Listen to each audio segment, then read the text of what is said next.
increase the maritime sector's contribution to national GDP from 0.8% to 4%, with a long-term goal of the blue economy contributing more than 100 billion by year 2047.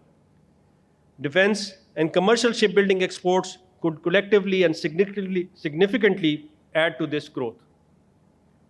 Local production of propulsion systems, composites, and sensors will reduce import dependence. And finally, a robust domestic maritime industrial complex would enhance deterrence, resilience, and sea-based not critical of warships but of national industry systems, but renewable energy solutions. Let our maritime embody both security and sustainable prosperity. If we succeed, we will also have a fishing trawler, a research vessel, and an offshore platform. That is how nations evolve maritime participant into a maritime power. And in my reckoning, ladies and gentlemen, is how Pakistan will chart its course towards a self-reliant maritime future where the sea becomes and prosperity. Thank you very much. Sir, for shedding light on a very impactful and thought-provoking topic. Our final speaker for today is Mr. Muhammad Mubashir Hussain, Marketing Manager at Connectic Private Limited. He will address on the topic, Impact of Emerging Technologies in Developing Industries. His presentation time and blue economy sectors. Really essential for Pakistan's industrial growth. Pakistani industries needs to have efficient production facilities. They must adopt localization and be competitive to survive. During my talk, I will highlight some key emerging technologies in the developing industries and how mark-e-haq, to which I belong, is helping Pakistan industry adopt such technologies. I will now list some key emerging technologies. First one is artificial intelligence and machine learning. They are helping analyze large amount of data generated by industrial sensors that can be used for predicting major faults and optimizing processes to avoid expensive shutdowns. And next is the Internet of Things, or IoT, or Industry 4.0. It provides interconnected sensors, devices, and machines that ensure automated industrial processes, real-time monitoring, and smart manufacturing with minimal human intervention. On number 3 is robotics and automation. It is used for automated manufacturing, quality assurance, and operation in harsh or remote environment. Next is the advanced energy system, renewable energy, and storage. With industrial power costs being a key challenge for Pakistan, employing energy-efficient machines and power generation using renewable energy resources like solar and wind are really essential. Storing energy is possible, but is expensive. Next comes cybersecurity. In this era, in which major industrial equipment are interconnected through the internet, for real-time remote controls, cybersecurity is essential to avoid cyber attacks. Next come additive manufacturing, 3D printing, and reverse engineering. They are required for local manufacturing of essential spare parts that Pakistan industries require. And finally, space, geospatial, and remote monitoring, where the satellite is required for smart agriculture. That same data can be used for fleet management and providing call and data connectivity at remote locations throughout Pakistan. Now I will highlight the developing industries in Pakistan. Some of them are in the phase of development or some are transforming. First one is manufacturing. Their share in GDP is declining with time. This shows a challenge and opportunity for upgrades. Next is textile and apparel. They are the largest employers and have 60% share in Pakistan export. Next come agriculture and agro-processing. Agri-tech, smart farming, and automatic agro-processing are growing by time. Next come energy and renewables. Given Pakistan's energy constraints and cost pressures, industries are adopting the use of renewable energy resources and energy storage. Electric distribution companies like K Electric are inclined towards the use of smart grids. Next comes assembling and usage of EVs is growing in Pakistan, will lead to lesser petroleum imports, inshallah. Next come industrial instrumentation and automation. As industries upgrade, demand for industrial real-time control and monitoring is increasing with time. And finally, maritime, marine, and blue economy. Given primary focus, Industries offering maritime, ports, shipbuilding, and offshore infrastructure building services are also developing. Now, the main topics, the impacts of emerging technologies. And I will give some concrete examples to explain how emerging technologies can impact the developing industries. Number one is manufacturing and textiles. Like I mentioned, IoT or Internet of Things and sensors and automation solutions can reduce downtime, improve yield, and enable predictive maintenance. Agriculture and agro-processing. Data obtained through drones and geospatial data from satellites can help optimize irrigation and save water, which is a very essential commodity for Pakistan. Reduce fertilizer and pesticide usage and ensure optimum crop health. Energy systems.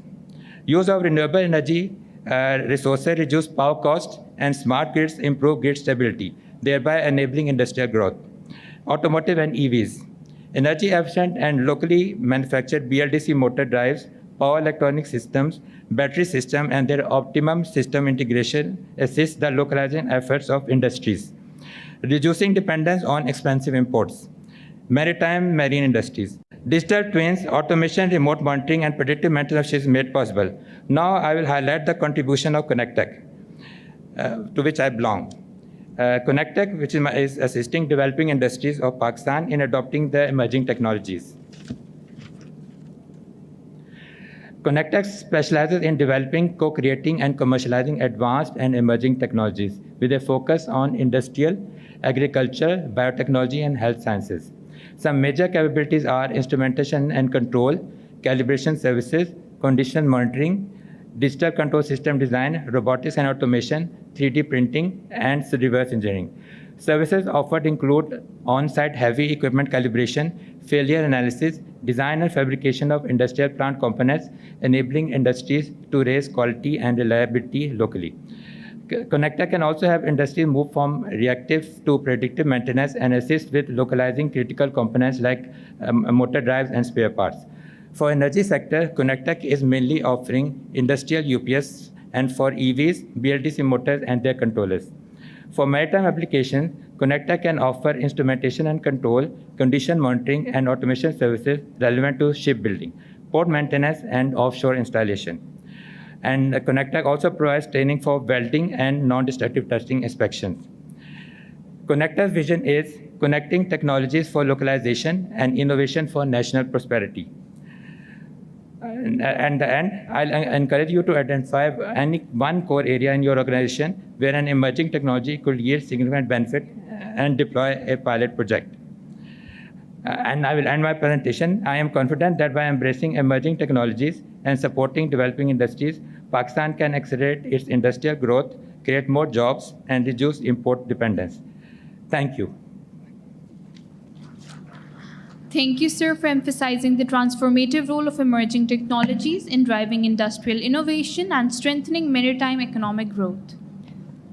We now request our Honorable Chief Guest, President NEMA Vice Admiral Dr. Ahmed Saeed, Hilal-e-Imtiaz Military, to kindly address the audience, followed by a souvenir presentation ceremony and a group photograph.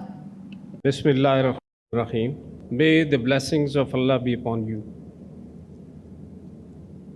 Excellencies, foreign dignitaries, flag officers, members of the business community, academia, ladies and gentlemen, Assalamu alaikum. As we conclude today's session, I would like to express my heartfelt gratitude to all the speakers for their very valuable contribution in making this session a success. The discussions today have reaffirmed that realizing Pakistan's blue economy potential is also about financial innovation, central to its integration into the national economy through innovative approach in framing our maritime policies and governance regimes. A report by the Ocean Potential states that signifies that a single dollar invested into the maritime side has a minimum sure potential of 5 times return, and in many other cases, it is much higher than that.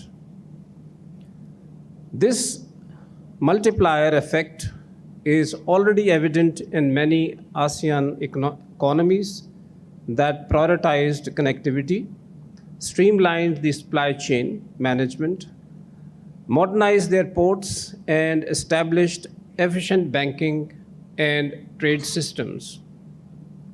They have also embraced the cutting-edge technologies such as AI-driven port management, digital documentation, and advanced maritime domain awareness systems. As today morning, I just returned from Malaysia today, attending a convocation in Netherlands Maritime University at Johor Bahru.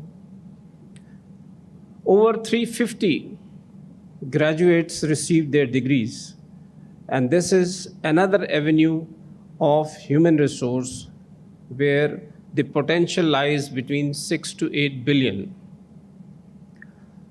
This university is a private university, and it was constituted and erected by 3 maritime-related captains, those who was graduated from Pakistan.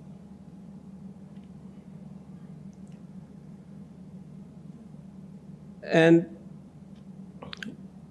you can imagine that the contribution of Malaysian maritime industry into their overall GDP is around 40%. And where do we lie is 1.5%. So we have heard strong calls for reforming our financial frameworks, improving investors' confidence, and adopting new instruments such as blue bonds and dedicated blue economy funds to mobilize capital for the maritime growth. The creation of a Maritime Chamber of Commerce and Industries is another timely step in this direction, aimed at reinforcing and fostering a stronger climate of trust and investment across the entire spectrum of maritime field. Ministry of Maritime Affairs envisions the comprehensive blue economy framework under the title of Maritime at 100. That is to unlock our $100 billion by 2047 through exploitation of strategic deep sea resources and the advancement of marine renewable energy systems, a vision that reflects Pakistan's long-term commitment to sustainable ocean-based growth. What Pakistan needs the most is, at the top, is the political will and a vision that connects ports to the communities and positions Pakistan as a country, a credible maritime nation. The way forward lies in aligning our maritime economy with the global best practices of supply chain management, building investors' confidence through transparency and pursuing long-term strategies. Similarly, encouraging greater focus on integrating maritime technologies and defense innovation can also play its due role. To realize this, financial mechanism must be modernized, domestic investment expanded, and dedicated resources directed towards the ports, logistic, fisheries, tourism, and coastal developments. This will only happen when the local investors and the business community sees the maritime domain as a high forum frontier. The blue economy is not a peripheral to Pakistan's progress. I must say, rather, it is central theme only if, as a nation, we think and we realize. Thank you very much. Thank you, sir. We request the chief guest to kindly remain on the stage, and I also request Vice Admiral Irfan Ahmed, Hilal-e-Imtiaz Military, Sitara-e-Jurrat to now give away the souvenirs to our worthy speakers. Mr. Jahzeb Sikandar.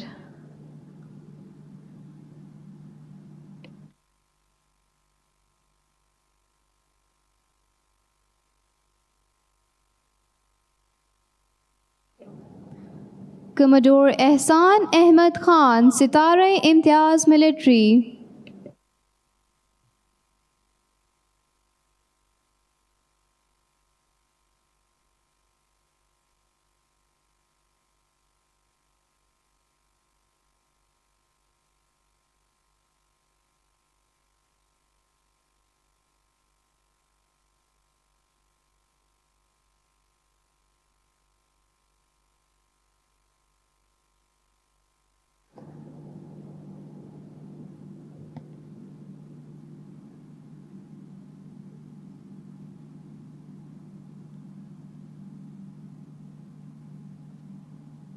Mr. Jahzeb Sikandar.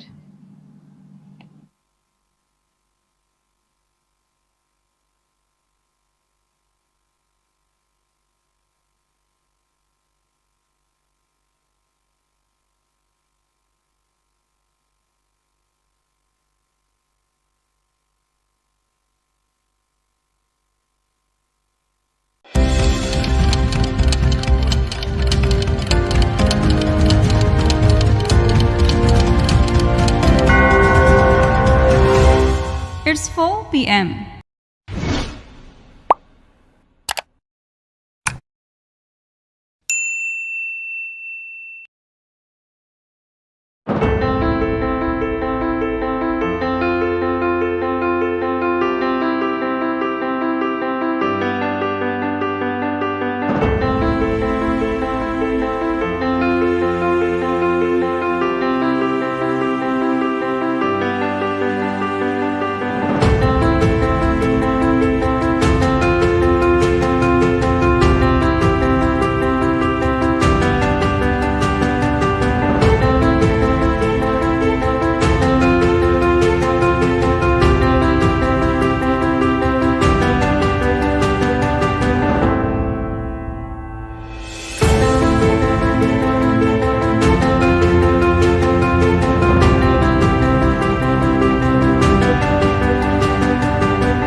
एक बदर expo की तरफ से जो है एक अच्छा हमें प्लेटफॉर्म मिला हुआ है IEEE फेयर का, जिसके अंदर हम लोग अपने डिफरेंट प्रोडक्ट्स को जो है शोकेस करते हैं।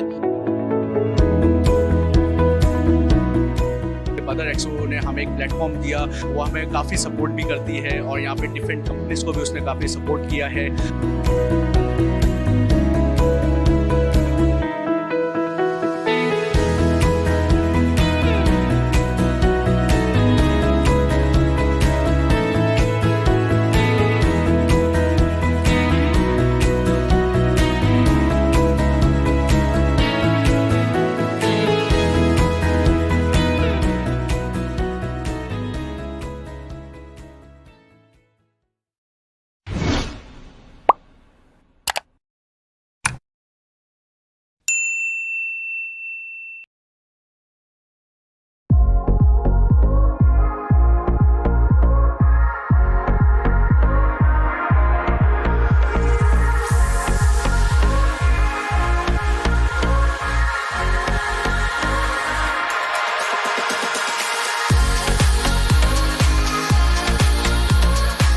Tonight at the Pi Gala dinner, we honor the very heart of Pakistan, its vibrant culture, its timeless traditions, and its progressive spirit.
साकू ढोल मनावना है, साकू यार मनावना है, ओ भावे सिर दी बाजी लग जावे, ओ भावे सिर दी बाजी लग जावे। ओ लाल मेरी पत रखियो बाला झूले लालन, ओ लाल मेरी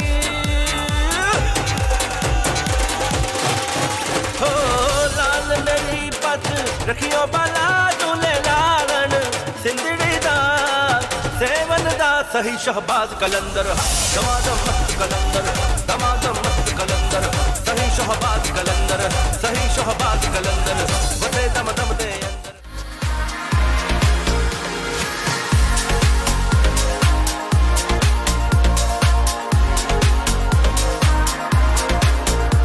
On behalf of Badar Expo Solutions and Pakistan Navy, I thank all of you for being here tonight.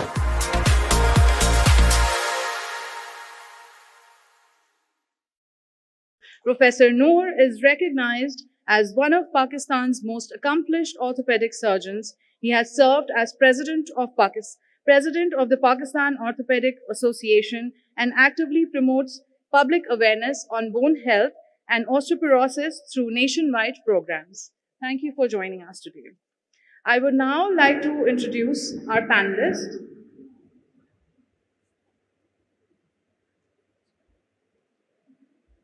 Dr. Abid Abbas Sheikh is a medical graduate from DUHS with an MBA in marketing from Newport University. His career spans clinical practice, pharmaceutical leadership, and healthcare consulting as the Organizing Secretary of Healthcare Expo 2025.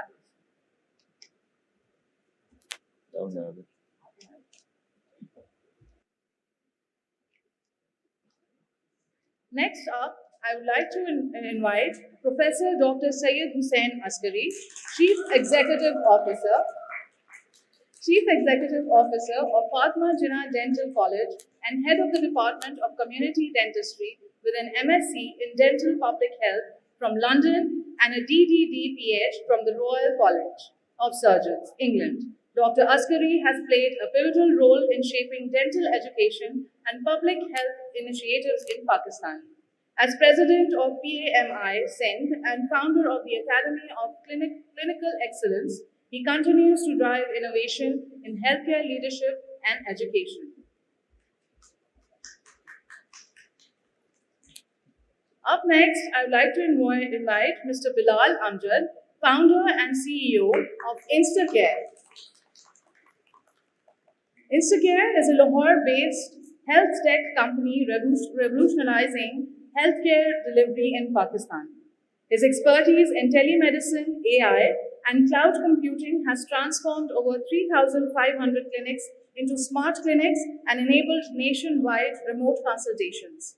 His exceptional contributions have earned him 2 presidential awards and the Commonwealth Award and recognition as Microsoft's most valuable professional since 2016. I would now like to invite Dr. Abdul Salam from Shifa International Hospital, Islamabad, who brings invaluable expertise in remote critical care through telemedicine, helping bridge the gap between patients and advanced medical facilities through technology-driven solutions. And last but not the least, Mr. Akbar Raza, a seasoned health tech and IT professional with over 8 years of experience as head of marketing at DigiTrends. He leads business development, product innovation, and market research across multiple geographies, including Saudi Arabia, Norway, Dubai, and the USA. With a deep focus on digital transformation in healthcare, Mr. Raza is driving impactful solutions that bridge technology and patient-centric innovation across emerging and advanced markets. Thank you all for being here. Thank you very much. This is the second Healthcare Expo, and I'm sure the participant of this conference and the organizers have done a wonderful job. After the first Healthcare Expo, this is the second important, and I can see the enthusiastic participation. Starting this session, which is a very important session, and the host has kindly introduced all the moderator, I'm going to ask few questions, and I will give opportunity to the participant. You can raise your hand and you can actually ask a question to one of the panelists. So just a brief introduction. Healthcare delivery is a responsibility of government. That's a basic thing. Education and healthcare delivery. Unfortunately, I don't need to tell you that the government, whether provincial government or the federal government, have failed miserably in delivering the basic thing, education and healthcare delivery. And if you look at it, what is their priority? What is the budget allocated to healthcare delivery and education? And it will be, obviously, if you know the real figure, it will be very, very demoralizing. And even the low budget that has been allocated, how much is actually used in healthcare delivery in the hospital and coming to the patient is also a very sad story. So this responsibility is taken by charitable organization and private sectors, and now the AI and telemedicine taking the responsibility of providing healthcare to the remote area of different cities and of Pakistan. For you sitting here, the important pillars of healthcare delivery are human resource, whether it be a doctor, whether it be a nurse, whether it be a paramedical or a physiotherapist. All of them play an extremely important role. Number 2 is infrastructure. It could be in the form of clinic, it could be in the form of ICU, operation theater, wards. The third important pillar is pharmaceutical. That yes, you have made a diagnosis, You know what is the problem, whether it be a malaria, whether it be diabetes or hypertension. You need to give treatment, and if pharmaceutical ingredients are not available, accessible to the patient, then this exercise of making diagnosis will be futile. The fourth important pillar is medical device. And according to WHO, there are 2 million medical devices. So if any of the 4 pillars are absent, healthcare delivery is almost impossible. But then infrastructure is not there. How, and this session comes to play, that infrastructure is deficient. And to improve to international standard, it will take ages, and we cannot wait for ages for infrastructure to be developed. How can we provide acute emergency care? And this is what this session is all about. So, I'll start my question with the doctor on the panel, Dr. Abdul Salam sir. Dr. Abdul Salam, you've graduated from Dow Medical College. You've had the privilege of doing internal medicine from USA and then a board for emergency medicine. And he decided to come back to Pakistan. And the skill that he has learned there, he's implemented it by joining Shifa International Hospital, developing the Accident and Emergency Department, getting it recognized by the College of Physician and Surgeon, and then promoting this concept across Pakistan, whether it be in Trauma Center or Aga Khan University Hospital, Liaquat National Hospital. We were just talking to you that chest pain, when a patient comes have a chest pain, it is very important that he comes to a center and a diagnosis is made, whether it is a heart attack or it's gastritis, because the prognosis of both of them are entirely different. Another aspect, Dr. Abdul Salam, is stroke, जो फालिज कहते हैं. And early diagnosis is very important. And there are many reasons for strokes, and the treatment is entirely different. Dr. Abdul Salam, tell us about the management and diagnosis and what role you have played in this. Okay, Assalamu alaikum everyone. And I'm very glad to be here and talking about telemedicine, which is one of the areas that is developing in Pakistan. And when we, in the COVID era, we realized the real importance of telemedicine. And I will give you a couple of messages that are very, very important.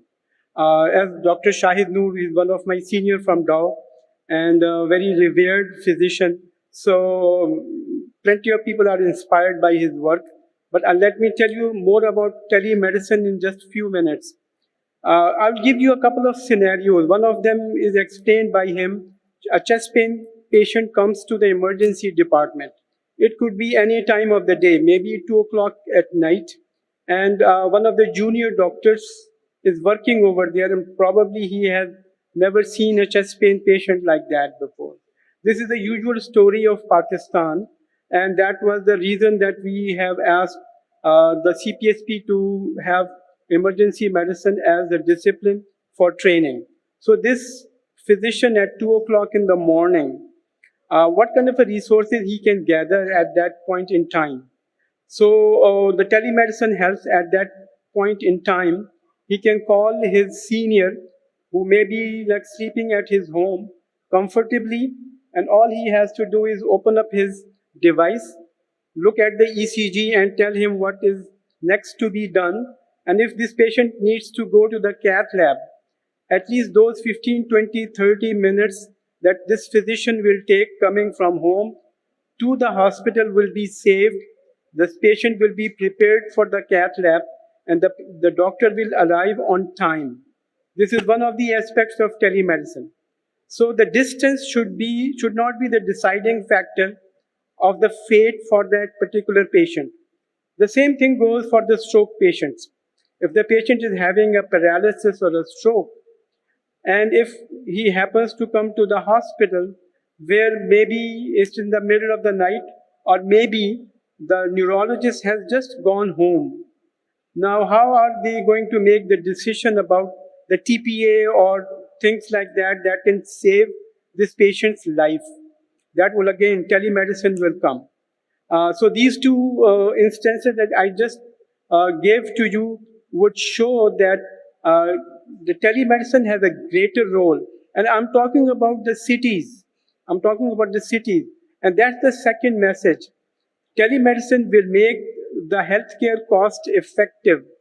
Although it may seem contrary that you're spending too much money on equipments and on other things, but I'm saying it will make the things cost effective. And the reason for that is that the decisions that would be made by the telemedicine physician somewhere in the distance will save the patient's life. And so it's not going to cost a lot of money through disability or other things, or maybe the patient's dying because of the decision not made in time. So that time saved will be the financial gain for the patient, for the institution, for the country. So this is why I think telemedicine would be a real money saver, patient's life saver, and a lot of other things. I would stop over here. I have a lot of other things to do, but to answer your question, that's the thing that we have to work with. Thank you, thank you. There are audience. You know what are early symptom of stroke? Anybody who knows can give me one symptom, raise your hand. आप खड़ी हो जाएं please और जोर से बोलें. Where?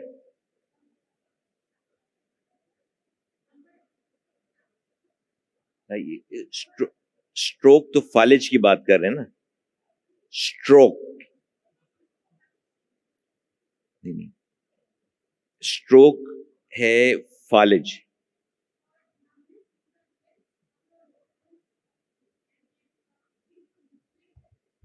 ठीक है.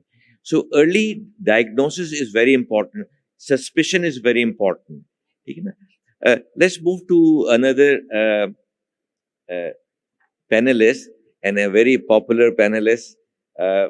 My question will be addressed to Professor Raza Askari, and he is very popular among, Dr. Hussain Askari. Dr. Hussain, please let us know, how can AI ethically integrate into clinical decision making without undermining the clinical autonomy of patient and trust?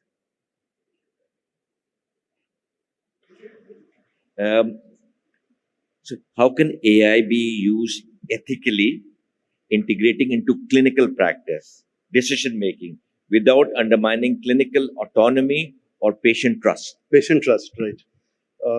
Thank you very much. So this is a very interesting question, and this is a burning issue across the globe. As you know that AI has taken over the world with a big bang, and it's the buzzword for any industry. However, with this kind of surgence of any technology, especially AI, which is $1 trillion industry, there is a lot of questions, a lot of skeptical people who are asking some difficult question. And this is one of those difficult questions, that when we are implementing AI, will the ethical practices be maintained? The trust of the patient and the doctor relationship, how will that be ensured? And there are some other concerns about the data, which is part of some ethical treatment, that data has become valuable. Just simple data like which patient has what disease and what is the number of the disease and which area has which type of a drug selling in the market. This data has now become valuable. This is the new gold. Data is the new gold.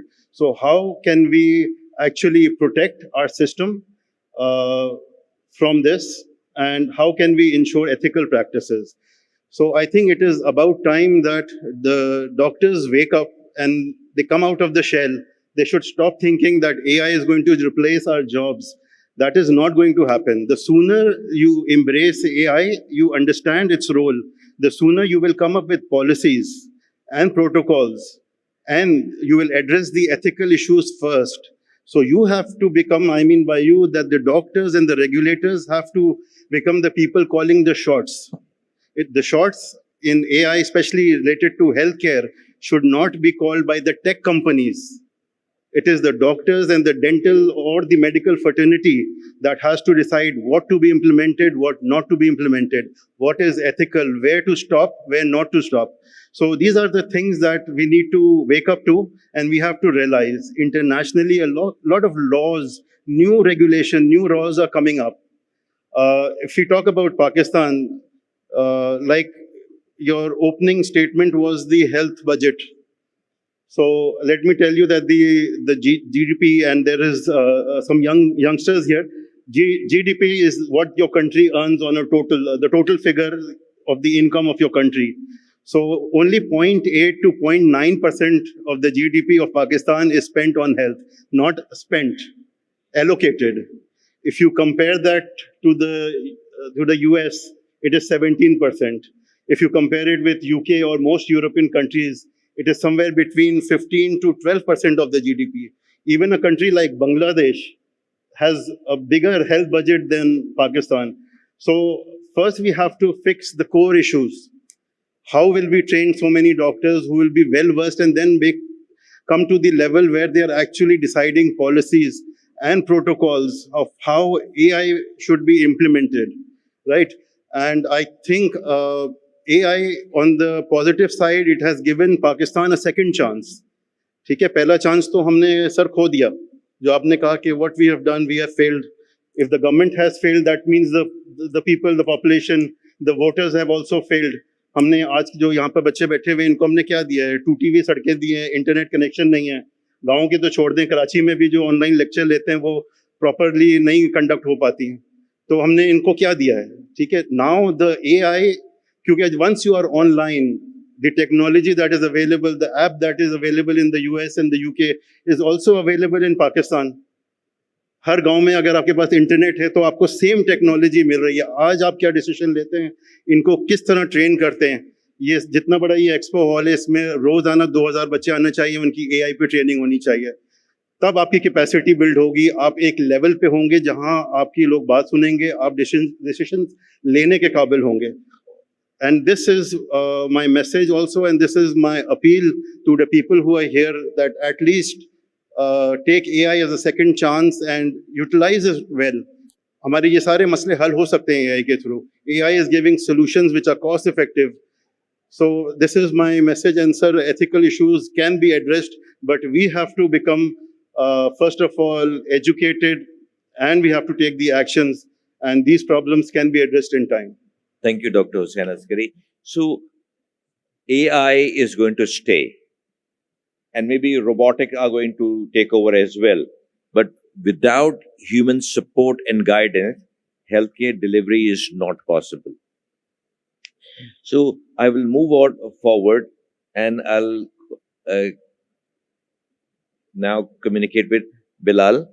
Bilal Amjad, you have been instrumental. You are a CEO of Instacare, and you have transformed 3,500 clinic into smart clinic. So tell us that these are established clinic. How can your service and the telemedicine platform be adapted for severe rural and underserved communities without compromising clinical standard and patient safety? Yeah, so thank you so much, and Assalamu alaikum everyone. I'm Bilal Amjad, founder and CEO of Instacare. So before answering your question, I would like to elaborate what Instacare does. So हम लोगों ने healthcare information systems का एक पूरा ecosystem develop किया हुआ है, जो कि pharmacies में भी चलते हैं हमारे solutions, labs में भी, उसके अलावा हॉस्पिटल्स, डॉक्टर्स और जो हेल्थ केयर इकोसिस्टम के प्लेयर्स बनते हैं. हमारा विजन है कि हम इंफॉर्मेशन मैनेजमेंट में उनको सपोर्ट प्रोवाइड कर सकें. And sir, I would say कि पाकिस्तान बहुत इंटरेस्टिंग कंट्री है. सो हमेशा हर टफ टाइम में इस कंट्री ने रेजिलियंस शो की है, चाहे वो क्रिकेट मैचेस हों, चाहे वो इकोनॉमी हो, चाहे वो हमारे किसी भी किस्म के क्राइसिस हो, ये प्राइवेट सेक्टर उसको कभी नीचे नहीं आने देता.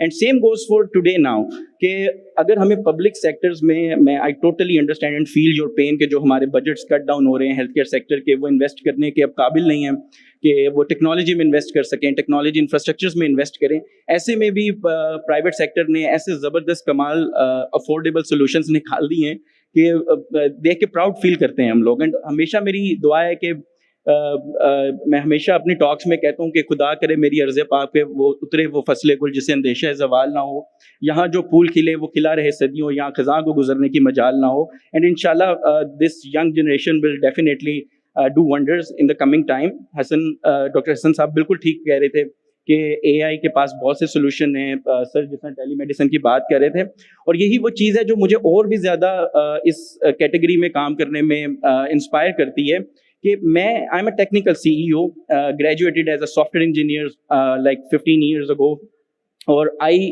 Jumped into a health care industry जो कि डॉक्टर्स की इंडस्ट्री कंसीडर की जाती थी. वहाँ पर एक इंजीनियर एंटर हो रहा है.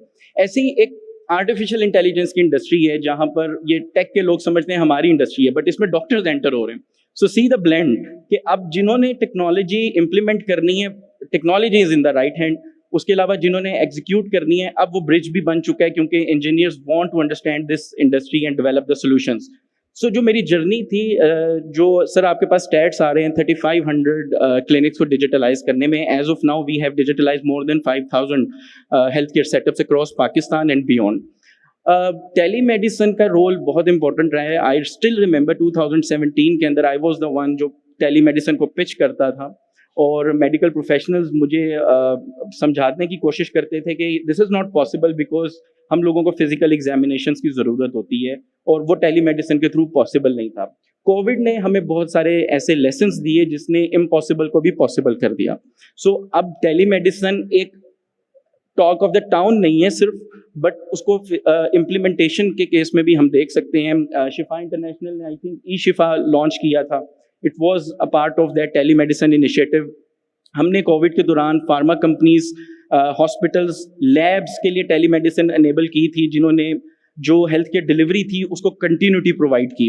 और अभी जहाँ तक बात रह जाती है कि हमारे जो फार फ्लंग एरियाज़ हैं या जहाँ पर टेक्नोलॉजी का जो है वो रसाई नहीं है, वो स्टिल अभी इस कंट्री के लिए एक चैलेंज है. अगर हम बात करें विलेजेस की, तो इट्स नॉट अबाउट कि टेक्नोलॉजी कितनी एक्सेसिबल है, इट्स अबाउट कि वहाँ पर ट्रेनिंग कितनी है स्टाफ की. और फिर जो हमारे कुछ इश्यूज इस तरह के हैं कि जो पाकिस्तान की जो पॉपुलेशन, अगर उसकी आप डिवीजन देखें तो मोस्टली हमारी जो पॉपुलेशन है वो रूरल एरियाज़ में है, और जो हमारी अर्बन एरियाज़ हैं उनकी पॉपुलेशन थोड़ी कम है. बट अगर हेल्थ केयर सिस्टम्स को अंडरस्टैंड करें तो जो हेल्थ केयर रिलेटेड प्रोफेशनल्स हैं they are mostly in the developed cities, और वो आपके रूरल एरियाज़ में नहीं है. सो दिस मेक्स एक थोड़ा सा मुझे लगता है कि इसमें डिवीजन में, डिस्ट्रीब्यूशन में थोड़ी मुश्किल इस वजह से भी आती है कि उन एरियाज़ में टेक्नोलॉजी को इम्प्लीमेंट करने वाले लोग अभी कम हैं. एंड आई थिंक कि अब अगर हम ट्रेनिंग करें नर्सेस की, पैरामेडिक्स की, तो टेलीमेडिसिन की रसाई और भी आसान बन सकती है. आर्टिफिशियल इंटेलिजेंस हो या आपकी telemedicine, health care accessibility related technologies हो, वो तब तक अपना पूरा पोटेंशियल नहीं शो कर सकती जब तक उसकी एक्सेप्टेंस जो है वो अक्रॉस द कंट्री नहीं होगी. एंड आई थिंक इसमें एक बहुत इंपॉर्टेंट की स्टेप्स आ जाते हैं जो कि मुझे लगता है गवर्नमेंट कुछ ना कुछ करना चाह रही है, जिसमें फेडरल IT मिनिस्टर ने कुछ अर्सा पहले वन नेशन वन ID का एक कॉन्सेप्ट लेकर आए. आई रियली अप्रिशिएट दैट कि इस्लामाबाद की हद तक दे वांट के हर CNIC का मेडिकल रिकॉर्ड बन जाए. Good step, this should be implemented across Pakistan, जो कि अभी थोड़ा दूर लग रहा है. सिमिलरली अभी कुछ दिन पहले लाइक वेरी रिसेंटली जो डिजिटल डिवाइसेस रजिस्ट्रेशन पोर्टल बनाया गया. Now the thing that we all need to understand is कि ये पोर्टल्स या ये वन नेशन वन ID आपके इकोसिस्टम में किस तरह इंटीग्रेट होता है. इंटीग्रेशन के बाद ये जो हर डॉक्टर के हाथ में एक कंप्यूटर, एक इलेक्ट्रॉनिक मेडिकल रिकॉर्ड किस तरह पहुंचाया जाता है और वो पेशेंट के लिए कितना एक्सेसिबल होता है. सो आई थिंक कि हम लोगों को ओवरऑल हेल्थ केयर इकोसिस्टम को एक्सेसिबल बनाने की जरूरत है through telemedicine, through leveraging AI. उसके अलावा लेकिन सबकी फाउंडेशन है आपके मेडिकल रिकॉर्ड्स, आपकी इंफॉर्मेशन का सेंट्रलाइज एंड डिजिटाइज होना. तो I think if government is thinking like that, तो there are lot of private sector companies जो कि यही चीज चाहती हैं, and I think this is the right time to collaborate. Thank you. I will now concentrate on Akbar Raza. Electronic medical record and data privacy. जी. ठीक है ना? And institutional and national boundaries. So एक double edged sword है कि हम data privacy को भी कैसे हम control करें and availability of this record, whether, for example, I'm Karachi based and I'm traveling to Lahore or Islamabad and something happens and my record is available. तो ये मुझे बताएं कि कैसे हम ये data privacy को भी manage कर सकें and interoperability भी कर सकें and इसकी access भी हो and maybe international access भी हो सके. Sure. Thank you, Dr. Noor. So myself is Akbar Raza, and I'm the head of marketing at DigiTrends, which is an IT company, but we are mainly working with health tech segment for over 10 years now. I'd like to start off by continuing to what Mr. Hussain has mentioned regarding AI. So just to be very clear, AI is more than ChatGPT, and it's the revolution that is coming, which will be unstoppable for everyone. So हम बात करते हैं कि Pakistan has a very backward mindset. यहाँ पे governance इतनी नहीं है, data privacy नहीं होती, कोई compliances नहीं है. But health tech is one segment that is the most compliant of all the industries that are operating in Pakistan. And with respect to AI, there's this thing called AI governance and AI compliance, जो कि West में काफ़ी ज़्यादा जो है वो आप उस पर पूरा उन्होंने different jobs create कर दी हैं AI governance से related. So उसको utilize करते हुए हम जो है we can use the data and make it governed and make it compliant as per the policies that are available to us in Pakistan. And as Dr. Noor has mentioned, we cannot wait anymore. We cannot wait कि government जो है वो कुछ compliances create करेगी, कुछ policies बनाएगी. We have to do our own actions in order to survive, in order to meet the gaps that are already there. Data को use करके हम AI से, everybody knows कि AI cannot work without the data, and the data privacy is one issue that is very much talked about in the West as well. So हम उसको इस तरीके से कर सकते हैं कि हम different medical devices को use करें, हम AI के जो data है, जितना भी patients का data है, उनको devices तक ही महदूद करें. हम ऐसे compliances और ऐसी regulations बना लें जाके आपके जो data privacy breaches हैं, उसको हम minimize कर सकें. और क्योंकि data के बगैर AI work नहीं करेगा, and AI is the next revolution. तो हमें इसी को लेके चलना है, and we have to be progressive about it. Otherwise we will be left behind. जैसे हम पहले कोविड के टाइम पे भी पीछे रह गए थे, हमने वो उन चीज कोविड को यूटिलाइज नहीं किया, अपनी डिजिटल हेल्थ पॉलिसीज भी नहीं बनाई. We used to market telemedicine products. We also used to market different remote patient monitoring related products. Wearables के ऊपर काफी हमने काम किया during COVID, क्योंकि face to face interactions were very limited at that time. But as soon as the things settled, तो वो सारी चीजें जो है वो कहीं ना कहीं dozed off हो गई. So I think from my side, I would request and suggest कि हमारे जो जैसे डॉक्टर नूर जैसे लोग हैं, बिलाल जैसे लोग हैं, they should come into different roles and try to work on different compliances and regulations that we can implement as one nation in Pakistan, and we can see कि क्या results निकल कर आते हैं उसके. Thank you very much. Dr. Abid, you worked in one of the top trauma center in Pakistan. And there's a lot of burden on the trauma center because primary healthcare services for primary minor trauma are not available. And these institutions are overburdened by simple thing, and most complex thing might get neglected. Do you think that telemedicine can be involved or implemented in trauma center? Ji, definitely. मगर आपका सवाल का जवाब देने से पहले first of all I am really thankful to you. You have always been very kind. जब आपको बुलाया, जिस वक्त आपको बुलाया, आप अपनी मसरूफियात, I know you are a very busy orthopaedic surgeon, मगर अपनी मसरूफियात को एक तरफ रखकर आप हमेशा आए, and this is actually your love for the subject. तो first thing. Second thing is के once again I marvel your सामान शिफा फाउंडेशन, जिसका आपने जिक्र नहीं किया. मेरे ख्याल में हर गुफ्तगू शुरू करने से पहले उसका जिक्र करना बड़ा ज़रूरी है, क्योंकि it's such a wonderful initiative and organisation and it's doing wonders. हमारे यहाँ हेल्थ डिवाइसेस जो हैं वो ज़्यादातर इम्पोर्ट होती हैं। अ लॉट ऑफ रेवेन्यू वो हम खर्च कर रहे होते हैं उनको इम्पोर्ट करने में, मामूली चीज़ें जो कि सालों गुजर गए, तकरीबन सदी होने वाली है पाकिस्तान को तख्लीक हुए हुए, मगर हमने इस चीज़ के ऊपर काम नहीं किया कि हम किस तरह हेल्थ डिवाइसेस को यहाँ पर मैन्युफैक्चर करके न सिर्फ कॉस्ट रेवेन्यू सेविंग कर सकते हैं फॉरेन रिजर्व, बल्कि हम उन्हें एक्सपोर्ट भी कर सकते हैं एंड वी कैन अर्न। तो शाहिद नूर साहब की ऑर्गेनाइजेशन सामान्य शिफा, इसके अंदर बहुत सारे लाइक माइंडेड लोग इनके साथ शामिल हैं, और जब नीयत अच्छी हो तो कुदरत जो है वो साथ देती है, तो बहुत सारे लोग इनके साथ जुड़ते चले गए। और यकीनन मैं चाहूँगा कि इस सेशन के आखिर में आप कम से कम 5 मिनट अपनी ऑर्गेनाइजेशन के बारे में ज़रूर बात कीजिए। लोगों को पता चलना चाहिए कि अच्छा काम किस किस तरीके से और कहाँ कहाँ हो रहा है और कहाँ कहाँ वो उसके अंदर शामिल हो सकता है।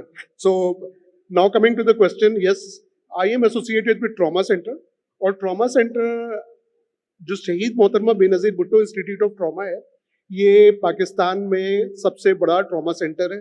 ये सिविल हॉस्पिटल के साथ है, 15 मंजिला है, 500 बेड इसकी कैपेसिटी है, और यहाँ की मसरूफियत का ये हाल है कि हम हर 2 से 3 मिनट के अंदर एक नया पेशेंट हमारे पास होता है। ठीक है, तो मैं एक बात कहता हूँ कि we are injury prone society. हम लोग काम करते हैं तो उस काम के अंदर हम हिफाजत, अपनी ज़ाती हिफाजत को मद्देनज़र नहीं रखते।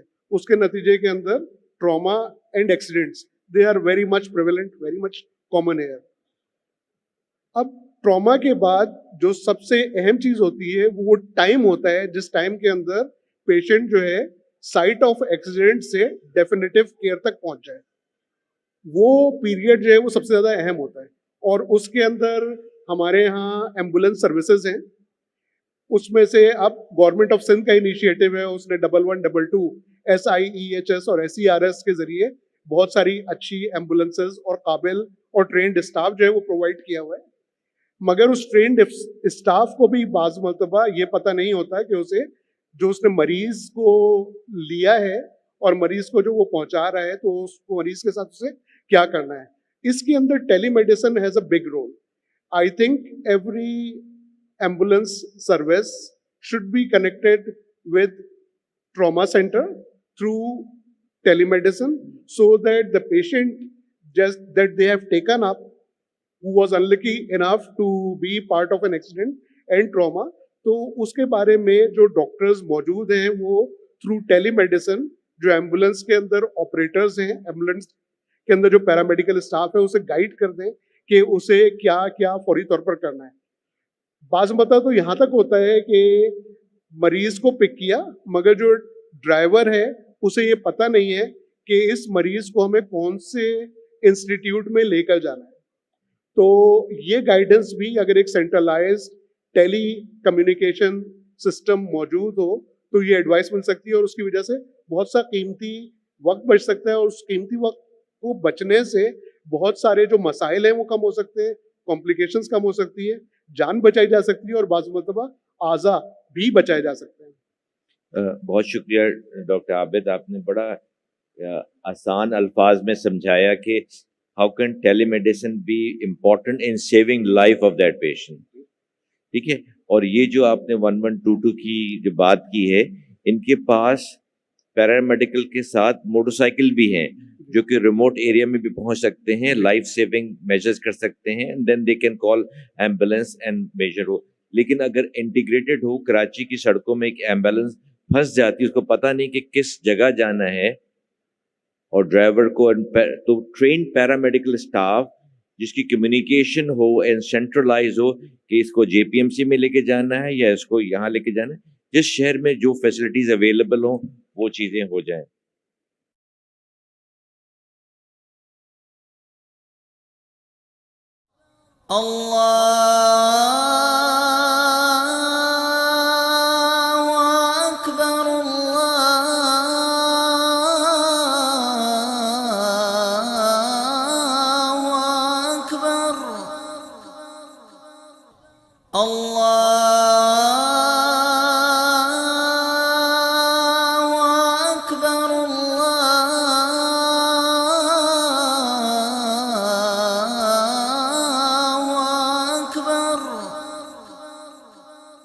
أشهد أن لا إله إلا الله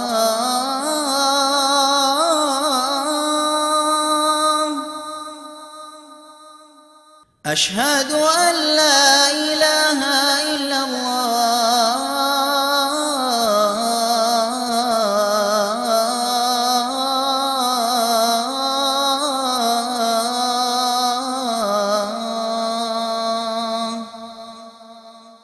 أشهد أن محمدًا رسول الله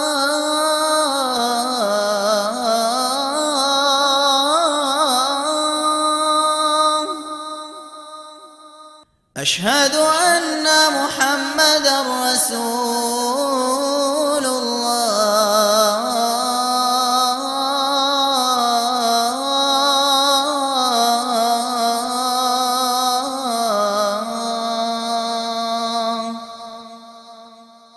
حي على الصلاة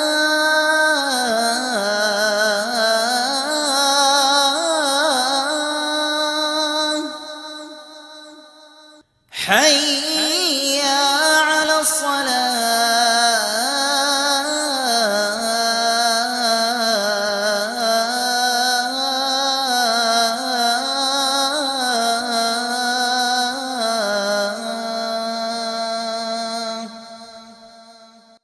حي على الفلاح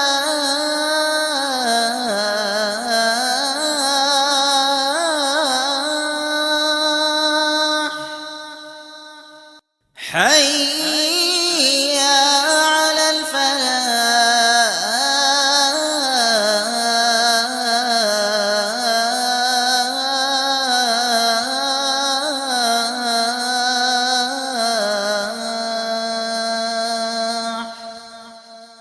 الله أكبر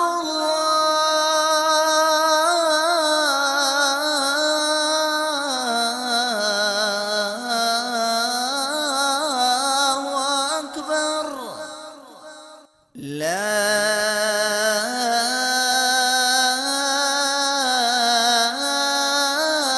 إله إلا الله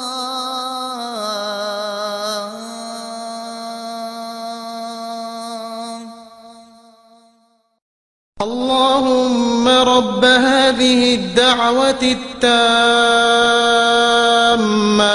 والصلاة القائمة آت سيدنا محمدا الوسيلة والفضيلة والدرجة الرفيعة وابعثه مقاما محمودا الذي وعدته وارزقنا شفاعته يوم القيامة إنك لا تخلف الميعاد.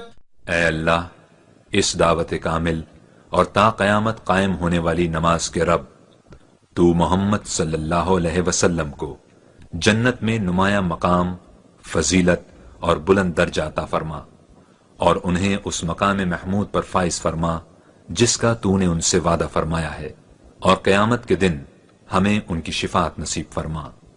बेशक तू वादे के खिलाफ नहीं फरमाता। नवीद प्लीज, आपसे लास्ट क्वेश्चन है, उसके बाद फिर हम क्वेश्चन आंसर का एक सेशन रखेंगे। नवीद, आपकी फाइनल रिकमेंडेशन क्या है जो आपने जो प्रॉब्लम देखी है? मुझे एक चीज़ बताइए। आपने यकीनन जब नौजवान थे हम लोग 25-26 साल के थे जब से अपने प्रोफेशनल करियर स्टार्ट किया हम लोगों ने, और आज माशाल्लाह 40-40 साल गुजार दिए। मुझे ये बताएं कि आपकी जो भी लेगेसी है उसको आगे बढ़ाने के लिए आपने कोई टीम तैयार की है क्या? जैसे आप उसके बाद क्या होगा जब हम लोग चले जाएंगे तो क्या होगा? देखिए, ये सवाल ऐसा है कि अगर हकीकतन जो है मेरे ख्याल में हम आखिरी शायद वो जनरेशन है कि जो इतनी मेहनत और जान फरोशी से अपने जो एरिया है हमारा इलेक्ट्रॉनिक्स का, जो पावर प्रोटेक्शन डिवाइसेस का, उस पर हम काम कर रहे हैं। इसके बाद मैं नहीं कह सकता कि इसके बाद इस परचम को कोई आगे लेके चल सकेगा, नहीं चल सकेगा। दुश्वारियाँ इतनी सारी हैं और जो तवील सफ़र है उसके अंदर हमने ये देखा है कि हम तनहा एक किस्म की जिहाद कर रहे होते हैं और लगे होते हैं, समझा रहे होते हैं, बता रहे होते हैं, लेकिन किसी किस्म का वो माहौल नहीं बन रहा जिसमें कि हम ये समझें कि नहीं हमें वाकई बहुत ज़्यादा कामयाबी। कुछ चीज़ें हमारे एंड पर भी मसाइल होंगे यकीनन। मिसलन मैं समझता हूँ कि शुरू के जो साल थे उन दिनों हमने जिस तेज़ी से प्रोडक्ट डेवलपमेंट और मुख्तलिफ़ किस्म के मॉडल्स बनाने की कोशिश की, शायद हमें उससे ज़्यादा फोकस करना चाहिए था एक पर्टिकुलर रेंज के अंदर, और हम उसी के अंदर जिद्दत पैदा करते हैं बजाय इसके कि उसकी जो प्रोडक्ट जो ब्रेड्थ है ना वो बढ़ाने के बजाय प्रोडक्ट डेप्थ जो है उस पर हम काम करते हैं। वो एक लेसन टू लर्न था कि बजाय इसके कि हम मुख्तलिफ प्रोडक्ट्स बनाएं और आपके पास इतने R&D रिसोर्सेज ना हो कि आप उसमें फ्लो बैक कर सकें कि हर को उस लेवल पे लेकर आएँ कि या तो वो इम्पोर्ट सब्स्टिट्यूशन करे या एक्सपोर्ट करे। इम्पोर्ट सब्स्टिट्यूशन के हवाले से तो खैर मेरे ख्याल में हम काफ़ी हद तक कामयाब रहे कि हमने जो प्रोडक्ट इम्पोर्ट होती थी उनको सब्स्टिट्यूट कर दिया, लेकिन शायद हम उस लेवल पे उनको नहीं ले जा सके बिकॉज जो हमारी प्रोडक्ट ब्रेड थी वो इतनी थी कि हर एक को उस मेयार पर ले जाते कि हम एक्सपोर्ट कर लेते। तो ये तो हमारे अपने एंड की चीज़ें थी, लेकिन मैंने साथ ये कहा कि जो हमारी हुकूमत वक्त होती है या जो उसके मिनिस्ट्रीज और इदारे होते हैं उनको ये इल्म ही नहीं होता कि हमारे मुल्क में क्या बनता है। पहली बात है कि उनके इल्म में ही नहीं है, उनके इदराक में ही नहीं है। मिसाल के तौर पे अगर मैंने सोलर चार्ज कंट्रोलर बनाया और इम्पोर्ट हो रहा है कि सोलर चार्ज कंट्रोलर पता चला उसके ऊपर ड्यूटीज और टैक्सेस नहीं है, लेकिन मैं जब बेचने जाता हूँ लोकली प्रोड्यूस और उनसे मैं पता करूँ तो मुझ पर ये लाजिम होता है कि मैं सेल्स टैक्स भी चार्ज करूँ, जबकि इम्पोर्ट पे नहीं है। अगर पूछा जाए FBR से, और जो हमने पूछा कि भाई ये आप हमसे क्यों तवक्को रखते हैं कि हम सेल्स टैक्स चार्ज करें, इस पे तो इम्पोर्टेड प्रोडक्ट पे तो कोई सेल्स टैक्स तो ड्यूटी नहीं है। हमें उनका जवाब ये आता है कि जी हमें इल्म ही नहीं कि हमारे मुल्क में ये बन रहा है। और बताने वाला कौन है? Engineering development board. Engineering development board की जिम्मेदारी कि उनको पता होना चाहिए कि मुल्क में इंजीनियरिंग गुड्स बनती क्या है, उनके इल्म में ही नहीं है। फिर उसके बाद जब वो आगे FBR को जाके बताएंगे कि भाई ये बनती है, इस पे आप टैक्सेस और ड्यूटीज मत लगाइए या इस पे इतने % लगाइए, ये एक किस्म का डिस्कनेक्ट है। जो हुकूमती इदारे हैं ना और एंटिटीज, उनमें भी डिस्कनेक्ट है। उनको एक तो इंटरेस्ट नहीं है, उनको कोई दिलचस्पी नहीं है क्या बनता है हमारे मुल्क में। बता भी दिया जाए तो वो फिर आगे जो रेलिवेंट इदारे हैं उनको नहीं बताते। तो जो पॉलिसी जो बनती है जिस किस्म की भी, वो सही तरह से इम्प्लीमेंट नहीं हो पाती। तो वो दिलचस्पी नहीं है। दिलचस्पी जो है ना, जब तक नहीं होगी हम अपने लेवल पर करते रहेंगे काम, लेकिन जो इस सारे मुमलिकत को चलाने वाले इदारे हैं उनको इल्म ही नहीं होगा हो क्या रहा है, और उस हवाले से वो कुछ करेंगे नहीं। तो हम कब तक ये जंग लड़ते रहेंगे। हाँ, कभी कामयाबी होगी, कभी नाकामी होगी, तो ये सिलसिला ऐसे ही रहेगा। तो नवीद, इसका मतलब ये हुआ दो ऑप्शन है आज की जो गुफ्तगू है। अभी मैं खालिद साहब से भी बात करूंगा। मुझे सिर्फ ये बताएंगे दो ऑप्शन है, या तो हम ये जो बातें कर रहे हैं ये नशिस्तम, गुफ्तम, बर्खास्तम, इसके बाद कोई उसका एंड रिजल्ट कोई भी नहीं होगा किसी किस्म का, या एटलीस्ट देखें मैं आपको एग्जाम्पल दूँ कि मैंने देखा कुछ एक इलाके में गया तो वहाँ की सड़कें टूटी थी चारों तरफ की, लेकिन कुछ अंदर की गलियां बड़ी साफ सुथरी, वेल मेंटेन्ड, और पता नहीं क्या कर लिया था। तो एटलीस्ट हम इतना तो कर सकते हैं कि जितने भी यहाँ कंसल्टेंट बैठे हुए हैं वो कम से कम कुछ कमिट करें। हम अब सेल्फ कमिटमेंट करें। इस वक्त 4-5 कंसल्टेंट में नज़र आ रहे हैं यहाँ बैठे हुए हैं। तो हम लोगों को चाहिए कि अगर कोई प्रोडक्ट पाकिस्तानी प्रोडक्ट लेके आता है तो हम उनको हेल्प करें। अगर उसमें कुछ कमी है तो ऐसी चीज़ें सजेस्ट करें। मैं आपको एक एग्जांपल बताऊं, 2005 में, बल्कि यहाँ पर कासिम बैठे हुए, पर 2005 में हमने एक नई अर्थिंग का एक नई टेक्नोलॉजी समझने इंट्रोड्यूस करवाई, जिसमें हम खड्डा खोद के बड़ा सा और उसमें नमक, हल्दी, चूना, मिर्चें मिला के कॉपर प्लेट डाला करते थे, जो हमने कभी नहीं किया। लेकिन उसके बाद वो नई टेक्नोलॉजी क्या चीज़ थी कि जो हीरोइन चीज जो है ना, वो रॉड, अर्थिंग रॉड बाहर नजर आई, किसी को वो उखाड़ के ले जाया करते थे। तो एक वेंडाल प्रूफ टाइप का एक नई टेक्नोलॉजी थी। अब वो जो केमिकल समझ लें या जो भी कंपाउंड समझ लें जो कि उसमें डाला जाता था, तो कुछ कंसल्टेंट ने उनसे कहा कि इसके इंग्रेडिएंट क्या है, पहले ये बताओ। तो हम लोगों को ऐसे सवाल करना नहीं चाहिए। अगर वो चीज़ हमें रिजल्ट मिल रहा है, सब कुछ हो रहा है, तो हमें उसको ज़रूर प्रमोट करना चाहिए या उसको गाइड ज़रूर करना चाहिए कि भाई तुम ये करो, तुम्हारी प्रोजेक्ट आगे बढ़ना शुरू हो जाएगी। अगर मैं ये बात सही कह रहा हूँ तो प्लीज़ जो है ना, जितने भी हमारे साथी बैठे हुए हैं कंसल्टेंट्स, उनको ये चाहिए कि जो भी लोकल प्रोडक्ट आप जो है ना वो डेवलप करता है, हम उसको सपोर्ट करेंगे। कम से कम हम अपने एरिया में तो सफाई कर लें यार। हमें मालूम है कि हम जो कुछ भी यहाँ से रेजोल्यूशन पास करते हैं, तो जो 10-20 साल से कर रहे हैं, उसका कोई रिजल्ट निकला नहीं, आज कभी भी नहीं निकलेगा। खालिद साहब प्लीज, मैं आपसे दरखास्त करता हूँ, आपका कोई क्वेश्चन था बात कर लीजिए। बिस्मिल्लाहिर्रहमानिर्रहीम। मेरा सवाल तो नहीं है, मेरा कमेंट है। देखिए, हमें आपने जो बातें की हैं, इनसे सवालात किए हैं कि ये आगे क्यों नहीं बढ़े, चैलेंजेस क्या थे, सब कुछ था। इस पे हमारी बातचीत बहुत होती रही है और सब चलता रहा। मेरा ख्याल है हमें ये देखना होगा कि जिन कौमों ने तरक्की की है वो कैसे की है। ठीक है, चाइना ने अगर तरक्की की है, किसी और मुल्क ने जो तरक्की की है, उसके पीछे ड्राइविंग फोर्स क्या थी। ठीक है, अगर सब जगह इसको सारी ही जगहों का ये मवाजना किया जाए, इस पर सोचा जाए, तो एक चीज़ मिलेगी आपको, और वो होगी पॉलिटिकल विल। कि there was a bold political decision, plan for long term development and growth, and that was the driving force. बाकी सारी चीज़ें उसके अंडर में आ जाती हैं। या ड्यूटीज़ की बात आप कर रहे हैं, टैक्सेस की बात कर रहे हैं, सपोर्ट की बात कर रहे हैं, एनर्जी की बात कर लें, कुछ भी बात कर लें, वो सारा कुछ इसी अम्ब्रेला के अंडर में आ जाता है कि आपकी पॉलिटिकल विल क्या है। मैं आपको इस वक्त कम से कम 5 मिसालें दे सकता हूँ जिनसे ये साबित होगा कि पाकिस्तान सन 60 में जिस लेवल के ऊपर था इंडस्ट्रियलाइजेशन के लिहाज से और इंडिजिनस डेवलपमेंट के लिहाज से, वो मेरे ख्याल है सन 70 तक पहुँचते पहुँचते ख़त्म हो चुका था। बहुत सारी मिसालें, कम से कम 5 मिसालें मैं आपके सामने दे सकता हूँ, बड़ी मिसालें। और अगर वो उसी नहज पे पाकिस्तान चलता रहता तो हम यकीनन बहुत आगे होते आज। उसके पीछे क्या था, हम जहाँ थे अर्ली 60s में कह लीजिए, या लेट 50s में, अर्ली 60s ज़्यादा बेहतर है, उसके पीछे एक पॉलिटिकल विल थी। फिर अनफॉर्चुनेटली हमारे पास जो लीडरशिप आ गई, मैं बड़े खुल के कह सकता हूँ, जनरल ज़ियाउल हक और उसके बाद नवाज शरीफ, इन्होंने कहा कि हमें लोकल डेवलपमेंट की ज़रूरत नहीं है, हमें इंपोर्ट करना है। पाकिस्तान में, लाहौर में माइक्रो इलेक्ट्रॉनिक्स के कंपोनेंट्स बनते थे। उन्होंने कहा ये क्या मसला है, क्या ज़रूरत है इसकी, बाहर से इंपोर्ट करो। बाहर से इंपोर्टेशन शुरू हो गई। ठीक है, और इसी तरीके की मैं बहुत सारी मिसालें आपको, कम से कम 5 मिसालें और मैं दे सकता।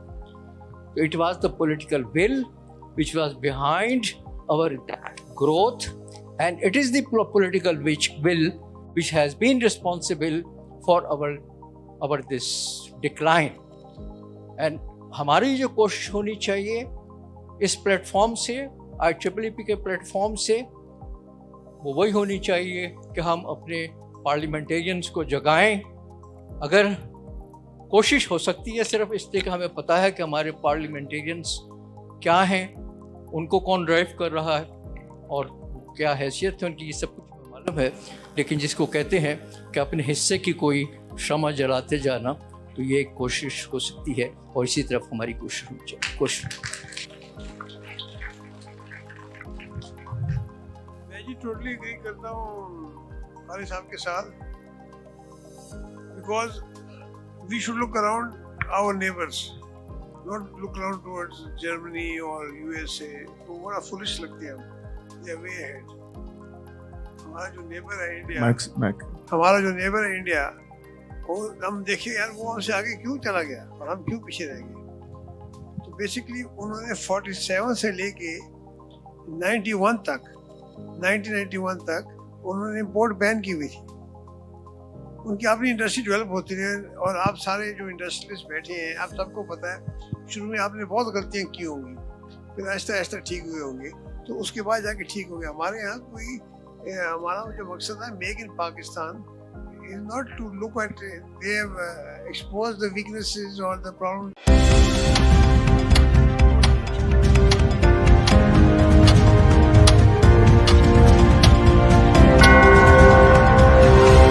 It's 5 p.m.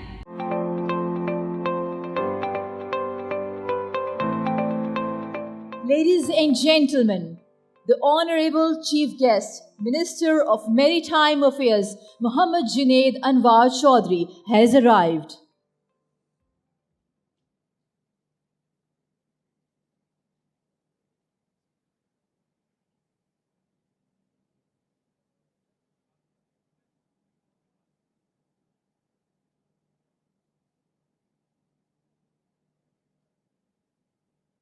Ladies and gentlemen, can I please request all of you to please rise for the national anthem of Islamic Republic of Pakistan.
Thank you, ladies and gentlemen. Please be seated. I would like to request my team to please play the recitation of Holy Quran. أعوذ بالله من الشيطان الرجيم. I seek refuge in Allah from Satan the accursed. بسم الله الرحمن الرحيم. In the name of Allah, the most gracious, the most merciful. وهو الذي سخر البحر لتأكلوا منه لحما طريا وتستخرجوا منه حلية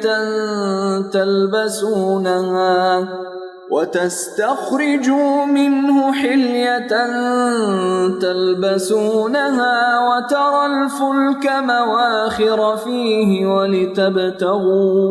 ولتبتغوا من فضله ولعلكم تشكرون. And it is He who subjected the sea, for you to eat from it tender meat, and to extract from it ornaments which you wear. And you see the ships billowing through it, and He subjected it, that you may seek His bounty, and perhaps you will be grateful. صدق الله العظيم. اللهم صل على محمد وعلى آل محمد كما صليت على إبراهيم وعلى آل إبراهيم إنك حميد مجيد. اللهم بارك على محمد وعلى آل محمد كما باركت على إبراهيم وعلى آل إبراهيم إنك حميد مجيد.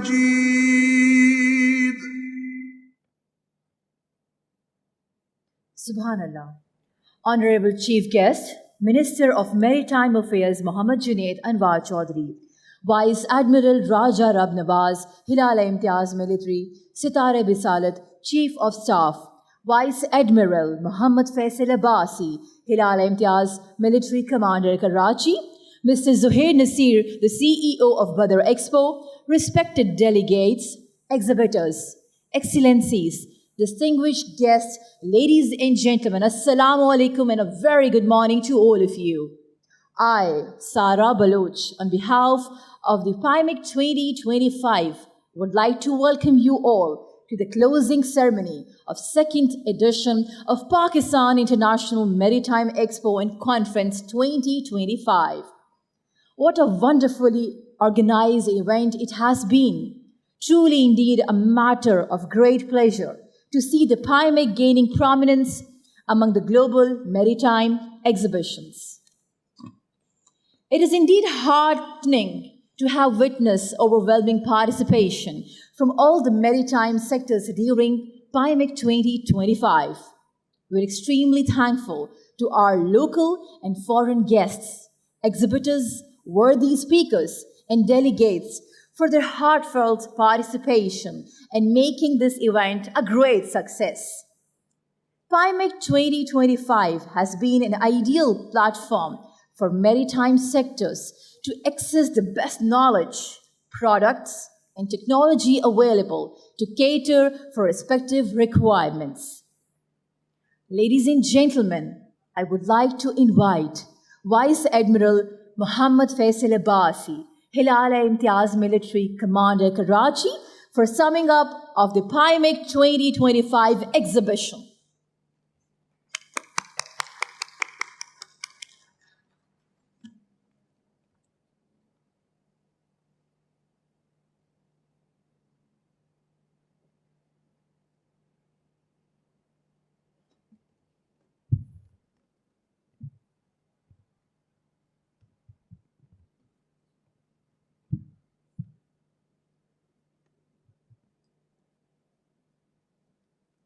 Bismillahir Rahmanir Rahim.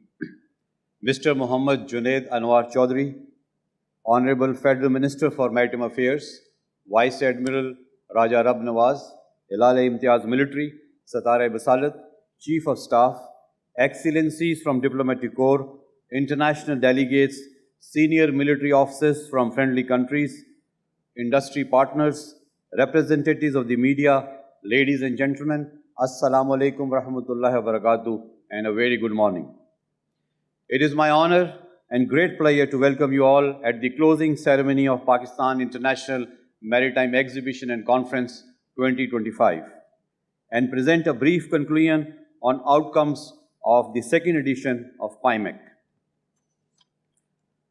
This flagship initiative of Pakistan Navy, held under the patronage of Ministry of Maritime Affairs, was envisioned to accelerate the growth of Pakistan's maritime sector and to unlock the immense potential of our blue economy for national prosperity. Over the past 4 days, PIMEC 2025 has brought together policymakers, industry leaders, researchers and maritime professionals from across the globe, united by shared commitment of cooperation, innovation, and sustainable development.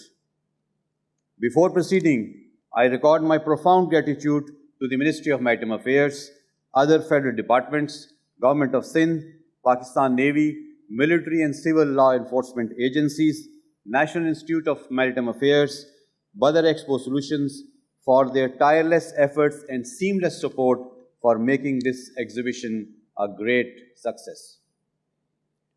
We take immense pride in leading this national effort, an event that reflects the resilience and forward-looking spirit of Pakistan's maritime community.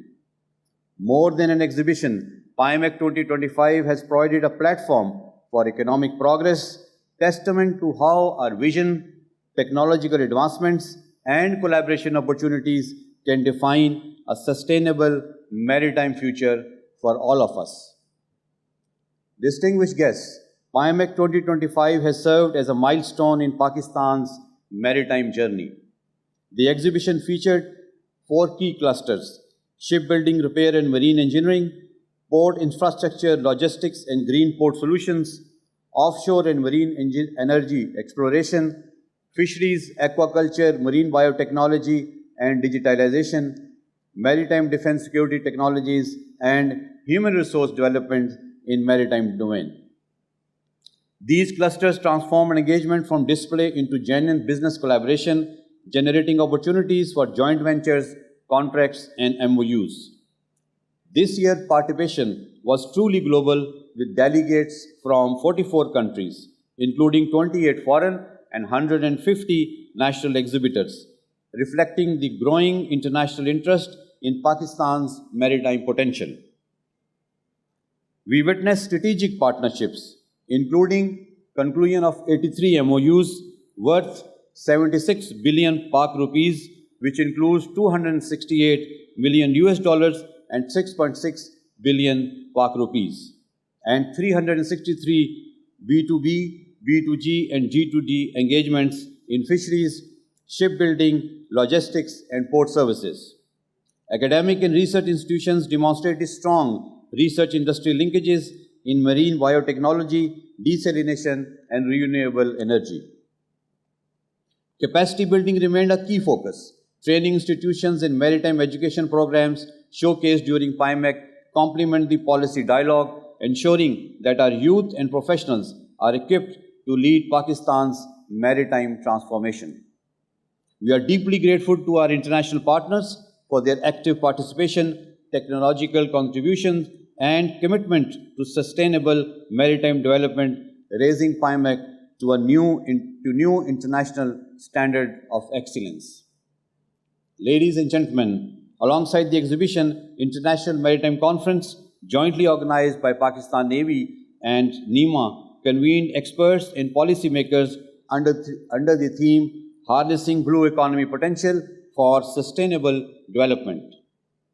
The inaugural session set a strong policy direction, emphasizing the need to mainstream the blue economy into Pakistan's national development agenda.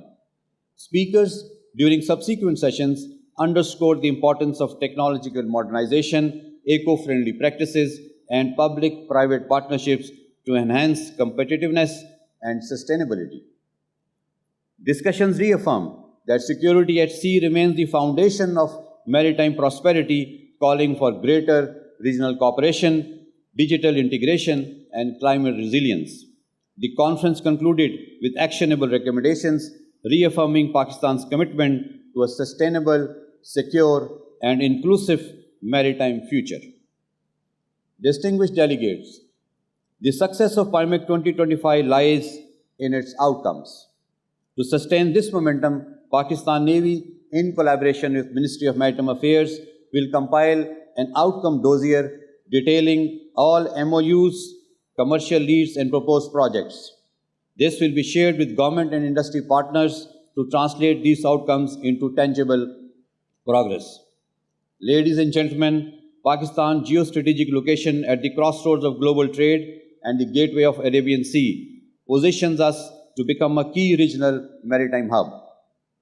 Through CPEC and the continued development of Karachi and Gwadar ports, Pakistan is advancing toward this vision of connectivity and prosperity. Let me also reaffirm that Pakistan Navy stands resolute in safeguarding our maritime frontiers and will, inshallah, continue to ensure freedom of navigation and protect lawful maritime commerce. Equally vital is sustainability. Our growth must remain climate aware and eco-sensitive. We will continue aligning with global best practices in fisheries management, green port operations, and low-carbon shipping technologies. The path ahead lies in partnership between government and industry, academia and technology, and between Pakistan and our partners from across the globe. The blue economy will thrive only through shared responsibility and collaboration. To conclude, PIMEC 2025 has demonstrated that Pakistan possesses both the vision and capability to host a world-class maritime event that advances commerce, fosters innovation, and strengthens the linkages between policy, industry, and academia. I extend my heartfelt gratitude to all our delegates, exhibitors, visitors, and the media for making this event a resounding success. I wish all our international guests safe travels back home and keenly look forward welcoming you all again, inshallah, in 2027. As we close this chapter, let us reaffirm our commitment to a secure, sustainable, and prosperous maritime future. Pakistan Navy remains steadfast in safeguarding our seas and supporting national development. I also look forward to seeing the legacy of PIMEC manifest in projects, policy incentives, and growth with shared prosperity and responsibility. I thank you all. Pakistan Navy Zindabad, Pakistan Paindabad.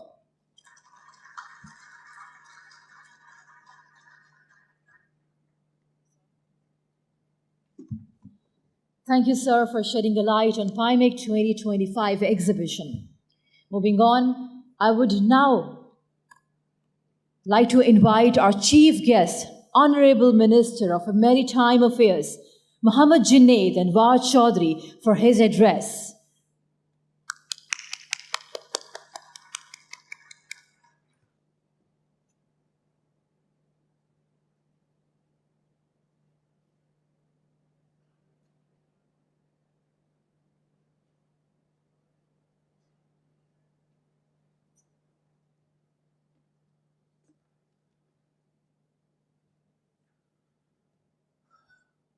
Bismillahirrahmanirrahim.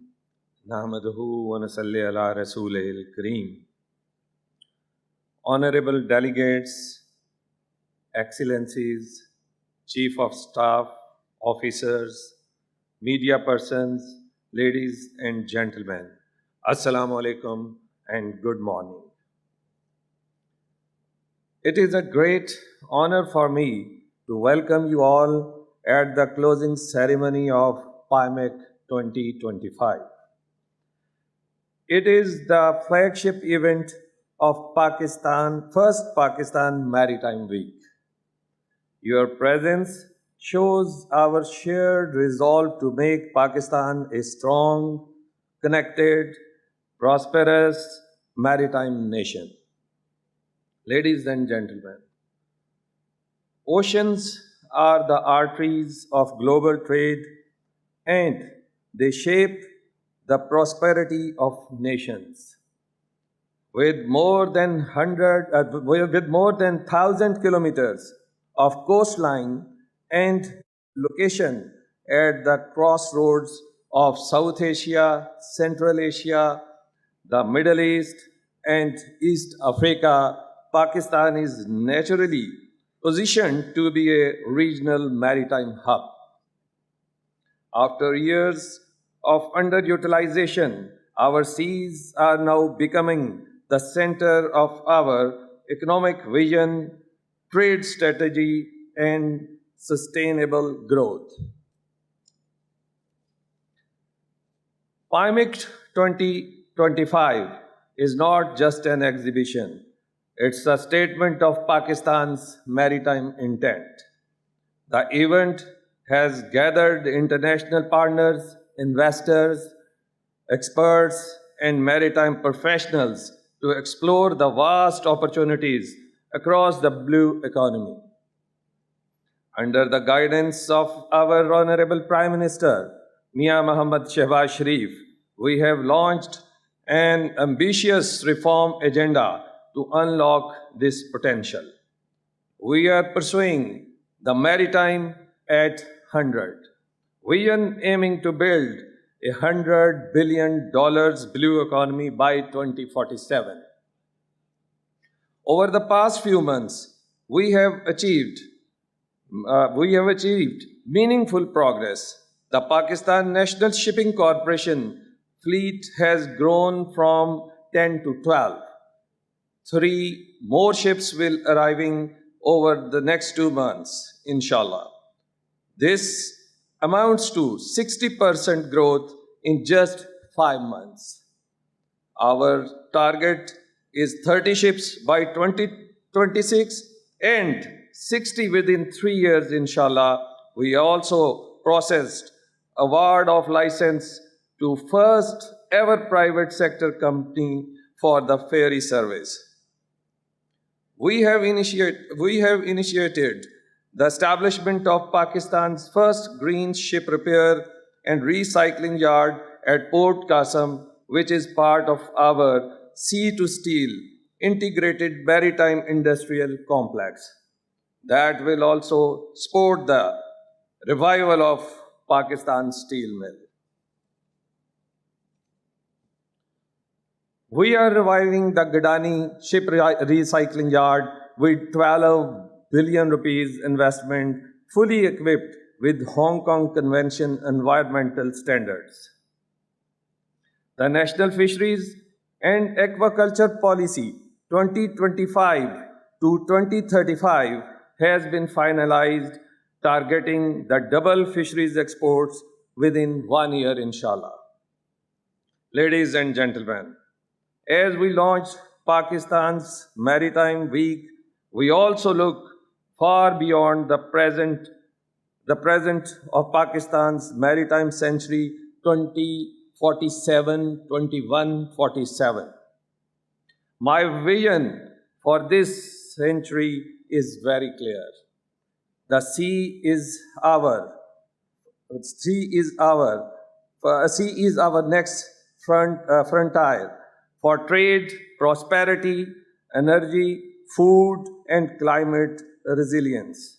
By 2047, we aim to transform Pakistan into a globally recognized blue economy powerhouse, driving regional integration and sustainable maritime growth across the North Arabian Sea and Indian Ocean. My vision for next century is based on 5 pillars, which include: we have Port 1, Port 2, Port 3, Port Qasim, KPT, and Badar. Development of 3 new deep sea ports, Port 4, Port 5, and Port 6, inshallah. Expanding the national shipping fleet, which can carry Pakistan's own seaborne trade and bring sea freight bill to minus, inshallah.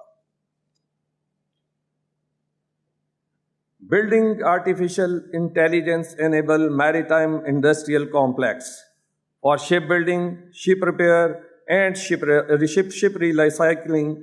I envision made in Pakistan ship in future, inshallah. Achieving 100% digital and green ports with multimodal connectivity through road, rail, and air. Leading regional maritime cooperation, promote peace, sustainability, and shared prosperity across our sea. I state with conviction that Pakistan's second century belongs to the blue economy, inshallah. Together, let's make Pakistan not only maritime nation, but a maritime leader be. Thank you very much. अब मैं थोड़ी सी बात अपनी ज़बान में भी करना चाहूँगा, जो पाकिस्तानी लोग यहाँ पे बैठे हैं। मैंने जब से इस मिनिस्ट्री का चार्ज लिया और इस मिनिस्ट्री को देखा, तो यकीन जानिए बहुत कुछ है इसमें। ये हम 100 अरब रुपए का टारगेट जो लेके चल रहे हैं, ये कोई टारगेट नहीं, लेकिन हमारा अज़म मजबूत होना चाहिए और इस पाकिस्तान को मजबूत करने के लिए नीयत होनी चाहिए। तो हम ये 100 अरब नहीं, हम कई 100 अरब यहाँ से निकाल सकते हैं और अपने मुल्क की मईशत को हम और मजबूत कर सकते हैं। हमें मेड इन पाकिस्तान का सोचना चाहिए। इट्स वेरी अनफॉर्चुनेट कि हम इस पाकिस्तान को थोड़ा सा पीछे कर लेते हैं जब हमारे मफादात, हमारी अर्निंग्स, इसमें कोई थोड़ी बहुत कमी आती है। हमें मेड इन पाकिस्तान का सोचना चाहिए। मैं अपनी मिनिस्ट्री का आज इस प्लेटफॉर्म पे खड़े होके या आपके साथ वादा करता हूं कि आप आइए, हम जो फॉरेनर्स को भी वेलकम कहेंगे, ये आएँ, यहाँ पे इन्वेस्टमेंट्स करें, बिल्कुल उनका भी हक है, लेकिन आपका भी उतना हक है। आप आइए, और मैरीटाइम सेक्टर में जो आज मैं यकीन के साथ कहता हूँ, पूरी दुनिया ये बात कहती है कि हमारी ब्लू इकॉनमी जो है ये हमारा फ्यूचर है। तो मैं आपको ये आज दावत देता हूँ कि आप आइए, मेरे अदारे, मेरी पोर्ट्स, मेरी पोर्ट कासम, मेरी केपीटी, हमारा ग्वादर, हमारे फिशरीज डिपार्टमेंट आपके लिए दिन रात सर्विस देने के लिए तैयार हैं। और आपको कोई मसला हो तो आप इन अदारों में जाइए, आप मिनिस्ट्री से रब्ता कीजिए, हम हर तरह की आपको फैसिलिटी देने के लिए तैयार हैं, क्योंकि मैं चाहता हूँ और ये मेरा अज़्म भी है, जिस तरह अभी फैसल अब्बासी साहब ने भी कहा कि हम लैंड ऑफ अपॉर्चुनिटीज़ हैं, हमारी नीला पानी, हमारे साहल आज आपकी राह देख रहे हैं। ये आज इंशाल्लाह मेरा एक और अज़्म भी है कि हम इंशाल्लाह ताला अपने पाकिस्तानी दोस्तों के साथ, जो आज मेरे साथ उन्होंने मिलना भी है, कि हम इंशाल्लाह अपना एक पाकिस्तान टर्मिनल बाय पाकिस्तानीज़ भी बनाएंगे, जो स्टेट ऑफ द आर्ट होगा इंशाल्लाह ताला। तो मेरी आपसे सिर्फ ये गुजारिश है कि आप आइए, इसमें हिस्सा लीजिए। फॉरेनर्स तो हमारी मईशत में हिस्सा डालने के लिए तैयार है, लेकिन हम भी एक जज्बे के तहत आएँ और इन हवाओं को बदलें और पाकिस्तान को एक मजबूत और मुस्तहकम मुल्क बनाएं। पाकिस्तान जिंदाबाद।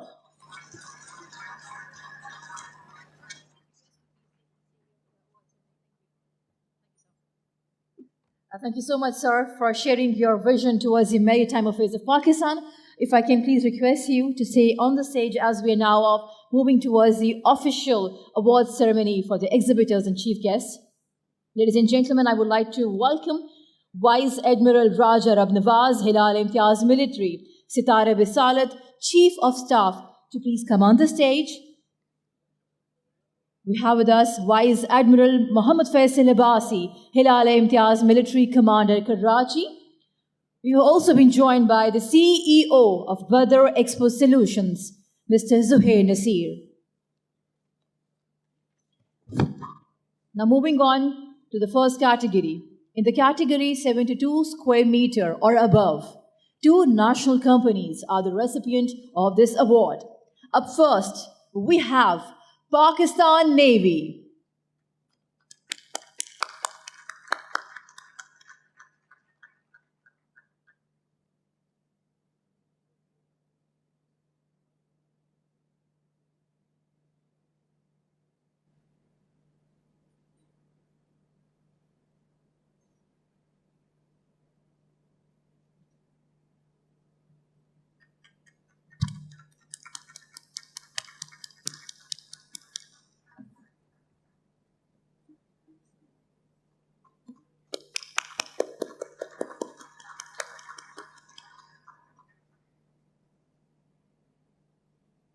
Up next, we have livestock and fisheries.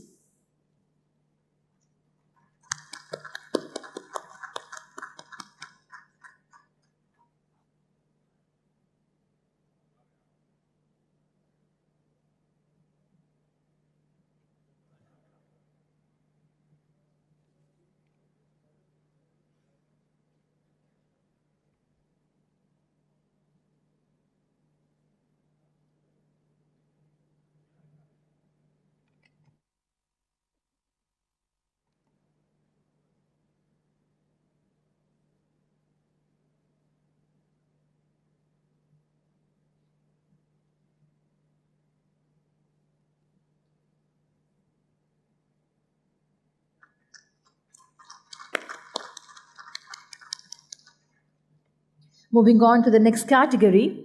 In the category of 72 square meters or above, 2 international companies are the recipient of this award. Up first, we have Ministry of Defense, Iran.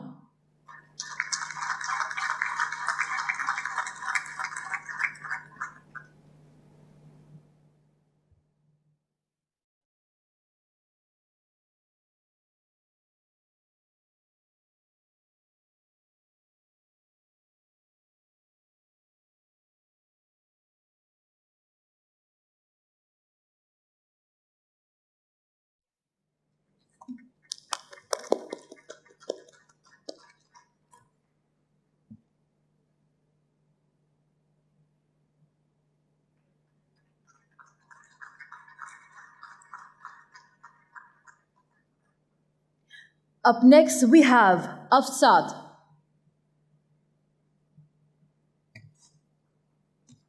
We have Asfat with us.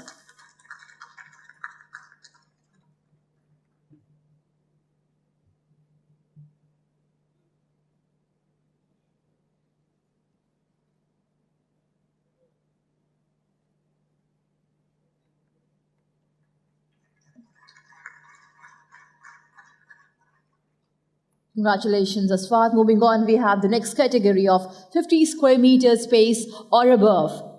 2 national companies are the recipient of this award. Up first, we have Sindh Investment Department.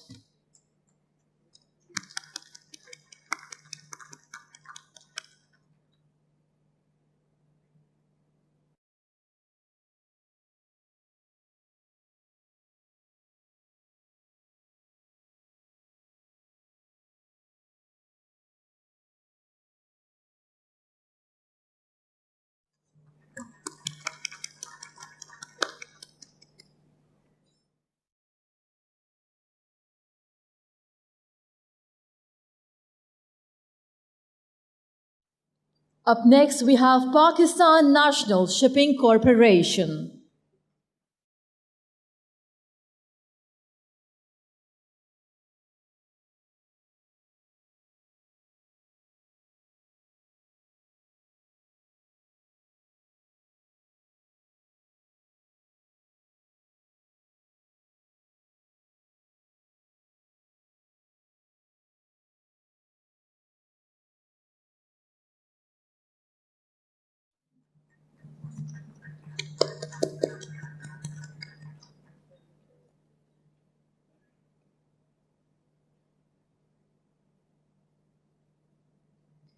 Moving on to the next category of finalized national award winners of 50 square meters below. 2 national companies are the recipient of this award. We have with us Aerospace Bakery Pakistan Private Limited.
Up next, I would like to call National Radio and Telecommunication Corporation, NRTC, to please come on the stage and receive your award.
Moving on to the final award category of finalized international award winners of 50 square meter or below, I would like to call Water Master Aquamec.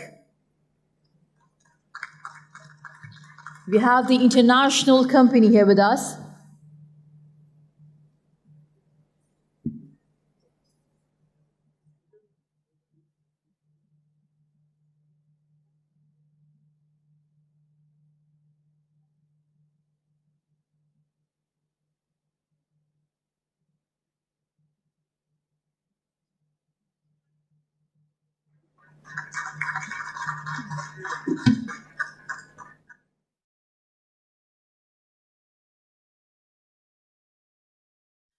Congratulations to all the awardees of PIMEC 2025. Now, I would like to request Vice Admiral Raja Rab Nawaz Hilal Imtiaz Military Sitare Visalat, Chief of the Staff, to please present the memento to our Chief Guest, Minister of Maritime Affairs, Muhammad Junaid Anwar Chaudhry. We've also been joined by Mr. Zuhair.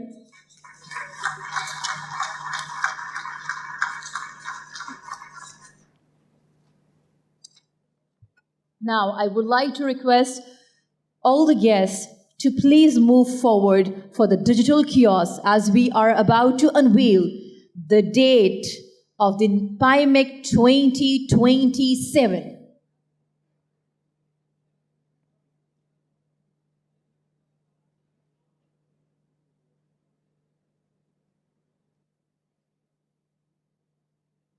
Ladies and gentlemen, this is the time to unveil the next edition date of PIMEC 2027.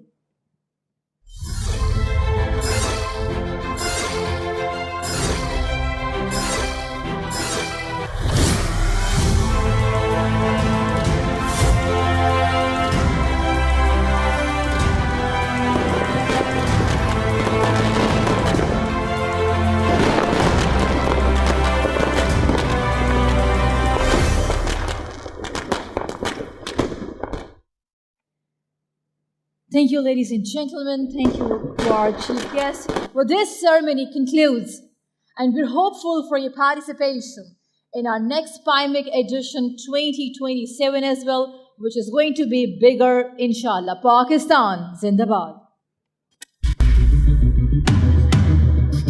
I would like to request all the guests to please be seated and maintain the decorum.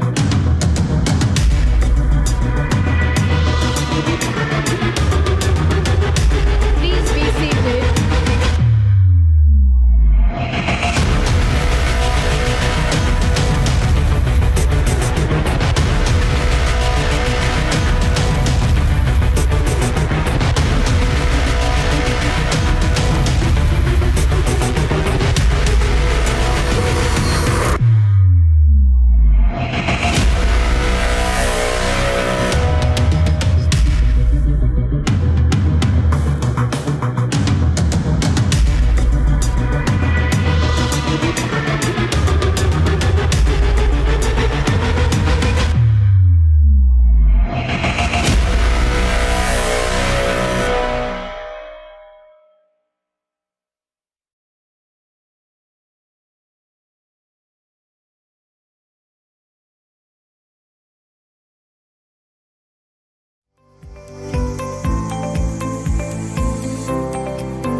Badar Expo Solutions, we are committed to connecting people, creating values, and delivering impactful events.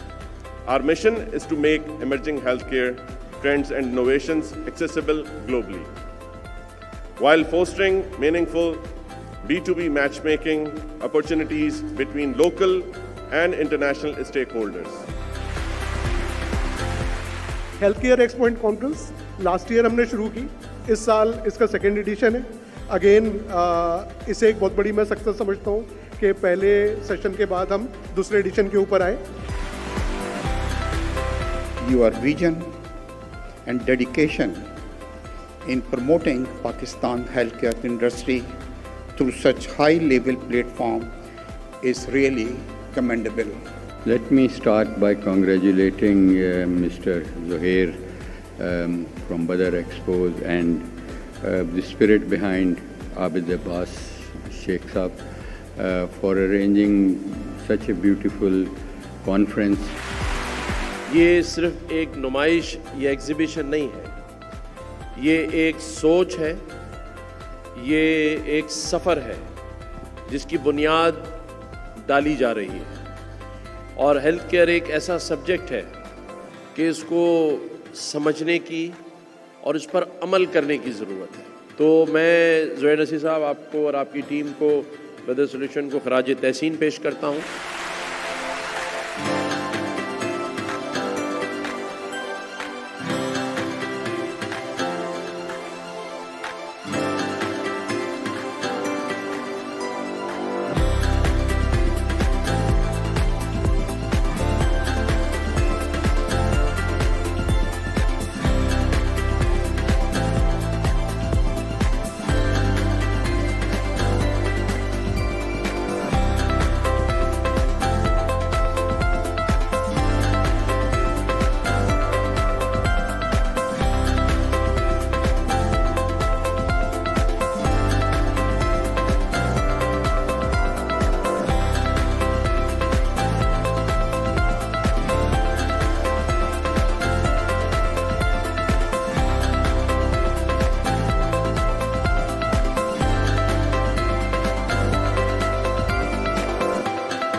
thank the dignitaries and all the guests, the sponsors, the exhibitors who have been with us through the years and have made this event possible.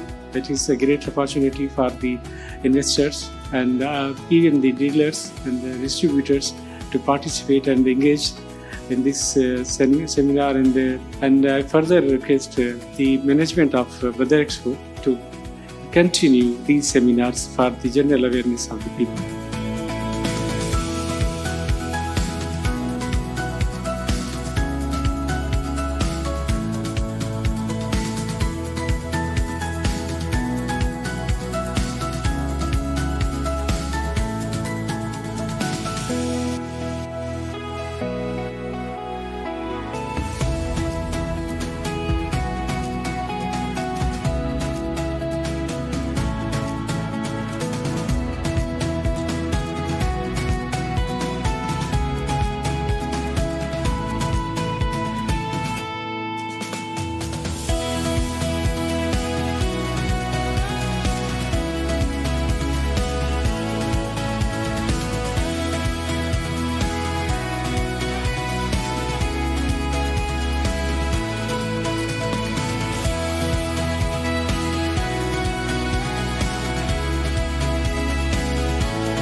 At Badar Expo Solutions, we are committed to connecting people, creating values, and delivering impactful events. Our mission is to make emerging healthcare trends and innovations accessible globally, while fostering meaningful B2B matchmaking opportunities between local and international stakeholders. Health care expo and conference last year हमने शुरू की, इस साल इसका second edition है. Again इसे एक बहुत बड़ी मैं सक्सेस समझता हूँ कि पहले सेशन के बाद हम दूसरे एडिशन के ऊपर आए.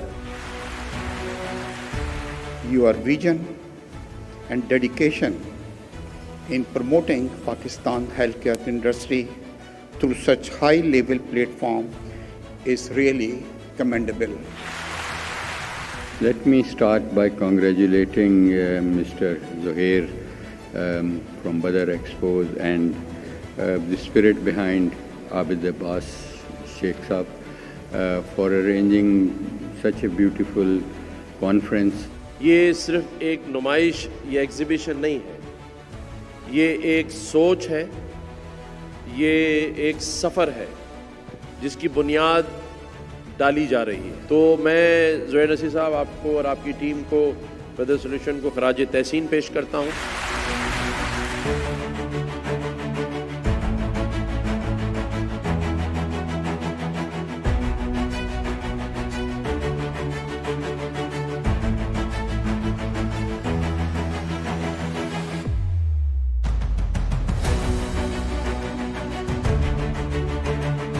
हमने पिछली मरतबा एक टॉपिक के ऊपर पैनल डिस्कशन किया था.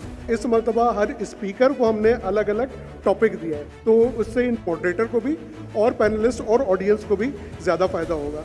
आई am thankful to all the collaborators, specially Badar expo solutions. उसका हर डिपार्टमेंट, आप जो ये पूरा सेटअप देख रहे हैं, ये सेटअप जो है ये मुमकिन नहीं था अगर बदर एक्सपो सॉल्यूशंस की मुझे पूरी सपोर्ट मौजूद नहीं होती. तो I am really thankful to you Zohair साहब.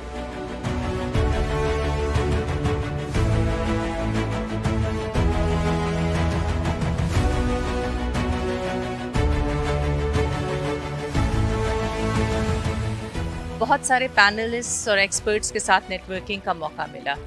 एक बहुत ही wonderful interactive academic learning experience था जिसमें हमने हेल्थ केयर सॉल्यूशंस की बात की. और बदर एक्सपो हेल्थ केयर सॉल्यूशंस एक ऐसा प्लेटफॉर्म है जहां पे जो लीडिंग एक्सपर्ट्स हैं वो नेशनल लेवल की पॉलिसी की रिकमेंडेशंस दे सकते हैं.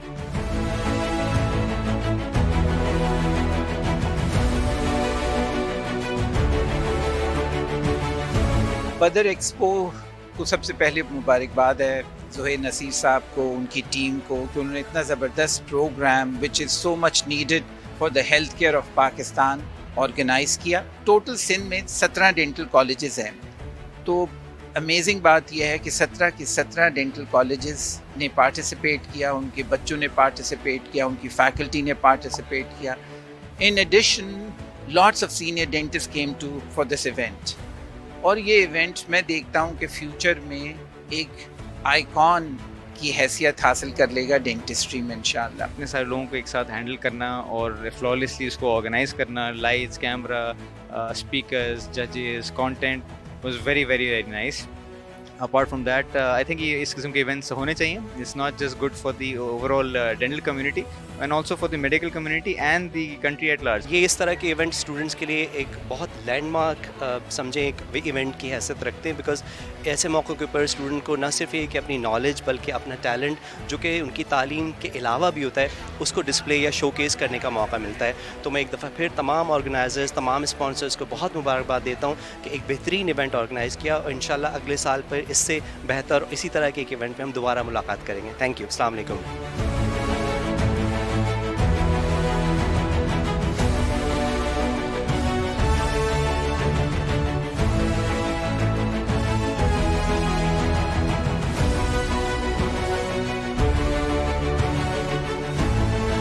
डेंटिस्ट्री को पिछले एडिशन की तरह इस दफ़ा भी इनवाइट किया कि हम उसका पार्ट बने. और हमारे कॉलेज से उन्होंने कहा कि हम इसको ऑर्गेनाइज़ करें. तो हमने डेंटिस्ट्री का प्रोग्राम ऑर्गेनाइज़ किया उनके लिए. 3 दिन का प्रोग्राम था डेंटिस्ट्री का.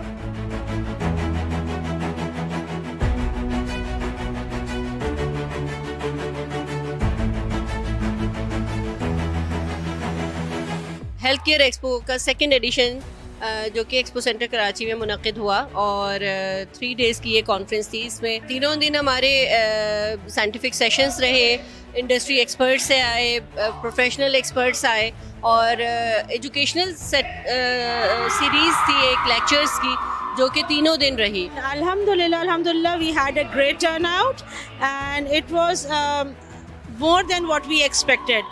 So alhamdulillah for everything and thank you everyone who attended our program. Inshallah for next time इसे बेहतर करेंगे और उम्मीद है कि आप सब हमें join करेंगे. Thank you so much. Thank you very much Badar Expo for having me or giving me a chance and my team to bring a change into this aesthetical industry. वो जो हो रहा है जी वो बदर एक्सपो ने करवाया है और बहुत सारी उनको मुबारकबाद क्योंकि बड़ा अच्छा इवेंट है और बड़ा अच्छा फुटफॉल है, लोग आके यहाँ पर अपने हेल्थ सोल्यूशंस ले रहे हैं। सो उम्मीद करता हूँ कि इस तरह से करते रहेंगे और आगे भी ये काम अच्छा चलता रहेगा। Very organized, very well organized in fact, और हेल्थ केयर की जितनी सर्विसेज मैं यहाँ देख रहा हूँ, जितने लोग यहाँ देख रहा हूँ, pharmaceutical companies are here, hospitals are here and of course Sindh का अपना जो SIHS है दैट्स हियर और बहुत सारी और चीज़ें हैं। So just a wonderful experience overall, बहुत होलसम एक्सपीरियंस है और आपको आके एहसास होता है कि पाकिस्तान में बहुत काम हो रहा है, specially the people who have organised this. बदर, thank you so very much, बहुत बहुत शुक्रिया for inviting me. Crowd was amazing. We had all the honorable guests with us. Our guest of honors, they were dignitaries and they were council generals and very, very senior doctors and professors as well. So I had an amazing time and the ambience of the event is really nice and wish you best of luck, Badar Expo. हम यहाँ मौजूद है expo में जिसको आज यहाँ सजाया है ज़ुहैर नसीर, तो आप जरूर विजिट कीजिए, आपके बहुत सारे सोल्यूशंस का यहाँ मिलेंगे।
Tonight at the Paimak Gala dinner, we honor the very heart of Pakistan, its vibrant culture, its timeless traditions, and its progressive spirit.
साकू ढोल मनावना है, साकू यार मनावना है, ओ भावे सिर दी बाजी लग जावे, ओ भावे सिर दी बाजी लग जावे। ओ लाल मेरी पत रखियो बाला झूले लालन, ओ लाल मेरी हो लाल मेरी पत रखियो बाला झूले लालन, सिंधड़ी दा सेवन दा सही शहबाज कलंदर, दमादम मस्त कलंदर, दमादम मस्त कलंदर, सही शहबाज कलंदर सही शहबाज कलंदर वटे दम दम दे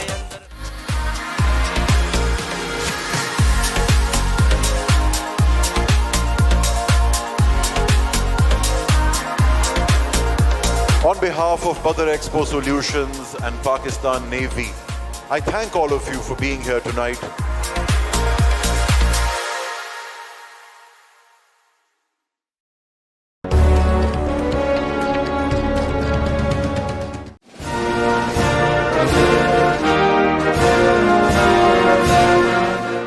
इल्म में भी सुरूर है लेकिन ये वो जन्नत है जिसमें हूर नहीं।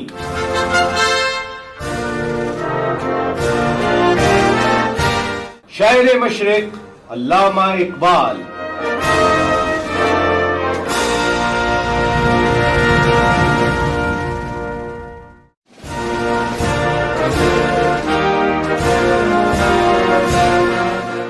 बुरा समझून है मुझसे तो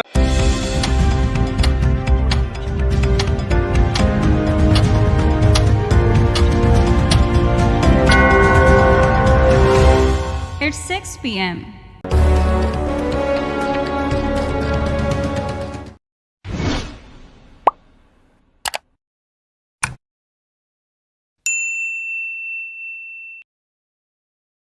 अस्सलाम वालेकुम, my name is Abdul Monim Thakur, I am from Lahore और हमारी कंपनी बेसिक डील करती है जी काऊ इंपोर्ट में। अभी इस टाइम भी हमारे ओनर कंपनी के डॉक्टर मलिक उमर फरूकवान साहब इस टाइम ऑस्ट्रेलिया में एनिमल्स की शिपमेंट के लिए वो इस टाइम एनिमल सिलेक्शन के लिए गए हुए हैं, लिहाजा अभी हमारी ऑस्ट्रेलिया से एनिमल शिपमेंट आ रही है। और इस टाइम हमें डेल्फा और सिंध गवर्नमेंट की तरफ, लाइफ स्टॉक की गवर्नमेंट की तरफ से हम उनके बड़े मशहूर हैं कि उन्होंने हमें इधर इनवाइट किया और इधर मैंने बहुत खुश हुआ इधर के देख के, जिस तरह स्टूडेंट्स और काफ़ी यानी कि फार्मर्स का बहुत इंटरेस्ट शो कर रहे हैं अपना। सिंध गवर्नमेंट और बदर एक्सपो सॉल्यूशंस और डेल्फा का हम बहुत मशहूर हैं कि उन्होंने हमें इनवाइट किया और लिहाजा हमें इससे मुस्तफ़ीद होने का बहुत मौका मिला। और काफ़ी यानी कि क्लाइंट्स हैं यहाँ, कुछ फार्मर्स हैं जिन्होंने अपना ग्रेट इंटरेस्ट शो किया हमारे साथ, तो इसके लिहाज से डेल्फा और सिंध गवर्नमेंट का बहुत बहुत शुक्रिया।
अस्सलाम वालेकुम जी, मेरा नाम डॉक्टर आफ्ताब हुसैन है और मैं रिसर्च ऑफिसर हूँ life stock and fisheries department government of Sindh में। तो बेसिकली ये जो एक्सपो 2025 यहाँ पे जिसकी एग्जीबिशन यहाँ की गई है बदर एक्सपो में, तो ये कोलेबोरेशन है गवर्नमेंट ऑफ सिंध यानी लाइफ स्टॉक और fisheries department government of Sindh का और उसके अलावा डेल्फा वालों का एक कोलेबोरेशन है।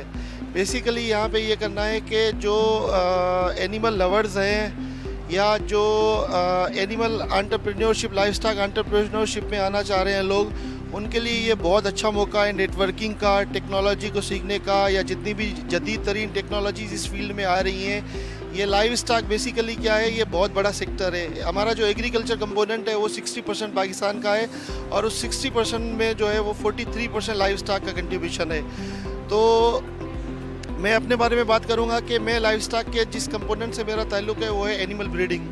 हम क्या करते हैं, हमारी जितनी भी इंडाइजीनस यानी लोकल ब्रीड्स हैं और उसके अलावा जो एक्सोजीनस ब्रीड्स हैं, हम उनकी जो है अफजाइश नस्ल, अगर उर्दू में बात करें तो अफजाइश नस्ल पे काम करते हैं। हम लोग क्या करते हैं कि हम अच्छी नस्ल की सीमिन की प्रोडक्शन करते हैं और एग्जोटिक सीमिन को जो है वो बाहर दुनिया से पाकिस्तान में लाते हैं। तो हम पहला काम ये करते हैं कि हम अपनी जो है इंडाइजिनस ब्रीड्स जितनी भी हैं उनको प्रिजर्व करें और उनकी मिल्क और मीट की क्वालिटी को बेहतर बनाएं और बढ़ाएं।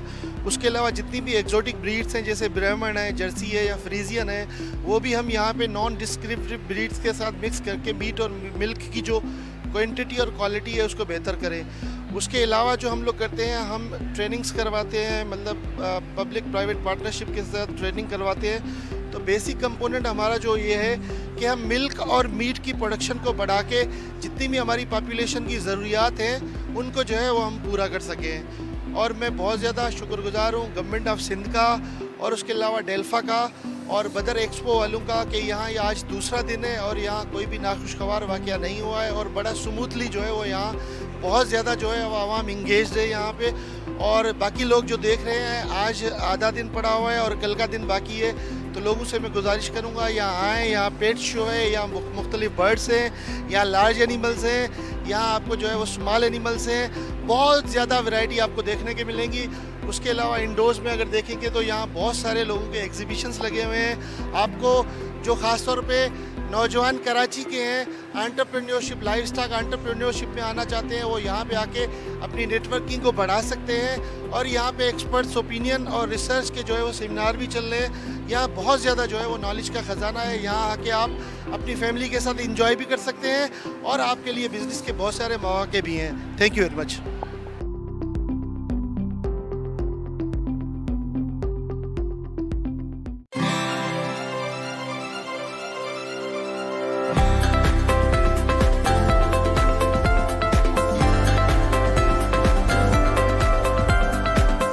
At Badar Expo Solutions, we are committed to connecting people, creating values, and delivering impactful events.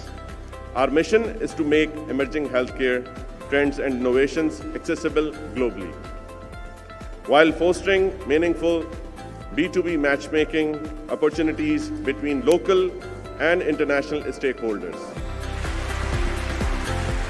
Health care expo and conference last year हमने शुरू की, इस साल इसका सेकेंड एडिशन है। अगेन इसे एक बहुत बड़ी मैं सक्सेस समझता हूँ कि पहले सेशन के बाद हम दूसरे एडिशन के ऊपर आए।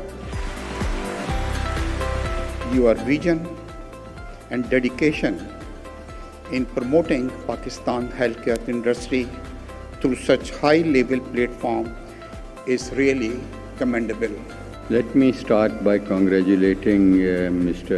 Zuhair from Badar Expos and the spirit behind Abid Abbas Sheikh Saab for arranging such a beautiful conference.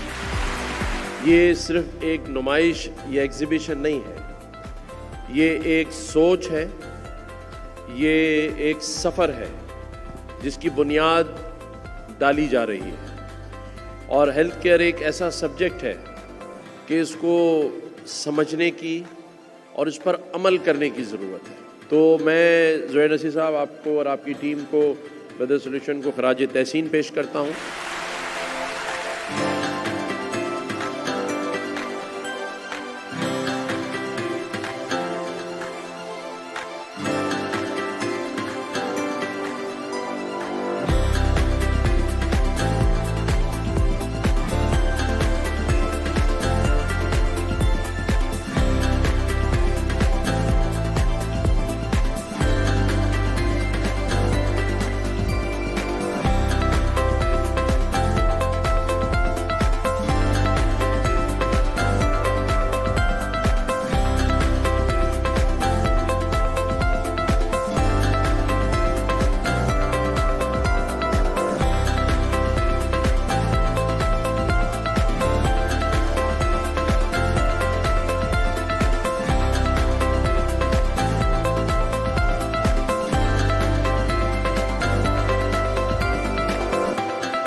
अस्सलाम वालेकुम जी, मेरा नाम डॉक्टर आफ्ताब हुसैन है और मैं रिसर्च ऑफिसर हूँ livestock and fisheries department government of Sindh में। तो बेसिकली ये जो एक्सपो 2025 यहाँ पे जिसकी एग्जीबिशन यहाँ की गई है बदर एक्सपो में, तो ये कोलेबोरेशन है गवर्नमेंट ऑफ सिंध यानी लाइव स्टॉक और fisheries department government of Sindh का, और उसके अलावा डेल्फा वालों का एक कोलेबोरेशन है।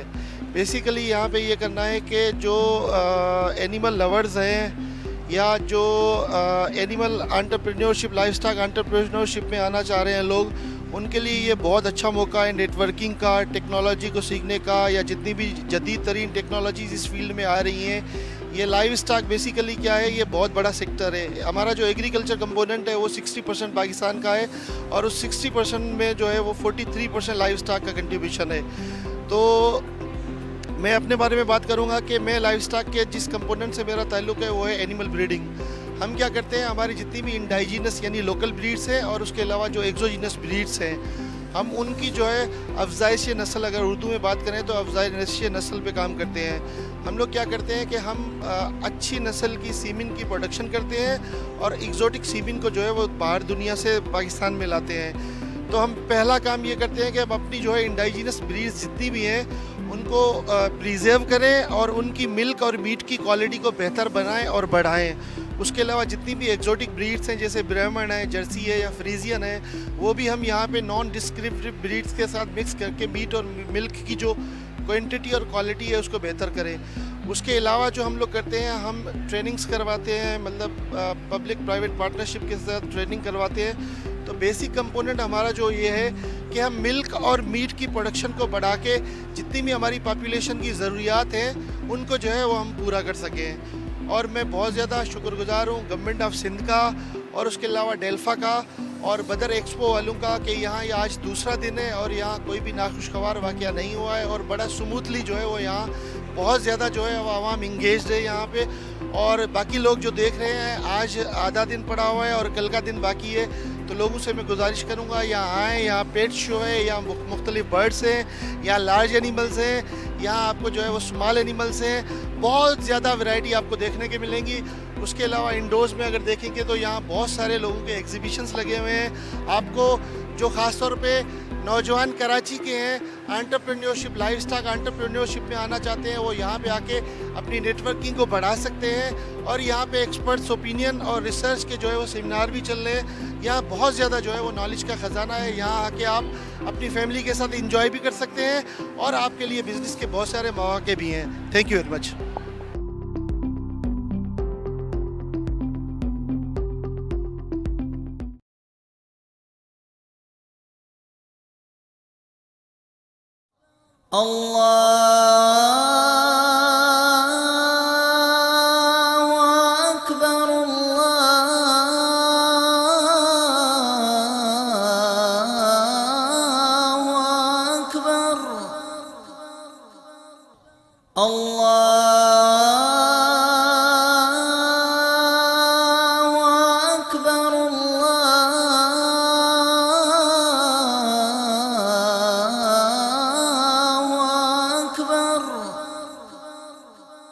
أشهد أن لا إله إلا الله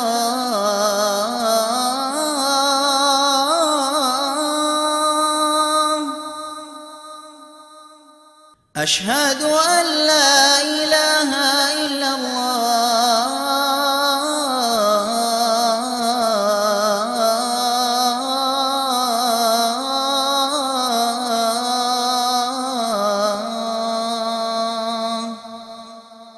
أشهد أن محمدًا رسول الله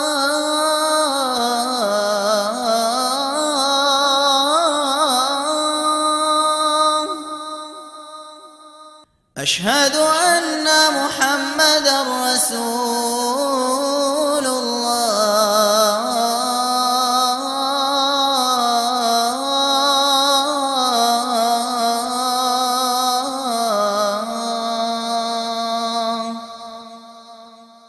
حي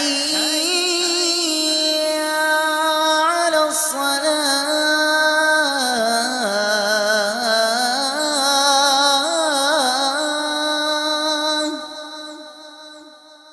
حي على الصلاة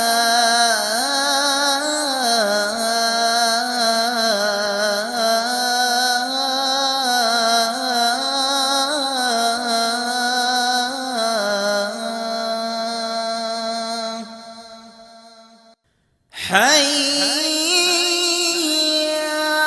على الفلاح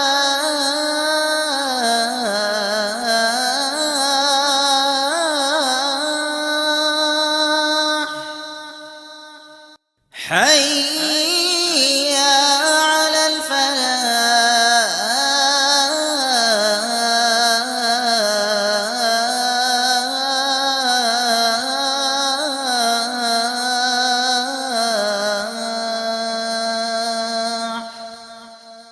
الله أكبر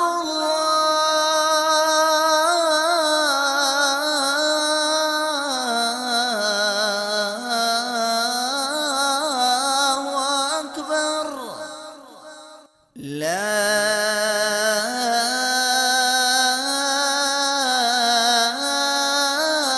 إله إلا الله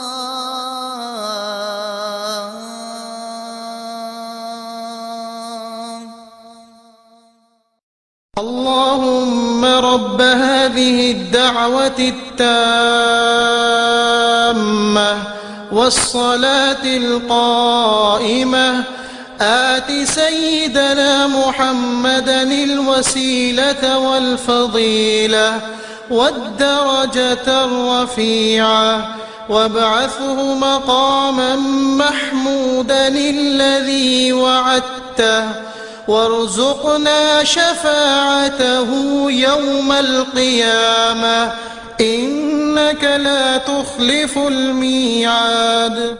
ऐ अल्लाह, इस दावत कामिल और ता क़यामत कायम होने वाली नमाज के रब, तू मोहम्मद सल्लल्लाहु अलैहि वसल्लम को जन्नत में नुमाया मकाम, फजीलत और बुलंद दर्जा अता फरमा और उन्हें उस मकाम महमूद पर फाइज फरमा जिसका तूने उनसे वादा फरमाया है, और क़यामत के दिन हमें उनकी शिफात नसीब फरमा।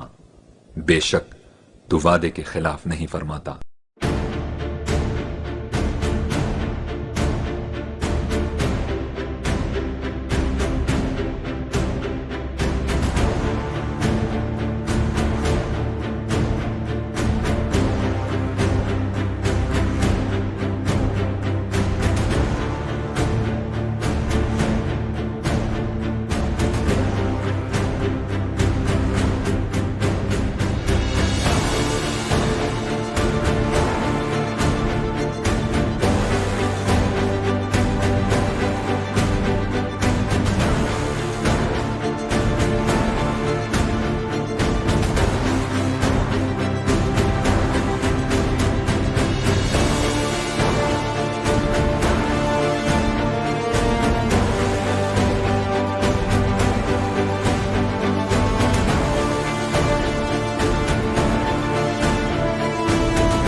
Also within the industries, we are well connected. We know what the PAS has been running, what are the issues facing, how they tackle the PAS.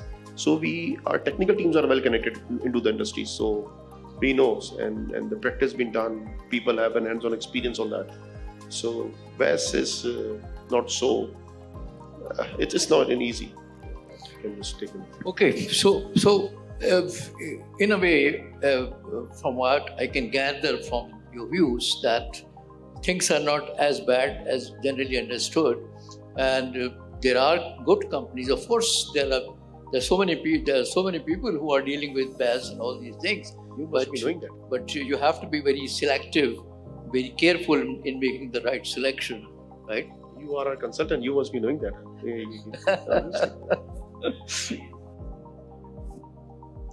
आप कुछ कह रहे हो? No. Okay.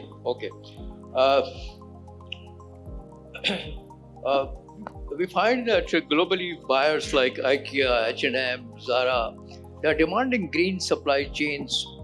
If Pakistani mills don't adopt clean energy, we could lose the major export market.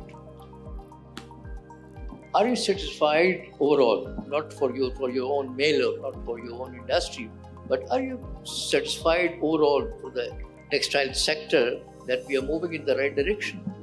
Sir, all the big textile industry, like top, if you talk about 10 to 15 top exporter of Pakistan, so they are investing in renewable. And overall that we have discussed, we only discuss about one thing, which is power. And Fahad mentioned one thing, that was net zero. In net zero, basically there are three parameters. That is not only all about like power generation, it's also about the steam generation, where you use the natural gas for the gas combustion to convert water into steam. So there is second thing, which is steam, and the third one is the water. So they are measuring out your all the carbon footprint, whatever the gas you are burning out, and whatever the effluent that you are using, how much liter of water you are using for the manufacturing of the fabric. So since the top exporters, they are putting up millions of dollars in renewables, like the biomass power plant for the it's a renewable power plant for the generation of steam.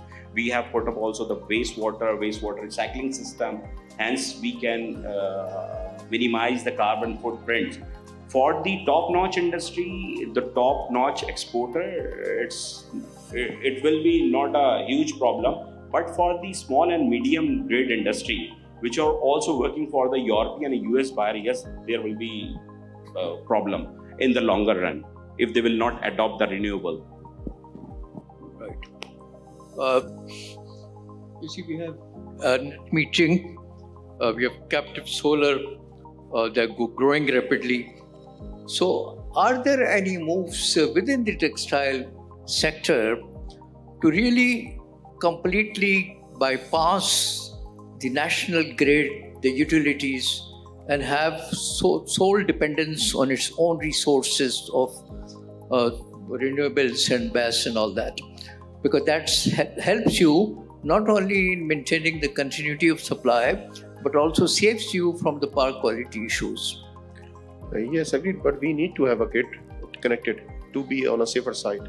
For the surplus orders, if we get, and the stability, there should be a backbone behind that. So we are trying to move towards the net zero, towards the carbon emission reduction and energy. Like we have around 100 acres of the land, and we are running 40 megawatts. But on that land, we can only put up 6 to 7 megawatt power generation on the solar. So eventually we need more power, and that will be possible only through the grid. Whether it has to be a policy where grid can be a greener for the industries. That's my we cannot move the whole process out of it. Again, I'm a bit confused about what the customers are asking for, and asking us that okay, you should not use the fossil fuel energy based systems by 2029 or 30, whatever it is. And at the same time, because they know that there is not so much renewable infrastructure available in Pakistan to ensure that all the textile mills can comply by that requirement, so they are saying that okay, you can use the grid energy. Now it's a contradiction. Grid energy is not being made by the renewables entirely. Grid energy is from gas also, from the furnace oil also. So there are so many fossil fuel based energy systems that the grid is using. So at one point they are saying that don't use that, and at the same time allowing and asking for buying the carbon credits. So what's the point of negating your own policy or philosophy that you're asking for? So rather than it should be something more practically possible for companies in Pakistan to allow the fossil fuel based energy, which is not abundant but so far available in large quantities. So and then buy carbon credits to offset them. That's one possibility. No, their requirement is to offset, because in Europe right now also there is so much of a carbon credit buying, practices by so many industries, because they use fossil-based energy, and then at the same time they offset their carbon utilization by buying the credits. So that's the same thing that should be allowed in Pakistan also, rather than asking for an impossible task to do, which is, from my perspective, for the next 25, 30 years is not possible, unless and until there is a 360-degree change in energy policy in Pakistan. Clearly, like to comment. What I can say about this is releasing the burden of the grid is a challenge in many places, and again, not only in Pakistan. And again, to illustrate it, there is one perfect solution which you increasingly hear about those days, unfortunately again with very different values of quality, which is solar. And here I'm stating, yes, solar lighting. Harnessing the power of the sun is without limits. You can do a lot. And today we have also even industries choosing to say, sir, as per my entire surroundings of the building, is it possible to get something off-grid? Which we did in many places. And I remember also territory and the constraints. Just to quote one, I was in charge, I joined Philips Signify 16 years back in Europe. But I was also part of, don't ask me why, as part of this territory called Caribbean Islands, which is usually the postcard which you see and everybody likes. But over there, they have a huge problem also for distributing the energy and reaching the energy. So you have places where, and also power cuts, by the way. So you have there a huge installation where it is completely independently fed with all-in-one hybrid. You have hybrid, by the way, you have both. You have hybrid connected to the network wherever it makes sense, or you have fully off-grid luminous standalone, as is. So again, there are today, like I would say, there are challenges and there is a baseline which you have to deal with. But again, nowadays solution exists at a very acceptable and affordable premium. Otherwise, those people will probably look at me and say, maybe wakuf naihun. If you tell me it's 200% premium versus a standard solution, I will not buy. So again, yes, today we have some solutions which can also help in that perspective. Thank you. Well, whenever we talk about energy and power, then we have, of course, these are precious resources. And it's a part of our own religion also that everything has to be used very cautiously. All wastages should be stopped, eliminated, or minimized. That, of course, raises the aspect of energy efficiency. On one side, we are talking of lesser and lesser use of fossil fuels and all that. We are trying to have maximum utilization of renewable energies, and at the same time, we must also focus and pay greater attention to the energy efficiency. So looking at that perspective really, from the efficiency point of view, do you think that the textile sector is in a good status of energy efficiency overall, or there are places where really more work, more attention is required? Please. Sorry, I forgot. Gregory said that there is always a possibility to use so much LED lights and replacing the incandescent or the other technology that we had previously. So yeah, textile, as far as I know, and in our group also, this conversion from the old technology to the LED technology has been done and dusted for so many years now, and we keep on adding up LED lights based on the need, and obviously that path has been achieved. The other one, the machines are obviously VFD based technology, so there is a lot of improvement already achieved when either we had old machines also which did not have the technology of VFDs, or by buying new machines we ensure that those have the VFD technologies. But there is another opportunity recently that, not recently but 3 years back, we started changing our the ceiling fans also, because the inverter based technology used half of the energy as compared to what the older technology was using. So that change and transformation is still going on. We had around 15,000 fans in our facility, so gradually every year we are doing that thing. But these are small steps, and small steps also means a lot when we combine all these steps together and see your efficiencies going in that direction. So yes, we firmly believe in that part. We at textile companies which I know in the group also, and some other companies also, they have been believing in this changeover and transformation from normal systems or non-efficient systems to efficient systems. So it is helping though, but at the same time we are adding up capacities, so we need more energy. So it's a never-ending bubble that is going on. Thank you. Yes, we are changing it. He's very right. It's been done 3 years back. We have replaced our inefficient engines, inefficient boilers, and now the consumer itself, like the weaving operator, spinning operator, they are monitoring their own energy benchmarks. They are also now focusing to replace their own energy equipments. Now, without that, you cannot sustain. Inefficient things cannot be run on this cost of energy. So eventually, we have to replace that, and we are replacing. Gradually, also, we are working on the water treatment plant as well. Next step is after the energy is the water as well. There is a shortage of water. So we are also working on the water, how to recycle it. We are already recycling 50%. So we are moving more fast towards that as well. So that's a challenge. We are working on the biomass.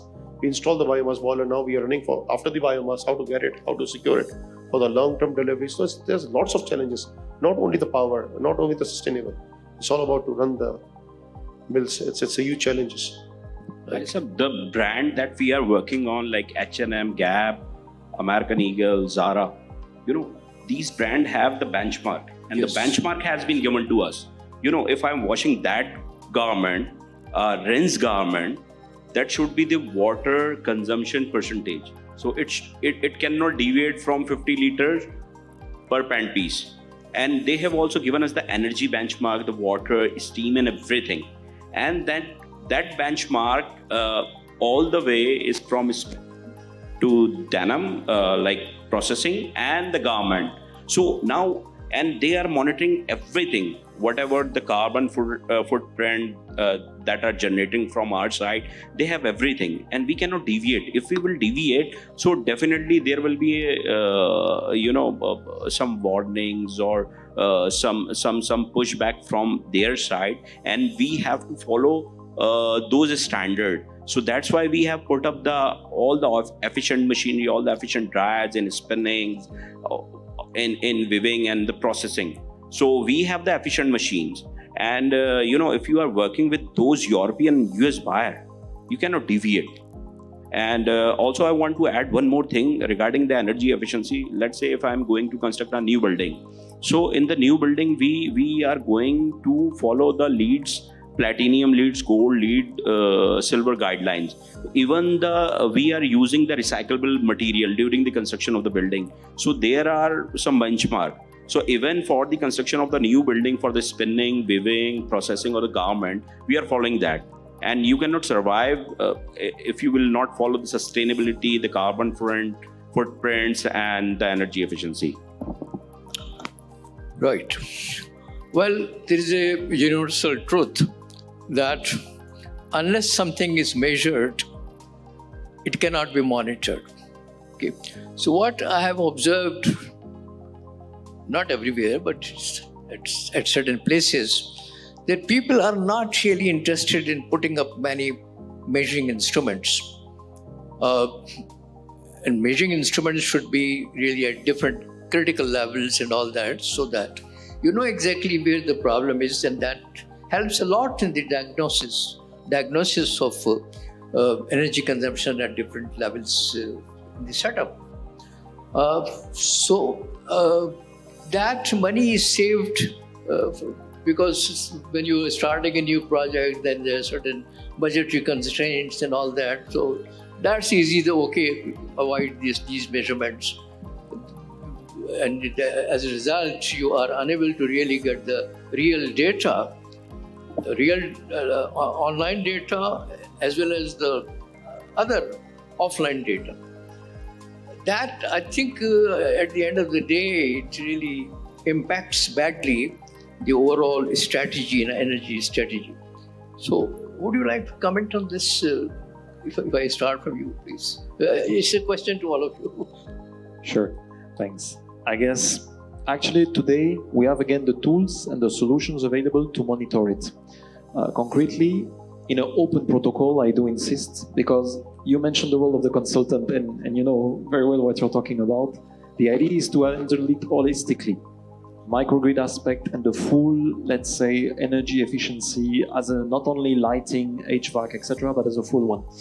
Today, you have, with open API equipped solutions, you have the means, especially as per control and systems, to monitor your entire consumption, to check what's happening. For instance, we have systems telling you precisely fault monitoring, where, watch out, this luminous has gone defect after barely 1 minute. And that you can also interface, because I sit in the shoes of the facility manager who has a complete plant to run, and not only lighting or not only HVAC.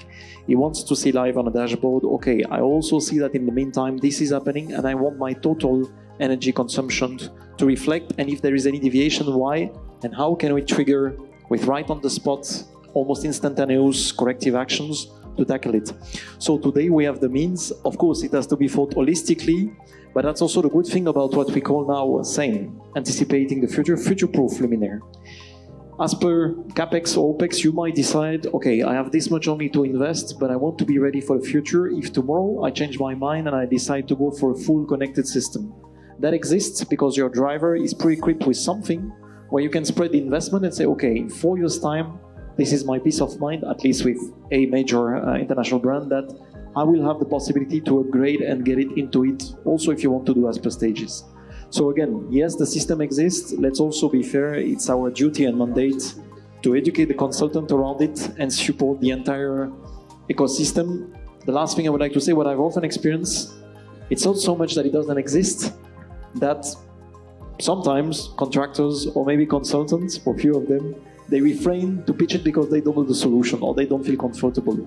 That's why I personally like to meet both end user and consultant together as one team, to also show them what it is, what it costs, how it works. I was saying yesterday during an event, what is a good innovation? Because today we are also very good at building 50 systems which don't talk to each other and which makes it increasingly complex, sorry to say. A good innovation is easy to use, easy to install, easy to commission and monitor, and affordable. So this is how we should think. And again, today, with open API, not closed protocol, you have the possibility to gather those, but you need to embark the right people and ensure the right expertise and capabilities behind. Thank you. Thank you. So from my perspective and my groups and companies' perspective, measurement obviously is not at all avoided. There is no compromise on that. So all the systems that were previously bought some years back, or the new being bought very recently, all are ensured that the measuring systems are there and they are connected with SCADA systems across the organization that we have. So and then finally the next phase, what we are almost there in the next 6 months, we're going to be up and running, is to be able to see all the SCADA output on the ERP system. So to see that data on our desktops and laptops within minutes and seconds, that's what the plan is. Each and every machine, each and every equipment, each and every power engines or steam systems or whatever it is, the data will be right at our desktop in the next 6 months. Right. But want to say something? That's fine. Yeah, okay. Monitoring is necessary and it's an essential tool. And without the monitoring, we cannot run the industry. And that's also the requirement of the buyer as well. And you cannot forecast your energy demand and the utilization and the generation. So, and without this, we cannot move further. Absolutely.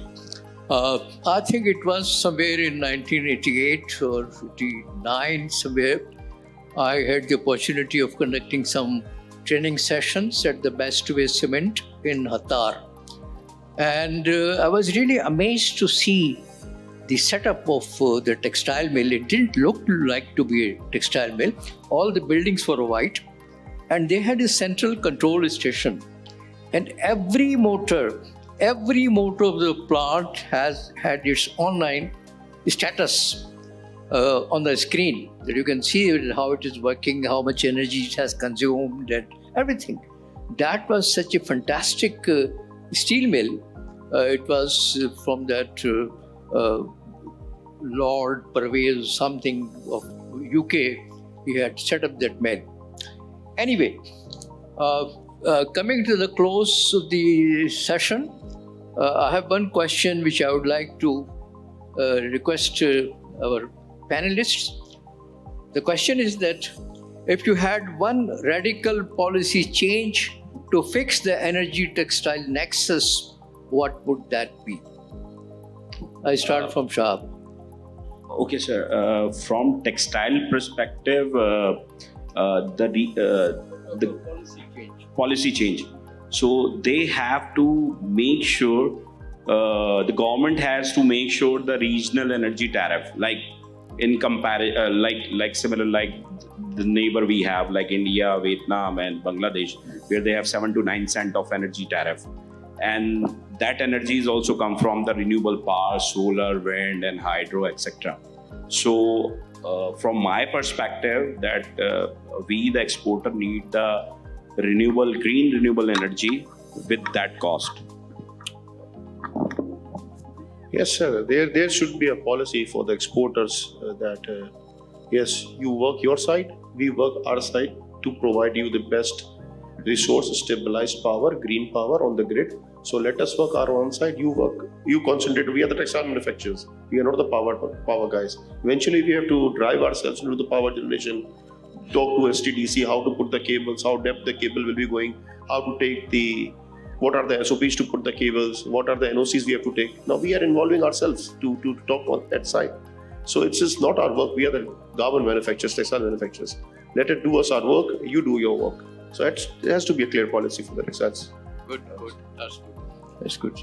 I would say the government should have a clear-cut competitive energy selling and power selling strategy, and has to be finally one-time decision on this, that this is it, this is for the industry, this is for the sake of the country, to be competitive, not only in selling of power and energy to the consumers, whether industrial or whatever it is in Pakistan, but at the same time give the industry some targets. Business targets. If we achieve that target, we will be given at a lesser price. So that's how something more competitive can be changed, and the mindset of not being competitive has to change. That's the change in policy that I would suggest. Thank you. The most obvious one would be obviously to say, okay, let's work on the cost of energy by working on your own energy mix to ensure that, which is not something you do overnight, you do produce and you do create the conditions for having this renewable energy package and mix which is evolving. But this will take years. So in a much more pragmatic way, one thing which I observed which is working very fine, especially in Europe and Western countries, is so-called, there's different names according to the country, but energy saving certificate. In other words, if you cannot solve the cost of energy at first, that's the one thing. Based on a certain set of criteria that this industry or this industry has saved this much as a company, matching all the criteria which has been commonly redacted with public consultants, then once the energy saving is proved, you get a certain subsidy of the amount which comes as a matter of percentage rebate of the overall installation, which is in some cases in Europe, just to give you an idea, of course, we maybe not talk about the same magnitude, can go up to 25% of either new project or refurbishment project, which is huge. Basically, 1 in 4 PKR you invest is basically paid back once you have proved that the saving is there. So you ask for something extreme, so I said, let's go for the most extreme ones. But I guess this is the one which could at least incentivize, if for a certain period of time, again, it will take time to make a mix, to shift the mix in energy. So maybe that's probably one track which could be explored and elaborated further. Thank you. With this, we practically come to the end of this session. I think we'll go for questions now. Panel discussion, and I congratulate all the people who are responsible for energy in the textile sector. Curious about a few things. One is that when you say that people have installed microgrids, I presume that you're talking about the grid, the electrical grid we have, the solar and the BESS. You're not including wind. Or have you included wind? You have installed a wind plant? Okay, one thing. The other is, have you computed with this? You have obtained energy optimization and availability. That is great. But have you computed with taking care of the OPEX and the CAPEX? How much energy cost have you reduced from the K Electric, which is around 16-17 cents? Have you been able to bring it down, and to what level? Definitely, that was an objective. Basically, the mindset of the industry, as a business mindset, obviously is to reduce the cost and make some more efficiencies. So, without having paybacks and practical sense or business sense, the investment is not done. So, yes, there is significant, I would say, significant difference between what the grid is providing and what we are having. Can we have a number for this? That's not so advisable, but I would say around almost 50% reduction in what you have from the grid, averagely, not all the time, because it changes. So over the year, maybe less than 50%. Yeah, the levelized cost is around 50% less than what we can get from the grid. Yeah, but over the year, it will be more. It will be more depending on how efficient the system is maintained. So on a yearly basis, it will be around 30% less. On a yearly basis, it would be in a 5 years time, yes, 30% less. Okay. But at the same time, there's another phenomena. The more you increase the grid cost, the more difference is created, and No, we're talking about the current grid. Current grid prices. We're taking that as a benchmark, and we think so. You have with all this investment, you have a 30% save. Yeah, and that's huge. Then the payback period will be for how many years? Then 3 to 5 years. 3 years is fantastic. 3 is fantastic. 3 is fantastic. You won't believe it. 5 years. It becomes 2 years if the energy cost is rupees 50. It becomes 1.5 years if it is 60. So the more you of course take the difference. So thank you. My name is Arif Naveed, and I am basically related with well certification, LEED certification, and energy management. Now, few inputs for these stalwarts of the industry are sitting here. My questions are just as a normal audience.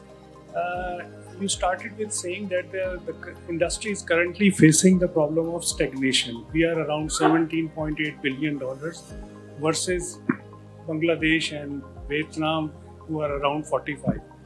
So, just as a thinking that when we go for a challenge, then normally we use the strategy or approach of Ishikawa diagram or cause and effect analysis, where we see that the stagnation is, maybe I'm wrong. When we see stagnation, so normally 75% of our discussion right now is on grid, the availability of electricity, the charges and other things. But the point is that living outside Pakistan and visiting different stores and other places and looking at the textile products of Vietnam, Bangladesh, India and other things. So when I look at this one, apart from the challenge which you are genuine facing related to the grid, there are aspects related with the efficiency of your processes which is in your control. There are certain constraints which are outside the control, like the government policy and other things. As Mr. Shah mentioned about how much, you referred about the liters of water per kilogram of all those things.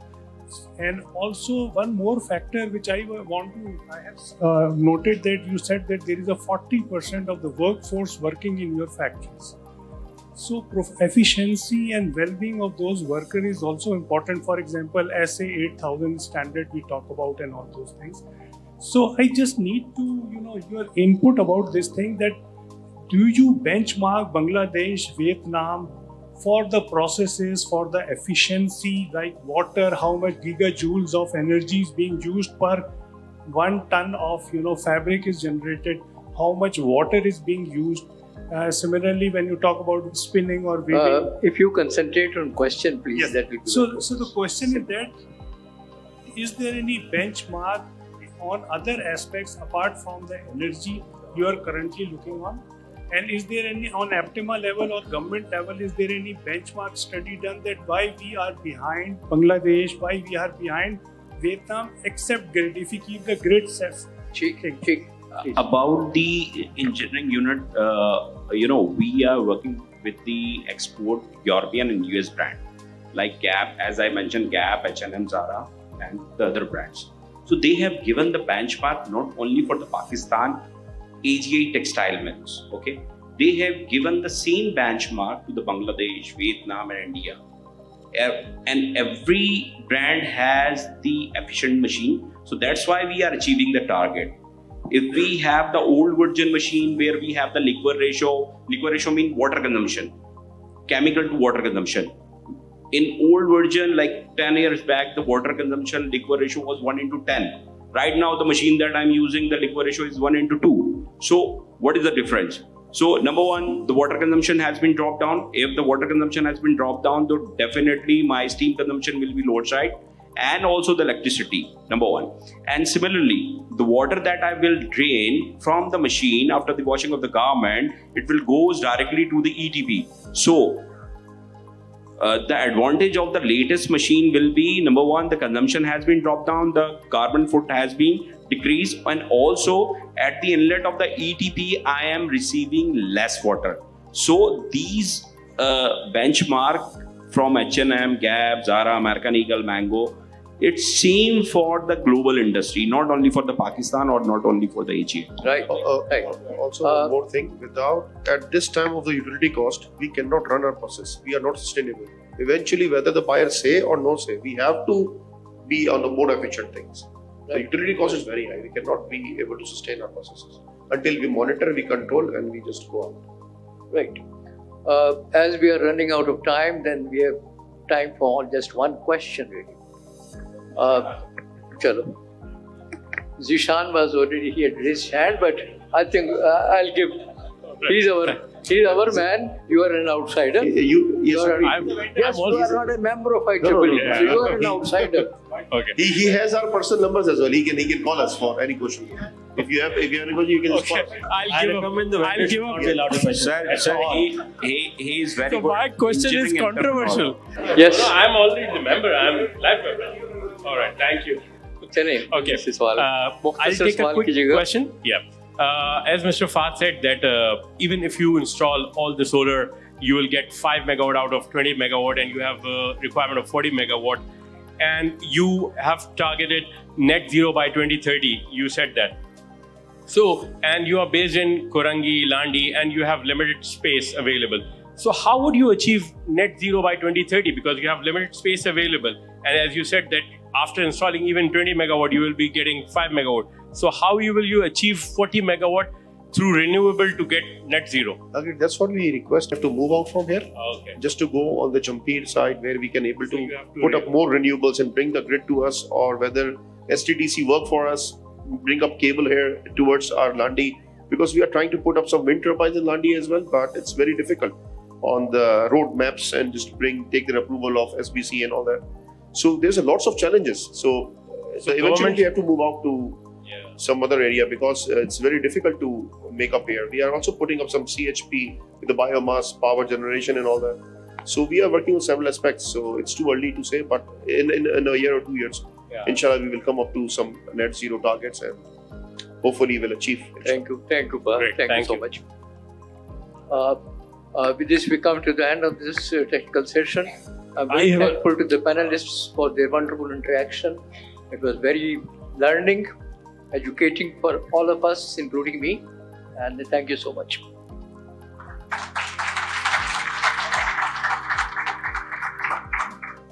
Thank you, Khalisa, for conducting this very informative and interactive session. और Zishan, you must be thankful कि खालिद साहब ने outsider का लफ्ज़ use किया.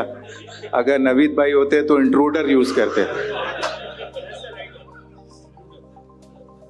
So thank you very much for all the panelists and audience. And now it's time for memento distribution. So I request all the panelists and moderator to please come forward.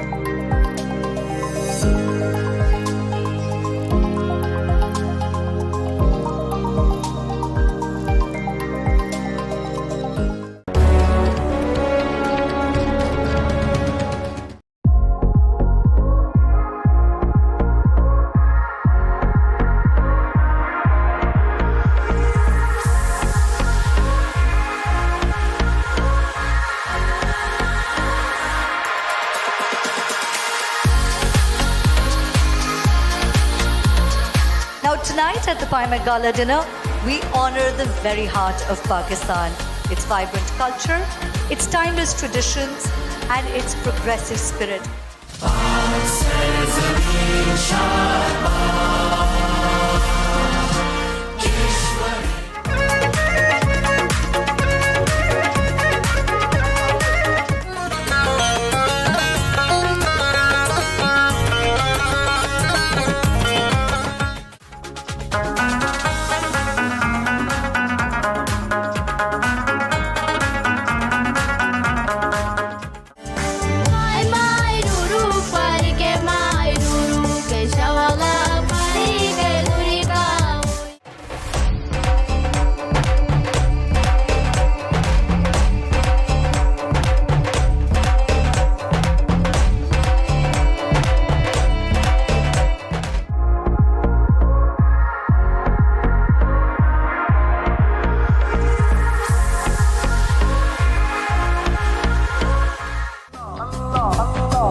साकू ढोल मनावना है, साकू यार मनावना है, ओ भावे सिर दी बाजी लग जावे, ओ भावे सिर दी बाजी लग जावे।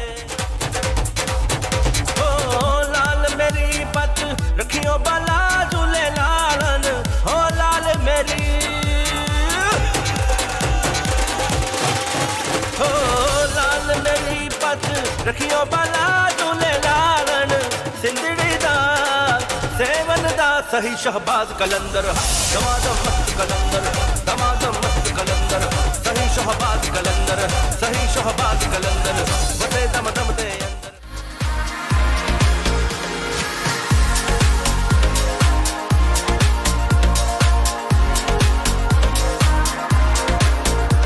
On behalf of Badar Expo Solutions and Pakistan Navy, I thank all of you for being here tonight.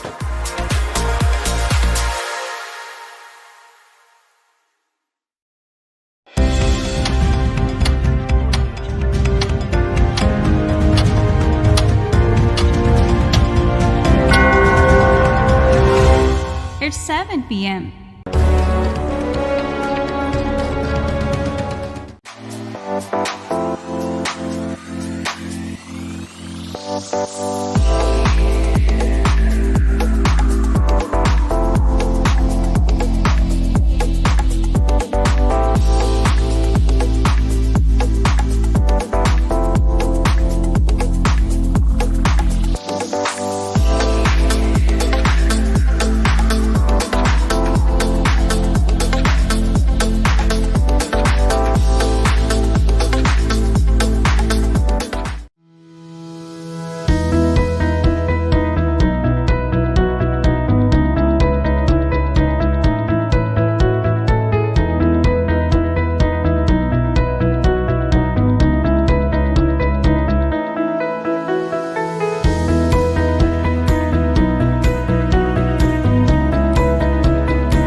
बदर एक्सपो की तरफ से जो है एक अच्छा हमें प्लेटफॉर्म मिला हुआ है IEEE फेयर का, जिसके अंदर हम लोग अपने डिफरेंट प्रोडक्ट्स को जो है शोकेस करते हैं।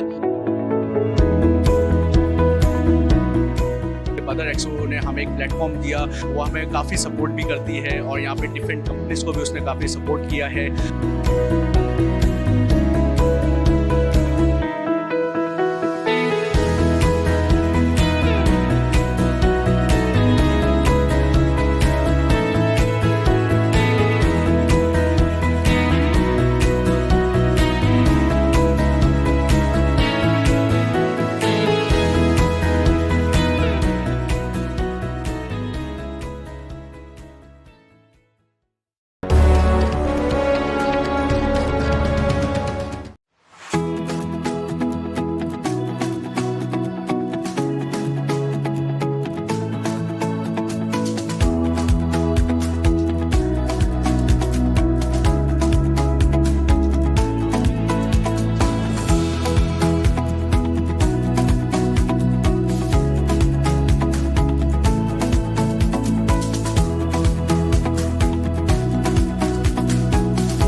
all the guests, the sponsors, the exhibitors who have been with us through the years and have made this event possible. It is a great opportunity for the investors and even the dealers and the distributors to participate and engage in this seminar, and further request the management of Badar Expo to continue these seminars for the general awareness of the people.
अस्सलाम वालेकुम, मैं सैयद राशिद अली। हम लोग इस्ट्राफ्टा जो है उसको इस्ट्राफ्टा जो है जो भी काम कर रहा है, जो भी प्रोडक्ट्स हमारी बन रही हैं इंस्टीट्यूट्स के अंदर, जो इस्ट्राफ्टा की ज़ेर निगरानी हमारे जो MD है मुनव्वर अली मिठानी साहब, तो उनकी निगरानी में हमें CNC लेज़र कटिंग मशीन्स दी गई थी।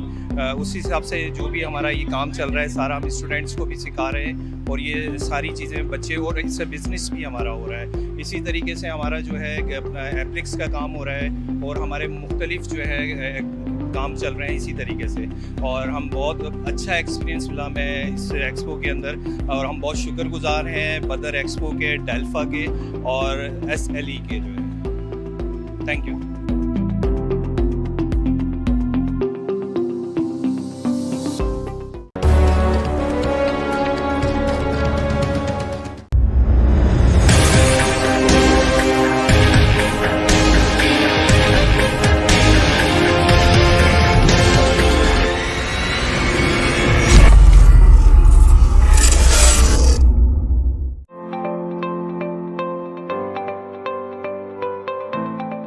पैमेक 2025। मैं इस वक्त sir Syed university engineering and technology के स्टॉल पर मौजूद हूँ।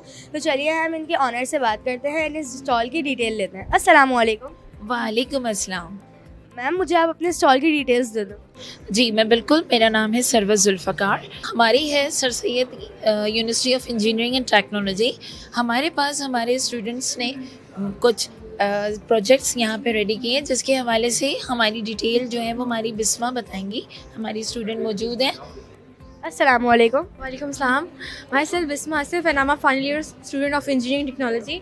बेसिकली हमारे एक प्रोजेक्ट था फ्लड, और जितनी भी चीज़ों को देखता है वो इंसान, मतलब आपके पास एक चीज़ ऐसी हो जाएगी जो कि ना मोस्टली बहुत से फ्लड्स आते हैं ड्यू टू रेनिंग, या फिर कोई सैलाब आ गया, तो उस हवाले से हमने एक मॉडल तैयार किया है जो कि आपको कोई रेजिस्टेंस देगा, और इन केस अगर आप लोगों को इन्फॉर्मेशन आगे से मिलती है कि कुछ आ रहा है, कुछ मसले मसाइल आ रहे हैं, तो वो आपको टेक ओवर कर देगा बहुत ही आराम से।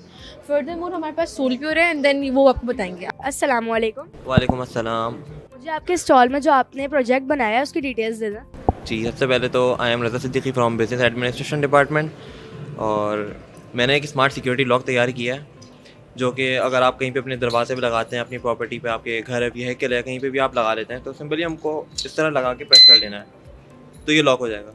फिर कोई भी बंदा आगे से खोलने की कोशिश करेगा तो ये बीप करेगा। फिर सेकंड अटैम्प्ट कोई बंदा करता है तो इसी तरह कोई काटने की कोशिश करेगा, खोलने की कोशिश करेगा, तो सिंपली कोई बंदा इस तरह मारेगा तो ये इस तरह बजने लगेगा। इसमें नई चीज़ हम ये लेके आ रहे हैं कि ये आपके मोबाइल एप्लीकेशन से भी कनेक्ट होगा, और जब भी कोई बंदा खोलने की कोशिश करेगा, आप घर पे नहीं है, तो ये नोटिफिकेशन आपके फ़ोन पे भी आएगी, पॉपअप आएगा कि भाई आपका दरवाज़ा कोई खोलने की कोशिश कर रहा है, आपका व्हीकल कोई खोलने की कोशिश कर रहा है। तो इसका ये फ़ायदा है कि आपका एसिड प्रोटेक्ट हो जाएगा। आप लोगों ने ये पायमेक के अंदर अपना प्रोजेक्ट इंस्टॉल किया है, तो आप लोगों को कैसी फीलिंग आ रही, कैसा लग रहा है? बहुत अच्छी फीलिंग्स हैं यहाँ पे, बहुत ज़्यादा एक्सपोजर है, बहुत सारे लोगों को शोकेस करने का मौका मिल रहा है यहाँ पे हमें अपने प्रोजेक्ट को, और मतलब एक अच्छा प्लेटफॉर्म है अपने प्रोजेक्ट शोकेस करने का और अपॉर्चुनिटी हासिल करने का।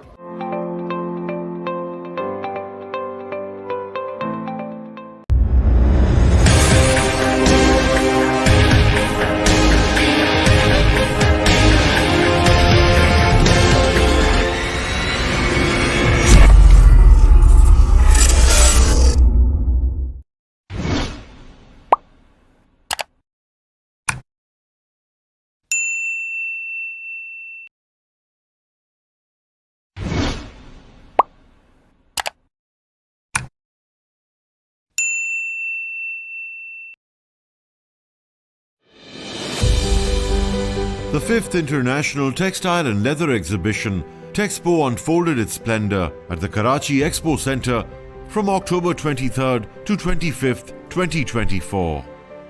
Organised by the Trade Development Authority of Pakistan and the Ministry of Commerce, managed by Badar Expo Solutions, the theme this year was Weaving the Way to Sustainability.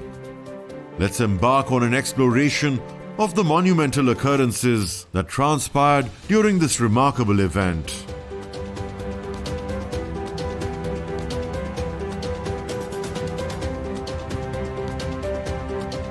The first day of the event commenced with great enthusiasm as Federal Minister for Commerce Jam Kamal Khan inaugurated the Texpo exhibition at the Karachi Expo Centre.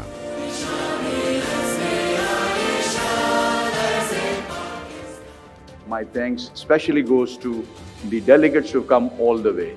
There are more than 550 delegates who are participating today in this event. That's a great, great number.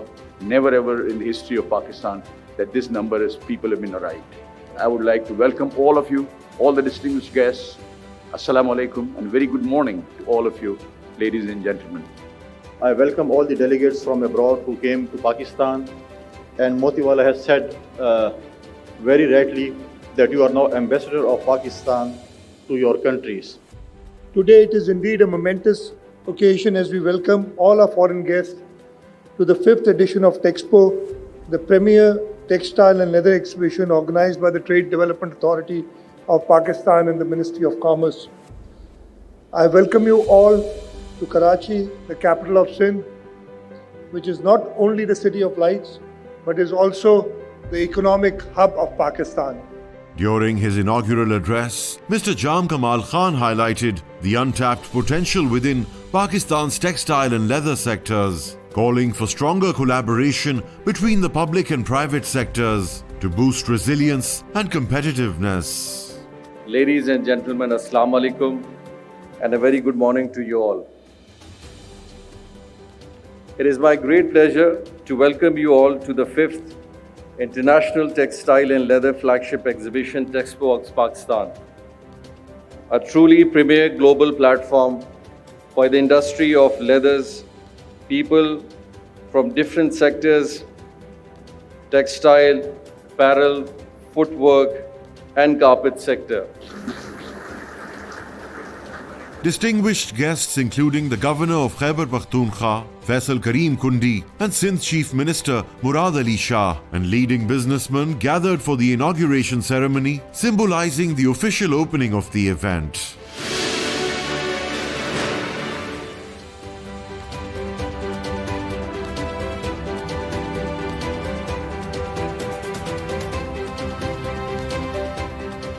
We have very good team of TDAP here, and they are so much supporting us in like electricians' bases, or the clean lines are very quite impressive because we are first time introducing the stall in TDAP through. हम यहाँ आए हुए हैं टेक्सपो 24 में, which is a very good experience. पहली दफ़ा ये लोग लेदर सिटी का कॉन्सेप्ट लेके आए हैं, जिसमें विजिटर्स एंड डेलीगेट्स वगैरह भी काफ़ी अच्छे हैं और इम्प्रेस हो रहे हैं, और ये काफ़ी खुली सी स्पेस है. So I think this concept should be followed on for the next years. Texpo is a great opportunity for the entrepreneurs or startups as well, because हमने यहाँ पे लगाया तो we got very good response from the visitors, even the foreign delegates. कुछ German clients, कुछ European clients हमारे पास आए, and even कुछ African clients भी आए.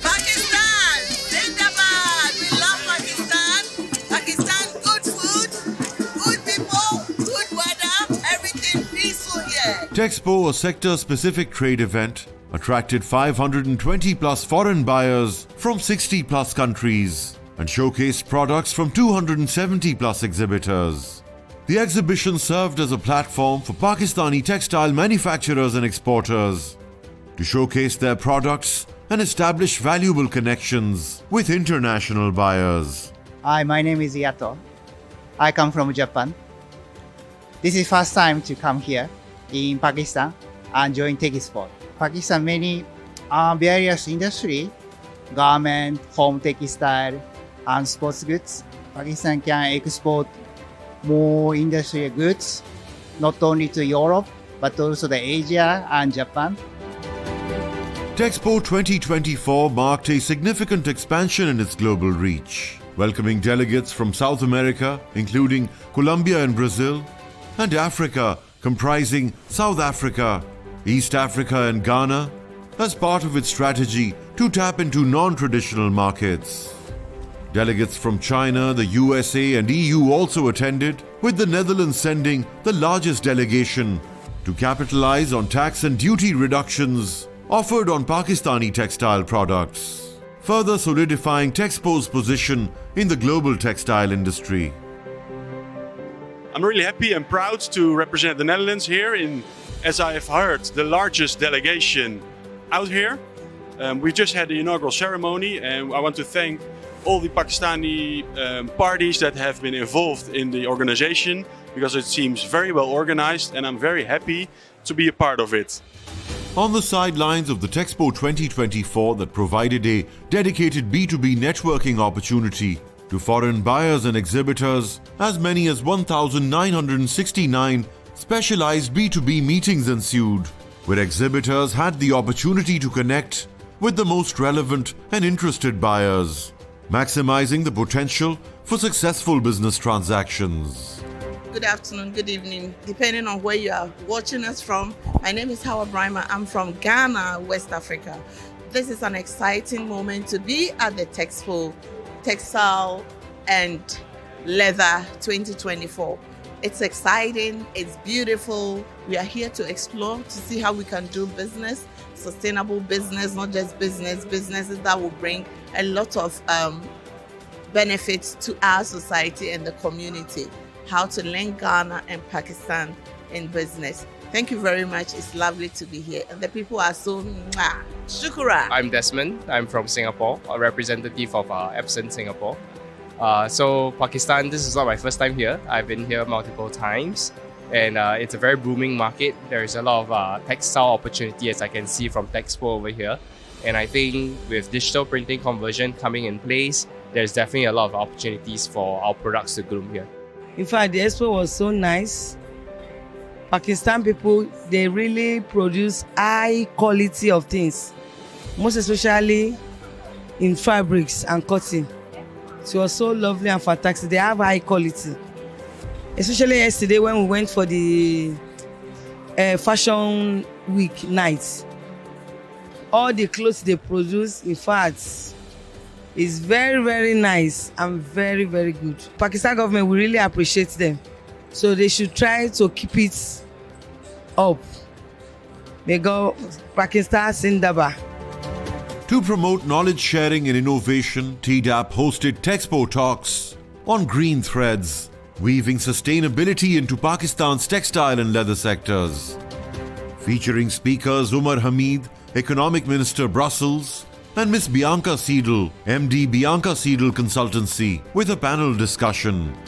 The second seminar, From Waste to Worth, Circular Innovations in Pakistan, included presentations by Budivin Mall, Director MS Bedding House, and Usman Khan, Investment, Trade and Climate Finance Advisor Remit.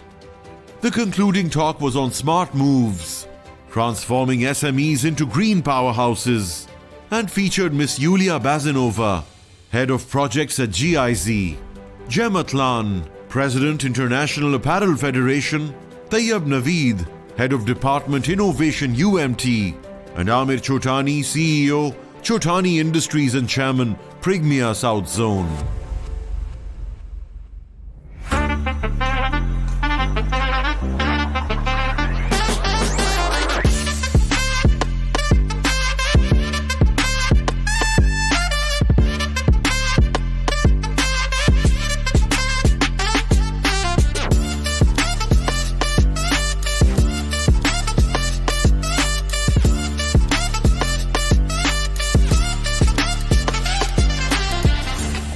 Beyond commerce, Texpo also celebrated the artistic spirit inherent to the textile realm.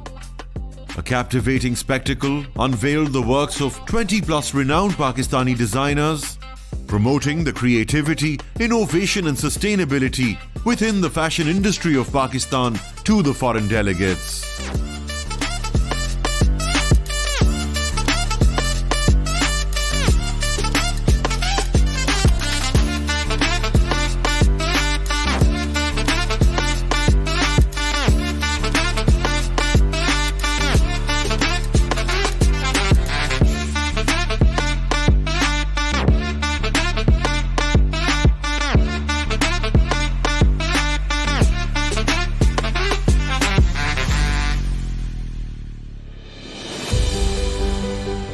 The event garnered extensive coverage across multiple channels and newspapers, as well as generating significant buzz on social media platforms.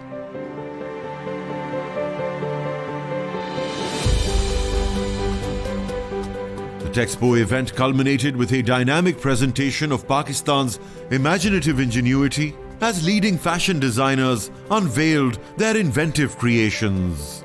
This fashion exhibition encapsulated the essence of Pakistan's textile sector, emphasizing the nation's capacity for innovation and skillful craftsmanship.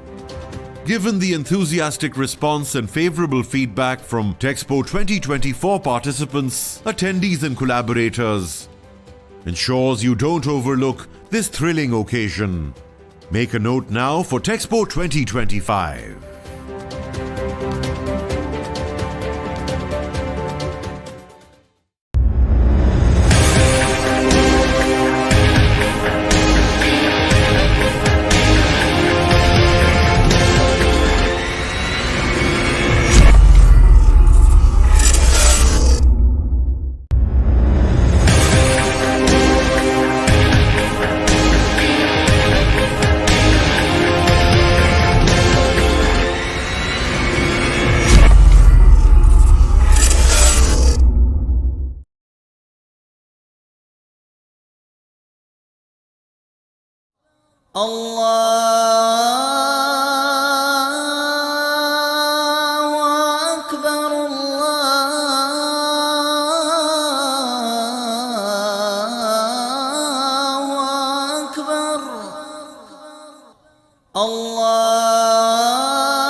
أشهد أن لا إله إلا الله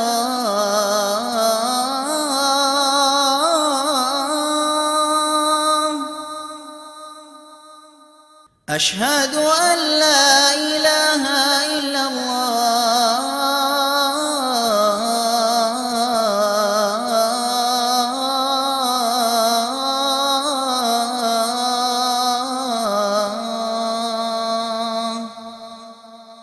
أشهد أن محمدًا رسول الله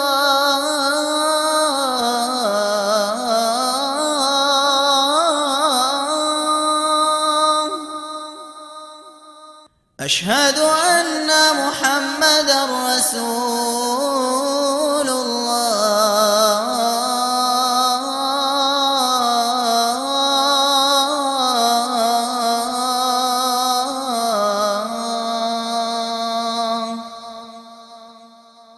حي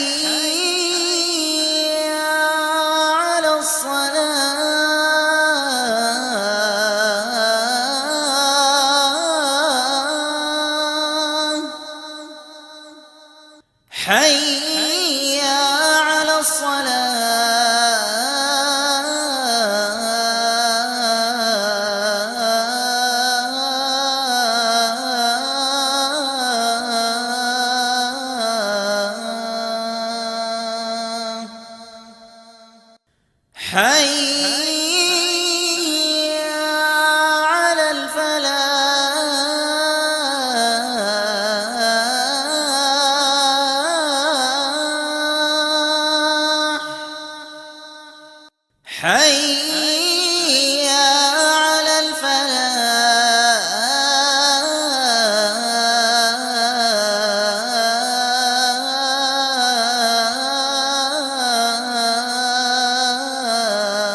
الله أكبر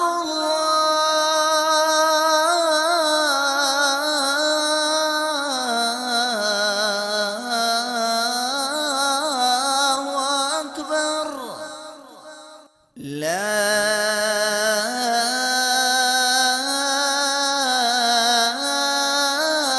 إله إلا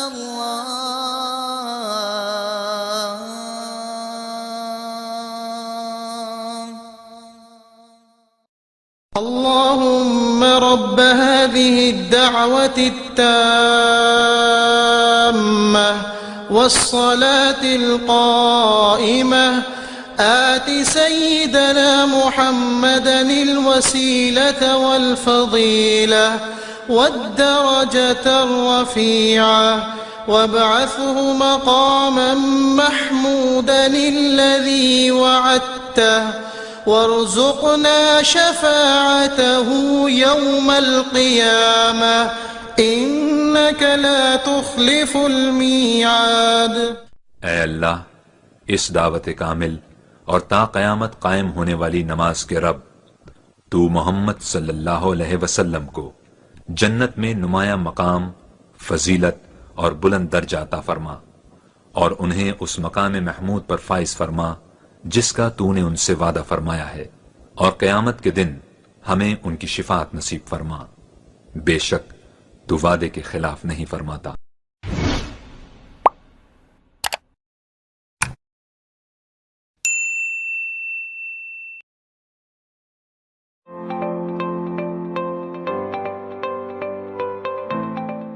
Hi there, Qasim Sheikh with BTV at PIMEC 2025. Currently, I'm just visiting one of the exhibitors' stands, and it's the Culture, Tourism, Antiques and Archives Department of Government of Sindh.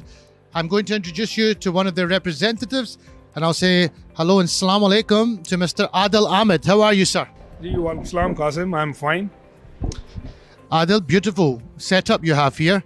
Can you start by telling me a little bit about the work that you're doing and how you're finding the exhibition so far as well? Qasim, we are here to present Culture and Tourism Department, Government of Sindh, and we've installed 5 different artisans and craftsmanship stalls, small stalls, which you can witness here.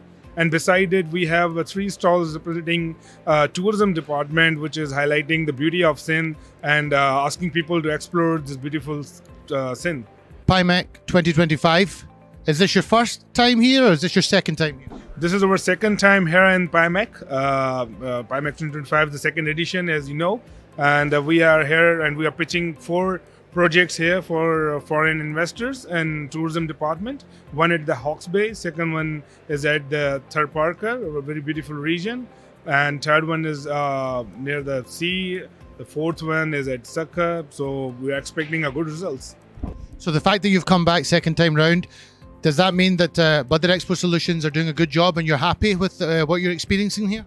Although exactly Badar is doing a great job, as you can witness it. Badar have decorated a whole of this expo like New Year Eve. Adil, it's been lovely to talk to you. I wish you all the very best for the rest of PIMEC, and hopefully we will talk again soon, maybe next year. Yes, hopefully we will talk again, Qasim, next year. Thank you, Badar Expo, for organizing such a beautiful event. Thank you very much.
watching this video.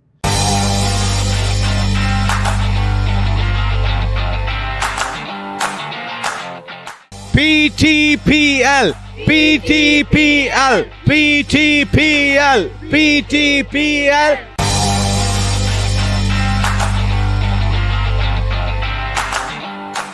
Assalamu alaikum.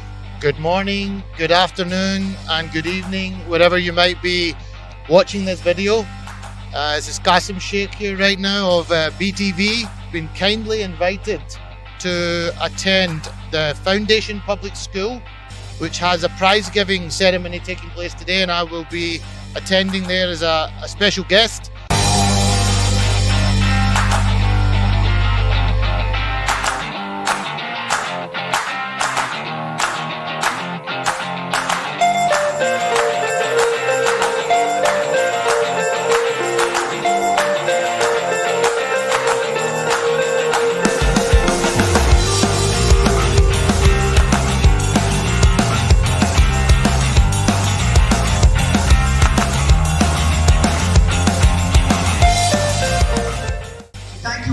For your outstanding performance, and I would like to request Mr. Naseem Rajput along with Sir, please come forward and give our prizes.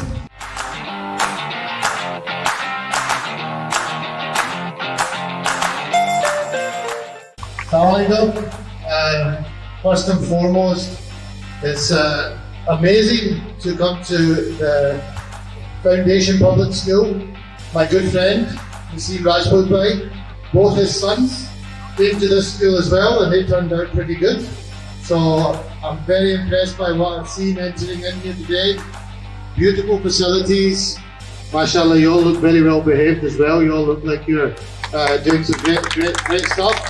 But I just want to share with you a short snippet. I was lucky enough to play sport. I've played in 3 World Cups. I've travelled the world playing sport to countries like South Africa, New Zealand, Australia, all around the world. And what I would say to you is, no matter how far you go in your education, and you should get educated, don't ever leave your sport. Always play sport, always keep it as part of your life. Education is so important, equally so is sport. And the power of sport can take you very, very far. So it's a pleasure to be here today. I'm looking forward to meeting you all personally and handing out awards to you. But keep up the good work. Well done to all the teachers, all the staff. Well done to the parents as well. And yeah, let's have a really good presentation here. Thank you very much. Thank you so much, Qasim. And how come it's possible without Mr. Naseem Rajput, who's here? बोले क्या बात है? तो start किया अगर ये ना बोले तो फिर मेरे लिए बहुत please sir. Thank you very much, Mr. Murad, and thank you very much. Entire management of Foundation Public School मेरे लिए बिल्कुल ही एक घर की तरह है. मेरे 2 बच्चे यहाँ से पढ़ के गए और आज वो माशाल्लाह मास्टर्स भी कर चुके हैं और at the same time PMSC में बड़ी अच्छी जगह पे काम कर रहे हैं बिकॉज ऑफ स्पोर्ट्स. तो स्कूल में हमें अच्छे से अच्छा डिलीवर करना चाहिए एजुकेशन प्लेटफॉर्म के ऊपर, लेकिन at the same time sports भी बहुत इंपॉर्टेंट है, बहुत अहम है. खून और पसीना दोनों शामिल है. ये एफर्ट मिसेस मिनाज साहिबा की या भी इनके साथजादे रहमान साहब किस तरीके से खूबसूरती के साथ इस पूरे बड़े सिस्टम को लेके चल रहे हैं. Sir thank you very much. इन सब की तरफ से मैं आपका शुक्रिया अदा करता हूँ. And thank you very much. रात ज़्यादा हो रही है, अभी रहमान भी देंगे. थैंक यू मुराद भाई.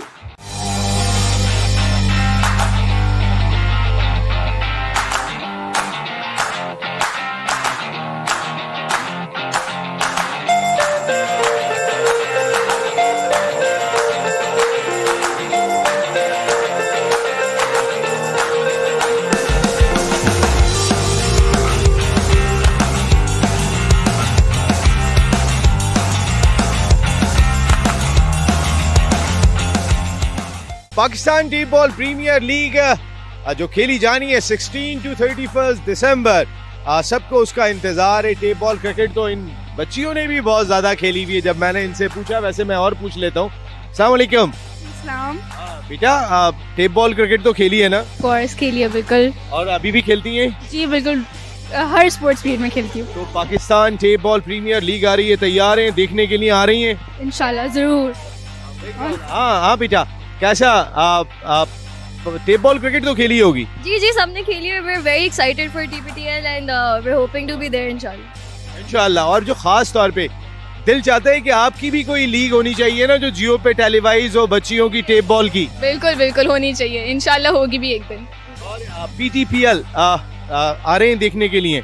Of course सारा खानदान लेकर आएंगे हम. ये सब लोग यहाँ पे तैयार हुए. जनाब आप PTPL देखने को तैयार हो? जी बिल्कुल. पाकिस्तान टेप बॉल मतलब टेप बॉल का बहुत शौक है पाकिस्तान में और एक बहुत एक्साइटिंग लीग है. बहुत एक्साइटेड है. इंशाल्लाह देखेंगे. सब देखने के लिए आ रहे हैं यहाँ पर. कासिम शेख इधर आइए ना. ये हमारे brand ambassador, international brand ambassador. ये बच्चियाँ सब तैयार हैं आने के लिए और खेलने के लिए. डेफिनेटली नसीम भाई बहुत एक्साइटिंग टाइम है और मैंने सबको कहा था कि आपने अपनी सारी फैमिलीज, पप्पू, मामू, आंटियाँ, अंकल सबको ग्राउंड में पहुँचना है. सोशल मीडिया इंस्टाग्राम में आपको मिलेगा Pakistani tape ball premiere league from December 14 till the 31st of December. Pakistani tape ball premiere league 18 दिन सीधा जाएगा Geo sports live. PTPL PTPL PTPL PTPL Pakistan जिंदाबाद जिंदाबाद. थैंक यू वेरी मच बेटा.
अस्सलाम वालेकुम. एक्सपो सेंटर कराची से Naseem Rajput पाइमेक Pakistan international maritime expo and conference 2025 के शो के साथ आपसे मुखातिब है. पाइमेक हमारे मुल्क का इंतहाई अहम इवेंट के जिसका ये सेकंड सीज़न है और शानदार अंदाज से तरक्की करता हुआ दिखाई दिया जब हमने देखा कि 44 से ज़्यादा ममालिक के स्टॉल्स यहाँ पर हैं. इसके अलावा 165 से ज़्यादा इंटरनेशनल डेलीगेट्स ने यहाँ पर आके हिस्सा लिया. बिज़नेस के लिहाज से, तरक्की के लिहाज से एक नया संग मील जिसमें ministry of maritime affairs, Pakistan navy और बदर एक्सपो सॉल्यूशंस हमारे मुल्क की लीडिंग इवेंट ऑर्गेनाइजेशन साथ खड़े हुए दिखाई दिए. लेकिन जितने शानदार अंदाज से इस इवेंट को मुनक्किद किया गया वो हम आपको ज़रूर दिखाएंगे ताकि हमारी सारी दुनिया से जो लोग आ रहे हैं उनको एक ज़बरदस्त पैगाम जाए. एक ऐसा पैगाम जाए कि उन्होंने किसी एक बड़े इवेंट में आके पार्टिसिपेट किया. पाकिस्तान नेवी और जो लोग भी शानदार अंदाज से काम करते हुए दिखाई दे रहे हैं, हैट्स ऑफ टू देम. क्या कुछ हुआ इस इवेंट में आइए आपको दिखाते हैं.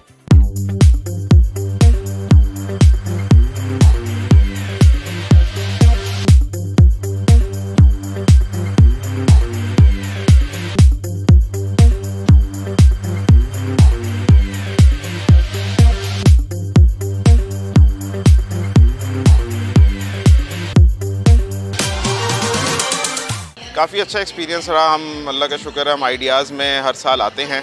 पाइमेक में हमारा फर्स्ट टाइम था. There are many commodities which can be exported, which can be imported. So this is perhaps the first step which will pave the way for larger cooperation and coordination between both the countries.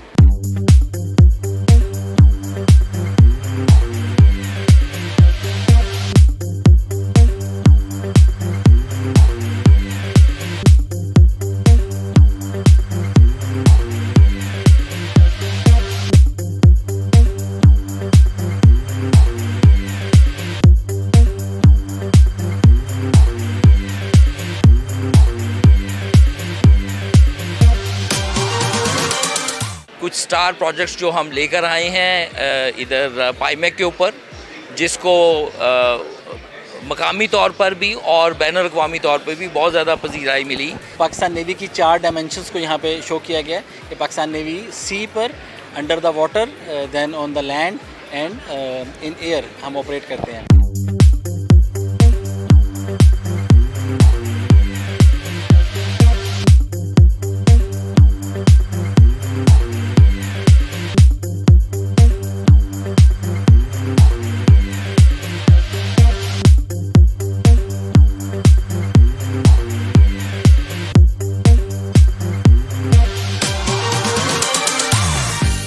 Pakistan International Maritime Expo and Conference 2025 business business business एक ही मकसद इस वक्त सारी दुनिया का दिखाई देता है, एक अच्छा पॉजिटिव पैगाम, मईशत को बेहतर बनाना। और इस सिलसिले में बड़ा इंपॉर्टेंट रोल दिखाई दिया। आपने देखा होगा एक्सपो सेंटर कराची में हर जगह आपको ब्लू दिखाई दे रहा है, क्योंकि असल चीज़ है ब्लू इकॉनमी, जिसको हमने दरियाफ्त करना है।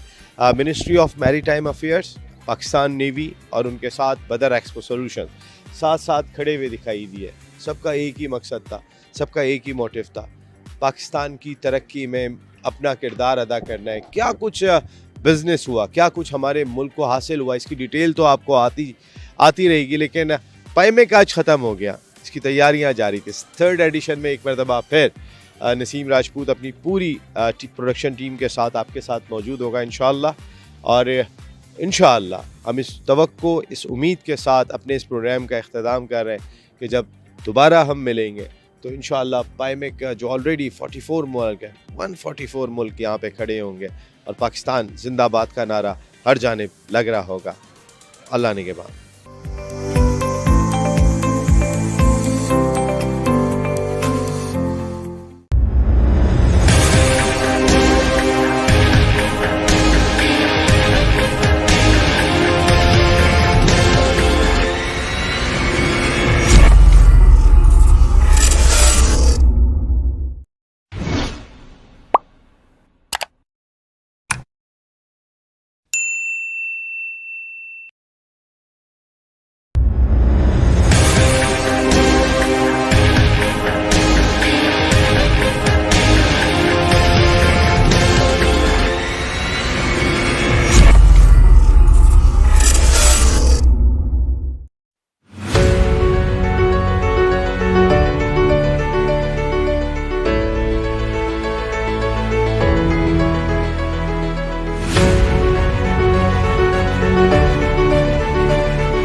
watching this video.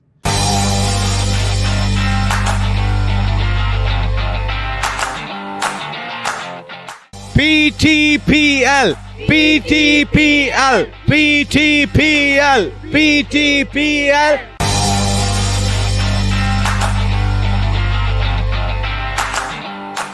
Assalamu alaikum.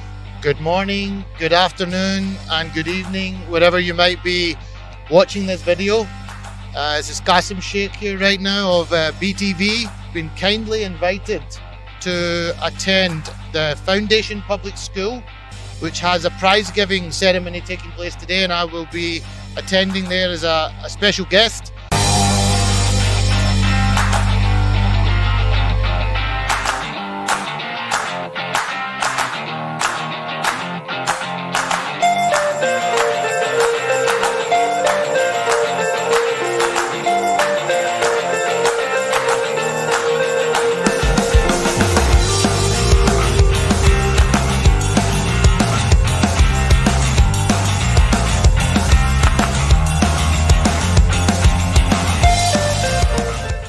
Thank you very much for your outstanding performance, and I would like to request Mr. Naseem Rajput along with Sir, please come forward and give our prizes.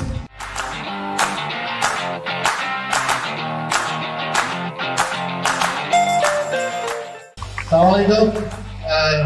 First and foremost, it's amazing to come to the Foundation Public School. My good friend, Naseem Rajput bhai, both his sons came to this school as well, and they turned out pretty good. So I'm very impressed by what I've seen entering in here today. Beautiful facilities. MashaAllah, you all look very well behaved as well. You all look like you're doing some great stuff. But I just want to share with you a short snippet. I was lucky enough to play sport. I've played in 3 World Cups. I've travelled the world playing sport to countries like South Africa, New Zealand, Australia, all around the world. And what I would say to you is, no matter how far you go in your education, and you should get educated, don't ever leave your sport. Always play sport, always keep it as part of your life. Education is so important, equally so is sport. And the power of sport can take you very, very far. So it's a pleasure to be here today. I'm looking forward to meeting you all personally and handing out awards to you. But keep up the good work. Well done to all the teachers, all the staff. Well done to the parents as well. And yeah, let's have a really good presentation here. Thank you very much. Thank you so much, Qasim. And how come it's possible without Mr. Naseem Rajput, who's here? Bole kya baat hai? To start kiya, agar ye na bole to phir mere liye bahut please sir, thank you. Thank you very much, Mr. Murad, and thank you very much the entire management of Foundation Public School. मेरे लिए बिल्कुल ये घर की तरह है. मेरे 2 बच्चे यहाँ से पढ़ के गए और आज वो माशाल्लाह मास्टर्स भी कर चुके हैं और at the same time PMSC में बड़ी अच्छी जगह पे काम कर रहे हैं because of sports.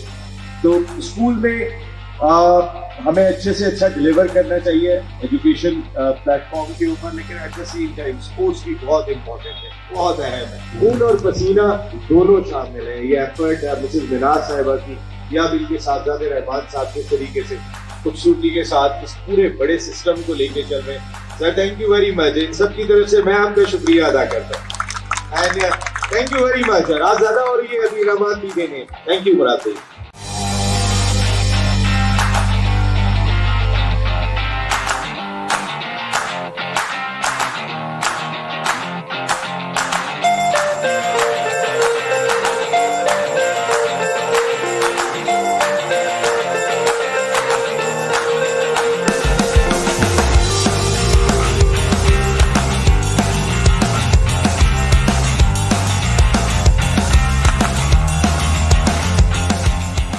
Pakistan T ball premiere league जो खेली जानी है 16 to 31 दिसंबर. सबको उसका इंतजार है. टेप बॉल क्रिकेट तो इन बच्चियों ने भी बहुत ज्यादा खेली हुई है. जब मैंने इनसे पूछा, वैसे मैं और पूछ लेता हूँ. अस्सलाम वालेकुम. बेटा टेप बॉल क्रिकेट तो खेली है ना? कोर्स खेली है बिल्कुल. और अभी भी खेलती हैं? जी बिल्कुल, हर स्पोर्ट्स फील्ड में खेलती हूँ. तो Pakistan tape ball premiere league आ रही है, तैयार हैं? देखने के लिए आ रही हैं? इंशाल्लाह जरूर. हाँ बेटा, कैसा टेप बॉल क्रिकेट तो खेली होगी? जी जी सबने खेली है. We're very excited for TPTL and we're hoping to be there inshallah. इंशाल्लाह. और जो खास तौर पे दिल चाहता है कि आपकी भी कोई लीग होनी चाहिए ना, जो जियो पे टेलीवाइज हो, बच्चियों की टेप बॉल की. बिल्कुल बिल्कुल होनी चाहिए. इंशाल्लाह होगी भी एक दिन. और PTPL आ रहे हैं देखने के लिए? Of course सारा खानदान लेकर आएंगे. ये सब लोग यहाँ पे तैयार हुए. जनाब आप PTPL देखने को तैयार हो? जी बिल्कुल. पाकिस्तान टेप बॉल मतलब टेप बॉल का बहुत शौक है पाकिस्तान में और एक बहुत एक्साइटिंग लीग है. बहुत एक्साइटेड है. इंशाल्लाह देखेंगे. सब देखने के लिए आ रहे हैं यहाँ पर. कासिम शेख इधर आइए ना. ये हमारे brand ambassador, international brand ambassador. ये बच्चियाँ सब तैयार हैं आने के लिए और खेलने के लिए. डेफिनेटली नसीम भाई, बहुत एक्साइटिंग टाइम है. और मैंने सबको कहा था कि आपने अपनी सारी फैमिलीज, पप्पू, मामू, आंटियाँ, अंकल, सबको ग्राउंड में पहुंचना है. सोशल मीडिया, इंस्टाग्राम में आपको मिलेगा Pakistani tape ball premiere league from December 14 till the 31st of December. Pakistani tape ball premiere league 18 दिन सीधा जाएगा Geo live, Geo sports live. PTPL, PTPL, PTPL, PTPL. Pakistan जिंदाबाद, जिंदाबाद. थैंक यू वेरी मच बेटा.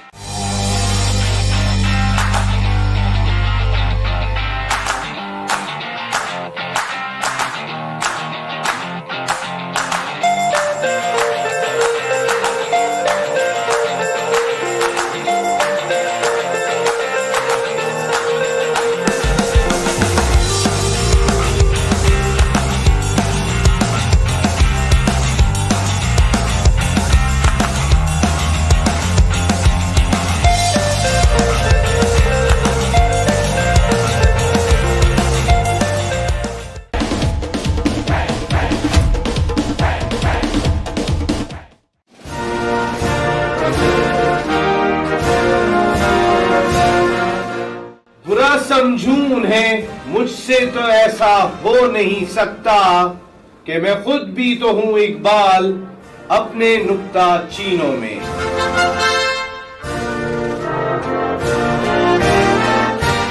शायर मशरिक अल्लामा इकबाल.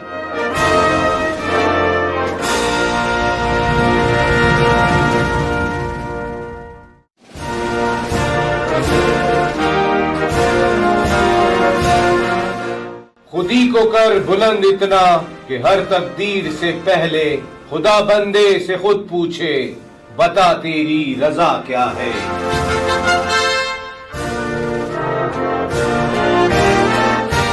शायर मशरिक अल्लामा इकबाल.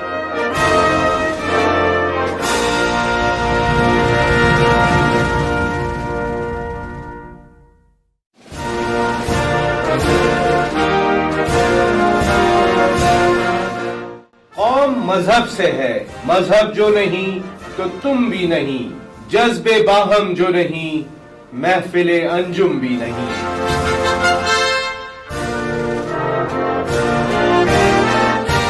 शायर मशरिक अल्लामा इकबाल.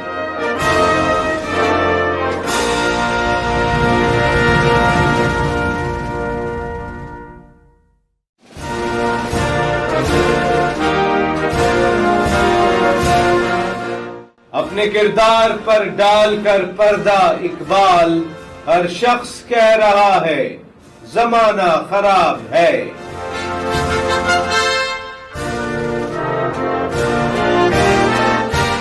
शायर मशरिक अल्लामा इकबाल.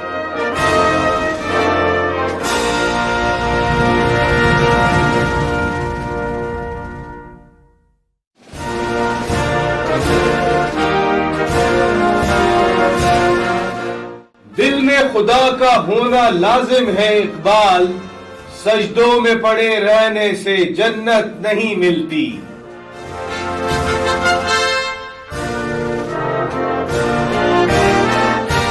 शायर मशरिक अल्लामा इकबाल.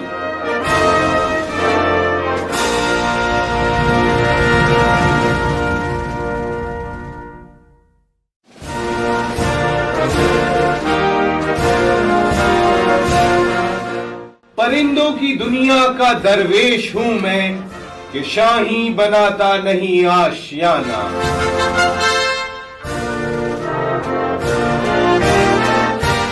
शायर मशरिक अल्लामा इकबाल।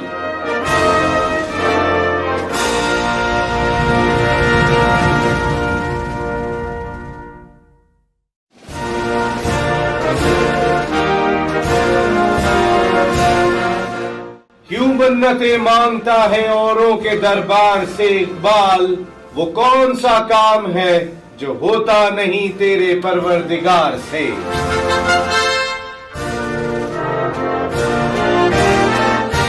शायर मशरिक अल्लामा इकबाल।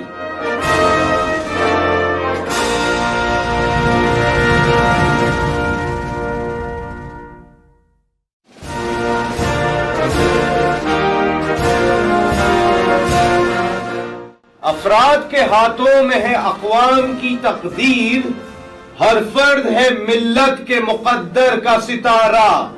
दीन हाथ से देकर अगर आजाद हो मिल्लत, है ऐसी तिजारत में मुसलमान का खसारा।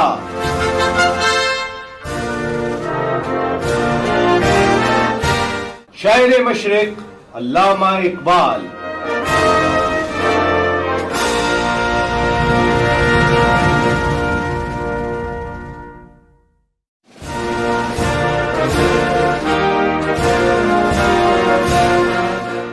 आज अपनी जिल्लत का सबब यही है शायद, सब कुछ है याद मगर खुदा याद नहीं।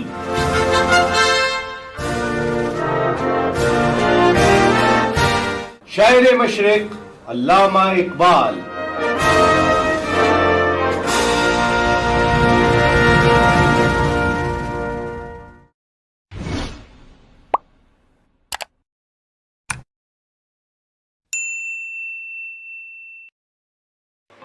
एएसएफ फाउंडेशन के इस वक्त स्टॉल पे हम लोग मौजूद हैं और एएसएफ फाउंडेशन की जो हाउसिंग स्कीम है वो अगर M9 पे आप चले जाएं तो वन ऑफ द बेस्ट, जिस अंदाज से ये लोग काम करते हुए दिखाई दे रहे हैं वो बहुत ही लाजवाब है और उनकी टॉप मैनेजमेंट को इस सिलसिले में बहुत ज़्यादा क्रेडिट जाता है और उनकी टॉप मैनेजमेंट इस वक्त मेरे साथ गुफ्तगू के लिए मौजूद है।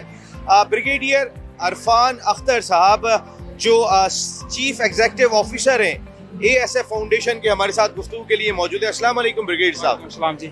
वालेकुम अस्सलाम जी। Thank you very much sir, thank you very much कि आप अपना कीमती टाइम निकाल के यहाँ पहुँचे और आपका स्टॉल भी इस इम्पोर्टेंट वेन्यू पर मौजूद था, खासकर इस मुश्किल हालात में जिससे कौम गुजर रही है। आप भी साथ साथ खड़े हुए, कैसी फीलिंग रही आज यहाँ आने के बाद? Sir thank you very much, जाज़ाकल्लाह खैर। सबसे पहले तो मैं शुक्रगुजार हूँ ज़ोहिर भाई का कि इन्होंने इस शॉर्ट नोटिस के ऊपर जो आवाम के लिए जो एक सहूलत, एक वन विंडो ऑपरेशन एक छत के नीचे किया है, मेरे ख्याल में शायद ही रमज़ान के महीने में इससे अच्छी ऑफ़र, इससे अच्छी फैसिलिटी या इससे अच्छी सहूलत हमारी आवाम को मिल सकती है। As regards to ASF foundation, हमारी कोशिश है कि हम कराची की आवाम के लिए M9 के ऊपर जो कि हैदराबाद तक है और ये फ्यूचर का एक ट्विन सिटीज़ बनने हैं और हमारी कोशिश है कि एएसएफ सिटी जो कि बिल्कुल मिड जंक्चर पे खड़ा है और पिछले 5 साल में हमने काफ़ी कोशिश की है कि इसको डेवलप करें। डेवलपमेंट के साथ साथ इसमें हम कोशिश कर रहे हैं कि वो तमाम मॉडर्न फैसिलिटीज़ जो कि एक अच्छी हाउसिंग सोसाइटी को चाहिए होती हैं वो इसके अंदर लेके आएँ और इंशाल्लाह एक ये मॉडर्न सिटी है, एक स्मार्ट सिटी है जिसके अंदर आपको यूनिवर्सिटीज़ भी मिलेंगी, कॉलेजेस भी मिलेंगे, हंटिंग ग्राउंड भी मिलेंगे, पैराग्लाइडिंग भी मिलेगी, शूटिंग रेंज भी मिलेंगे और इसके अलावा अपनी आवाम के लिए वो तमाम सहूलतें होंगी कि जो किसी बच्चे से लेके बूढ़े तक वहाँ पे दस्तयाब होंगी। तो मेरी आप लोगों से ये दरख्वास्त है कि वो हमारे सिटी में आके इन्वेस्टमेंट भी करें, जो इन्वेस्टर्स हैं, जिन लोगों ने अपने बच्चों के मुस्तकबिल में कोई इन्वेस्टमेंट करनी है वो भी करें। और ईद के बाद हम वैसे भी शटल सर्विस शुरू की हुई है, वो ईद के बाद होगी, वो आके ऑन ग्राउंड देखें हमारी क्वालिटी ऑफ वर्क को और जो जिसकी अपनी बसात है, इस्तात है, उसके मुताबिक वो इन्वेस्टमेंट कर सकता है। 80 गज से लेके हमारे पास 2 कनाल तक के प्लाट मौजूद हैं और इंशाल्लाह अगर आप देखेंगे कि ये इंशाल्लाह हम शुरू में जून तक और दिसंबर तक हम लॉन्चिंग भी करने जा रहे हैं और पोजीशन भी होगी और इसके अलावा हमारी वहाँ पे एक लिविंग स्टैंडर्ड वो ऐसे हैं जो कि किसी भी मॉडर्न और स्मार्ट सिटी के लिए हो सकते हैं। Thank you very much. Brigade साहब, वैसे भी ऑलरेडी हमने देखा कि रेट्स बहुत अच्छे हैं और जिस तरीके का कंस्ट्रक्शन वर्क चल रहा है एएसएफ स्कीम में वो भी बहुत लाजवाब है, लेकिन आप बचत एक्सपो में आए तो यहाँ लोगों को यहाँ से भी कोई बचत हो रही है? सर बिल्कुल, हमने फ्लैट रेट पे 10% डिस्काउंट पे रखा हुआ है कि अगर कोई भी आपका प्लाट हमारा अगर कोई फ्लैट रेट पे लेना चाह रहा है तो 10% डिस्काउंट है। और स्पेशली ये ज़ोहर भाई ने मेरी रिक्वेस्ट की थी और उसके लिए कोई भी बुकिंग करवा सकता है। घर पे जाके अपनी सोच रखें, मशवरा करें अपनी फैमिली से और उसके बाद वो कल आ जाएं, परसों आ जाएं, हफ्ते बाद हमारे पास आएँ। हम इंशाल्लाह उनके लिए पूरी कोशिश करेंगे कि ये जो 10% डिस्काउंट है ये पूरे रमज़ान चलेगा। बदर एक्सपो सॉल्यूशंस के अपने एफर्ट कैसे लगे आवाम की सहूलत के?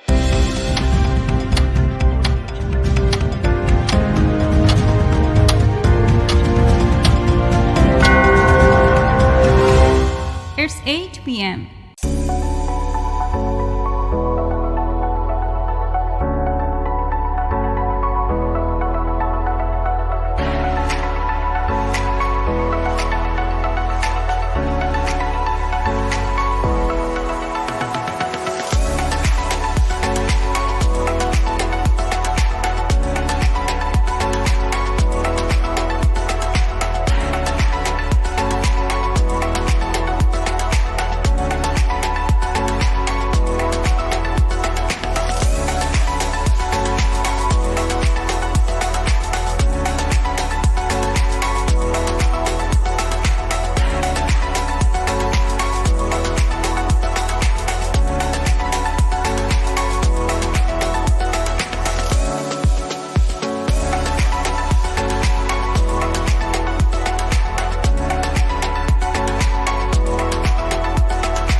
Watching this video,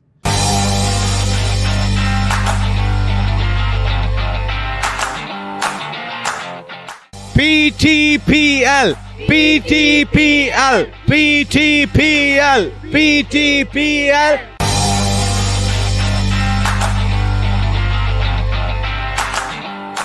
Assalamu alaikum, good morning, good afternoon, and good evening, wherever you might be watching this video. This is Qasim Sheikh here right now of BTV. Been kindly invited to attend the Foundation Public School, which has a prize giving ceremony taking place today, and I will be attending there as a special guest.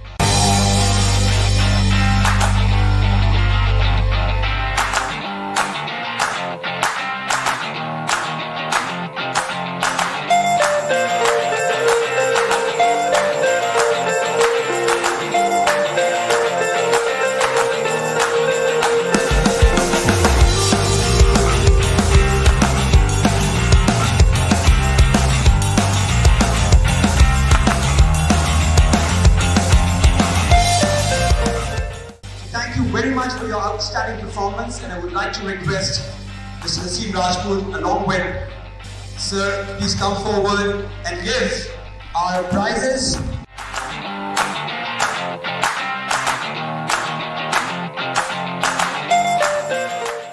Assalamualaikum. First and foremost, it's amazing to come to the Foundation Public School. My good friend, Naseem Rajput bhai, both his sons came to this school as well, and they turned out pretty good. So I'm very impressed by what I've seen entering in here today. Beautiful facilities. MashaAllah, you all look very well behaved as well. You all look like you're doing some great stuff. But I just want to share with you a short snippet. I was lucky enough to play sport. I've played in 3 World Cups. I've travelled the world playing sport to countries like South Africa, New Zealand, Australia, all around the world. And what I would say to you is, no matter how far you go in your education, and you should get educated, don't ever leave your sport. Always play sport, always keep it as part of your life. Education is so important, equally so is sport.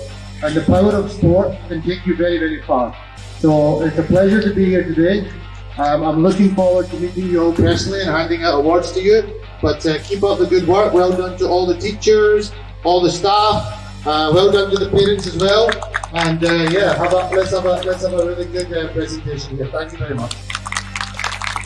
Thank you so much, Qasim. And how come it's possible without Mr. Naseem Rajput, who's here? बोले क्या बात है? तो start किया अगर ये ना बोले तो फिर मेरे लिए बहुत please sir, thank you. Thank you very much, Mr. Murad, and thank you very much the entire management of Foundation Public School. मेरे लिए बिल्कुल ये घर की तरह है. मेरे दो बच्चे यहाँ से पढ़ के गए और आज वो माशाल्लाह मास्टर्स भी कर चुके हैं और एट द सेम टाइम पीएनएससी में बड़ी अच्छी जगह पे काम कर रहे हैं बिकॉज ऑफ स्पोर्ट्स. तो स्कूल में हमें अच्छे से अच्छा डिलीवर करना चाहिए एजुकेशन प्लेटफॉर्म के ऊपर, लेकिन at the same time sports भी बहुत इंपॉर्टेंट है, बहुत अहम है. खून और पसीना दोनों शामिल है. ये एफर्ट मिसेस मिनाज साहिबा की या भी इनके साथी रहमान साहब किस तरीके से खूबसूरती के साथ इस पूरे बड़े सिस्टम को लेके चल रहे हैं. Sir thank you very much. इन सब की तरफ से मैं आपका शुक्रिया अदा करता हूँ and thank you very much. रात ज़्यादा हो रही है, अभी इनामात भी देंगे. थैंक यू मुराद भाई.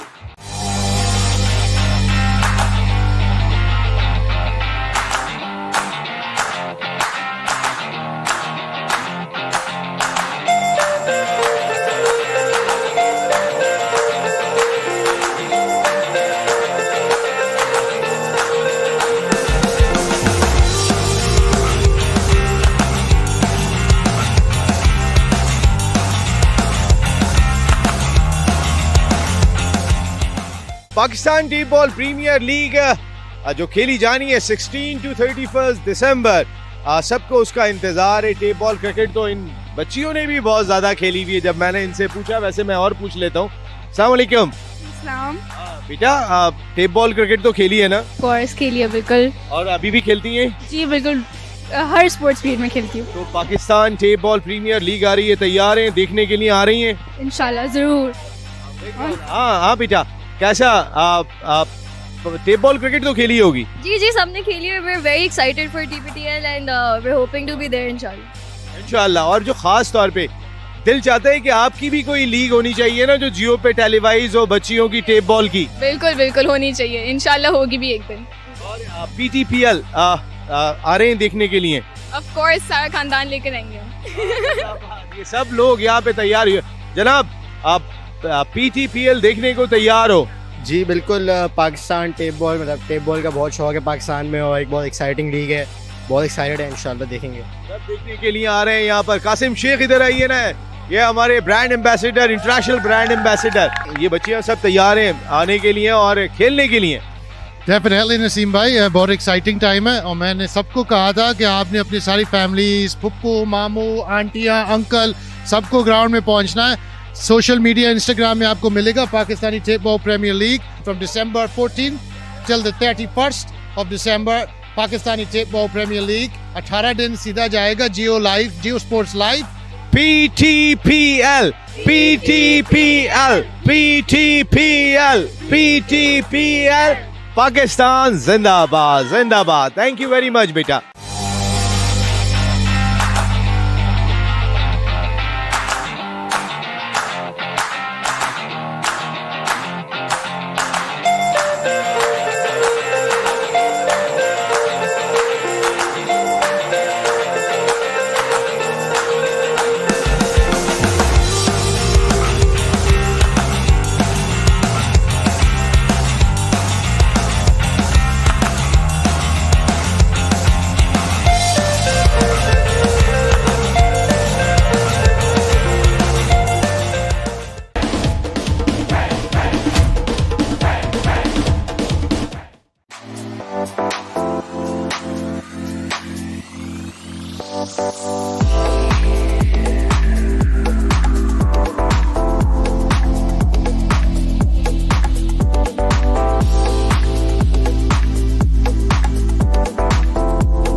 पैमेक 2025। मैं इस वक्त sir Syed university engineering and technology के स्टॉल पर मौजूद हूँ।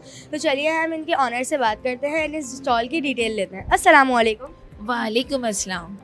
मैम मुझे आप अपने स्टॉल की डिटेल्स दे दो। जी मैं बिल्कुल, मेरा नाम है सरवत जुल्फ़कार। हमारी है sir Syed university of engineering and technology. हमारे पास हमारे स्टूडेंट्स ने कुछ प्रोजेक्ट्स यहाँ पे रेडी किए हैं, जिसके हवाले से हमारी डिटेल जो है वो हमारी बिस्मा बताएंगी।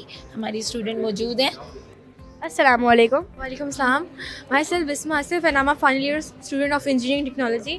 बेसिकली हमारे एक प्रोजेक्ट था फ्लड और जितनी भी चीज़ों को देखता है वो इंसान, मतलब आपके पास एक चीज़ें ऐसी हो जाएगी जो कि ना मोस्टली बहुत से फ्लड्स आते हैं ड्यू टू रेनिंग या फिर कोई सैलाब आ गया, तो उस हवाले से हमने एक मॉडल तैयार किया है जो कि आप लोगों को रेजिस्टेंस देगा। और इन केस अगर आप लोगों को इन्फॉर्मेशन आगे से मिलती है कि कुछ आ रहा है, कुछ मसले मसाइल आ रहे हैं, तो वो आपको टेक ओवर कर देगा बहुत ही आराम से। फर्दर मोर हमारे पास सोल प्योर है एंड देन वो आपको बताएंगे। अस्सलाम वालेकुम। वालेकुम अस्सलाम। मुझे आपके स्टॉल में जो आपने प्रोजेक्ट बनाया है उसकी डिटेल्स दे दें। जी सबसे पहले तो I M Raza Siddiqui from business administration department, और मैंने एक स्मार्ट सिक्योरिटी लॉक तैयार किया है जो कि अगर आप कहीं पे अपने दरवाजे पे लगाते हैं, अपनी प्रॉपर्टी पे, आपके घर है, व्हीकल है, कहीं पे भी आप लगा लेते हैं, तो सिंपली हमको इस तरह लगा के प्रेस कर लेना है तो ये लॉक हो जाएगा। फिर कोई भी बंदा आगे से खोलने की कोशिश करेगा तो ये बीप करेगा। फिर सेकंड अटैम्प्ट कोई बंदा करता है तो इसी तरह कोई काटने की कोशिश करेगा, खोलने की कोशिश करेगा, तो सिंपली कोई बंदा इस तरह मारेगा तो ये इस तरह बजने लगेगा। इसमें नई चीज़ हम ये लेके आ रहे हैं कि ये आपके मोबाइल एप्लीकेशन से भी कनेक्ट होगा, और जब भी कोई बंदा खोलने की कोशिश करेगा, आप घर पे नहीं है, तो ये नोटिफिकेशन आपके फ़ोन पे भी आएगी, पॉपअप आएगा कि भाई आपका दरवाज़ा कोई खोलने की कोशिश कर रहा है, आपका व्हीकल कोई खोलने की कोशिश कर रहा है। तो इसका ये फ़ायदा है कि आपका एसेट प्रोटेक्ट हो जाएगा। आप लोगों ने ये पाइमेक के अंदर अपना प्रोजेक्ट इंस्टॉल किया है, तो आप लोगों को कैसी फीलिंग आ रही, कैसा लग रहा है? बहुत अच्छी फीलिंग्स हैं। यहाँ पे बहुत ज़्यादा एक्सपोजर है, बहुत सारे लोगों को शोकेस करने का मौका मिल रहा है यहाँ पे हमें अपने प्रोजेक्ट को, और मतलब एक अच्छा प्लेटफॉर्म है अपने प्रोजेक्ट शोकेस करने का और अपॉर्चुनिटी हासिल करने का।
बदर एक्सपो की तरफ से जो है एक अच्छा हमें प्लेटफॉर्म मिला हुआ है IEEE फेयर का, जिसके अंदर हम लोग अपने डिफरेंट प्रोडक्ट्स को जो है शोकेस करते हैं। बदर एक्सपो ने हमें एक प्लेटफॉर्म दिया, वो हमें काफ़ी सपोर्ट भी करती है, और यहाँ पे डिफरेंट कंपनीज को भी उसने काफ़ी सपोर्ट किया है।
अस्सलाम वालेकुम। एक्सपो सेंटर कराची से Naseem Rajput पाइमेक Pakistan international maritime expo and conference 2025 के शो के साथ आपसे मुखातिब है। पाइमेक हमारे मुल्क का इंतहाई अहम इवेंट के जिसका ये सेकंड सीज़न है और शानदार अंदाज से तरक्की करता हुआ दिखाई दिया जब हमने देखा कि 44 से ज़्यादा ममालिक के स्टॉल्स यहाँ पर हैं। इसके अलावा 165 से ज़्यादा इंटरनेशनल डेलीगेट्स ने यहाँ पर आके हिस्सा लिया।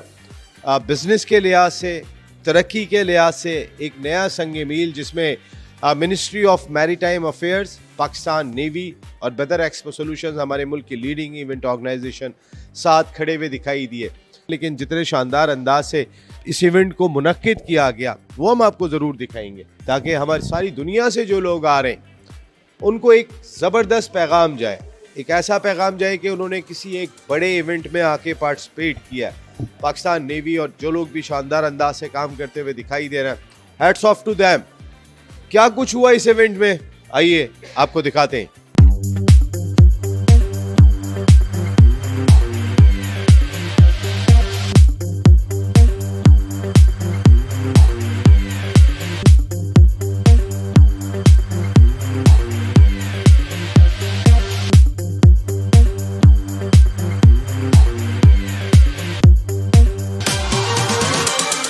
काफ़ी अच्छा एक्सपीरियंस रहा। हम अल्लाह का शुक्र है हम आइडियाज़ में हर साल आते हैं।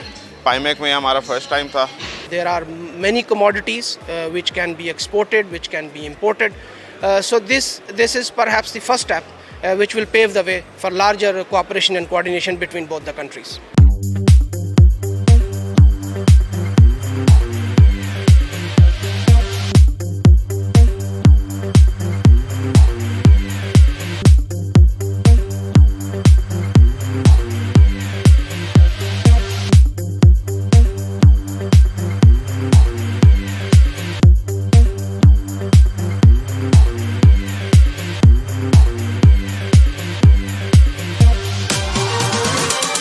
कुछ स्टार प्रोजेक्ट्स जो हम लेकर आए हैं इधर पाइमेक के ऊपर, जिसको मकामी तौर पर भी और बैन अवी तौर पर भी बहुत ज़्यादा पजीराई मिली। पाकिस्तान नेवी की 4 डायमेंशंस को यहाँ पे शो किया गया है कि पाकिस्तान नेवी सी पर, under the water, then on the land and in air हम ऑपरेट करते हैं।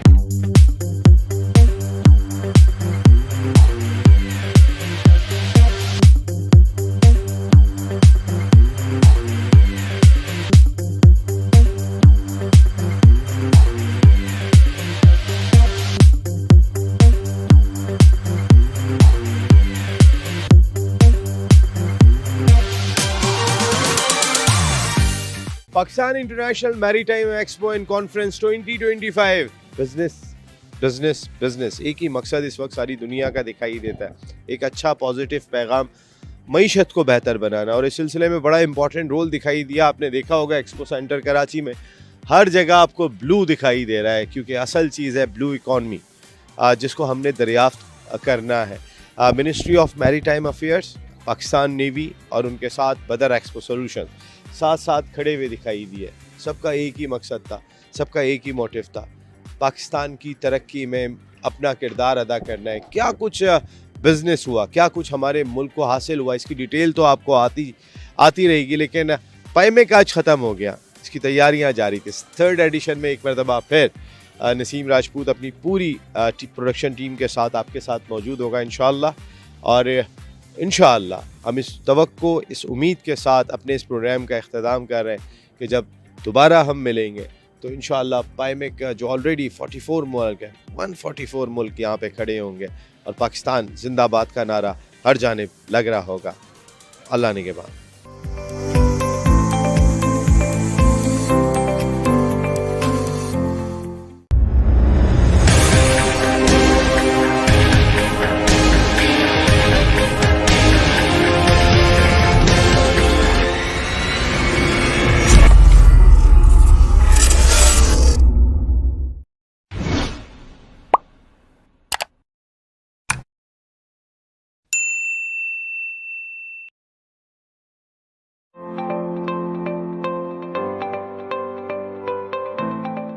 पाईमेक 2025 अपने ज़ोरों शोर से जारी है यहाँ एक्सपो सेंटर कराची में, और इस वक्त मैं मौजूद हूँ हमारी मुल्क की इंतहाई अहम organisation NLC, national logistics cell को कौन नहीं जानता। पाकिस्तान की बिजनेस में, पाकिस्तान की तरक्की में ये इदारा बहुत जाफिशानी के साथ इम्पॉर्टेंट रोल प्ले कर रहा है। इस वक्त मेरे साथ गुफ्तगू के लिए मौजूद है mister Farooq Hasan, senior manager TIR NLC। अस्सलाम वालेकुम फ़ारूक साहब। वालेकुम सलाम। फ़ारूक साहब, अक्सर हम सुन रहे हैं NLC बड़ा इम्पॉर्टेंट रोल प्ले करता हुआ दिखाई दे रहा है शिपिंग लाइन के अंदर भी, ख़ास तौर पे पाईमेक में आने के बाद कैसा एक्सपीरियंस रहा और क्या फ्यूचर देख रहे हैं? सर, पाईमेक में आने के बाद बहुत अच्छा एक्सपीरियंस रहा, और जैसा कि आपको पता है रीजनल कनेक्टिविटी के लिए डिफरेंट कंपनी के साथ, जॉइंट वेंचर के साथ मिलकर काम करना बहुत ज़रूरी है, ताकि पाकिस्तान की इंपोर्ट और एक्सपोर्ट को ज़्यादा से ज़्यादा फैसिलिटेट कर सकें। यही रीज़न है कि NLC ने अपनी TIR सर्विस जो लॉन्च की हुई है, हम बाय रोड जा रहे हैं पाकिस्तान से सेंट्रल एशिया और China, Russia, Turkey, Azerbaijan by road under TIR operation. तो यही रीज़न है कि रीजनल कनेक्टिविटी को और स्मूथ करने के लिए, स्ट्रेंथन करने के लिए हम लोग पार्टनरशिप की तरफ चले आते हैं, ताकि ज़्यादा से ज़्यादा अच्छी बेहतर सर्विस हम प्रोवाइड कर सकें। और अभी पूरा वर्ल्ड जो है वो रेलवे के थ्रू कनेक्ट हो रहा है, बाय रोड मल्टी मॉडल पे, by road and by train, जिसकी वजह से पाकिस्तान में एक बहुत ज़्यादा एक डिफरेंट इम्पैक्ट क्रिएट होने वाला है। और आप ये देखेंगे रिसेंटली कि जैसे अभी अनाउंसमेंट भी हुई है कि ITI ट्रेन भी स्टार्ट होने जा रही है गवर्नमेंट लेवल पे। तो इस तरह से जब ये बाय ट्रेन हम मूवमेंट कर रहे होंगे पाकिस्तान से, तो इसका एक डिफरेंट इम्पैक्ट क्रिएट होगा डेफिनेटली। पाकिस्तान नेवी ने एक मरतबा फिर पाईमेक को सजाया है, बदर एक्सपो सोल्यूशन साथ खड़े हुए दिखाई दे रहे हैं। खुश हैं आप यहाँ आने के बाद? सर, नो डाउट, नेवी, आपको पता है नेवी इज़ आवर प्राइड, और नेवी ने हमेशा जब भी ऑर्गेनाइज़ कराई है इस तरह के इवेंट, वो बिल्कुल एक डिफरेंट लेवल के इवेंट्स होते हैं, और इसमें काफ़ी कंट्री से डेलीगेशंस आए हैं और सबकी डिफरेंट रिक्वायरमेंट थी। ठीक है फ़ारूक साहब, बहुत बहुत शुक्रिया आपका, thank you very much. National logistics cell Pakistan का एक ऐसा इदारा है कि जो बहुत ही अहम रोल प्ले कर रहा है। हमारे मुल्क को की तरसीलात को एक जगह से दूसरी जगह पहुंचाने में भी इनका रोल होता है, और वहाँ पे एक फ्लैग कैरियर हम इन्हें करार दे सकते हैं। जिस तरीके का ये काम कर रहे हैं, हम होप यही करते हैं कि NLC और जितने इदारे भी यहाँ पाईमेक 2025 में मौजूद हैं पाकिस्तान की तरक्की में अपना भरपूर किरदार अदा करेंगे।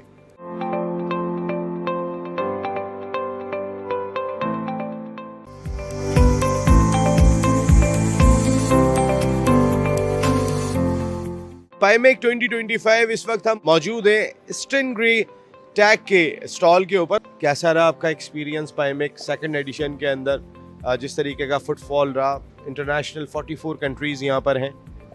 जी थैंक यू जी, बहुत शुक्रिया जी आपका। तो माशाल्लाह बड़ा अच्छा एक्सपीरियंस रहा, और जैसे हमारी प्राइवेट कंपनी है स्टिंग्री टैग, उसको एक अच्छा एक्सपोजर मिलता है इस तरह के फोरम्स के ऊपर, और हम अपनी प्रोडक्ट को डिस्प्ले करते हैं, इंटरनेशनल डेलीगेशन आते हैं, इससे हमारी प्रोडक्ट भी यानी उनकी भी वैल्यू बढ़ती है, उनकी भी पजीराई मिलती है, और बहुत सी अच्छी बात यह है कि ऑर्डर्स भी आते हैं, जिससे हमारी इकोनॉमी में भी फ़ायदा होता है इंशाल्लाह। पाकिस्तान की सबसे पहली जो हमारी डेवलप करदा रिमोट कंट्रोल वेपन स्टेशन है, बेसिकली ये एक एंटी एयरक्राफ्ट गन है, इसको हम एंटी ड्रोन गन भी कहते हैं। ये ड्रोन को तकरीबन 6 किलोमीटर दूर से डिटेक्ट करके और उसको न्यूट्रलाइज करने की सलाहियत रखती है। मिलिट्री के लिहाज से और नेवी के लिहाज से, ख़ासतौर पर नेवल प्लेटफॉर्म के लिहाज से बहुत अच्छी प्रोडक्ट डेवलप्स किए हैं, जिसके अंदर हमारा अपना फायर कंट्रोल सोल्यूशन है जो हमारी सबमरीन्स के अंदर लगता है, शिप्स के अंदर लगता है, नेवल कॉम्बैट मैनेजमेंट सिस्टम है। फिर कुछ हम जो है ना अनमैन्ड व्हीकल्स के ऊपर भी काम कर रहे हैं, हम ड्रोन्स भी बना रहे हैं जो कि वेपन्स को लेके जा सकता है। ड्रोन जो हथियार लेकर जाता है, जो असला लेके जा सकता है, वो थोड़ा हमें डिफाइन कीजिएगा। ये ड्रोन है हमारा, ये आप देख सकते हैं इधर लगा हुआ है, ये देखें जी, ये अभी 20 किलो का इसके ऊपर पेलोड हम लगा सकते हैं, इसको हम फ्यूचर में इसको एक्सटेंड भी कर सकते हैं। इसके ऊपर आप एमुनिशन मल्टीपल टाइप्स के जो है ना ये कैरी करके और दुश्मन की हदूद में जाके जो है ना उसके ऊपर गिरा सकता है। तो और रिमोट कंट्रोल है, बंदे की ज़रूरत नहीं है, दूर से जाके इसको लेके जाएगा और गिरा के वापस आ जाएगा। ये तकरीबन जो है ना 1 घंटे के अंदर 30 किलोमीटर तक जाके वापस आ सकता है इंशाल्लाह। 1 किलोमीटर इन अ मिनट? जी बिल्कुल है, क्योंकि अपना इंडिजिनस डेवलप सिस्टम है, तो जो रिक्वायरमेंट हमें कोई भी कंपनी देगी, कोई भी नेवी देती है, आर्मी देती है, तो हम इसकी हमारे हाथ में, हम स्पीड को भी बढ़ा सकते हैं, पेलोड को भी बढ़ा सकते हैं। तो अब तो यानी यूज़र रिक्वायरमेंट है, जैसे आप बोलेंगे उतनी बढ़ जाएगी, मसला नहीं हमें। पाईमेक 2025 का मकसद बिजनेस है।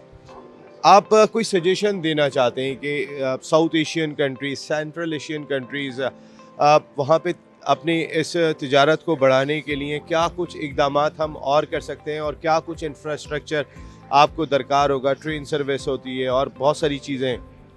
बस इसमें यह है कि हम गवर्नमेंट से एक रिक्वेस्ट करेंगे कि जिस तरह की हमारी प्राइवेट कंपनीज़ हैं और जो अच्छी प्रोडक्ट्स पे काम कर रही हैं, इनको प्रमोट करें, इनको फैसिलिटेट करें और जो हमारी जो एक्सपोर्ट्स के अंदर हमारी हेल्प करें, ताकि हम बाहर की दुनिया में भी जाके हम चीज़ों को यानी उनको प्रेजेंट कर सकें, इनको बेच सकें, ताकि जो है ना कीमती ज़र मुबादला और जो है हमारे मुल्क के अंदर हम लेकर आ सकें। तो उससे हमारे मुल्क की तरक्की में इंशाल्लाह बड़ा फ़ायदा होगा। Thank you very much Farhan साहब, आपका बहुत बहुत शुक्रिया। तो फिर ये सब हमारी अपनी प्रोडक्ट्स हैं, पाकिस्तान की प्रोडक्ट्स हैं और हम वो कुछ बना रहे हैं कि जो सारी दुनिया को दिखाने के काबिल है और जो इनकी मसाइल हैं, अगर सरकारी सतह के ऊपर जो भी ज़रूरत दिखाई देती है उसको फौरी तौर पे दूर करना चाहिए, ताकि हमारी ये कंपनीज़, ये इदारे और बेहतर अंदाज से काम कर सकें।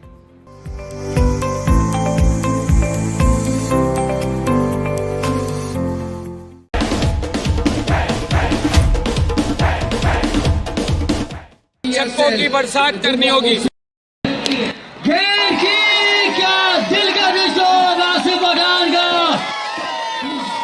यंग टैलेंट है उनके लिए आज बड़ी फख्र की बात है, क्योंकि ऐसी शख्सियत यहाँ पर आई है जिसने टेनिस बॉल क्रिकेट को बहुत बड़ा फ़रोग दिया है।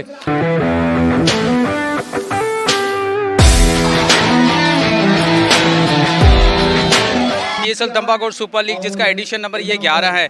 ये जो आपकी लीग है वो बहुत ही ज़बरदस्त लीग दिखाई दे रही है।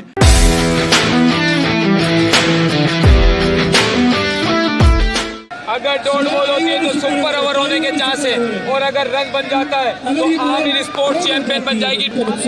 बॉलर आए, फुल टॉस बॉल और चैंपियन बनी है,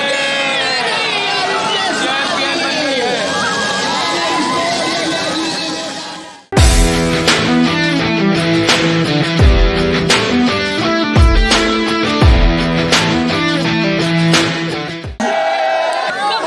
बाकी ऑनर्स जितने भी उनकी 4 साल हो गए, हमने पहले KTPL किया, उसके बाद इंशाल्लाह 16 to 31 हम लोग Pakistan tape ball premiere league करने जा रहे हैं। विनर टीम आमिर स्पोर्ट्स को मैं मुबारकबाद देना चाहूँगा कि उन्होंने आज शानदार खेल का मुजाहरा करते हुए आज का ये सीज़न 11 अपने नाम किया। सेकंड टीम जो हारी है वो मेरी नज़र में हारी नहीं है, वो भी जीती हुई है। जो यहाँ तक आई हुई है वो भी, इसको हम नहीं कहेंगे कि वो हारी हुई, आप भी जीते हुए हो। हमारे यहाँ पे जितनी आवाम यहाँ पे आई है, जहाँ इस इलाके के सारे लोग, आप सब लोग का बहुत शुक्रिया। और जो हमारी टीम आज यहाँ पे जीती है आमिर स्पोर्ट्स, इनके लिए जोरदार तालियां होनी चाहिए। बड़ा अच्छा मैच रहा। जिस तरीके से मैंने KTPL को स्टार्ट किया, Karachi tape ball premiere league को, उसमें पूरे पाकिस्तान से मैंने उन सारे लड़कों को मेरिट पे लिया। इस टेप बॉल को मैंने पाकिस्तान के अंदर भी रजिस्टर्ड करा दिया और मैंने UK के अंदर भी इसको रजिस्टर्ड करा दिया। इंशाल्लाह हम इसको अपना नेशनल स्पोर्ट्स दुनिया के अंदर दिखा देंगे कि ये पाकिस्तान की 25 करोड़ आबादी का खेल है। अभी जो PTPL का गेम होने जा रहा है तो मैंने उसके लिए रजिस्ट्रेशन ओपन की है और इंशाल्लाह 2-3 सीजन जो है हम इंशाल्लाह साल के अंदर लेके आएंगे। और PTPL नया नाज़िमाबाद में 16 तारीख से 16 दिसंबर से इंशाल्लाह शुरू होने जा रहा है। तो सारे लोगों को मैं इनवाइट भी करूंगा, सब मेरे मेहमान होंगे इंशाल्लाह, उस ग्राउंड के अंदर आए और हमने अपने स्पोर्ट्स को इंशाल्लाह वहाँ पे इसको उठाना है। तो बहुत बहुत शुक्रिया।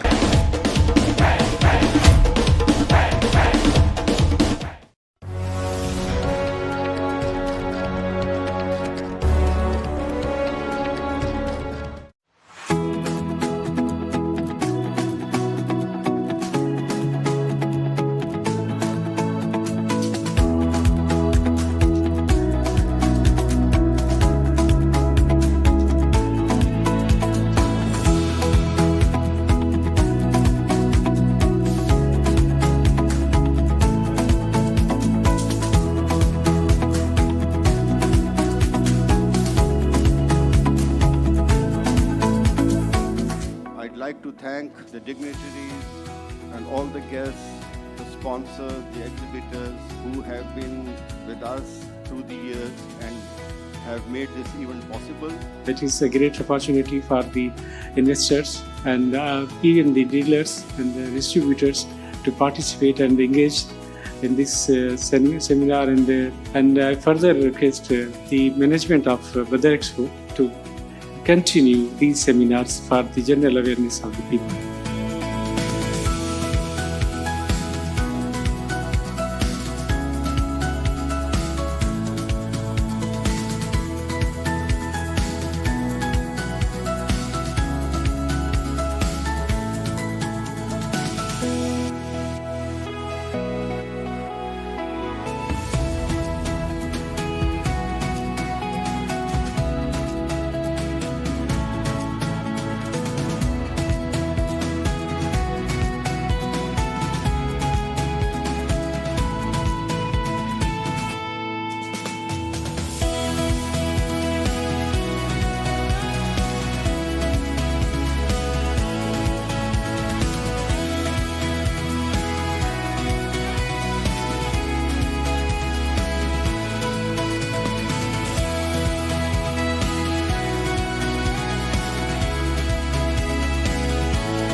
Ladies and gentlemen, the Honorable Chief Guest, Minister of Maritime Affairs, Muhammad Junaid Anwar Chaudhry, has arrived.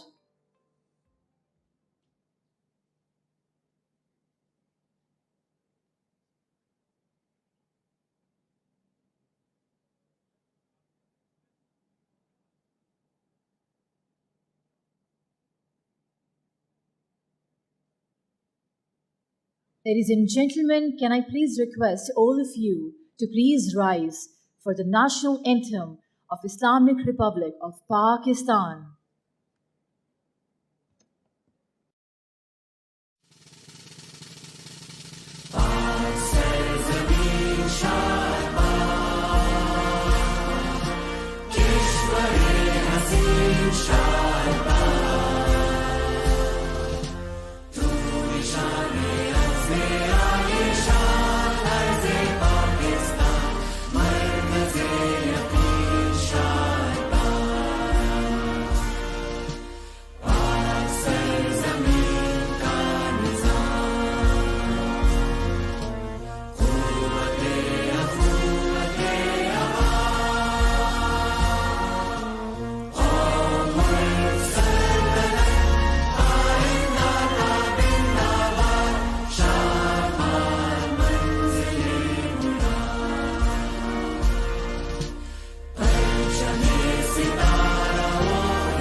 Thank you, ladies and gentlemen. Please be seated. I would like to request my team to please play the recitation of Holy Quran. أعوذ بالله من الشيطان الرجيم. I seek refuge in Allah from Satan the accursed. بسم الله الرحمن الرحيم. In the name of Allah, the most gracious, the most merciful. وهو الذي سخر البحر لتأكلوا منه لحما طريا وتستخرجوا منه حلية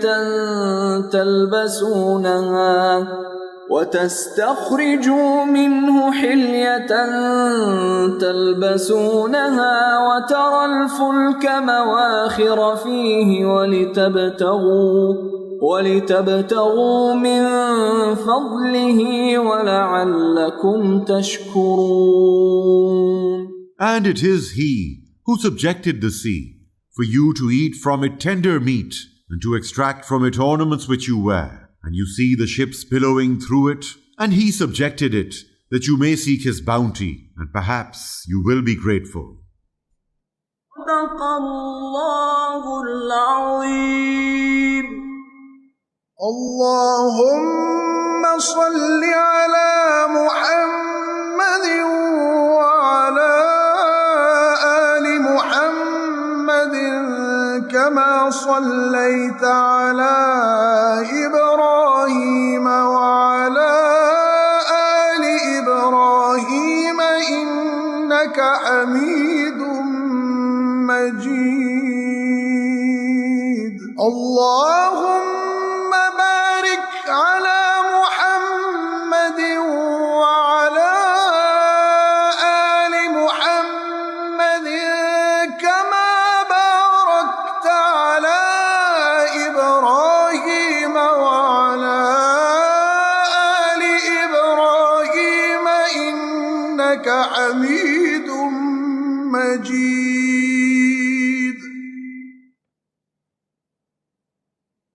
Subhanallah. Honorable Chief Guest, Minister of Maritime Affairs Mohammad Junaid Anwar Chaudhry, Vice Admiral Raja Rab Nawaz, Hilal Imtiaz Military, Sitare Bisalat, Chief of Staff, Vice Admiral Muhammad Faisal Abbasi, Hilal Imtiaz Military Commander Karachi, Mr. Zuhair Nasir, the CEO of Badar Expo, respected delegates, exhibitors, excellencies, distinguished guests, ladies and gentlemen, Assalamu alaikum and a very good morning to all of you. I, Sara Baloch, on behalf of the PIMEC 2025, would like to welcome you all to the closing ceremony of second edition of Pakistan International Maritime Expo and Conference 2025. What a wonderfully organized event it has been. Truly indeed a matter of great pleasure to see the PIMEC gaining prominence among the global maritime exhibitions. It is indeed heartening to have witnessed overwhelming participation from all the maritime sectors during PIMEC 2025. We're extremely thankful to our local and foreign guests, exhibitors, worthy speakers, and delegates for their heartfelt participation and making this event a great success. PIMEC 2025 has been an ideal platform for maritime sectors to access the best knowledge, products, and technology available to cater for respective requirements. Ladies and gentlemen, I would like to invite Vice Admiral Muhammad Faisal Abbasi, Hilal Imtiaz Military Commander Karachi, for summing up of the PIMEC 2025 exhibition.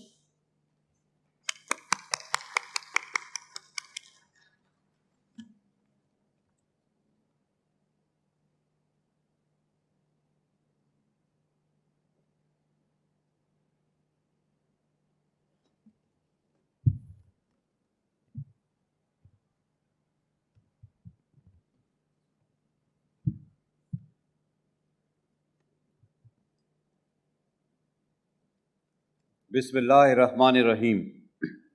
Mr. Muhammad Junaid Anwar Chaudhry, Honorable Federal Minister for Maritime Affairs, Vice Admiral Raja Rab Nawaz, Hilal Imtiaz Military, Satare Basalat, Chief of Staff, Excellencies from Diplomatic Corps, international delegates, senior military officers from friendly countries, industry partners, representatives of the media, ladies and gentlemen, Assalamu alaikum rahmatullahi wa barakatuh and a very good morning.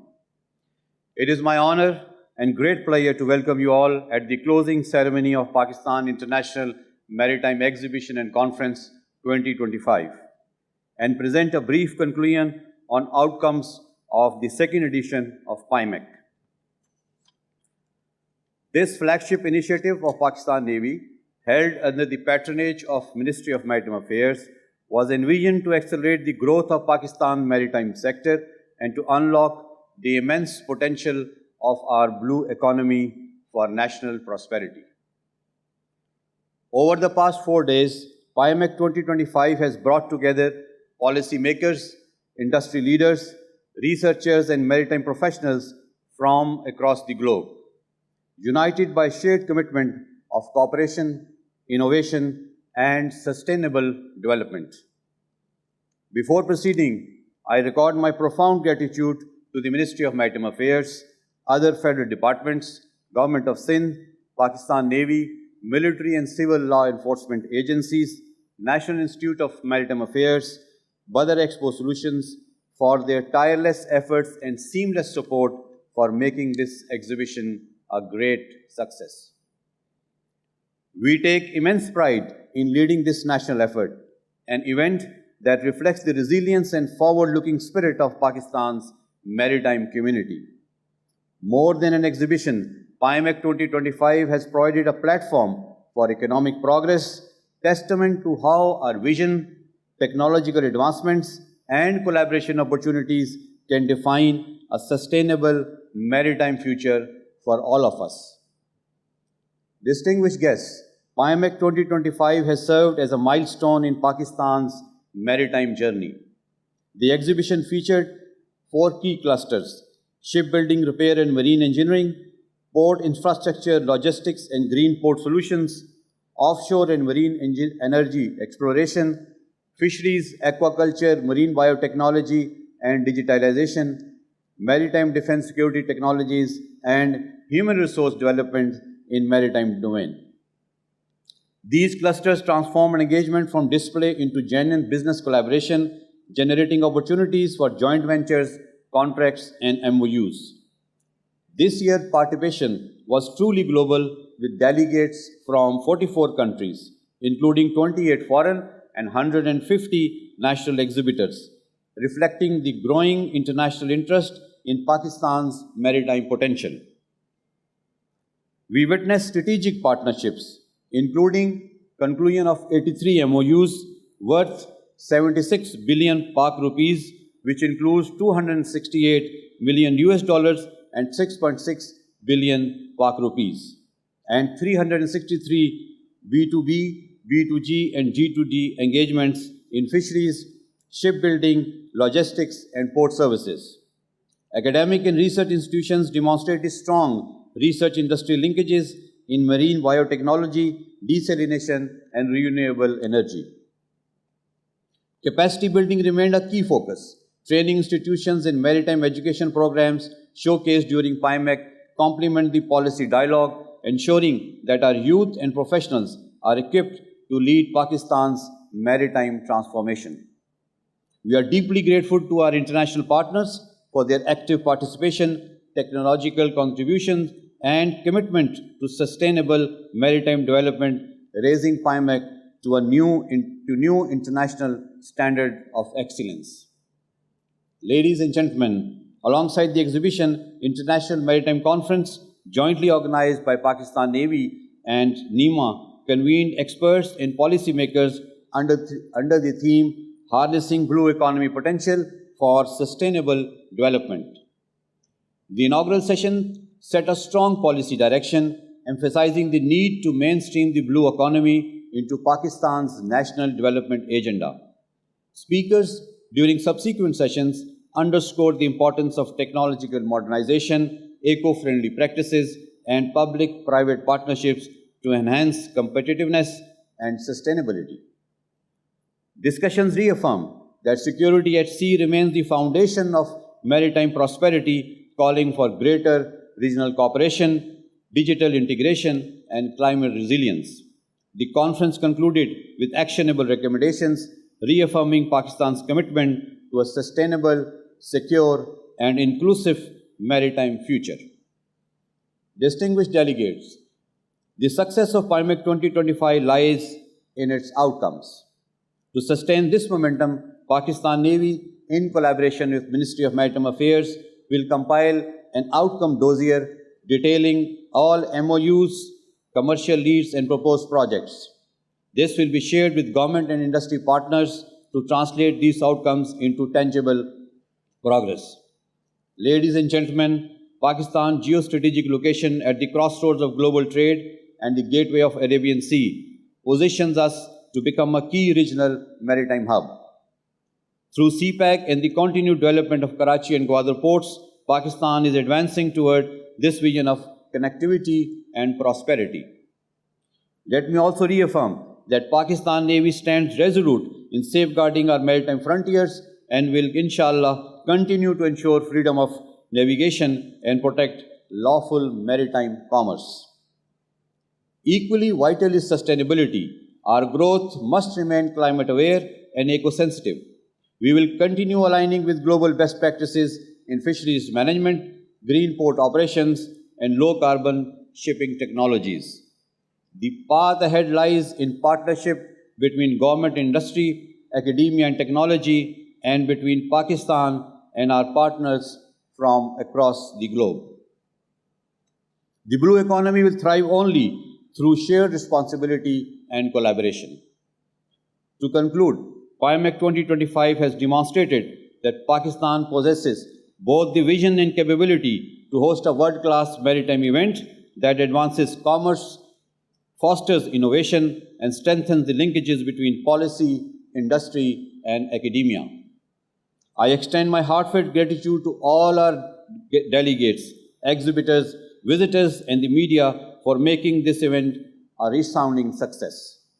I wish all our international guests safe travels back home and keenly look forward welcoming you all again, inshallah, in 2027.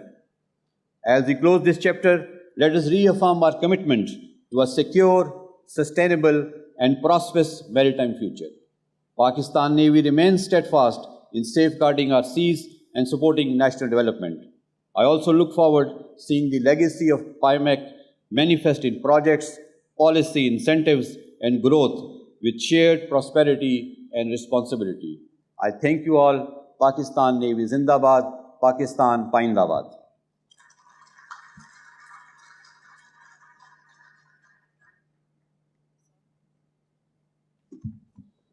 Thank you, sir, for shedding a light on PIMEC 2025 exhibition. Moving on, I would now like to invite our chief guest, Honorable Minister of Maritime Affairs, Muhammad Junaid Anwar Chaudhry, for his address.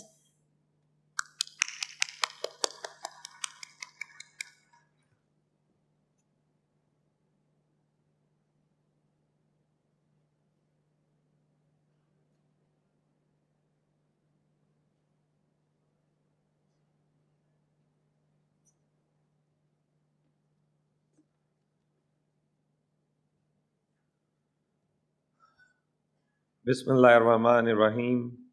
Nahmaduhu wa nasalli ala Rasulihil Kareem. Honorable delegates, excellencies, chief of staff, officers, media persons, ladies and gentlemen, Assalamu alaikum and good morning. It is a great honor for me to welcome you all at the closing ceremony of PIMEC 2025. It is the flagship event of first Pakistan Maritime Week. Your presence shows our shared resolve to make Pakistan a strong, connected, prosperous maritime nation.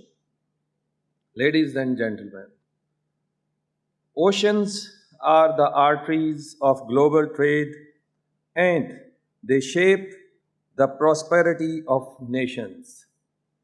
With more than 1,000 kilometers of coastline and location at the crossroads of South Asia, Central Asia, the Middle East, and East Africa, Pakistan is naturally positioned to be a regional maritime hub. After years of underutilization, our seas are now becoming the center of our economic vision, trade strategy, and sustainable growth.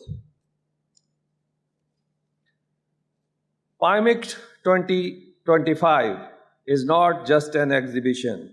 It's a statement of Pakistan's maritime intent. The event has gathered international partners, investors, experts, and maritime professionals to explore the vast opportunities across the blue economy.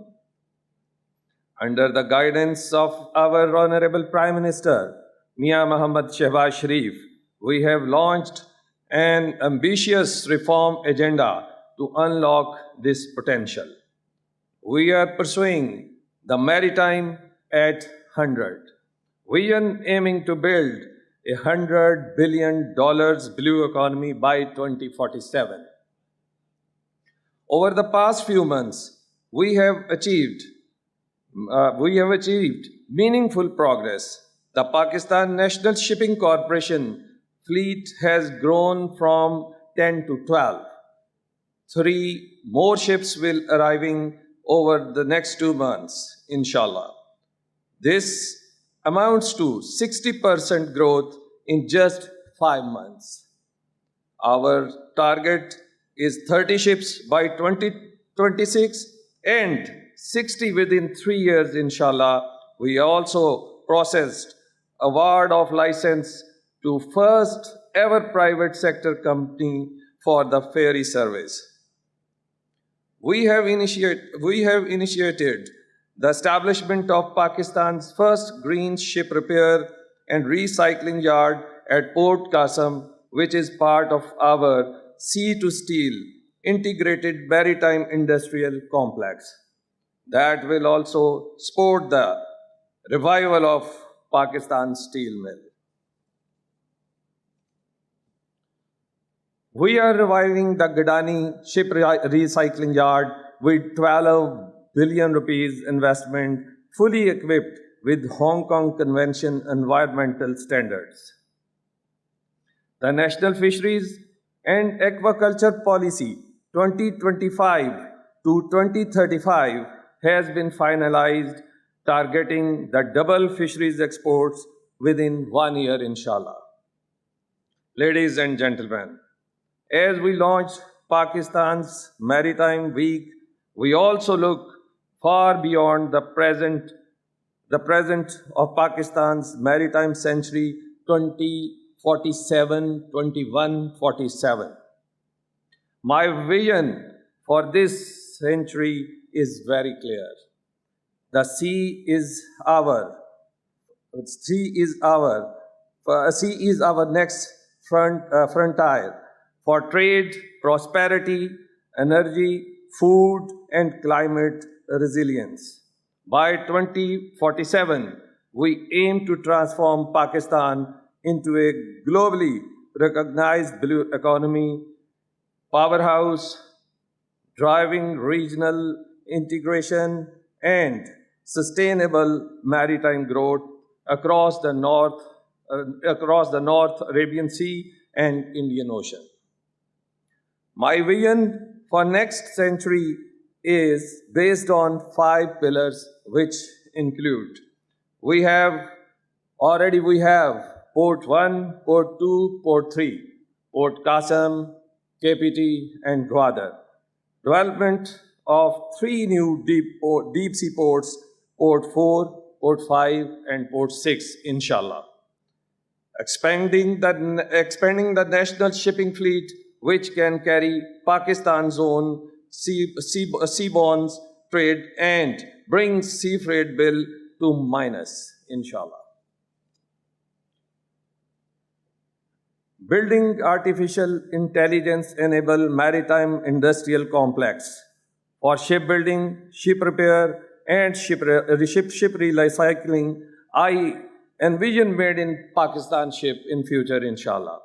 Achieving 100% digital and green ports with multimodal connectivity through road, rail, and air.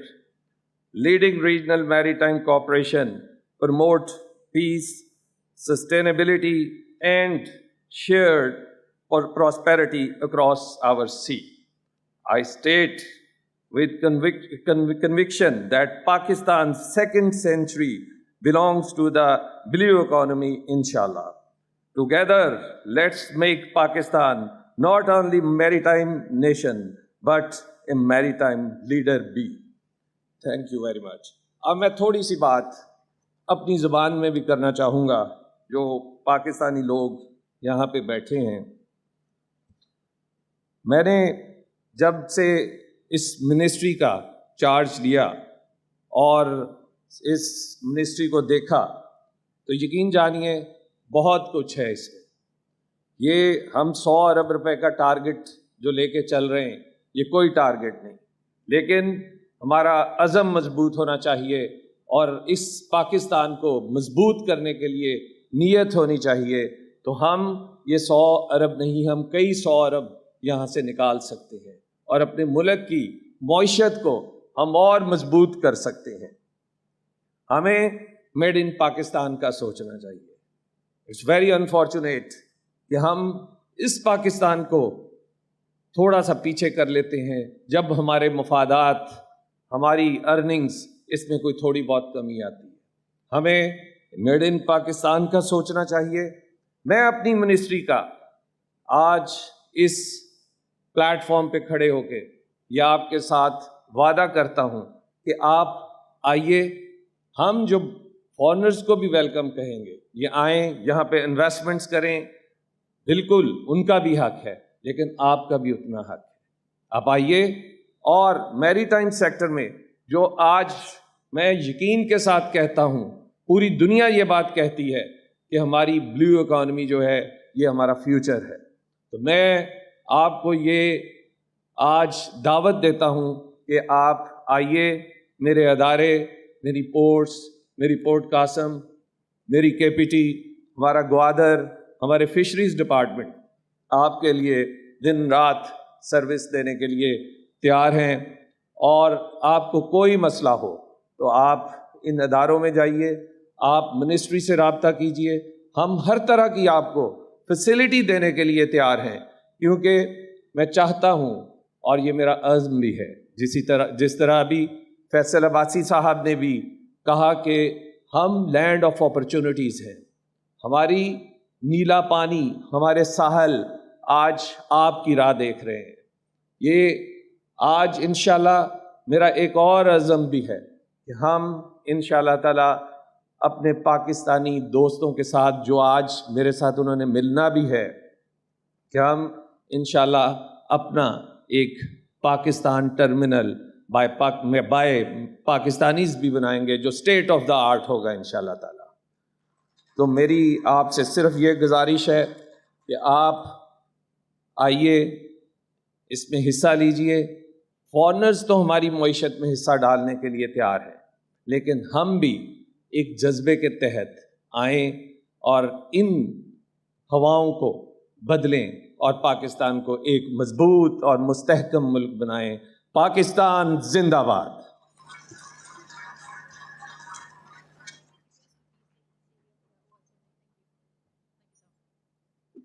Thank you so much, sir, for sharing your vision towards the maritime affairs of Pakistan. If I can please request you to stay on the stage as we are now moving towards the official awards ceremony for the exhibitors and chief guests. Ladies and gentlemen, I would like to welcome Vice Admiral Raja Rab Nawaz, Hilal Imtiaz Military, Sitara Bisalat, Chief of Staff, to please come on the stage. We have with us Vice Admiral Muhammad Faisal Abbasi, Hilal Imtiaz Military Commander, Karachi. We have also been joined by the CEO of Badar Expo Solutions, Mr. Zuhair Nasir. Now moving on to the first category. In the category 72 square meter or above, 2 national companies are the recipient of this award. Up first, we have Pakistan Navy.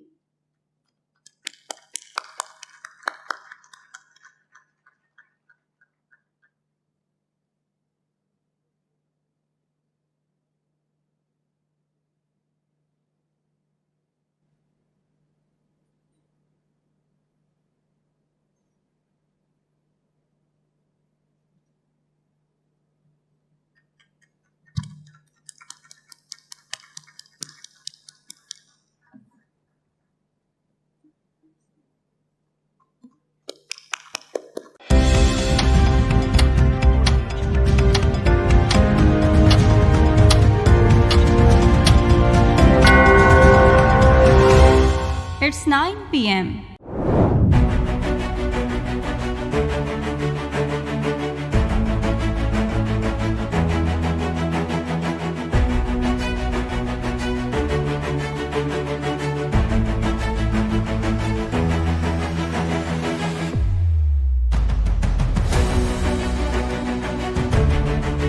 At Badar Expo Solutions, we are committed to connecting people, creating values, and delivering impactful events.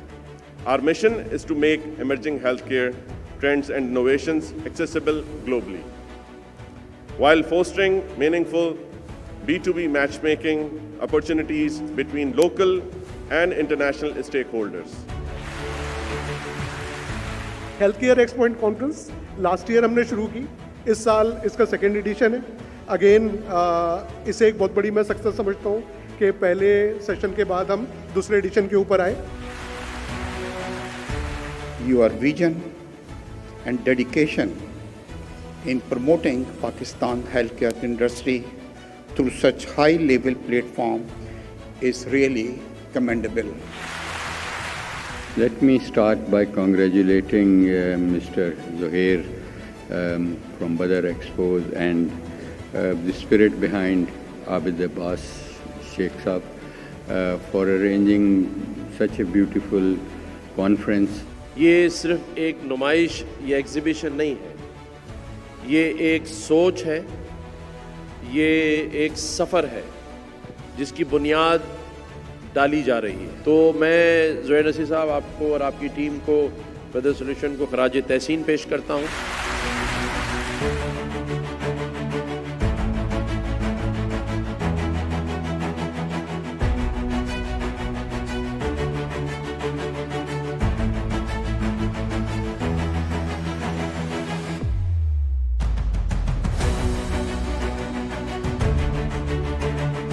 हमने पिछली मरतबा एक topic के ऊपर panel discussion किया था, इस मरतबा हर स्पीकर को हमने अलग अलग टॉपिक दिया है, तो उससे मॉडरेटर को भी और पैनलिस्ट और ऑडियंस को भी ज़्यादा फ़ायदा होगा।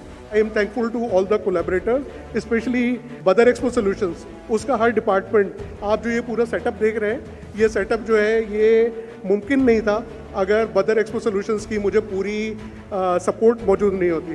तो I am really thankful to you Zuhair साहब।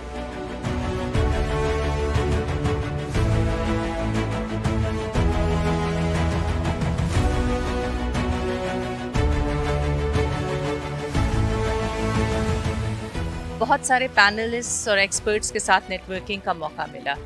एक बहुत ही wonderful interactive academic learning experience था, जिसमें हमने हेल्थ केयर सॉल्यूशंस की बात की। और बदर एक्सपो हेल्थ केयर सॉल्यूशंस एक ऐसा प्लेटफॉर्म है जहां पे जो लीडिंग एक्सपर्ट्स हैं वो नेशनल लेवल की पॉलिसी की रिकमेंडेशंस दे सकते हैं।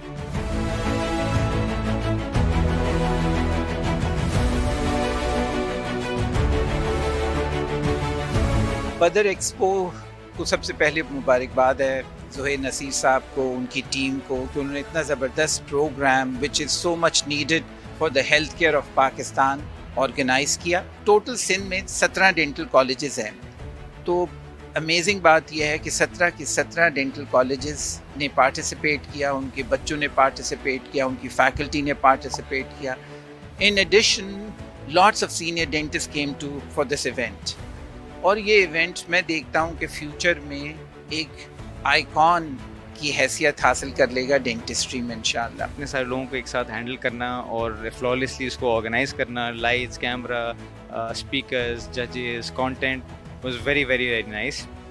Apart from that I think ये इस किस्म के इवेंट्स होने चाहिए। It's not just good for the overall dental community and also for the medical community and the country at large. ये इस तरह के इवेंट स्टूडेंट्स के लिए एक बहुत लैंडमार्क समझें, एक इवेंट की हैसियत रखते हैं, बिकॉज ऐसे मौक़ों के ऊपर स्टूडेंट को न सिर्फ ये कि अपनी नॉलेज बल्कि अपना टैलेंट जो कि उनकी तालीम के अलावा भी होता है उसको डिस्प्ले या शोकेस करने का मौका मिलता है। तो मैं एक दफ़ा फिर तमाम ऑर्गेनाइजर्स, तमाम स्पॉन्सर्स को बहुत मुबारकबाद देता हूँ कि एक बेहतरीन इवेंट ऑर्गेनाइज़ किया और इंशाल्लाह अगले साल पर इससे बेहतर इसी तरह के एक इवेंट में हम दोबारा मुलाकात करेंगे। Thank you. अस्सलाम वालेकुम।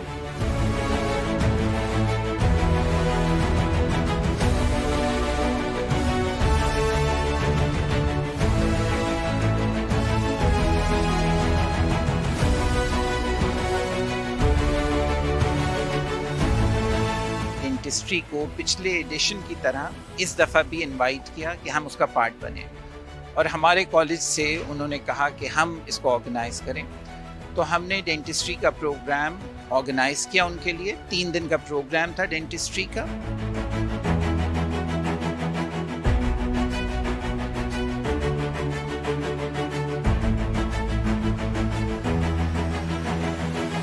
हेल्थ केयर एक्सपो का सेकेंड एडिशन जो कि एक्सपो सेंटर कराची में मुनक़िद हुआ और 3 डेज़ की ये कॉन्फ्रेंस थी। इसमें तीनों दिन हमारे साइंटिफिक सेशंस रहे, इंडस्ट्री एक्सपर्ट्स से आए, प्रोफेशनल एक्सपर्ट्स आए और एजुकेशनल सीरीज़ थी एक लेक्चर्स की जो कि तीनों दिन रही। Alhamdulillah, we had a great turnout and it was more than what we expected. So Alhamdulillah for everything and thank you everyone who attended our program.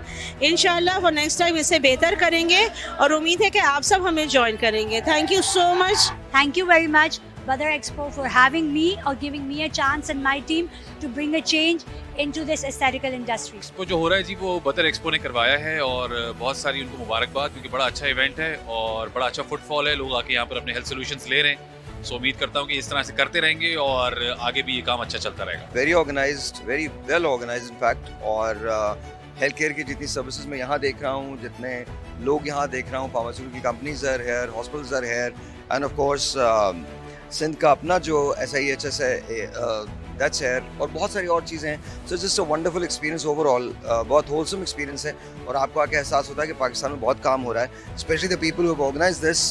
बदर, thank you so very much, बहुत बहुत शुक्रिया for inviting me. Crowd was amazing. We had all the honorable guests with us. Our guest of honors, they were dignitaries and they were council generals and very, very senior doctors and professors as well. So I had an amazing time and the ambience of the event is really nice and wish you best of luck, Badar Expo. हम यहाँ मौजूद है expo में जिसको आज यहाँ सजाया है ज़ुहैर नसीर, तो आप जरूर विजिट कीजिए, आपके बहुत सारे सॉल्यूशंस का यहाँ मिलेंगे।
Ideas 2024 brings together stakeholders across diverse defense industries. The 4-day exhibition offers a platform for G2G, B2G, and B2B interactions, joint ventures and investments in defense production sector. A strategic seminar will also be held to facilitate discussions on global challenges within the defense sector.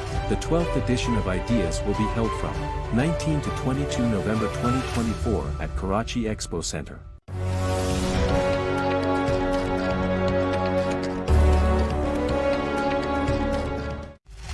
Ideas 2024 brings together stakeholders across diverse defense industries. The 4-day exhibition offers a platform for G2G, B2G, and B2B interactions, joint ventures and investments in defense production sector. A strategic seminar will also be held to facilitate discussions on global challenges within the defense sector. The 12th edition of Ideas will be held from 19 to 22 November 2024 at Karachi Expo Center.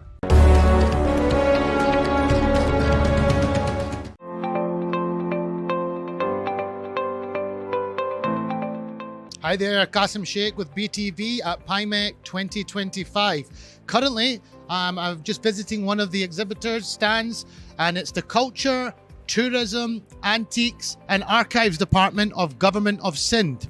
I'm going to introduce you to one of their representatives, and I'll say hello and Assalamu alaikum to Mr. Adil Ahmed. How are you, sir? Walaikum Salam, Qasim. I'm fine. Adil, beautiful setup you have here. Can you start by telling me a little bit about the work that you're doing and how you're finding the exhibition so far as well? Qasim, we are here to present Culture and Tourism Department, Government of Sindh, and we've installed 5 different artisans and craftsmanship stalls, small stalls, which you can witness here. And beside it, we have 3 stalls representing tourism department, which is highlighting the beauty of Sindh and asking people to explore this beautiful Sindh. PIMEC 2025. Is this your first time here or is this your second time here? This is our second time here in PIMEC. PIMEC 2025, the second edition, as you know. And we are here and we are pitching 4 projects here for foreign investors and tourism department. One at the Hawke's Bay, second one is at the Thar Parker, a very beautiful region. And third one is near the sea. The fourth one is at Sakha. So we are expecting a good results. So the fact that you've come back second time round, does that mean that Badar Expo Solutions are doing a good job and you're happy with what you're experiencing here? Although exactly Badar is doing a great job, as you can witness it. Badar have decorated a whole of this expo like New Year Eve. Adil, it's been lovely to talk to you. I wish you all the very best for the rest of PIMEC, and hopefully we will talk again soon, maybe next year. Yes, hopefully we will talk again, Qasim, next year. Thank you, Badar Expo, for organizing such a beautiful event. Thank you very much.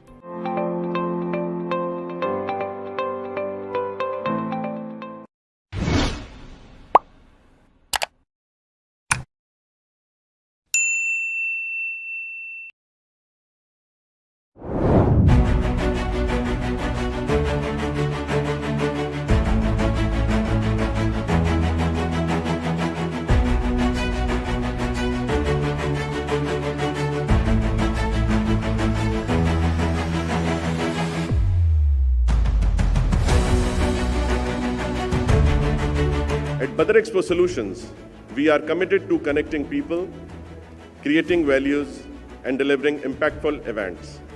Our mission is to make emerging healthcare trends and innovations accessible globally, while fostering meaningful B2B matchmaking opportunities between local and international stakeholders. Health expo and conference last year हमने शुरू की, इस साल इसका second edition है. Again इसे एक बहुत बड़ी मैं सक्सेस समझता हूँ कि पहले सेशन के बाद हम दूसरे एडिशन के ऊपर आए.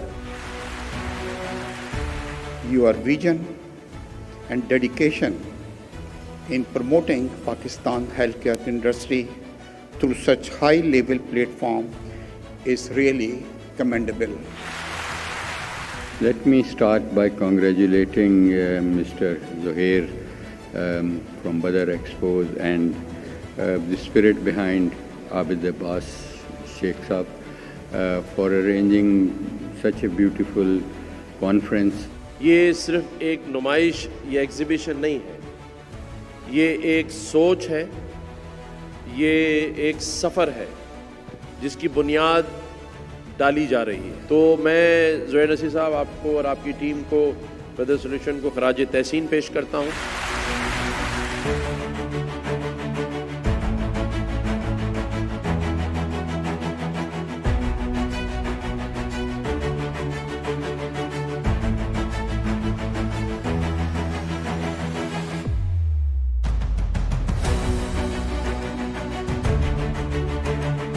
हमने पिछली मरतबा एक टॉपिक के ऊपर पैनल डिस्कशन किया था. इस मरतबा हर स्पीकर को हमने अलग अलग टॉपिक दिया है, तो उससे मॉडरेटर को भी और पैनलिस्ट और ऑडियंस को भी ज़्यादा फ़ायदा होगा. I am thankful to all the collaborators, specially Badar expo solutions. उसका हर डिपार्टमेंट, आप जो ये पूरा सेटअप देख रहे हैं, ये सेटअप जो है ये मुमकिन नहीं था अगर बदर एक्सपो सॉल्यूशंस की मुझे पूरी सपोर्ट मौजूद नहीं होती. तो I am really thankful to you Zuhair साहब.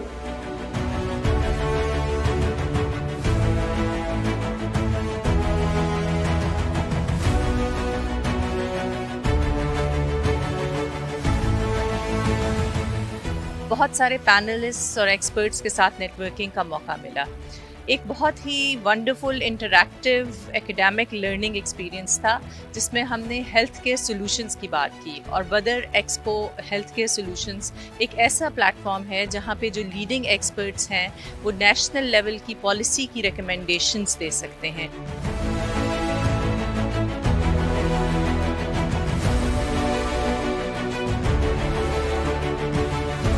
बदर एक्सपो को सबसे पहले मुबारकबाद है ज़ुहैर नसीर साहब को, उनकी टीम को कि उन्होंने इतना ज़बरदस्त program which is so much needed for the health care of Pakistan organize किया। टोटल सिंध में 17 डेंटल कॉलेजेस हैं। तो अमेजिंग बात यह है कि 17 की 17 डेंटल कॉलेजेस ने पार्टिसिपेट किया, उनके बच्चों ने पार्टिसिपेट किया, उनकी फैकल्टी ने पार्टिसिपेट किया। In addition lots of senior dentist came to for this event. और ये इवेंट मैं देखता हूँ कि फ्यूचर में एक आइकॉन की हैसियत हासिल कर लेगा डेंटिस्ट्री में इंशाअल्लाह। इतने सारे लोगों को एक साथ हैंडल करना और फ्लॉलेसली उसको ऑर्गेनाइज करना, लाइट्स, कैमरा, स्पीकर्स, जजेस, content was very very very nice. Apart from that I think ये इस किस्म के इवेंट्स होने चाहिए। It's not just good for the overall dental community and also for the medical community and the country at large. ये इस तरह के इवेंट स्टूडेंट्स के लिए एक बहुत लैंडमार्क समझे एक इवेंट की हैसियत रखते हैं, बिकॉज ऐसे मौक़ों के ऊपर स्टूडेंट को न सिर्फ ये कि अपनी नॉलेज बल्कि अपना टैलेंट जो कि उनकी तालीम के अलावा भी होता है उसको डिस्प्ले या शोकेस करने का मौका मिलता है। तो मैं एक दफ़ा फिर तमाम ऑर्गेनाइजर्स, तमाम स्पॉन्सर्स को बहुत मुबारकबाद देता हूँ कि एक बेहतरीन इवेंट ऑर्गेनाइज़ किया और इंशाल्लाह अगले साल पर इससे बेहतर इसी तरह के एक इवेंट में हम दोबारा मुलाकात करेंगे। Thank you. अस्सलाम वालेकुम।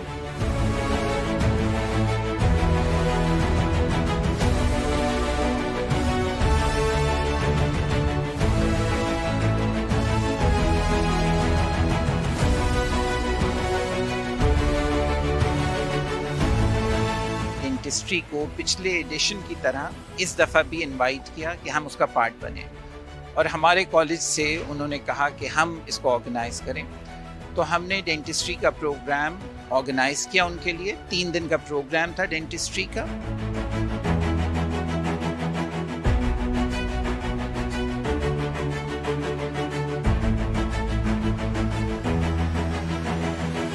हेल्थ केयर एक्सपो का सेकेंड एडिशन जो कि एक्सपो सेंटर कराची में मुनक़िद हुआ और 3 डेज़ की ये कॉन्फ्रेंस थी। इसमें तीनों दिन हमारे साइंटिफिक सेशंस रहे, इंडस्ट्री एक्सपर्ट्स से आए, प्रोफेशनल एक्सपर्ट्स आए और एजुकेशनल सीरीज़ थी एक लेक्चर्स की जो कि तीनों दिन रही। अल्हम्दुलिल्लाह we had a great turnout and it was more than what we expected.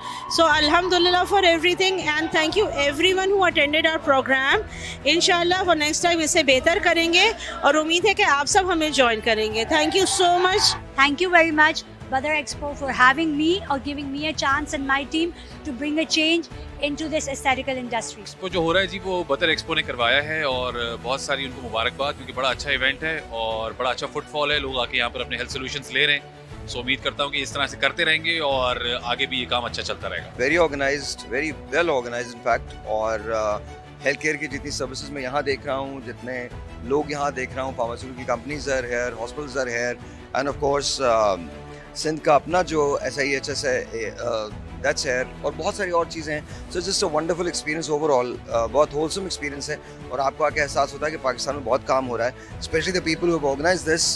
बदर, thank you so very much, बहुत बहुत शुक्रिया for inviting me. Crowd was amazing. We had all the honorable guests with us. Our guest of honors, they were dignitaries and they were council generals and very very senior doctors and professors as well. So I had an amazing time and the ambience of the event is really nice and wish you best of luck Badar Expo. हम यहाँ मौजूद है expo में जिसको आज यहाँ सजाया है ज़ुहैर नसीर। तो आप जरूर विजिट कीजिए, आपके बहुत सारे सोल्यूशंस का यहाँ मिलेंगे।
बदर एक्सपो की तरफ से जो है एक अच्छा हमें प्लेटफॉर्म मिला हुआ है IEEE फेयर का, जिसके अंदर हम लोग अपने डिफरेंट प्रोडक्ट्स को जो है शोकेस करते हैं।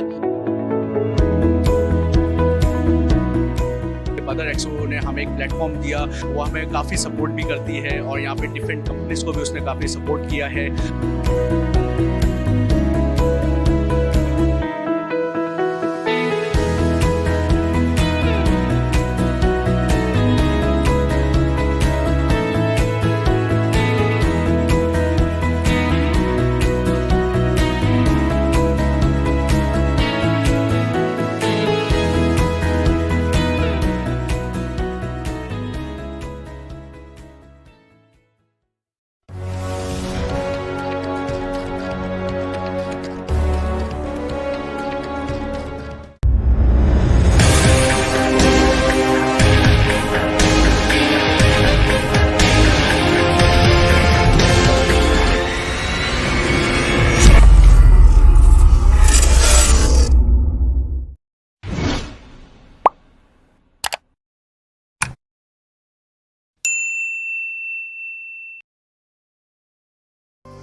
पाइमेक 2025 आप देख रहे हैं एक्सपो सेंटर कराची में जारी है और ब्लू इकॉनमी के ज़रिए हमारे मुल्क की तरक्की में जो कुछ हो सकता है वो करने के लिए यहाँ सारे स्टेक होल्डर जमा हैं।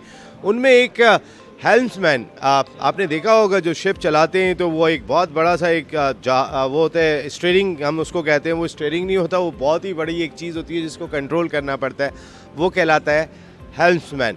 और इसी नाम से ये कंपनी है जो इस वक्त पाकिस्तान के नौजवानों को रोज़गार फराहम करने में बड़ा इंपॉर्टेंट रोल प्ले कर रही है। जी अस्सलाम वालेकुम उसामा साहब। वालेकुम अस्सलाम, नाइस मीटिंग यू सर। मुझे भी बहुत खुशी हुई आपसे मिलने के बाद, और जब मैंने ये तमाम आदाद शुमार देखे कि 1385 लोग आप भिजवा चुके हैं, उनको नौकरियाँ मिल चुकी हैं और उससे पाकिस्तान को $30 मिलियन का ज़र मुबादला हासिल हुआ, और वो भी सिर्फ 3 साल में। जी, हम रिलेटिवली एक न्यू कंपनी थे क्योंकि we all are young and पिछले 3 सालों में हमने ये जो टारगेट अचीव कर पाए उसमें 2 चीज़ें हैं जो बहुत ज़्यादा रोल प्ले किया। एक, हम लोग ख़ुद पाकिस्तान मरीन एकेडमी के कैडेट्स थे, जो पाकिस्तान की वाहिद एकेडमी है जहाँ से सीफेयर्स ट्रेन होके गवर्नमेंट के इदारे के थ्रू निकलते हैं, और हमें वो कैपेबिलिटी और वो विज़न दिया गया जिसकी वजह से हम लोगों ने जस्ट पर्सनल टारगेट्स को पीछे रख के कि कप्तान और चीफ इंजीनियर नहीं बनना है, पर्सनल वेल्थ नहीं बनानी है, बल्कि मरीन फ्रेटर्निटी को सर्व करने के लिए हम लोगों ने किनारे जाने का सोचा। जब आप किनारे पे आते हैं तो आप एक मैनेजमेंट रोल में you have the power to make the decision that okay I want to choose Pakistani seafarers for my company because I am a Pakistani, I know how they get trained, and that's what exactly we did, and we started a company 3 years ago on our own. People start calling us as a startup. We had 3 ships. We started and last 3 years we reached to the 40 number. जो सीमेन का हमारा active number है at the moment are around 25,000.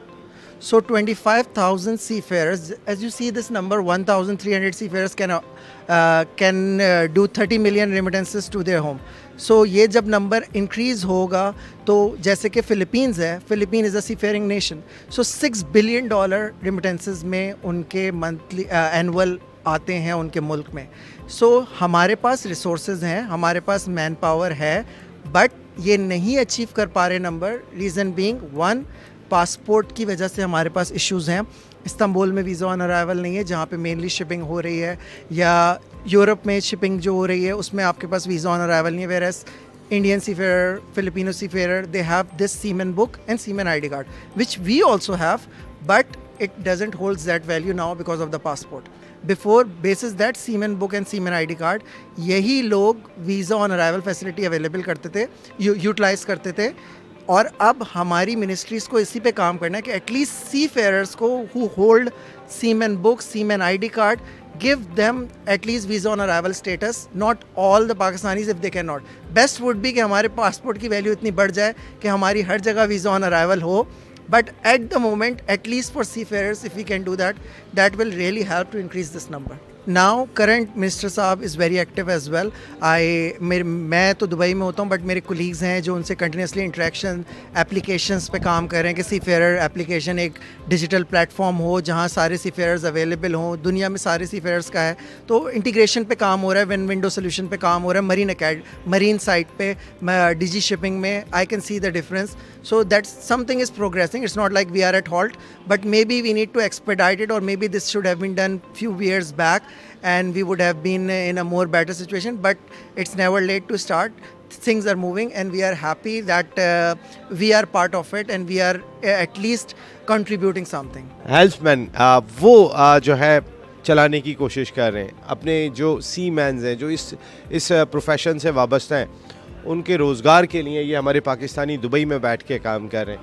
इनसे interact ज़रूर होना चाहिए, और top level का इंटरेक्ट होना चाहिए, ताकि ज़्यादा से ज़्यादा हमारे लोग जो स्किल्स में कोई कमी नहीं रखते, लेकिन छोटी छोटे मसाइल की वजह से, वीज़ा नहीं मिल रहा जी और दीगर मसाइल की वजह से, वो ना तो अपने बच्चों को उस तरीके से या अपने मुल्क को उस तरीके से सर्व कर सकते हैं जैसा वो करने की कैपेबिलिटी रखते हैं.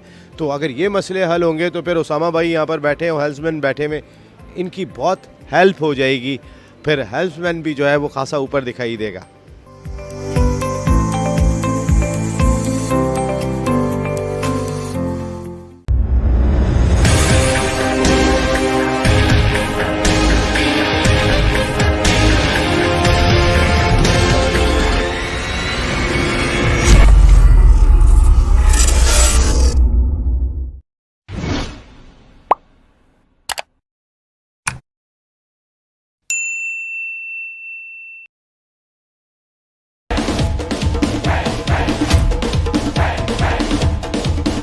चक्कों की बरसात करनी होगी.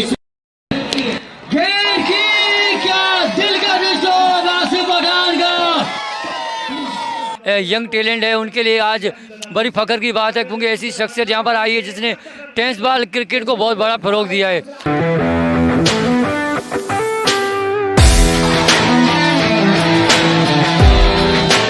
ये सल तंबाकू सुपर लीग जिसका एडिशन नंबर ये 11 है. ये जो आपकी लीग है वो बहुत ही ज़बरदस्त लीग दिखाई दे रही है.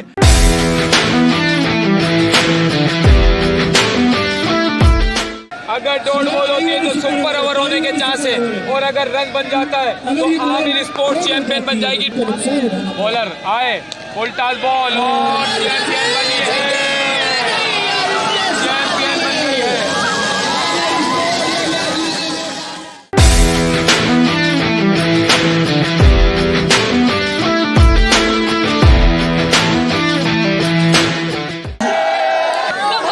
बाकी ऑनर्स जितने भी उनकी 4 साल हो गए. हमने पहले KTPL किया, उसके बाद इंशाल्लाह 16 to 31 हम लोग Pakistan tape ball premiere league करने जा रहे हैं. विनर टीम आमिर स्पोर्ट्स को मैं मुबारकबाद देना चाहूँगा कि उन्होंने आज शानदार खेल का मुजाहरा करते हुए आज का ये सीज़न 11 अपने नाम किया.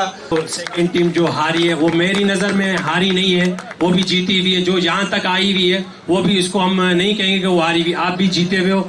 हमारे यहाँ पे जितनी आवाम यहाँ पे आई है, जहाँ इस इलाके के सारे लोग, आप सब लोग का बहुत शुक्रिया. और जो हमारी टीम आज यहाँ पे जीती है आमिर स्पोर्ट्स, इनके लिए जोरदार तालियां होनी चाहिए. बड़ा अच्छा मैच रहा. जिस तरीके से मैंने KTPL को स्टार्ट किया, Karachi tape ball premiere league को, उसमें पूरे पाकिस्तान से मैंने उन सारे लड़कों को मेरिट पे लिया. इस टेप बॉल को मैंने पाकिस्तान के अंदर भी रजिस्टर्ड करा दिया, और मैंने UK के अंदर भी इसको रजिस्टर्ड करा दिया. इंशाल्लाह हम इसको अपना नेशनल स्पोर्ट्स दुनिया के अंदर दिखा देंगे कि ये पाकिस्तान की 25 करोड़ आबादी का खेल है. अभी जो PTPL का गेम होने जा रहा है, तो मैंने उसके लिए रजिस्ट्रेशन ओपन की है, और इंशाल्लाह 2-3 सीजन जो है हम इंशाल्लाह साल के अंदर लेके आएंगे. और PTPL नया नाज़िमाबाद में 16 दिसंबर से इंशाल्लाह शुरू होने जा रहा है. तो सारे लोगों को मैं इनवाइट भी करूंगा, सब मेरे मेहमान होंगे इंशाल्लाह. उस ग्राउंड के अंदर आए और हमने अपने स्पोर्ट्स को इंशाल्लाह वहाँ पे इसको उठाना है. तो बहुत बहुत शुक्रिया.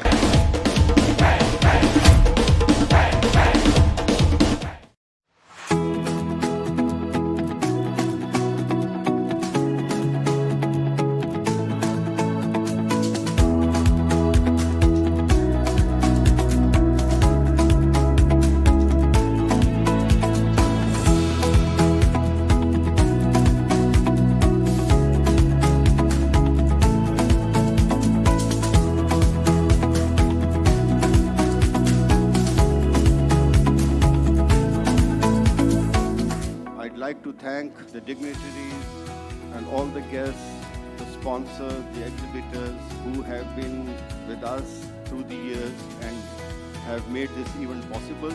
It is a great opportunity for the investors and even the dealers and the distributors to participate and engage in this seminar, and I further request the management of Badar Expo to continue these seminars for the general awareness of the people.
बड़ी फख्र की बात है क्योंकि ऐसी शख्सियत यहाँ पर आई है जिसने टेनिस बॉल क्रिकेट को बहुत बड़ा फरोग दिया है। अभी जो पीटीपीएल का गेम होने जा रहा है,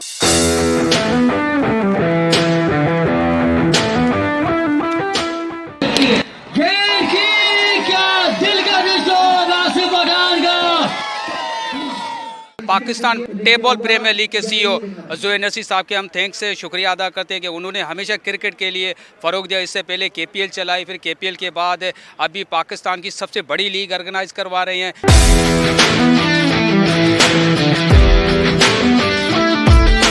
बड़ा क्रेडिट जाएगा उन तमाम मुंतज़मीन को जिन्होंने इस इवेंट को ऑर्गेनाइज़ किया।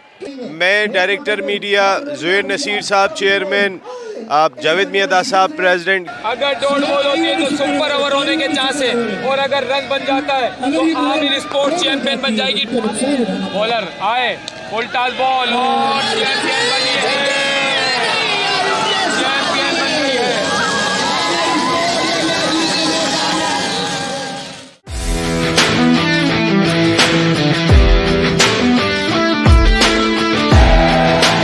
मुझे बड़ी खुशी हुई कि यहाँ पे आज सारा मैच देख के, और जो हमारी टीम आज यहाँ पे जीती है आमिर स्पोर्ट्स, इनके लिए जोरदार तालियां होनी चाहिए। बड़ा अच्छा मैच रहा, और इसी तरीके से जो आज हमारी टीम रनर अप रही है, इन सब के लिए भी बड़ी तालियां होनी चाहिए।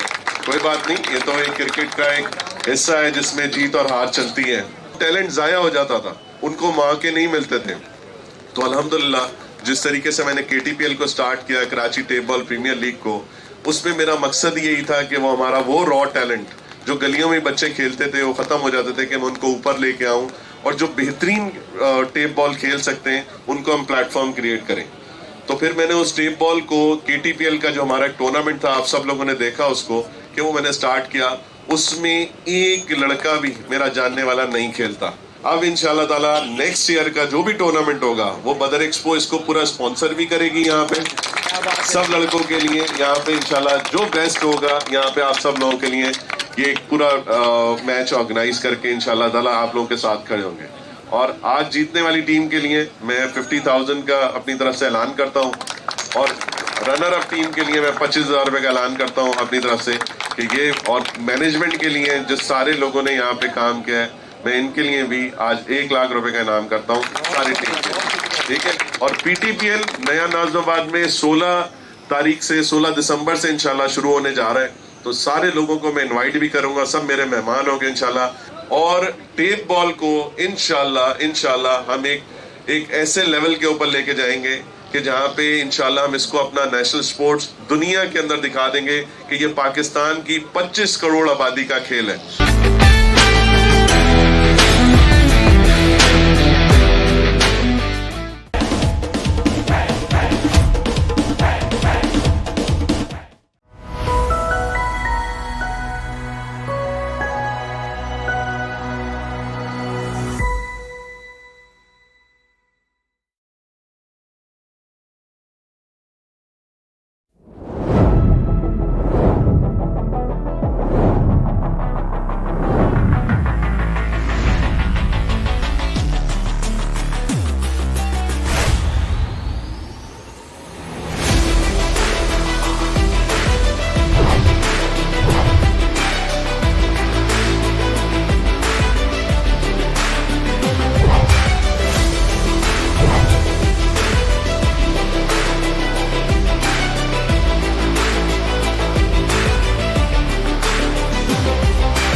Honorable and dearest Governor Sindh becomes Patron Chief of Karachi Tape Ball Premier League KTPL Season 4 और उसकी साइनिंग सेरेमनी अब से थोड़ी देर के बाद हो रही है।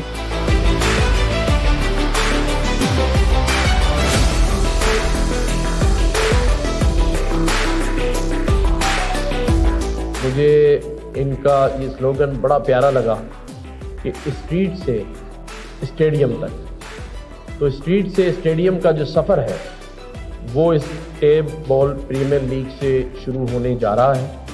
14 दिसंबर को इंशाल्लाह ताला इसका हम स्टार्ट लेंगे और 16 दिन का 16 डेज़ का ये गेम होगा। लास्ट हमारी मीटिंग हुई तो मैंने इनसे कहा कि आपके पास टीम्स हैं, इन्होंने बहुत सारे नाम बताए। एक नाम था कराची नाइट्स। तो मैंने इनसे कहा कि मैं इसकी ऑनरशिप खुद लूँगा और इस ऑनरशिप को लेने का जो मकसद है ये कोई फाइनेंशियल गेन नहीं है। आपका शुक्रिया कि आपने मुझे इस पूरी लीग का चीफ पैट्रन भी रखा है।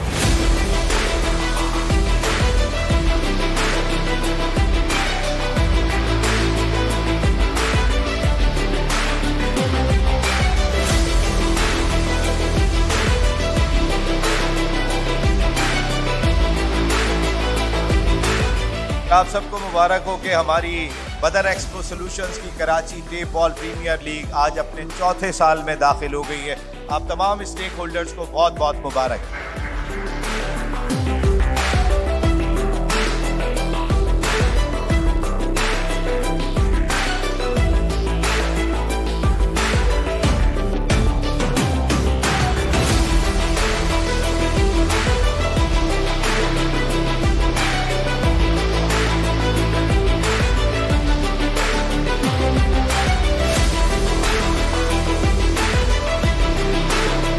पहले साल शुरू करने का इरादा किया था तो लोग ये कह रहे थे कि 2 से 3 महीने में ये लीग ख़त्म हो जाएगी, लेकिन आज चौथे साल उसी ज़ोर शोर के साथ होने जा रही है। इसका मकसद तो यही है कि इसमें बहुत जान है। आई थिंक इसमें तमाम वो लोग जो हमारे साथ इन्वॉल्व थे, ख़ास तौर पर जो ड्राइविंग फोर्स थी वो बदर एक्सपो ज़ुहैर नसीर साहब।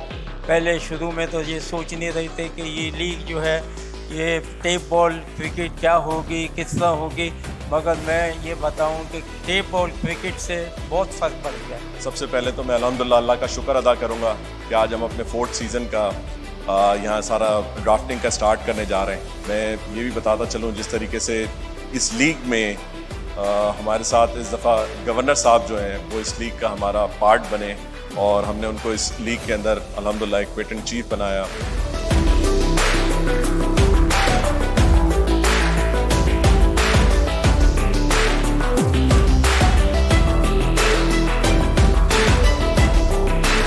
ज़ुहैर भाई की टीम थी, गवर्नर सिंध 11 और हमारा मैच हुआ था। शाहिद आफरीदी कप्तान थे, दूसरी साइड से शोबिस का कप्तान मैं था और नवाब आलम साहब इधर मौजूद है। वो अमेरिका में थे, उन्होंने मुझे कहा था नवाब भाई ने कि इसको मिलके खेलते हैं, तो वो बड़ा अच्छा ओपनिंग मैच किया था। सारी टीमों को बहुत मुबारकबाद हो मेरी तरफ से और हम सब की तरफ से। Thank you very much.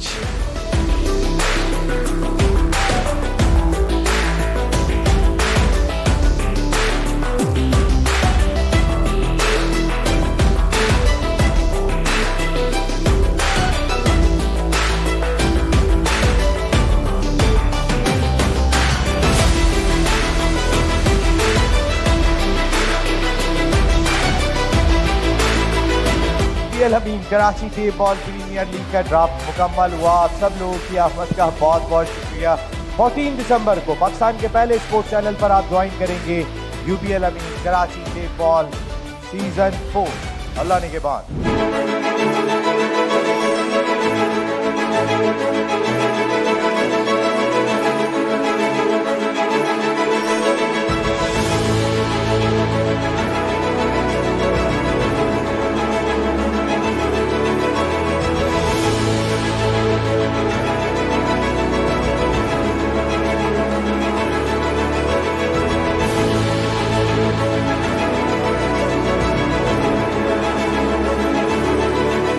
Naseer साहब की वजह से गली की जो क्रिकेट है, जैसे ये कहते थे स्ट्रीट से स्टेडियम तक, उसको लेकर जा रहे हैं।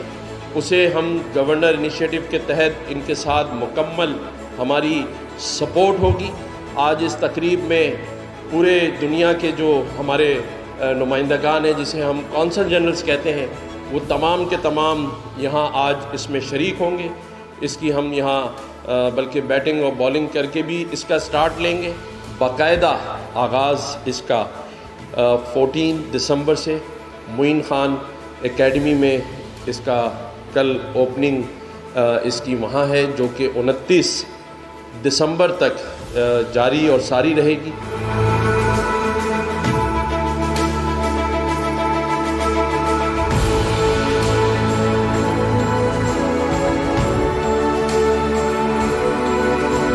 इस वक्त हम सिर्फ KTPL को कराची में ऑर्गेनाइज कर रहे हैं, जो कि हमारे नेक्स्ट स्टेप में इसको हमने नेशनल लेवल के ऊपर लेके जाना है, जिसमें शहरों की बुनियाद के ऊपर वो क्रिकेट होगी। और उसके बाद एक सरप्राइज़ एलिमेंट जो है, जो मैं समझता हूँ कि ज़ुहैर नसीर साहब आके आपको उसका ऐलान करेंगे। जब मैं अपनी टीम के साथ, सारी मैनेजमेंट के साथ मैंने इस पर बात की, तो सबने कहा कि हम पहले इसको कराची के अंदर रिकग्नाइज करें, फिर हम इसको अब कंट्रीज़ में लेके चलेंगे। Our council generals are here, those friendly countries, those who are playing as a cricketing nations, we will invite through you in 2025 inshallah we will host tape ball in Pakistan and we will announce the league name. It's a GTPL, Global Tape Ball Premier League in Pakistan in 2025.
अपना हुनर, कुछ बांध कमर कोई ना हो डर। यह tap ball का जोश और जुनून, जो होगा वतन में अब घर घर। हर कदम पुरजोर हो, तेरे नाम का ही शोर हो। जादू अपना जगा कर सबको अपना बना कर दिल जीत ले।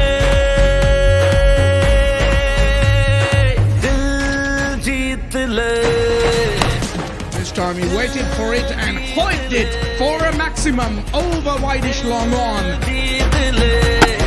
Oh my word!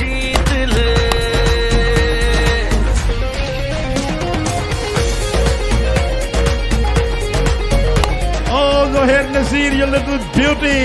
He made his half century on the last ball of this innings. It's going to be Malayamalangs, the first team in the season 4 of KTPL to advance to the final. Shora one, he's hit it in the air. Has it been caught? It is!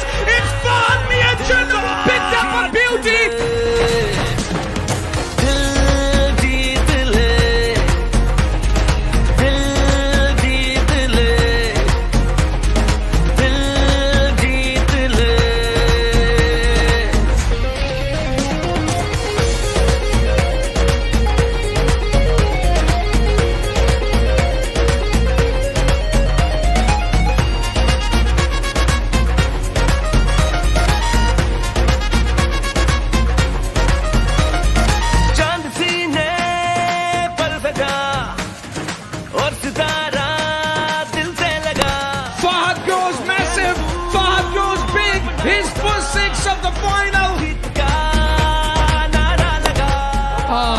Look at that for a stroke.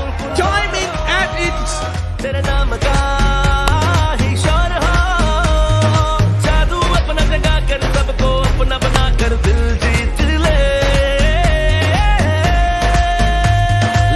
Umar Bajwa, power, flat, and a boundary. Oh, there was swing in the air. That sailed away over the boundary for another maximum. He's hit it high, and he has picked the.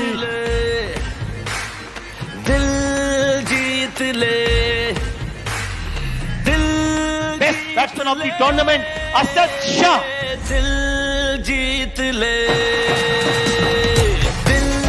Player of the tournament, Fahad Miyanchandra.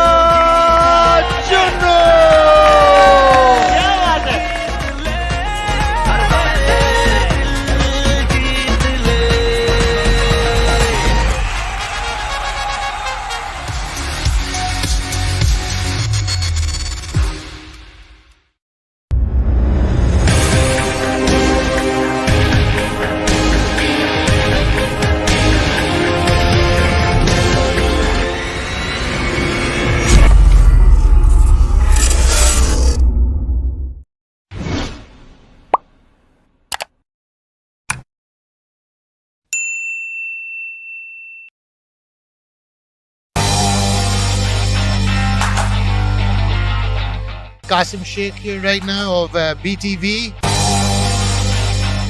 PTPL Pakistan tape ball premiere league जो खेली जानी है 16 to 31 दिसंबर। बहुत exciting time है। Tape ball cricket तो खेली है ना? कोर्स खेली है बिल्कुल। टेप बॉल का बहुत शौक है पाकिस्तान में और एक बहुत एक्साइटिंग लीग है। सारी फैमिलीज, पप्पू, मामू, आंटियां, अंकल सबको ग्राउंड में पहुंचना है। Very excited for TPTL and we're hoping to be there inshallah. Pakistani tape ball premiere league, Geo sports live. PTPL आ रहे हैं देखने के लिए। Of course सारा खानदान लेकर आएंगे। पाकिस्तान जिंदाबाद जिंदाबाद।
अस्सलाम वालेकुम।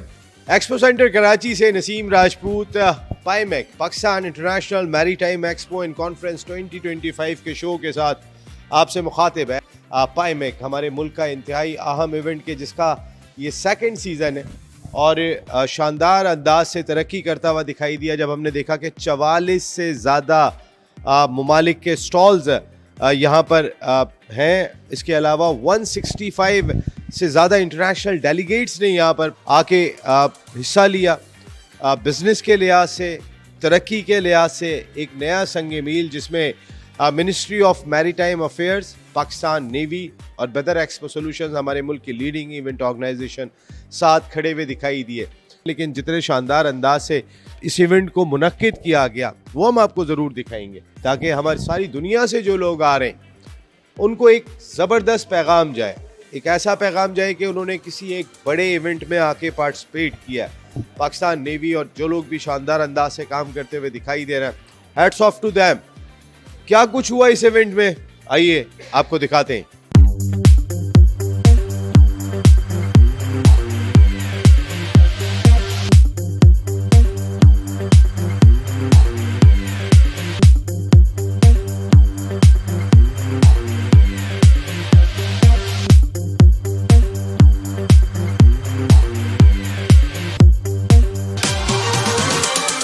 काफ़ी अच्छा एक्सपीरियंस रहा। हम अल्लाह का शुक्र है हम आइडियाज़ में हर साल आते हैं। पाइमेक में हमारा फर्स्ट टाइम था।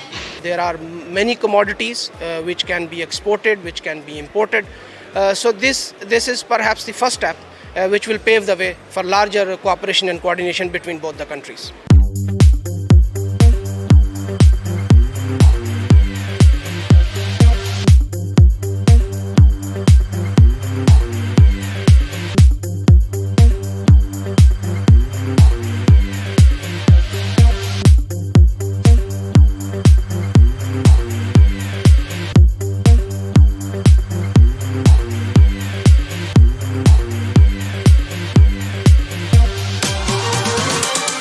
कुछ स्टार प्रोजेक्ट्स जो हम लेकर आए हैं इधर पाइमेक के ऊपर, जिसको मकामी तौर पर भी और बैनुल अक़वामी तौर पर भी बहुत ज़्यादा पजीराई मिली। पाकिस्तान नेवी की 4 डायमेंशंस को यहाँ पे शो किया गया है कि पाकिस्तान नेवी सी पर, under the water, then on the land and in air हम ऑपरेट करते हैं।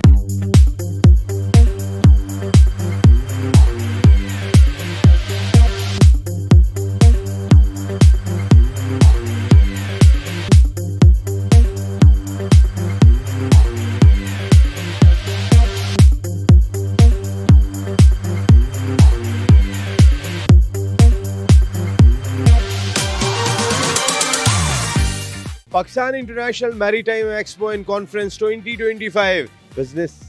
बिजनेस एक ही मकसद इस वक्त सारी दुनिया का दिखाई देता है, एक अच्छा पॉजिटिव पैगाम, मईशत को बेहतर बनाना। और इस सिलसिले में बड़ा इंपॉर्टेंट रोल दिखाई दिया। आपने देखा होगा एक्सपो सेंटर कराची में हर जगह आपको ब्लू दिखाई दे रहा है, क्योंकि असल चीज़ है ब्लू इकॉनमी, जिसको हमने दरियाफ्त करना है। Ministry of maritime affairs, Pakistan navy और उनके साथ बदर एक्सपो सॉल्यूशन साथ साथ खड़े हुए दिखाई दिए। सबका एक ही मकसद था, सबका एक ही मोटिव था, पाकिस्तान की तरक्की में अपना किरदार अदा करना है। क्या कुछ बिजनेस हुआ, क्या कुछ हमारे मुल्क को हासिल हुआ, इसकी डिटेल तो आपको आती रहेगी। लेकिन पाइमेक आज ख़त्म हो गया, इसकी तैयारियां जारी थी। 3rd एडिशन में एक मरतबा फिर नसीम राजपूत अपनी पूरी प्रोडक्शन टीम के साथ आपके साथ मौजूद होगा इंशाअल्लाह। और इंशाअल्लाह हम इस तवक्को, इस उम्मीद के साथ अपने इस प्रोग्राम का इख्तिताम कर रहे हैं कि जब दोबारा हम मिलेंगे तो इंशाअल्लाह पाइमेक का जो ऑलरेडी 44 मुल्क है, 144 मुल्क यहाँ पे खड़े होंगे और पाकिस्तान जिंदाबाद का नारा हर जानिब लग रहा होगा। अल्लाह ने के बाद।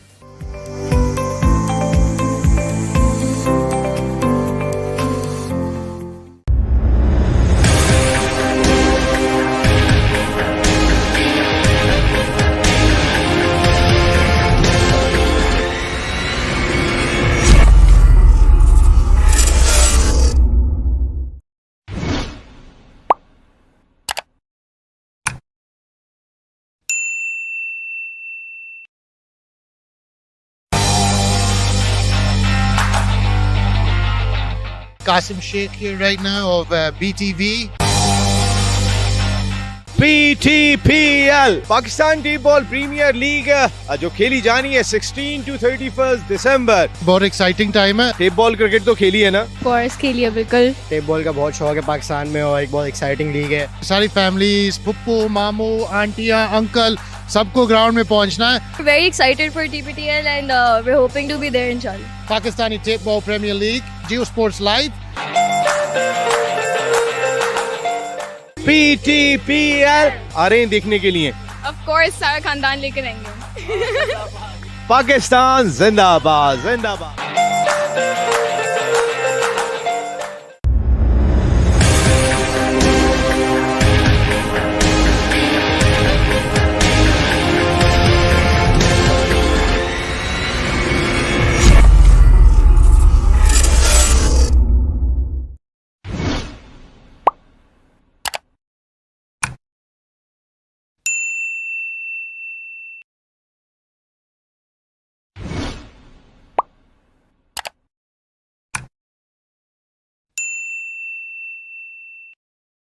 बचत एक्सपो में बिन एहसान बिल्डर्स एंड डेवलपर्स का स्टॉल इस वक्त तवज्जो का मरकज है, क्योंकि M9 पे बिन एहसान बिल्डर्स एंड डेवलपर्स और इनकी ग्रीन सिटी जिस अंदाज से काम कर रहे हैं आप जाके ज़रूर देखें। शानदार काम और जिस नर्ख में और बचत एक्सपो में जिस बचत के साथ अगर यहाँ पर आप आ रहे होंगे आपको अंदाज़ा हो गया होगा कि इतने कम पैसों के अंदर आपको अपना प्लॉट मिलना इतना आसान काम दिखाई नहीं देता। लेकिन ये बिन एहसान बिल्डर्स एंड डेवलपर्स का बहुत बड़ा काम है। इनके चीफ ऑपरेटिंग ऑफिसर फाद एहसान भाई इस वक्त उम्रे की अदायगी के लिए गए हुए। फैसल एहसान भाई जो है वो इस वक्त नहीं है, लेकिन इस वक्त फाद भाई के साहबजादे और डायरेक्टर होते हैं बिन एहसान बिल्डर्स एंड डेवलपर्स के रैयान बिन एहसान मेरे साथ इस वक्त गुफ्तगू के लिए मौजूद है। रैयान फाहद हमारे साथ मौजूद है। अस्सलाम वालेकुम रैयान। वालेकुम अस्सलाम, कैसे नसीम भाई? खैरियत से? मैं बिल्कुल ठीक हूँ रैयान। जबरदस्त किस्म का काम आपका, लेकिन इस बचत एक्सपो में कैसा फीडबैक रहा बिन एहसान बिल्डर्स एंड डेवलपर्स के लिए? मेरे ख्याल से एक तो पहले ये इनिशिएटिव बहुत अच्छा था। मैं क्रेडिट्स देना चाहूँगा JDC ज़फ़र अब्बास साहब को और हमारे गवर्नर साहब को। एक तो इनिशिएटिव बहुत अच्छा था, उसके बाद जिस तरह का यहाँ की आवाम ने हमें रिस्पांस दिया है, इकोनॉमिकल कंडीशन और पॉलिटिकल कंडीशन इस वक्त कंट्री की ऐसी थी कि इस तरह की एक इवेंट, इस तरह की एक एक्सपो बहुत ज़रूरी हो गई थी। इस वजह से हमें बहुत अच्छा रिस्पॉन्स आ रहा है। हमने अपनी प्राइस जो है हमारी प्लॉट्स की वो आधे पे कर दी है। जो हम 10,50,000 का प्लॉट दे रहे थे वैसे हम 595 का दे रहे हैं 120 गज का। तो मेरे ख्याल से लोगों के लिए एक बहुत अच्छी ऑफर है और लोग बहुत अच्छे तरीके से फ़ायदा उठा सकते हैं। रमज़ान के हवाले से जो ख़ास तौर पे आपका पैकेज रहा, तो कहीं ना कहीं आपने रमज़ान में लोगों का दिल जीतने की भी कोशिश की और कहीं ना कहीं इस वक्त लोगों की जो ज़रूरतें दिखाई देती हैं, तो ये कितने खुश हो के लोग यहाँ से गए रैयान? सर एक तो पहले भी आपको याद होगा कि जब हमने ये प्रोजेक्ट लॉन्च किया था तो हम 2,40,000 से स्टार्ट हुए थे और आज उसकी कीमत तकरीबन 20 लाख स्टार्ट है। तो इसी तरह हमने रमज़ान में एक और अच्छा पैकेज लोगों के लिए दोबारा फ़ायदा उठाने के लिए किया है और अल्हम्दुलिल्लाह हमें इतना अच्छा फीडबैक आया। जितने हमारे क्लाइंट्स थे पुराने, उन्होंने हमारे साथ री इन्वेस्ट किया, बहुत दुआएँ, और उसके उन्हीं दुआओं की वजह से बिन एहसान आगे जा रहा है माशाल्लाह से। माशाल्लाह बहुत तेज़ी के साथ तरक्की कर रहे हैं। और उनके डायरेक्टर अमीन भाई भी हमारे साथ मौजूद है। अमीन मेमन भाई, कैसा रिस्पॉन्स रहा इस बचत एक्सपो में? अस्सलाम वालेकुम, कैसे हैं आप? खैरियत से? मैं बिल्कुल ठीक हूँ अमीन भाई। फर्स्ट क्लास, अल्लाह का शुक्र है। तकरीबन ये 3 दिन का एग्जीबिशन इन्होंने लगाया है बचत बाज़ार के हवाले से, और तकरीबन डेली हमारे पास बहुत ज़्यादा पुराने क्लाइंट रिपीट हो रहे हैं। और तकरीबन ये जो 10,50,000 वाला प्लाट है, लिमिटेड टाइम हमने ऑफ़र दिए 5,95,000 रुपये में। इससे पहले हमने जो फेज़ 1 सामने दिया था जो 2,40,000 रुपये का था, इसके बाद बढ़ते बढ़ते आज वो 20 लाख पे चले गया। ये अभी हमने लिमिटेड टाइम ऑफ़र रखी है।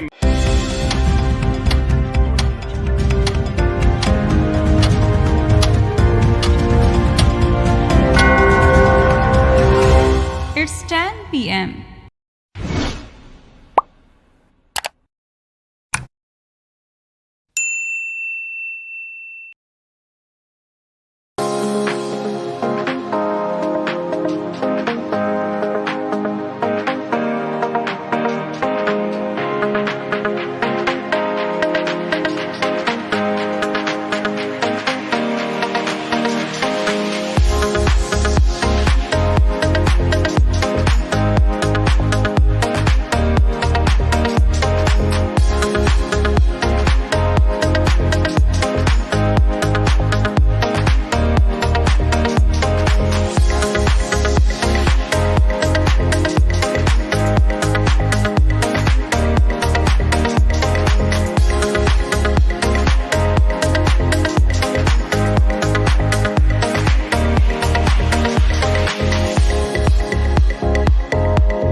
वर्ल्ड कप में हम करते क्या है? सलमान मिर्जा को देखते रहो इस वर्ल्ड कप के अंदर। पाकिस्तान मैच हार जाते आज। फ्रंट लाइन पे अपने सीमर्स को ऑपरेट किया। अगर आज पाकिस्तान बाहर हो जाता, अभिषेक शर्मा का नाम तो चल रहा है, ड्रेविड बाहर, कोहली बाहर, जैसे पाकिस्तान तो हरा ही देगा। मैं स्कॉटलैंड के साथ आ भी गया तो फायदा क्या है?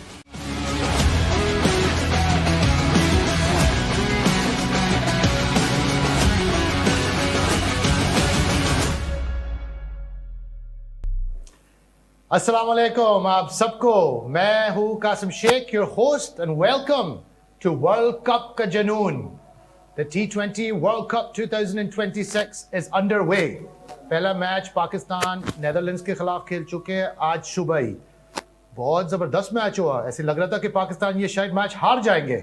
फहीम अशरफ का कैच, मैक्स ओडाउद ने, नेदरलैंड्स का प्लेयर ने कैच छोड़ा। वो सेइंग होता ना, कैचेस विन मैचेस। कैच छोड़ के फहीम अशरफ पाकिस्तान का हीरो बन गया। उस मैच में हम काफी बातचीत करेंगे। स्कॉटलैंड, मेरा अपना मुल्क, अभी लाइव मैच चल रहा है against West Indies. West Indies ने किया है 182 for 5। हिटमायर उनके लिए हीरो था, उसने किया 64। ब्रैड करी ने बॉलिंग में बहुत अच्छी गेंद किया, 2 for 23 for Scotland and 1 for 23 also for Ollie Davidson. हम सब ये चीजें डिस्कस करेंगे। आगे का भी मैच आने वाला है, इंडिया और यूएसए का मैच, वो भी हम डिस्कस करेंगे।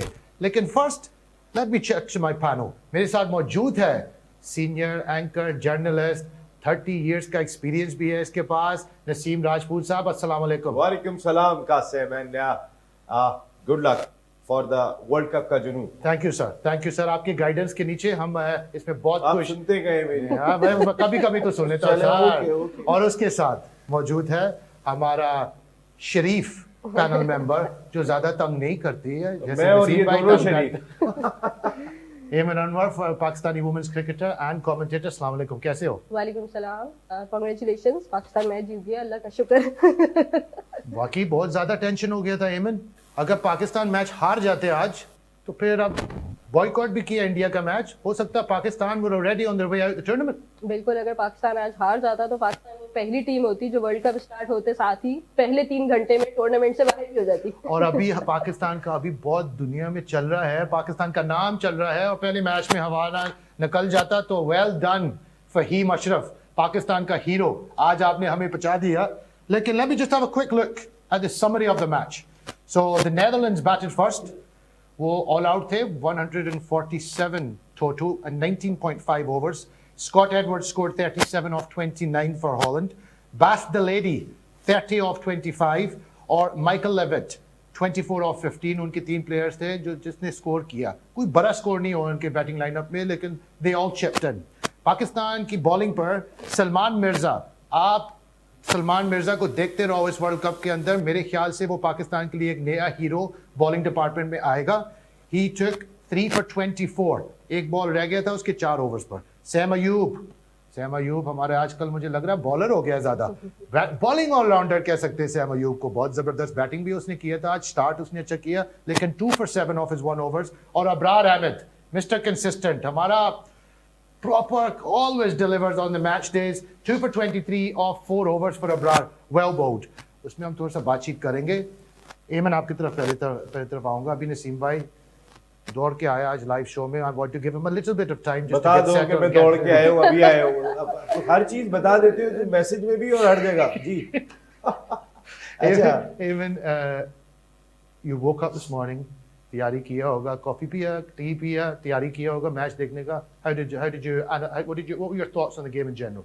स्टार्ट बहुत अच्छा हुआ था। अगर मैं कहूँ कि जब मैं उठी थी और मैंने देखा था कि नेदरलैंड की टीम जो है उसको पाकिस्तान ने रिस्ट्रिक्ट कर लिया था। और ओवरऑल मैं पाकिस्तान की इस स्ट्रेटजी को एडमायर करती हूँ। उसकी वजह ये थी कि पाकिस्तान ने फ्रंट लाइन पे अपने सीमर्स को ऑपरेट किया, क्योंकि सलमान मिर्जा का फर्स्ट वर्ल्ड कप है, उनको कॉन्फिडेंस देना बहुत इंपॉर्टेंट था। आई एम श्योर कि अगर साइम अयूब स्टार्ट करते तो हम नेदरलैंड को बहुत जल्दी पकड़ लेते, लेकिन स्ट्रेटजी अच्छी थी कि आप अपने सीमर्स को ऑपरेट करना चाहते हैं, उनको इन्हीं मैचेस में चांसेस देना चाहते हैं, क्योंकि हमने देखा था कि नेदरलैंड एक हल्की टीम है।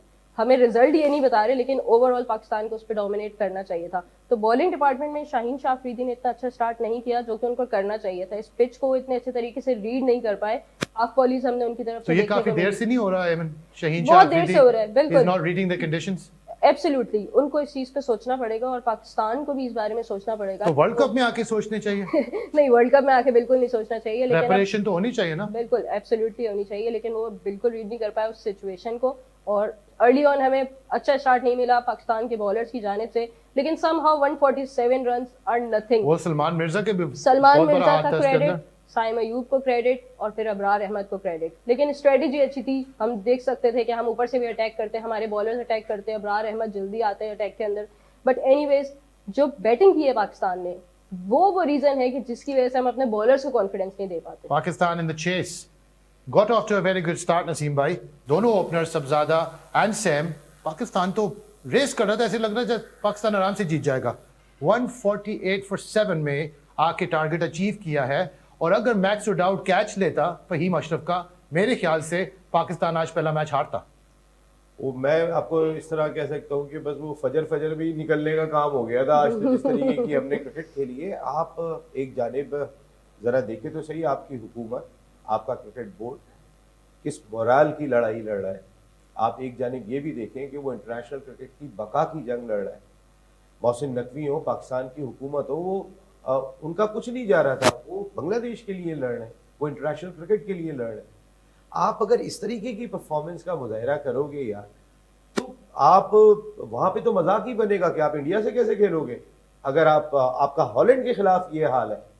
सॉरी टू से अहमद, मैं एक बात ये कहूंगा कि आप जो बॉलर्स की परफॉर्मेंस कह रही हैं, मेरा नहीं ख्याल था कि इस पिच के ऊपर के जिसके बारे में सकलैन मुश्ताक ने कहा कि इतनी घास आपने छोड़ी हुई थी, ये भी बहुत ये बातें कौन हो सी रही थी। क्रिकेट आप खिला रहे थे। इससे बड़ा वहाँ पिच पे कैसे आपने इससे बड़ा पिच बॉलर को क्या चाहिए? वहां पे आपने 147 करा दिया हॉलैंड से।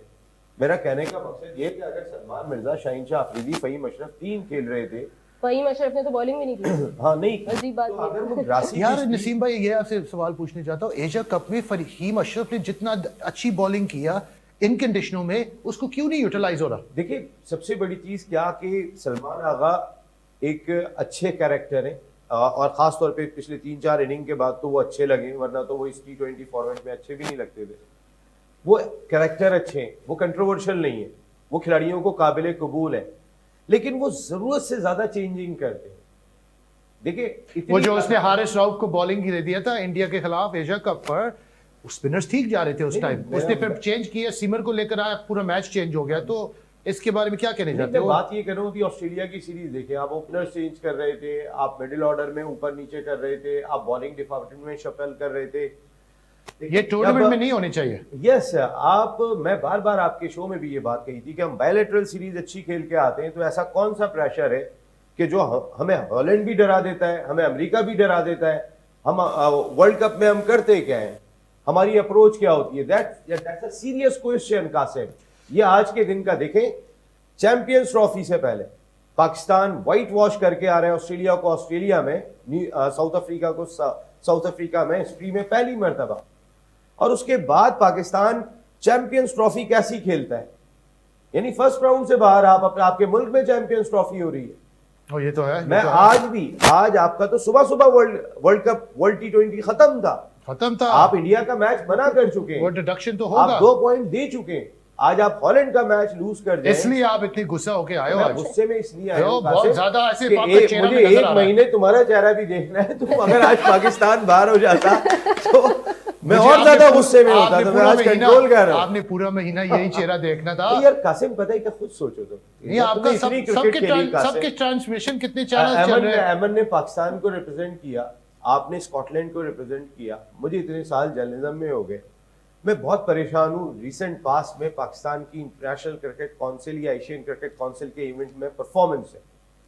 मैं बहुत seriously concern, specially in tournaments. Naseem भाई देखिए ना कासिम भाई, अगर आप अभी ऑस्ट्रेलिया को उसकी फुल फ्लैट साइड के साथ 93 रन से सेकंड मैच और 111 रन से तीसरा मैच हरा के आ रहे हो, कोई एक्सपेक्ट करेगा कि आप आखिरी 2 ओवर में 30 रन चाहिए होंगे, आपकी आखिरी विकेट जो है वो फहीम अशरफ मौजूद होगी, उसका कैच ना छूटे तो खत्म हो गया वर्ल्ड कप। ले ले, अगर कैच ना छूटे, मैं कह रहा हूँ ठंडा पानी लेकर आओ नसीम भाई के लिए। ठंडा पानी आज मैं यार वो बाकी नहीं, बात तो सही है, समझ आ रही है आपकी बात। पाकिस्तान, हम सब पाकिस्तान के पीछे है और ये सही नहीं था। You were completely right, it should have been a dominant performance today। अमन तो मैच वर्ल्ड कप खत्म है, वर्ल्ड कप खत्म। अच्छा एमन वारे भाई जी कासिम आप बात करेगा Eamon, there's also my country is currently playing as well. दोनों country मेरी है, Scottish Pakistani, you're proud. 182 for 5 West Indies. अभी स्कॉटलैंड खेल रहा है 72 for 3 में 10 overs पर. 111 needed of 60 balls. हो सकता है T20 लेकिन आपके क्या ख्याल है, कैसी लग रहा था, हम अभी मैच देख रहे थे.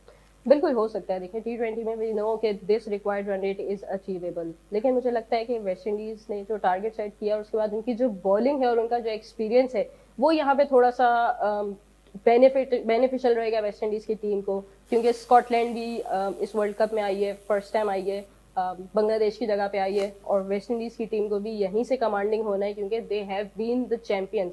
लेकिन उसके बाद हम थ्रू आउट वेस्ट इंडीज की तरफ से परफॉर्मेंसेज नहीं देख सके, लेकिन जो स्टार्ट किया है वेस्ट इंडीज की टीम ने वो बहुत आउटस्टैंडिंग है. हिटमेयर उनके बहुत ज़बरदस्त प्लेयर हैं.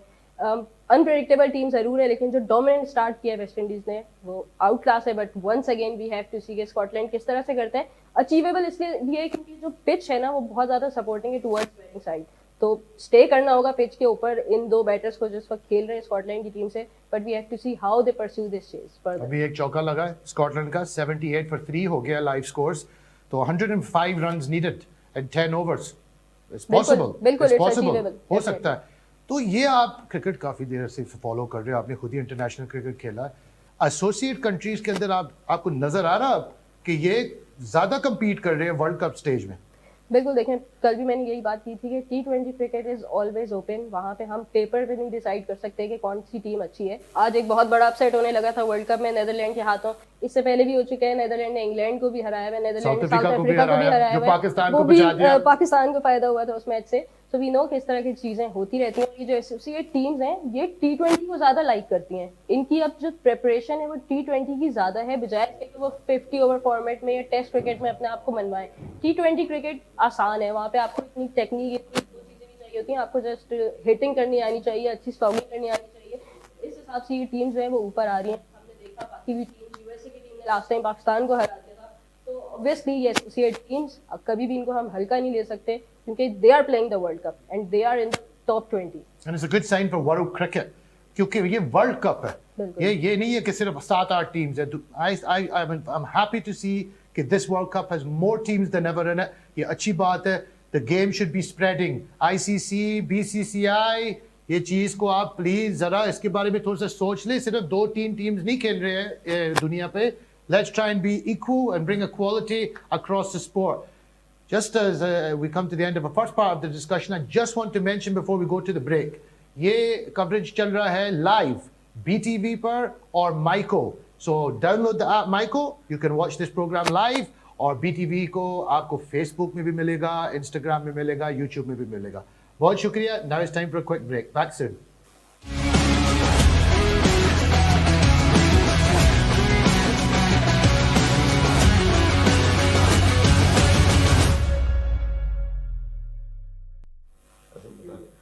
Assalamu alaikum and welcome back. The match continues to go on between Scotland and West Indies. अब Scotland 86 for 3 में खेल रहा है और उनको चाहिए 97 and 54 balls. अभी तक तो थोड़ा सा गेम चल रहा है, हो भी सकता है. 1 or 2 batsmen to come off. कप्तान रिची बैरिंगटन खेल रहा है 34 पर, बहुत कंसिस्टेंट प्लेयर है स्कॉटलैंड के लिए. और टॉम ब्रूस भी उसके साथ खेल रहा है 13 of 16. Tom Bruce previously New Zealand के लिए भी खेल चुका है. तो दो अच्छी बैट्समैन अभी खेल रहे हैं. अभी चांसेस है स्कॉटलैंड के. लेकिन नसीम भाई आपके पास आऊंगा. I want to talk a little bit about Pakistan की बैटिंग आज. सब ज्यादा फरहान 47 of 31. ये एक पॉजिटिव न्यूज़ है क्योंकि सब ज्यादा ऑस्ट्रेलिया के खिलाफ अभी इसने स्कोर नहीं किया. तो वर्ल्ड कप उसने अच्छा स्टार्ट किया. सैम अयूब 24 of 13. फिर हमारा प्रॉब्लम स्टार्ट आ गया. Salman Ali Agha 12 of 8. Babar Azam 15 of 18 balls against Holland. Usman Khan 0. Shadab Khan 8. Mohammad Nawaz 6. भाई ये क्या हो रहा है? ये टीम गेम है कासिम. अगर हम बात करते हैं जैसे कासिम, सबसे पहले तो मैं अपनी बैटिंग पे आता हूँ. अभी जैसे आप स्कॉटलैंड की बात कर रहे थे और आपने माशाल्लाह वर्ल्ड कप में कवर करने गया था, आप खेल रहे थे 2007 में. मैं आपको ढूंढ रहा था. वो मेरी खुशकिस्मती थी. आप भाग रहे थे. अब नहीं भाग सकते मेरे से. अच्छा कहाँ भाग कर रहा हूँ, मैं आपके साथ हूँ. कासिम देखो यार, एसोसिएट ममालिक का ओढ़ना बिछोना क्रिकेट नहीं है. आप अमेरिका के प्लेयर्स उठाएं, आपके स्कॉटलैंड के ही कोई फार्मर है, कोई डेंटिस्ट है, कोई आईटी का काम करता है। मकसद है कि उनका काम सिर्फ क्रिकेट खेलना नहीं है, उनका ये रोजगार नहीं है। हाँ बिल्कुल, उनका ब्रेड एंड बटर नहीं है। इसके बावजूद वो इतनी फाइट दे रहे हैं, जो अभी आप दोनों बात मुल्क के लिए खेल रहे हैं ना, they representing their country. That is, वो इसको, इस प्राइड को महसूस कर रहे हैं और इस प्राइड के लिए लड़ रहे हैं और वो अपने आप को इम्प्रूव कर रहे हैं। देखिए ना, आप कितनी बातें हुई थी, पाकिस्तान अमेरिका से हार गया था, ओ जी उनका एक प्लेयर फार्मर था, एक उनका फला था, एक उनका कोई भी ऐसा नहीं था जो सिर्फ क्रिकेट खेलता था। हमारे तो एक खिलाड़ी बिक रहा है जी 12 करोड़ 60 लाख रुपए में, एक खिलाड़ी बिक रहा है 8 करोड़ रुपए में। इतनी उन पे इन्वेस्टमेंट, और अगर वो मैच नहीं जिता रहे, देखिए टीम गेम आज साहबजादा फरहान ने किया, ऊपर से साइम ने किया। मेरा क्वेश्चन ये कि जब पाकिस्तान टीम पे एक मरतबा वो, हम एक कहते हैं क्रिकेट में घबरी, यहाँ पर अब आप स्कॉटलैंड में पता नहीं घबरी आई और फिर उसके बाद घबरा गए और फिर संभल नहीं सके। आज का कोलैप्स ये once in a blue moon होता है, जो आज फहीम अशरफ ने कर दिया और आपका वर्ल्ड कप बच गया। आपके तो सब तमाम के तमाम लोग हाईली पेड लोग हो, तुम तो खाते ही सिर्फ इसी का हो। रात को सोते हो तो बैट सराहने रख के सोते हो, सुबह उठते हो तो बॉल उछाल रहे होते हो, तुम्हें दूसरा कोई और काम नहीं है, तुम्हारी अपनी फिटनेस है। फिर एसोसिएट ममालिक आपको यहाँ से पकड़ लें, ये तो फिर आपकी बहुत बड़ी कमजोरी है। देखिए बड़ी टीम क्या होती है, पाकिस्तान अक्सर लूज करता रहा है। अब साउथ अफ्रीका एक मरतबा कर गया होगा कोलैप्स, एक आध दफ़ा इंग्लैंड कर गया होगा। इंडिया का मैच आज खेला जाएगा अगेंस्ट अमेरिका, आप देखिएगा टीमों का फर्क नजर आएगा। पाकिस्तान को भी इसी फर्क से मैच फिनिश करना था। Pakistan should have been more dominant against the Netherlands today. फर्क से मैच फिनिश करना था। आपने आज की हेडलाइंस पता है क्या है? पाकिस्तान वर्ल्ड कप से सुबह सुबह बाहर होते हुए बच गया। ऐसी है। एक पॉइंट बनाने चाहता हूँ नसीम भाई, I want to sorry to cut you in there. बड़ी लंबी बातें करते हो, तो I need to get in where I can. Naseem भाई, फहीम अशरफ के बारे में मैं थोड़ा सा बात करने चाहता हूँ। I will ask you for your point first, फिर नसीम भाई की तरफ भी आएंगे, क्योंकि I have an opinion on this. Faheem Ashraf जब पाकिस्तान टीम में पहले आया, कह सकते हो वो लग रहा था कि वो बैटिंग ऑलराउंडर लग रहा है। टीम में आया, his first international cricket successful नहीं था, तो वो थोड़ा सा टीम से बाहर हो गया, तो फिर टीम में वापस। अब उसका नजर आ रहा है कि he is playing as a bowler, bowling नहीं कर रहा। आज इसने किया है 29 of 11 balls, 2 4s, 3 6s। Pakistan का मिडिल ऑर्डर में वो वाला प्लेयर नजर नहीं आ रहा जो बाउंड्रीज को दे कैन हिट बिग।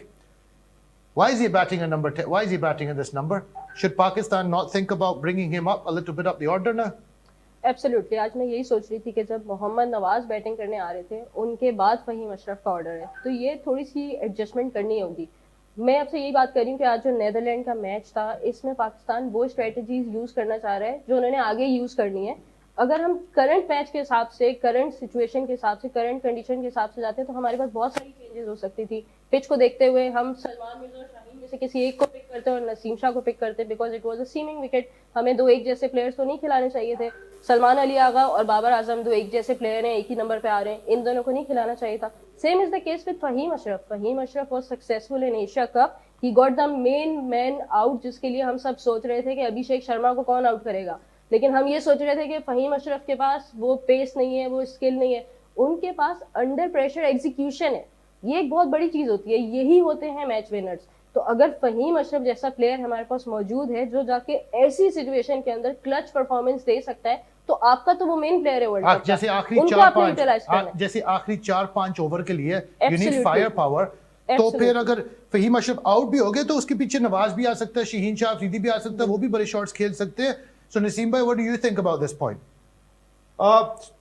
देखिए फहीम अशरफ के बारे में बॉलिंग तो उनकी जैसी थी वैसी है, लेकिन उन्होंने अपनी बैटिंग को इम्प्रूव किया है, खासकर अपनी पावर हिटिंग को इम्प्रूव किया है। पावर हिटिंग इम्प्रूव किया, बिल्कुल। अगर आप देखेंगे तो फहीम की 1 या 2 इनिंग आपको अच्छी दिखाई देगी। बॉलिंग की उनकी सेम कंसिस्टेंसी, एक जगह पे वो गेंद करते रहते हैं, एक लेंथ के ऊपर गेंद उन्होंने हिट करना होता है और उसी जगह से वो दोनों जगह पे, अगर उनको कंडीशन अच्छी मिलती है तो वो कर लेते हैं, विकेट भी लेके देते हैं। आज उनसे बॉलिंग क्यों नहीं कराई? देखें सलमान का ये भी एक अजीब सा डिसीजन था, साइम से सिर्फ 1 ओवर कराना। आपने चले नया बॉल एमन ने कहा दोनों से कराया, लेकिन आप साइम को 2-3 ओवर दें, वो आजकल कंसिस्टेंट अच्छी बॉलिंग कर रहे हैं। और अगर एक बॉलर देखें, आप पूरी सीरीज में साइम से करवा रहे हैं आप नया बॉल, और वर्ल्ड कप का मैच शुरू होता है तो आप फास्ट बॉलर्स को लेके आ जाते हैं, तो आप तो तैयारी करते हैं मेगा इवेंट की, तो वहां पे जो आपका कॉम्बिनेशन बन गया उसको तो नहीं छेड़ते हैं आप। तो उस कॉम्बिनेशन को मेरी अपनी जाती राय में आप साइन से नया बॉल ही करें, वो ऊपर से आपको आउट करके देगा। और आपके पास बॉलर अगर शहीनशाह अफरीदी और सलमान दोनों, ये बड़ा एक क्वेश्चन आ जाएगा, ये एमन से हम पूछेंगे, एमन सीमर भी हैं कि दोनों सिमिलर बॉलर हैं, हम इनमें से कौन सा ऐसा बॉलर है कि जिसको हम थोड़ा पीछे यूज करें, यानी कि साइन के बाद फर्स्ट चॉइस के बाद लेके आ सकते हैं, ये हम एमन से जानेंगे। देखिए स्पिनर या सीमर, हाँ स्पिनर या एक और स्पिनर होने चाहिए रेडी। हाँ, आप कह रहे हो एक और स्पिनर रेडी होनी चाहिए या सीमर? कोई भी हो सकता है। सीमर कौन? तो ये फहीम का काम नहीं है फिर? ये फहीम अशरफ का ही काम है, क्योंकि शाहीन शाह अफरीदी भी डेथ में इतने इफेक्टिव नहीं है। सलमान मिर्जा को भी अभी तक हमने इंटरनेशनल में इस सिचुएशन में नहीं देखा। इससे पहले हमारे पास हारिस रऊफ होते थे जो कि डेथ में आते थे या मिडिल ओवर में भी आते थे, या फिर नसीम शाह होते थे। तो ये जो करंट ऑडियंस है हमारे पास, डेथ ओवर के वसीम जूनियर को तो बेचारे के साथ बहुत ही बुरा किया। आपने नाम लिया तो मुझे अफसोस हुआ।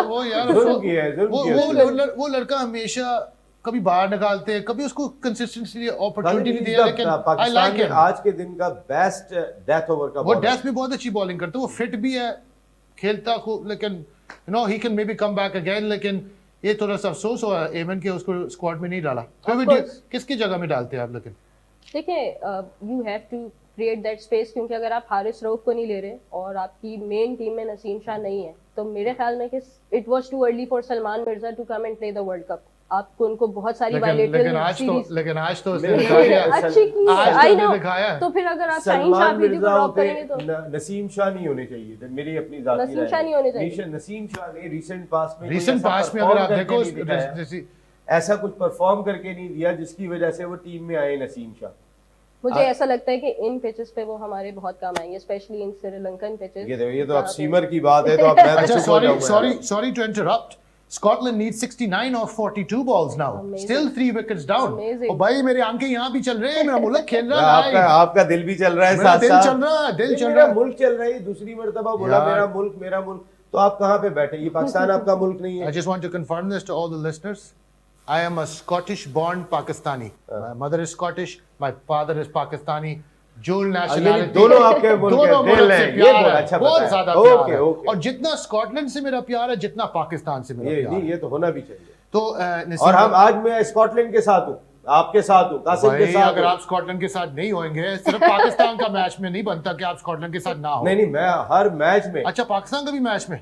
पाकिस्तान के मैच में ज़ाहिर पाकिस्तान तो हरा ही देगा। मैं स्कॉटलैंड के साथ आ भी गया तो फायदा क्या है? बड़ा मैच होगा।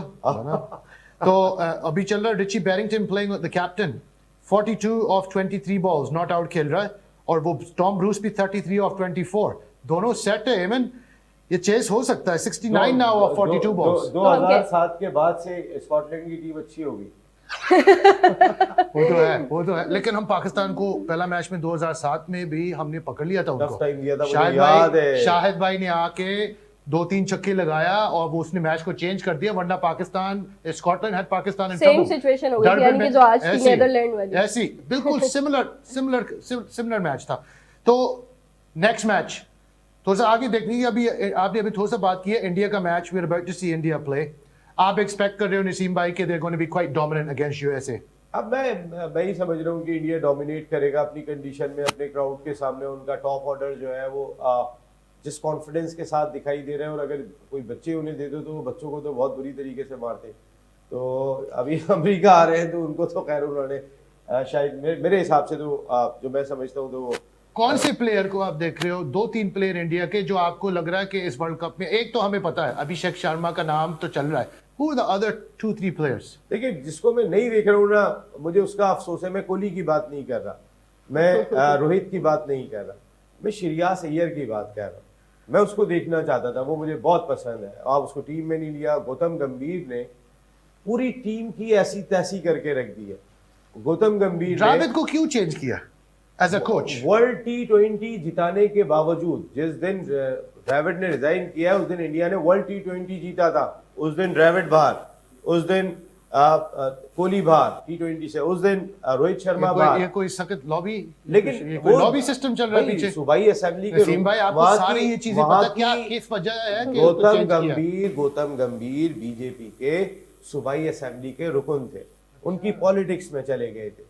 उसके बाद नरेंद्र मोदी साहब ने उनको नवाजा और अपनी टीम के कई टॉप क्लास क्रिकेटर को ठिकाने भी लगा दिया, इसलिए आए मेरा ख्याल है वो।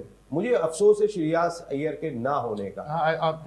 मैं अगर बात करूं, हाँ ईशान किशन बॉलिंग में इनका बैलेंस, बॉलिंग अटैक में आपको कैसे लग रहा है इनका बॉलिंग अटैक होगा? स्पिनर्स अच्छे, कुलदीप वगैरह जिस तरीके की गेंदें करें, चक्रवर्ती वगैरह जिस तरीके की गेंदें करें वो बहुत अच्छे हैं। फिर सीमर में सिराज आ गए, उनके पास सिराज बहुत जान लगाते हैं, 100% देते हैं। उनका जो एक एंथुसियाज्म टुवर्ड्स गेम होता है वो बड़ा जबरदस्त दिखाई देता है। Richie Berrington Scotland captain out हो गया है, तो दैट्स अ सैड नोट। कल एक क्रिकेटर की बात कर रहे थे शो में, वो कौन है जो एक बच्चा जो यंग आया है और बहुत अच्छा है, ज़ैनुल्लाह का एक वेरी गुड स्टोरी है, जो इस वक्त टीम का हिस्सा है स्कॉटलैंड की। समझ नहीं आ रहा बात। आपने कल खिलाड़ी के बारे में बात, माइकल जोन्स, वो आउट हो गया था ऊपर, मैं एमन के साथ ही बैठा था, वो शुरू में आउट हो गया, वो शॉट मारने गया, डीप स्क्वायर लेग में कैच हो गया था। तो लेकिन वो गुड प्लेयर है। ऑन पार्टनरशिप चाहिए थी स्कॉटलैंड की जानिब से, बिकॉज़ दे वर चेजिंग 182, तो हमें टॉप 3 से रन्स देखने चाहिए थे। अभी भी मैच काफी क्लोज ले आए हैं कैप्टन उनके, बट लेट्स सी क्या होता है। We'll keep an eye on the match, लेकिन एमन I want a quick insight from you tomorrow's games. 3 matches है अभी, हमने we're expecting India will be dominant against USA, लेकिन अभी पता चलेगा, कुछ भी हो सकता है। लेकिन कल के मैचेस, सुबह का मैच होगा Afghanistan against New Zealand, second match होगा इंग्लैंड अगेंस्ट नेपाल, तीसरा मैच होगा Sri Lanka against Ireland. Afghanistan New Zealand का बहुत 50-50 वाला मैच है। लोग एक्सपेक्ट कर रहे हैं कि Afghanistan are going to perform quite well in this World Cup।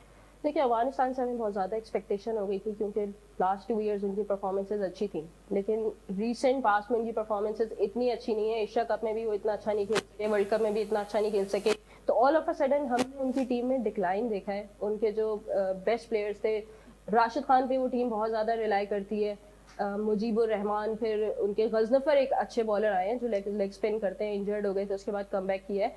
But overall I think New Zealand का पोटेंशियल ज़्यादा है अगेंस्ट अफगानिस्तान, क्योंकि न्यूजीलैंड का एक्सपीरियंस भी अच्छा, और इस वक्त जो न्यूजीलैंड की साइड है, इवन दो कि इंडिया के अगेंस्ट उनकी सीरीज़ इतनी अच्छी नहीं रही, लेकिन सो फार उनकी जो ओवरऑल परफॉर्मेंसेस थी, उनके तमाम प्लेयर्स इन फॉर्म हमें नज़र आ रहे हैं। और अगर मैं दोनों टीम्स को कंपेयर करूँ, इन्होंने जितने मैचेस खेले हैं, तो हमेशा से न्यूजीलैंड ने अफगानिस्तान के अगेंस्ट डोमिनेट किया है। तो आई एम श्योर कि New Zealand will take this on. Time out है नसीम भाई, दूसरा मैच आपके पास, दूसरा मैच में आ जाता हूँ। नहीं, मैं जरा इसी मैच के बारे में बात करें जरूर बताऊंगा। बात करें आईपीएल, लास्ट आईपीएल के बाद से अगर आप देखेंगे तो अफगानिस्तान की टीम का ग्राफ बहुत तेजी के साथ नीचे है। देखिए अफगानिस्तान की टीम पैचेस में गुरबाज, ये वो उनका फास्ट बॉलर, लेफ्ट आर्म, ये अच्छी दिखाई देती है, फजल वगैरह, लेकिन एक उनका जो एलिमेंट था राशिद का, उसके जो 4 ओवर हुआ करते थे, वो अफगानिस्तान की टीम के लिए एक ऐसा फैक्टर हुआ करते थे कि वो 11 खिलाड़ियों को ऐसे करके जोड़ के रखते थे, वो 4 ओवर इतने स्ट्रांग हुआ करते थे। लेकिन जो लास्ट आईपीएल में इंडिया के यंग बैटर्स ने राशिद खान का हशर किया है, जी जो मारा है, बुमराह को मारा है, बुमराह का भी करिश्मा खत्म किया उन्होंने और राशिद का भी करिश्मा खत्म किया। राशिद का जहां से करिश्मा खत्म हुआ है, वहां से अफगानिस्तान की आप जरा क्रिकेट का सूरत-ए-हाल देखिएगा। आज राशिद को स्कॉटलैंड का प्लेयर होगा, अमेरिका का प्लेयर हो, वो भी नॉर्मल बॉलर लेके मार रहा है। पहले ऑस्ट्रेलिया का प्लेयर खेल रहा हो, पाकिस्तान का प्लेयर खेल रहा हो, इंडिया का प्लेयर खेल रहा हो, देख के खेलना शुरू हो गया था। तो वो जो उनका हवा खत्म हुआ है, वो अफगानिस्तान क्रिकेट टीम पे एक बहुत बड़ा इम्पैक्ट डाल गया है, और उनकी परफॉर्मेंस, और खासतौर पे कई सारे उनके स्टार बन गए, सो कॉल्ड स्टार। तो अपने अंदर उनका एटीट्यूड अगर आप देखेंगे, मैं नबी की बात नहीं कर रहा, सिर्फ एक नबी को मैं साइड में कर दूं, 5-6 जो उनके सीनियर प्लेयर्स हैं, उनका बड़ा स्टार स्टाइल एटीट्यूड आ गया था। पाकिस्तान से एक मैच फाइट कर लिया उन्होंने, एक मैच वर्ल्ड कप का जीत लिया तो उनका दिमाग खराब हो गया। तो वो चीज़ें उस टीम के लिए नुकसानदेह साबित हुई हैं जो वो समझ नहीं रहे। और आप देखिएगा बड़े एरिना में आने के बाद अफगानिस्तान को आप ज़्यादातर स्ट्रगल करते हुए ही देखेंगे, क्योंकि वो जो इनके अंदर का खुद साख्ता स्टार है वो बहुत ज़्यादा बड़ा हो गया है, जो टीम से भी ज़्यादा बड़ा हो गया है, और इसी वजह से उनकी परफॉर्मेंस नीचे आई है। Thank you very much Naseem भाई। we're going to take another quick break, but just remember आप हमें देख सकते हो live on BTV on all social media platforms and YouTube, और आप हमें माइको के ऊपर भी देख सकते हो। डाउनलोड द ऐप, आप सारे मैचेस भी लाइव देख सकते हो माइको के ऊपर। But now time for a quick break.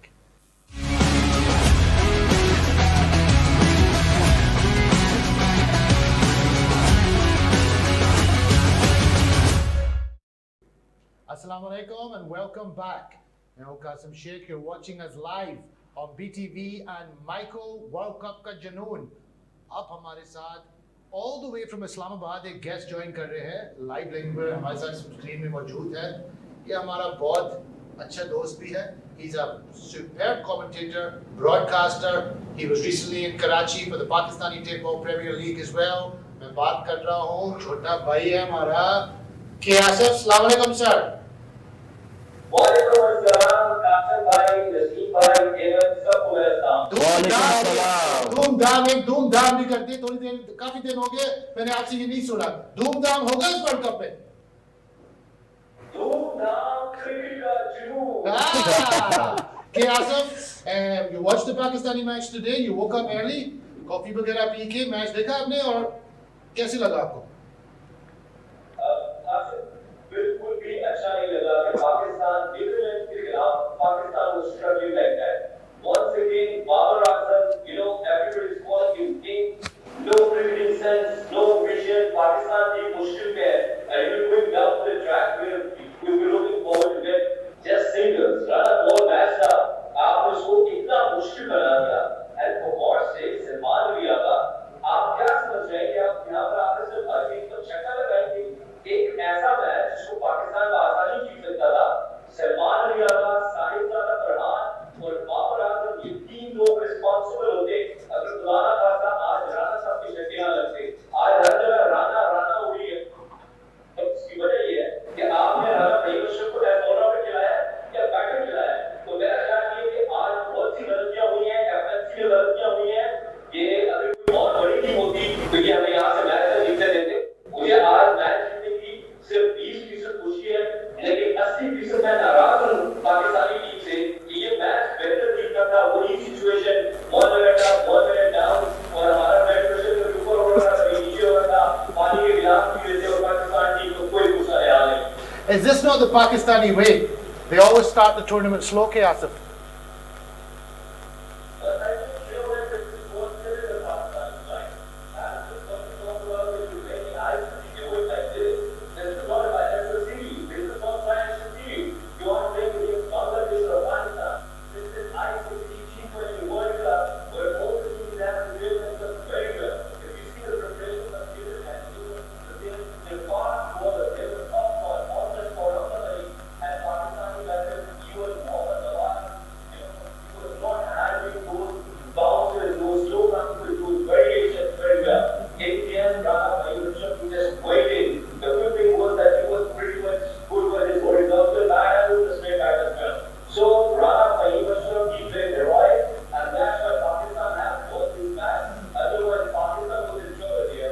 कि आसिफ, आप अभी हम पैनल के साथ अभी बात कर रहे थे, डिस्कशन हो रहे कि हम सोच रहे थे कि फहीम अशरफ को थोड़ा सा ऊपर नहीं आनी चाहिए बैटिंग ऑर्डर में, क्योंकि हमारे पास वो हिटिंग पावर नहीं है इतना ज्यादा मिडिल ऑर्डर में.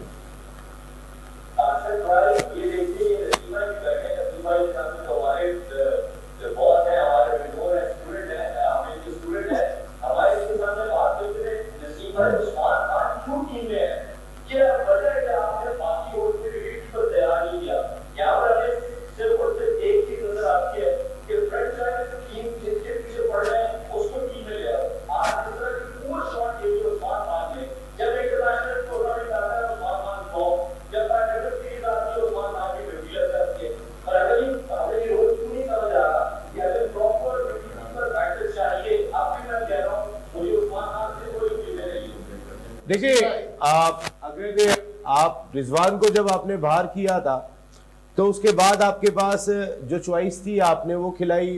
बल्ला वो चलाते थे पेशावर ज़ल्मी के लिए भी और पाकिस्तान के लिए भी. उनका बल्ले को पता ही नहीं होता था कि गेंद आएगी नहीं आएगी बैट पे, तो उनको बाहर करना पड़ा.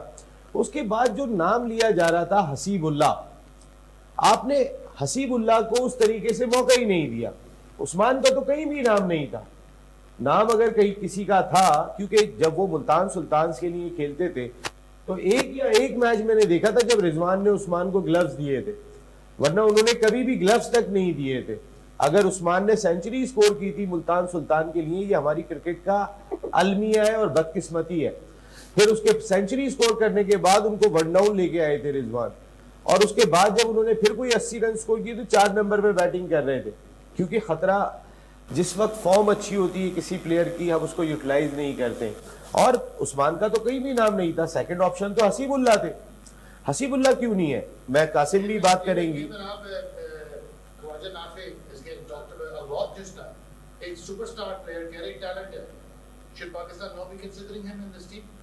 देखिए मेरे ख्याल में लेकिन एक चीज ये सवाल पूरा कर दूं, नहीं सुने ये भी बता दीजिएगा उनको विकेट कीपर शामिल किया है टीम में, ये भी दूसरे विकेट कीपर हैं वो। देखिए इस वक्त मेरे ख्याल में पाकिस्तान टीम में 3 विकेट कीपर मौजूद है। Shahid Farhan himself is a wicket keeper, वो भी विकेट कीपिंग कर सकते हैं, तो आप ख्वाजा नाफे को इजीली टीम के अंदर ऐड कर सकते हैं।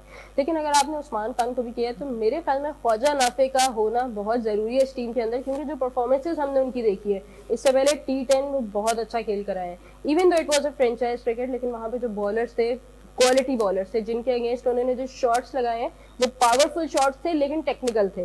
तो उस बेसिस के ऊपर उनकी जो रिसेंट परफॉर्मेंस थी पाकिस्तान टीम के साथ बहुत अच्छी थी।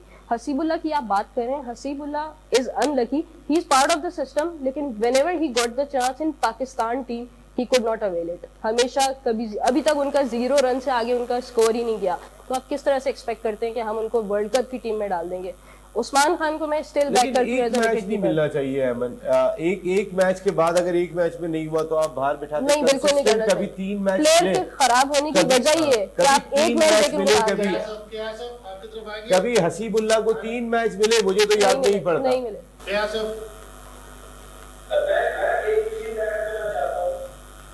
जी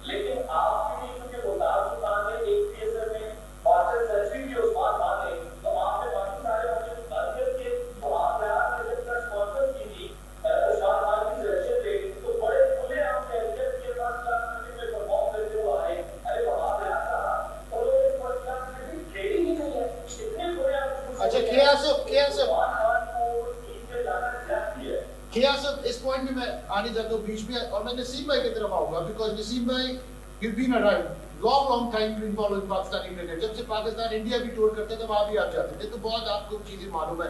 यहाँ पर सिर्फ लॉबी से प्लेयर आ जाता है। अगर सोशल मीडिया में कोई सपोर्ट करेगा, कोई ये नहीं देखता कि कौन परफॉर्मेंस कर रहा है, कौन स्कोर कर रहा है, किसकी कंसिस्टेंसी चल रहा है, वहां से सिलेक्शन नहीं होता। सिर्फ अगर आपके पीछे से कोई आपको प्रमोट कर रहा है, ये बहुत होता है, इसमें कोई शुबा नहीं है। इसमें अब तो फ्रेंचाइज भी बड़ा रोल प्ले करती हैं।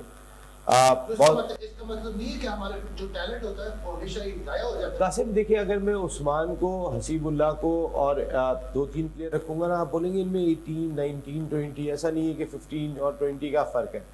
इसी का फायदा उठा जाते हैं। 20 नहीं खिलाते, 18 खिला देंगे, 19 खिला, एक जैसे ही तो है ये तीनों। अनफॉर्चुनेटली पाकिस्तान में देखिए राशिद लतीफ और मोइन खान का दौर था, तो दोनों जगह बनाने के लिए जिस तरीके से लड़ते थे वहां पे कंपटीशन डिफरेंट दिखाई देता था कि परफॉर्मेंस से आएगा अंदर। आज परफॉर्मेंस से अंदर नहीं आ रहा। अभी हसीबुल्लाह की परफॉर्मेंस बताइए, अगर आप अपनी डोमेस्टिक क्रिकेट को रिस्पेक्ट देने के लिए तैयार नहीं है, हसीबुल्लाह को मैचेस ही नहीं मिले पाकिस्तान की जानिब से, आप एक कोई कंसिस्टेंट रन तो दें। उस्मान को कितने मैच दिए? 4 मैच में फ्लॉप हो गए, 5वें में जाके 55 कर दिए उन्होंने, तो उनके लिए 5 मैच है। हसीबुल्लाह के लिए 2 मैच बड़ी मुश्किल से हैं जो कंसिस्टेंट मिल जाए, वरना एक खिलाओ बाहर कर दो। क्योंकि उसके पीछे मौका तो देखिए, अगर हाथ होता उसके पीछे शायद वो 5, 6, 7, 8, 9, 10 मैचेस खेलता, लेकिन उसके साथ ज्यादती हो रहा है। फिर और प्लेयर्स के साथ भी ज्यादती हो रहा है कि जितना परफॉर्मेंस वो दे रहे हैं, players are not being selected on merit. देखिए मेरे ख्याल में पाकिस्तान में जो सिलेक्शन का क्राइटेरिया है वो बहुत ज़्यादा PSL है। T20 के लिए हम समझ सकते हैं कि दिस इज़ राइट, लेकिन उसके अलावा अगर हम लोअर फॉर्मेट की बात करें, लेकिन इस वक्त हमारा T20 वर्ल्ड कप हो रहा है, तो ऑब्वियसली राइट नाउ जो हमारी टीम है इसमें मुझे ऐसी कोई चीज़ नज़र नहीं आती कि हमारे पास कोई एलिमेंट मिसिंग है, किसी प्लेयर के साथ ज्यादती हुई हो जो नॉक कर आउट और पर टीम में ना आ सके। मैं बैक करती हूँ सिलेक्शन को और मेरे ख्याल में उस्मान खान की जगह बिल्कुल बनती है। He is absolutely right there. Maybe आप लोग मुझसे इत्तेफाक ना करें, मेरे ओपिनियन के अगेंस्ट है, but I think he played well against Australia. We know he is that kind of player जो कि आपके 5वें 6ठे नंबर पे भी जाके बहुत तारीफ की है उसकी। I think the same that he's performing very well. Absolutely and I feel के 5वें 6ठे नंबर पे जाके वो हार्ड हिटिंग कर सकते हैं from all the available wicket keepers. Khawaja Nafay को we have to see as a wicket keeper in the game, but again he is new. अभी उनको हमें ट्राई भी करना है, कितने डिविडेंड्स हम एक साथ ट्राई कर सकते हैं इस वर्ल्ड कप के अंदर। तो मेरे ख्याल में हमें उस्मान खान को बैक करना चाहिए। हमने देखा है कि उनके अंदर पोटेंशियल है, सेंचुरीज स्कोर कर सकते हैं, हर ऑर्डर पे खेल सकते हैं। उनकी सबसे अच्छी बात उनकी फ्लेक्सिबिलिटी है। I'm just keeping an eye on the Scotland match. मेरा सबसे ज्यादा इंटरेस्ट इस मैच में है। इस सेट के ऊपर नसीब भाई भी मुझे पता आप दुआएं कर रहे हो। स्कॉटलैंड जिंदाबाद, स्कॉटलैंड जिंदाबाद। लेकिन लग रहा है मेरा रोमन जिंदाबाद। 50 needed of 21 balls, 7 आप आउट हो गए। तो लग रहा है कि जैसे हमने बात की तब 180 very well played. Scotland played very well played. के आसफ आपकी तरफ आऊंगा। के आसफ 3 मैचेस टुमारो। हमने रेडी बात किया अफगानिस्तान न्यूजीलैंड के मैच के बारे में।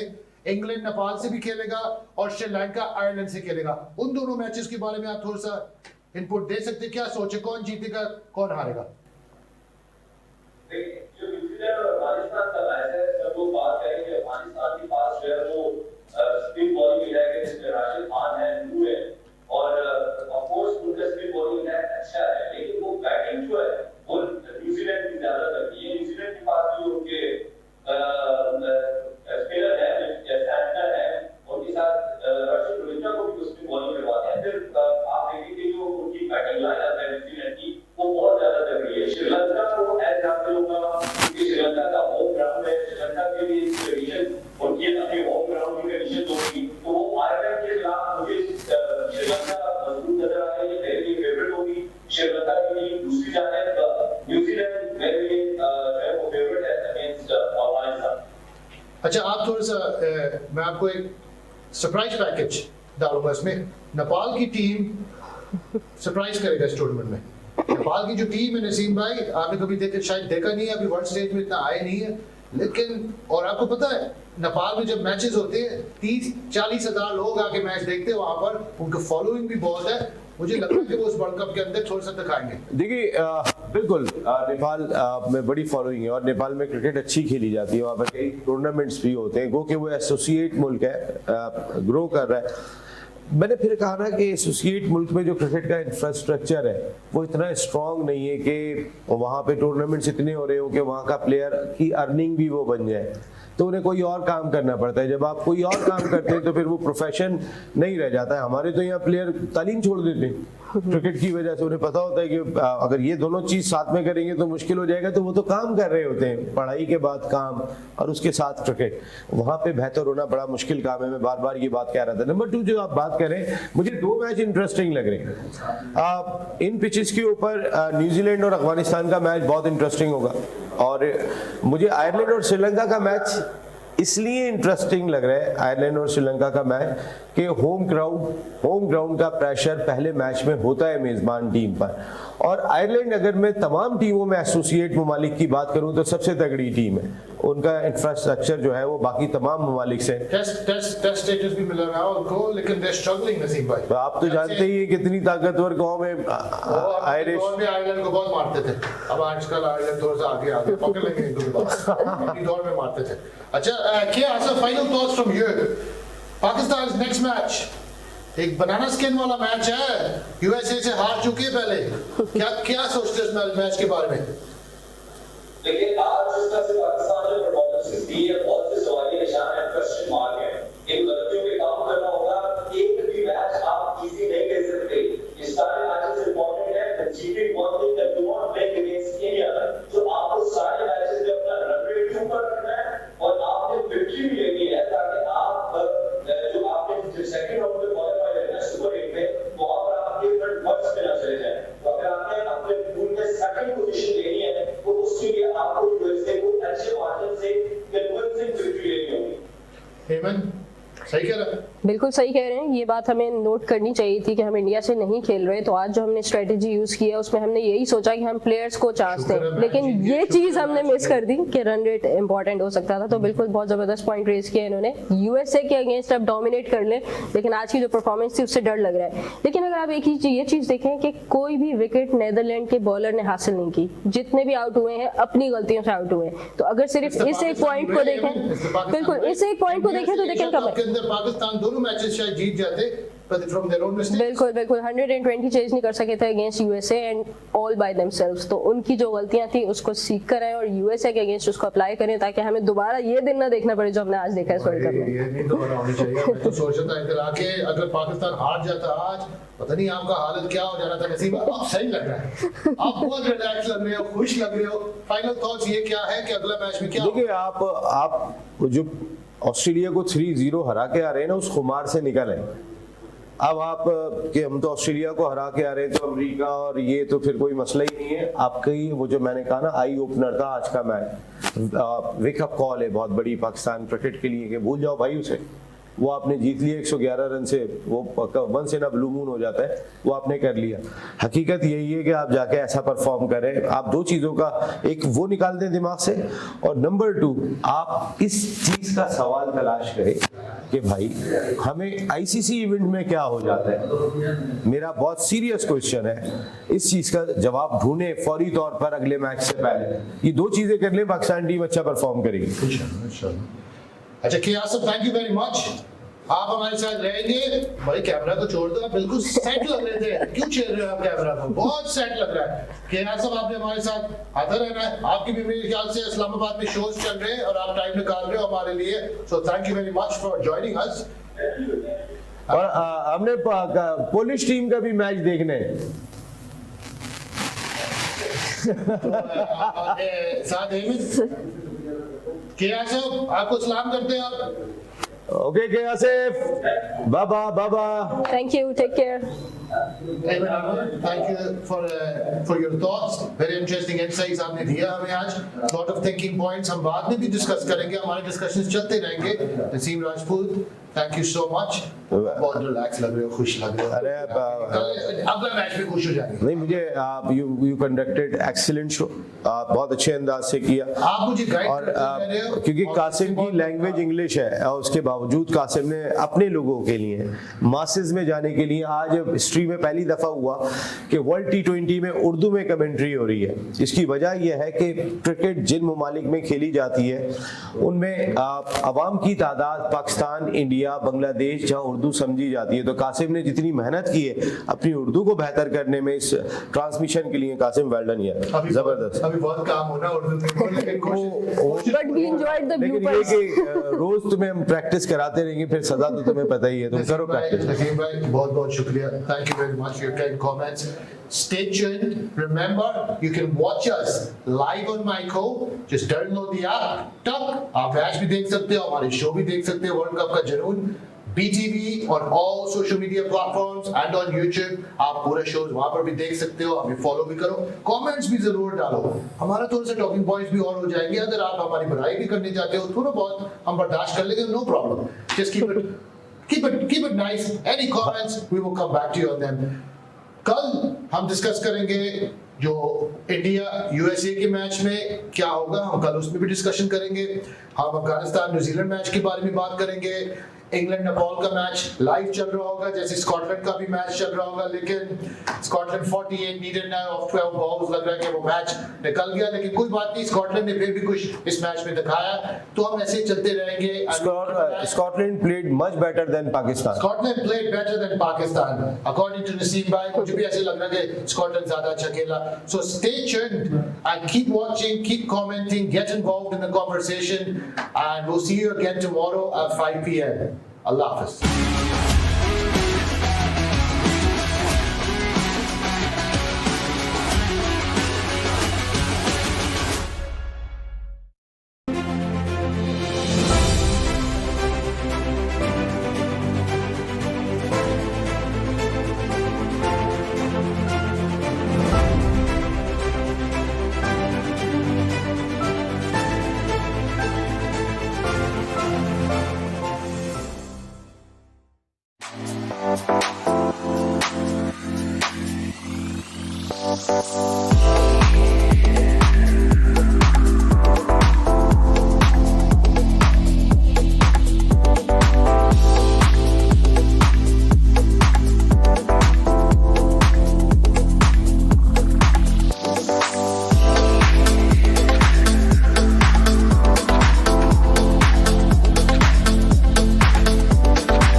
Assalamu alaikum wa rahmatullahi wa barakatuhu. Qasim Sheikh here with BTV, joined by Muhammad Numan Kafil, Executive Director, SM Tech. Assalamu alaikum, Numan Sahab. Islam, how are you, Ji? Thank you very much. Alhamdulillah. How are you finding this day one of the expo?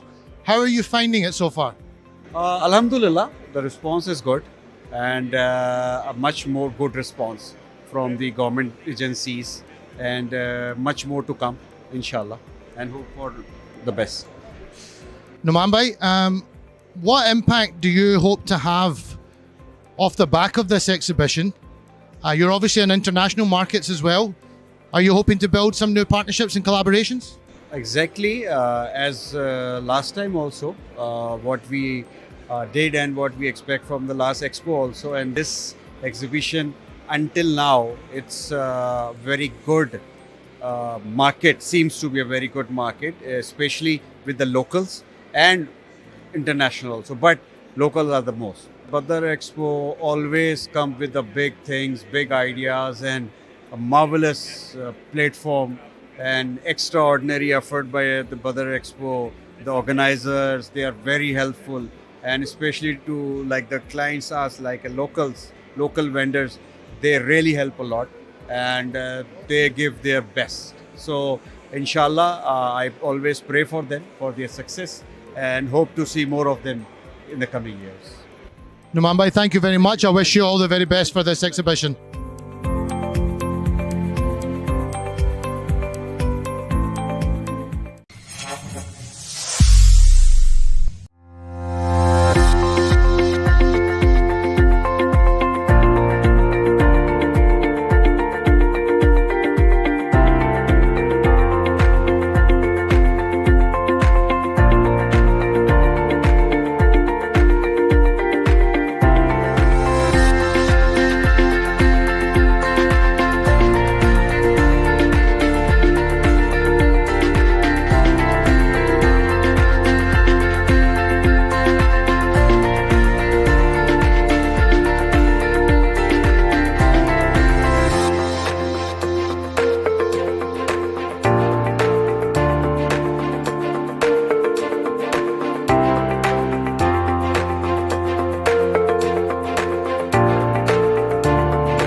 अस्सलाम वालेकुम, मेरा नाम अनीना आमिर है और मेरी एक brand है। मेरे ब्रांड का नाम है अनीना 51 और मैं ये ऑनलाइन स्टोर चलाती हूँ और इसमें आप मेरे ऑनलाइन स्टोर पर भी आकर परचेज़ कर सकते हैं। और अभी का मैंने फ़िलहाल यहाँ पर बच्चा का स्टोर में मैंने अपना स्टॉल लगाया हुआ है, वो उसमें आप यहाँ मेरे पास ना डिस्काउंट के प्राइस में हर चीज़ अवेलेबल है। आप जो लेना चाहें हर चीज़ मेरे पास अवेलेबल है, जो भी आप लेना चाहेंगे वो सब आपको मिल जाएगा डिस्काउंट के प्राइस के साथ।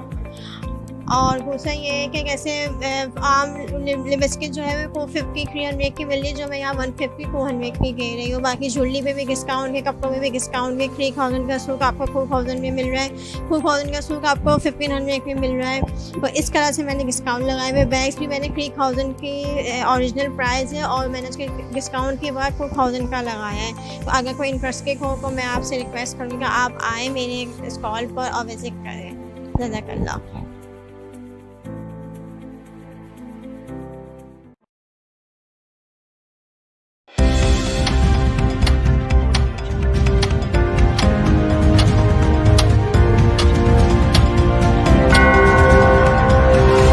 It's 11 p.m.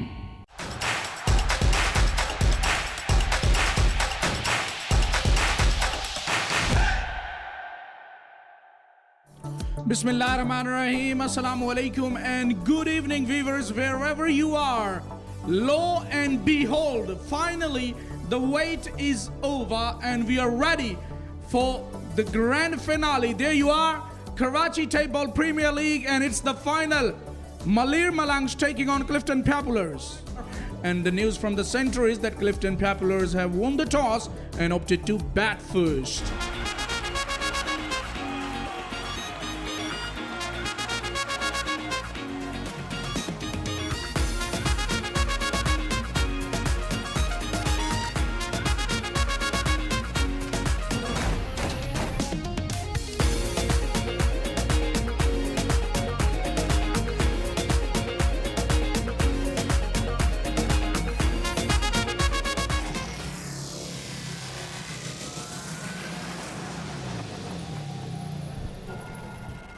Yup, it's Fahad Mia Chunnu versus Majid Goli. It's Qadir Kashmiri versus Umar Bajwa.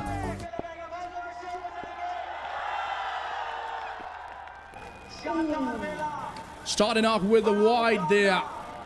So an extra delivery to start off the final of the KTPL 4 here. Look at the crowds. Fahad goes massive, Fahad goes big, his first six of the final, and it nearly took our cameraman there at mid-wicket. Yeah, you can't keep this man quiet for too long. The first one was a wide delivery, this time was in his zone. Oh, that's poor, that's poor. Vivid delivery. There will be 6 wides. Yeah, error on Nasser's part there. He should have gone with both hands. And this is turning out to be really expensive, conceding a 6. Oh, have a look at that for a stroke. Timing at its precious best. And that was class personified. Another boundary for Fahad. Yeah, that was plan C for Fahad Mia Channu after 1. It's 24 without loss. This time flicked away and it will be a boundary. Couple of bounces over the ropes behind square. Flick of the wrist and away it goes with the timing. Asad Shah's boundary. Outside edge, my word! Paula, what have you done? That was an opportunity created by Majid and grossed by the keeper. Look at the frustration on the face of Majid Goli. Safiullah back again. This time pulls him away in the gap. 1 bounce over the boundary for 4. Just gaining a little bit of rhythm here, Asad Shah. Oh, that was nicely whipped away. Almost off the Yorker length. How well did he executed that stroke, and what about the timing? It goes all the way for 4. It's just incredible. It's the final between two titans. He picks him away and he finishes things in style, does Fahad. It's a big 6 over square leg. Again, expensive over by Safiullah. He went for 17. Fahad Mia Channu has lofted him. It is going and gone outside the boundary for a maximum, I reckon. And there you see their owner clapping away. Look at the crowd. They are absolutely jubilant as well. There we go. Fahad Mia Channu chonked that away with authority and disdain. It's traveled all the way. Well, that is one other aspect why Asad Shah is a little quiet at the other end, because Fahad is absolutely going berserk. And here, Fahad is going for his strokes and Asad is playing the second fiddle role. And that one has been put away like a rocket to the offside. Umar again, and Fahad Mia Channu has hit that one up in the air, but straight to the fielder, who didn't make any mistake, and it is Majid Goli. Yeah, credit to the youngster Omar there for persistent with that line, getting his man in the end. It was a miscued one by Fahad, and Majid Goli, making no mistake, takes a very good catch. Made 39 of 15 deliveries, Fahad. Asad Shah has got that away. Outside the off stump, it was asking for the punishment, and it got what it deserved. What a 6 to start the over with. Well, short of the final so far for me. Off the back foot, over back at a point. Not an easy shot to execute, but this is why he's known as Mr. 360. Asad goes again into the offside. It is going. One bounce over the boundary, 4 more. That's what I'm saying. You can't hold him back. Only way to keep him quiet is to get him out. Bowling the final over in the final is a no joke. Although it's the first innings, and Asad Shah is hit in the air. It got to be caught. It is caught. Fielder was there. He kept his cools, kept his calms, and finally he hung on to that one, and Asad Shah is out, and Awais gets a big wicket. Well, it was almost a repeat of that dismissal of Fahad. 29 for Asad of 17, 86 for 2. Oh, he played that one a bit too early, and now he wants the run out chance. I think batsman is in trouble. Umpire has referred it to the third umpire. I think they've done a very good job by getting Asad and Fahad out at a very important time, and it is out as well. It is out as well at a very, very crucial time. Tahir Nazir come and gone, 86 for 3. He has hit that one in the air. Where is this going? Oh, it hasn't gone outside the boundary though. They're running for 2 or the... what is going on? What is going on? I think they have run a couple of runs at least. And then a batsman gets run out as well. So 90 for 3. They have scored in their allotted 6 over. And the first innings of the grand finale has been done and dusted.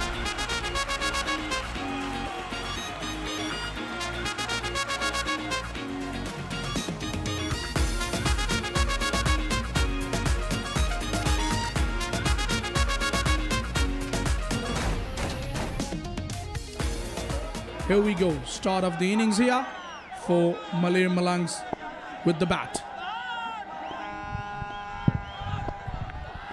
First delivery.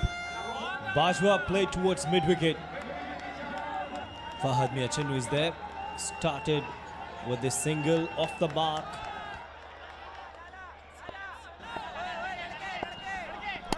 Umar Bajwa, power, flat, and a boundary. It's a very good shot. This is Umar Bajwa. When you're pitching up, he doesn't spare you. That was a very good shot. Oh, there was swing in the air. But look at that shot. That sailed away over the boundary for another maximum. This is Umar Bajwa. And look at his wrist work. Absolutely brilliant. This guy all the way from Gujarat. This time on the offside, driven with sheer power. What a contest it is turning out to be in this first over for Umar Bajwa. अल्हम्दुलिल्लाह अल्हम्दुलिल्लाह जो हमारा street का ये जो popular sport था वो आज आप ग्राउंड के अंदर ये खुद अपनी आंखों से इन सब ने विटनेस किया और ये बड़ी एक्साइटिंग चीज़ है इंशाल्लाह आप आने वाले टाइम के अंदर देखोगे जब मेरी भी आपसे भी बात हो रही थी तो मैं यही कह रहा था कि ये एक ऐसा स्पोर्ट्स है जो पाकिस्तान की हर गली गली में खेला जाता है तो आज अल्हम्दुलिल्लाह सब लोगों ने इसको ऐसा विटनेस किया है In the air, Umar Bajwa goes big down the ground. And a straight catch. Asif Pathan takes a big fish here. A big wicket. Umar Bajwa wanted to clear that long on boundary. It remained in the air for a very long time and Asif Pathan underneath it making no mistake. So first breakthrough for Clifton Popular. Umar Bajwa walks off after scoring 20, 24 for 1. Straight away, Chandu Chishtiya, a flat wide. Oh! Tahiri Pindi was the fielder. He tried in the second attempt, but the ball just popped out of his hand. He is hit it in the air, and Wasim this time makes no mistake. The wicket keeper, Chandu Chishtiya, is gone. Malir Malangs are tumbling. That wasn't really come off the middle of the bat. It was in there for a long, long time. Awan goes for 731 for 2.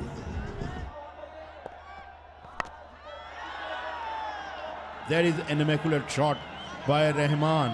It's gone all the way for 6. Picked off the length there. Very first ball, smacking it out of the park for the maximum. Full toss, belted hard in the air. And caught. Very good catch taken in the deep. Ali Imran picks up a wicket yet again. Malir Malans now looking down the barrel, more trouble for them. Clifton Popular, they are the defending champion, and that is gone. 41 for 3. Another one is in the air. And it's another catch held. Back-to-back wickets for Ali Imran. Well. He's causing some serious problems for Malir Malangs here. There you watch that. That was in the air for ages. Two fielders were backing away. One of them took that one beautifully. Nasir comes and goes. 41 for 4. And this one is put away over deep extra covers for a maximum. Yeah, it was in the slot. Pelted hard, couldn't get the elevation. Should only be one. Oh, he slipped there far. Allowed the second run there. But it's a very good bowling effort by Clifton Populars. Only managing 55 runs. So they will trail by 36 runs.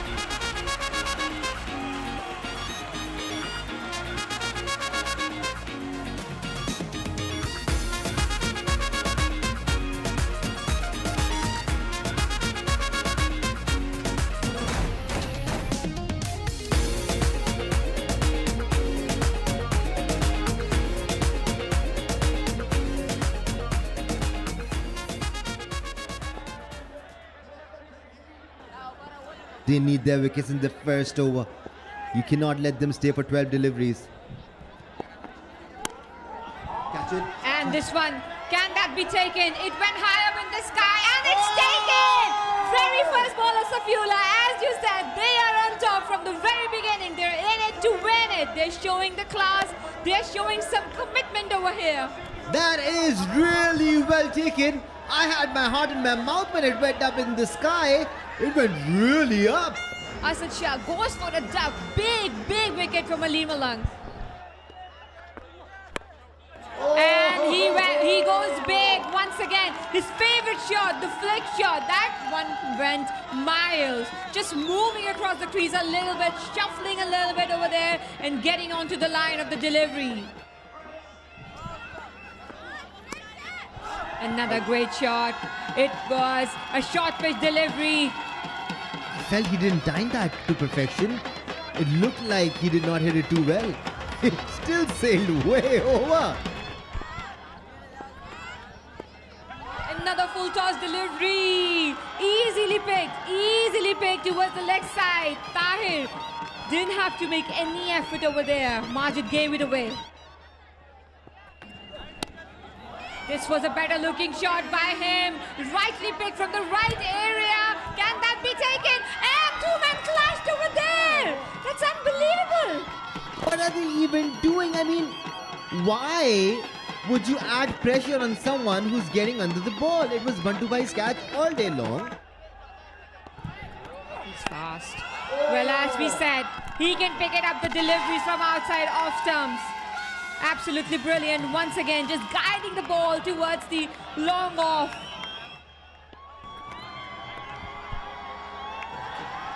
Another leg side delivery. Majid has been too expensive. He didn't repeat the ball anyways. It was shorter ball once again to the tall guy, Fahad. And he once again pulled it away. Usually batters like it when it's pitched up to them. Fahad Mia Channu loves it anywhere. A slower Yorker might work over here. And another one, that one gone for 6 as well. A flatter 6 this time by Fahad. Did not time it so well, but when the luck favors, everything goes towards the right side. They all are crazy about cricket. And do we see another boundary over here? Yes, we do. Well, that was a better delivery, but that will go towards the boundary too. A flatter 6. I mean, he didn't put any effort in that shot. None whatsoever. He does not used to go at it. Well, he scored the 50. Another 50 for Fahad Mia Channu. What a shot that was. Helping it on its way down the leg side. Poor line by Awais in helping Fahad to get to his half century of just 13 deliveries. That has been a quick half century. Here we go. Good shot. Wept, but straight to the hands. Thank you very much, Mimran. Tahiri Pindi, not the city Pindi. Yeah, this was Mimran. He was quite active there. And taking a wicket, but don't go anywhere. Hassan Pina is coming for the batting. And this is Nusrat Bhai and his team Channel Tech's partner. Pina goes high. Go ahead, Falak. Pina goes massive. Pina goes long. Pina goes all the way. And his foot 6. And this is FS Malik in the cork box enjoying the first maximum of Pina. Pina, you beauty. Picked away. And this is Fahad's bat. It went all the way again on that roof. How well he's striking. It's just unbelievable. He goes again. Boom shakalaka. That's another one. Wow. FMC, you beauty. FMC is on 64. I beg your pardon, he's on 70. Safiullah the bowler. Waited and hoiked. And yet another maximum. He's not going to spare them one bit. Actually, he has targeted that roof. Pina! has pulled him away for a 6, but that has gone all the way. Well, Majid is not happy. Count them. It's first. If he hits all of them, he has a chance to get his 100 here. Number 2. It's very high. And all the way. Keep counting them. Well, the good thing is that now the supporters of Clifton Populars, they're enjoying. Goal is not good with the Yorkers. Is it gonna be the 3rd? No, he's in. Isn't, because it's been caught.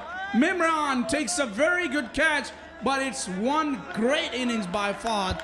He played till the last delivery and he made sure that my presence will be useful for my team. Fahad Miachennu making 88 of 23, 124 for 3. He picks him away, and that will be a 6. Oh, what a way to finish the innings. Arbaz has finished things off in style here for Clifton Populars, and they have set a target of 167 runs. Oh my word.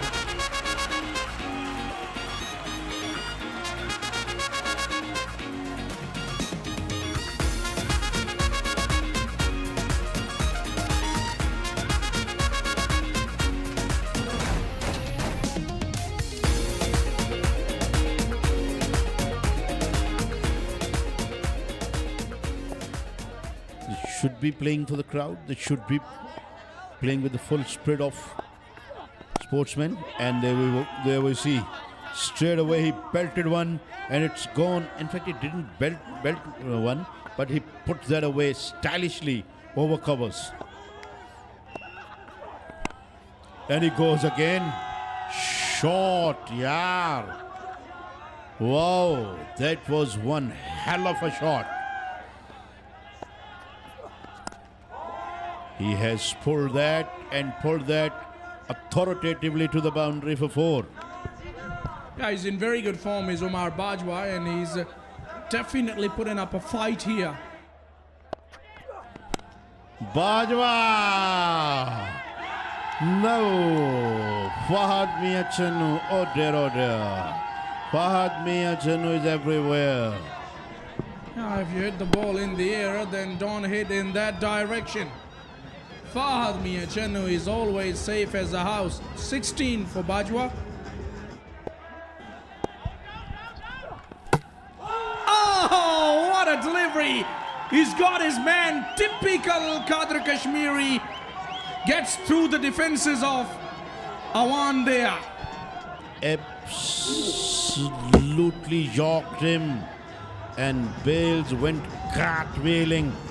Goes for naught, the Awan. Asif Pathan into the attack, and he gets a whip from Mimran. Welcome to the bowling crease. Very good 6 by Mimran. This is how they should be playing. Forget you have lost your premier opener. We agreeing sometime, we're not agreeing sometime, but we enjoyed commentating together throughout this event, and it has been referred for the TV umpire again. Yeah, there is an appeal for a run out.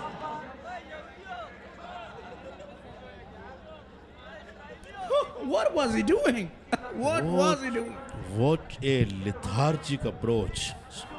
Oh, you were not in the Anarkali Bazaar. You were in the pitch playing a cricket match. Whipped away. That is a 6 into those stands, which are just becoming vacant now. Mimran special. Timing was executed one, and that is going away into the offside. And now it's gone all the way for 4 after a few bounces.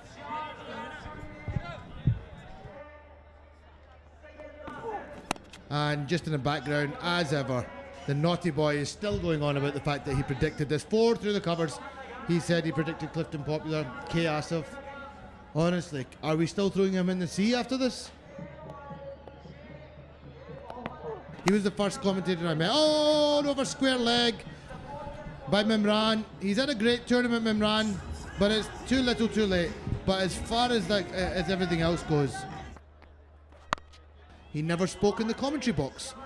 He didn't speak for 1 hour. And I had to think to myself, is this guy going to speak when he goes on commentary? But when he got on commentary, he said straight away, Shandar chatka laga hai. The whole commentary box shook. Should be a couple. But this game is only going one way and one way only. Clifton Populars is going to roll down to the boundary for 4. But they still need 98 and 6 deliveries. There's only one team winning this game. And this one is played away down towards the fine leg boundary. Is somebody going to cut this one off? No, no one. 4 runs. But yeah, as we get towards the last 3 balls of this match now, and this KTBL Season 4. There he is on screen, the defending champions captain, Asid Shah 360. He's hit it high. And he has picked the bounds out of that one. One more time, there you go. We have one more. He's picked the bounds that it was meant to be. What an honor. What a pleasure. Thank you for having me, Karachi, Pakistan, Badar Expo Solutions, Zohair Nasir, Zindabad, and the commentary team. I love you all. Thank you very much. We love you. We love you, Mr. Qasim Sheikh. Thank you very much. 8-3-4 for 3 they've got. Champion performance from a champion player, champion team, and these are the scenes. There you see selfie time for the great Fahad Miachanu, the tall fellow. He's visible amongst the sea of the people. That's just amazing.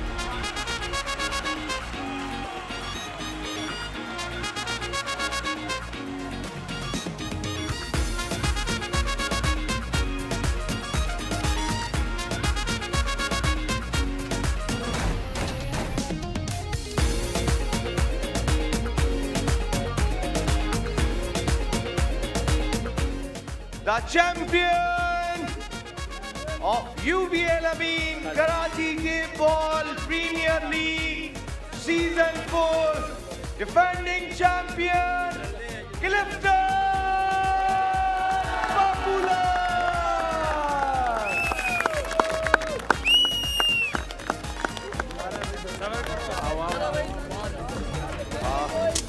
Chairman KTBL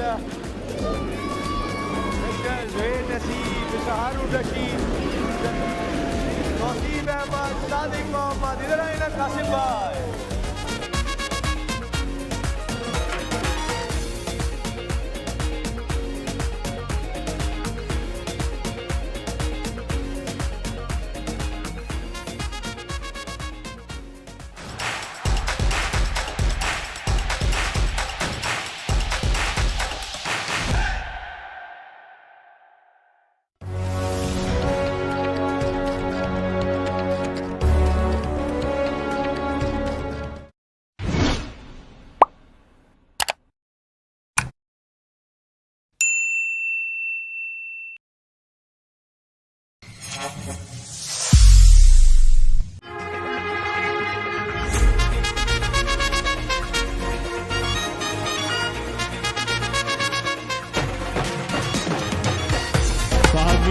Straight away hit it up. Wicket keeper is under the ball and he grabs it. What a big wicket. Oh, pulled him. Zabiullah knocked him over. He has hit that one like a rocket to the offside for 4 runs. On the leg stump and he put that away. This bat is working for him straight away.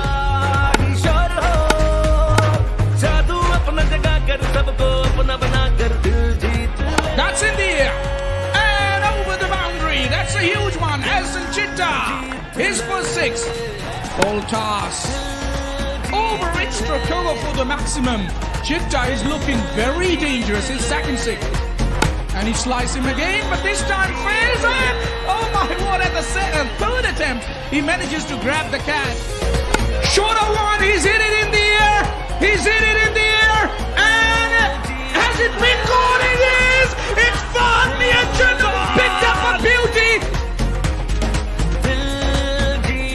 60 on 21 balls with 3 fours and 7 sixes और उसके बाद match winning catch लिया फातमिया Chunnu.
Honorable Chief Minister Sindh, Minister for Livestock and Fisheries, Sindh, and Minister for Livestock, Balochistan, and Minister for Fisheries, Balochistan, distinguished guests, ladies and gentlemen, Assalamu alaikum. So this is a short presentation of the departmental activities कि department ने major क्या achieve किया है अभी 2-4 सालों के अंदर जो आपका माशाल्लाह ये दौर रहा है पाकिस्तान पीपल्स पार्टी का उसमें. Next.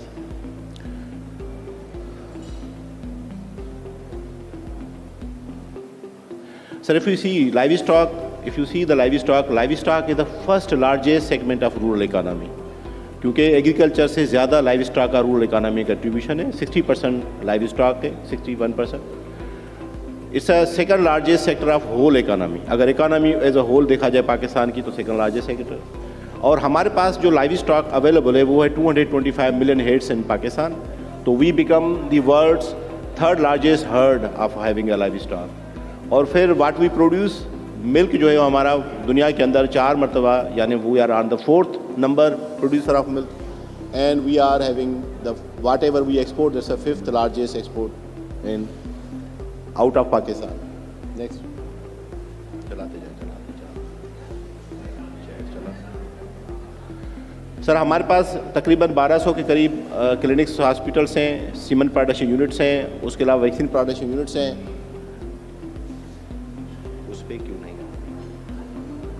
Next. The vision of the department is the transformation of livestock and fisheries sector from conventional towards market-oriented, attainment of food security and export over surpluses and poverty alleviation. तो ये department का आजकल जो नई government के साथ जो हमारा 5 साला प्रोग्राम है उसके अंदर पूरे सेक्टर को हम ट्रांसफॉर्म करने जा रहे हैं और this is our vision. Next.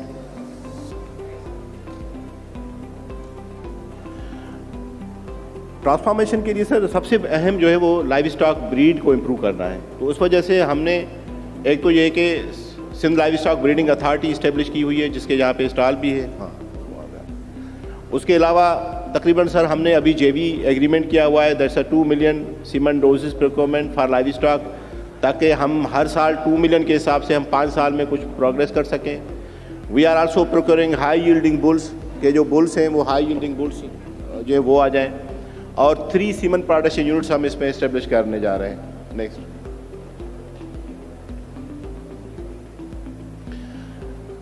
Sir Sindh livestock breeding service authority जो 2017 में सिंध गवर्नमेंट ने इस्टेब्लिश की थी उसके तहत तकरीबन 1250 फार्मर्स जो हैं ब्रीडर्स वो रजिस्टर हो चुके हैं और उसके बुल्स वगैरह वो रजिस्टर्ड हैं और वो ऑफ़र हम करते हैं कि जो सर्विसेज के लिए हैं. Next.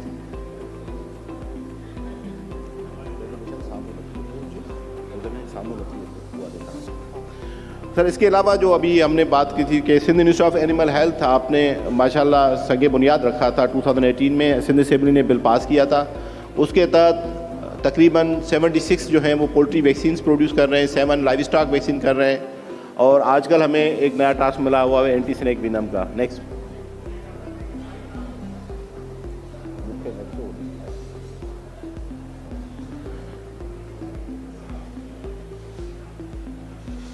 Sir lumpy skin disease आई थी, बहुत ज़्यादा प्रॉब्लम था, वो भी माशाल्लाह लाइव स्टॉक डिपार्टमेंट ने खुद वैक्सीन इसकी डेवलप की और अभी लंपी स्किन डिजीज़ हमारी कंट्रोल में है.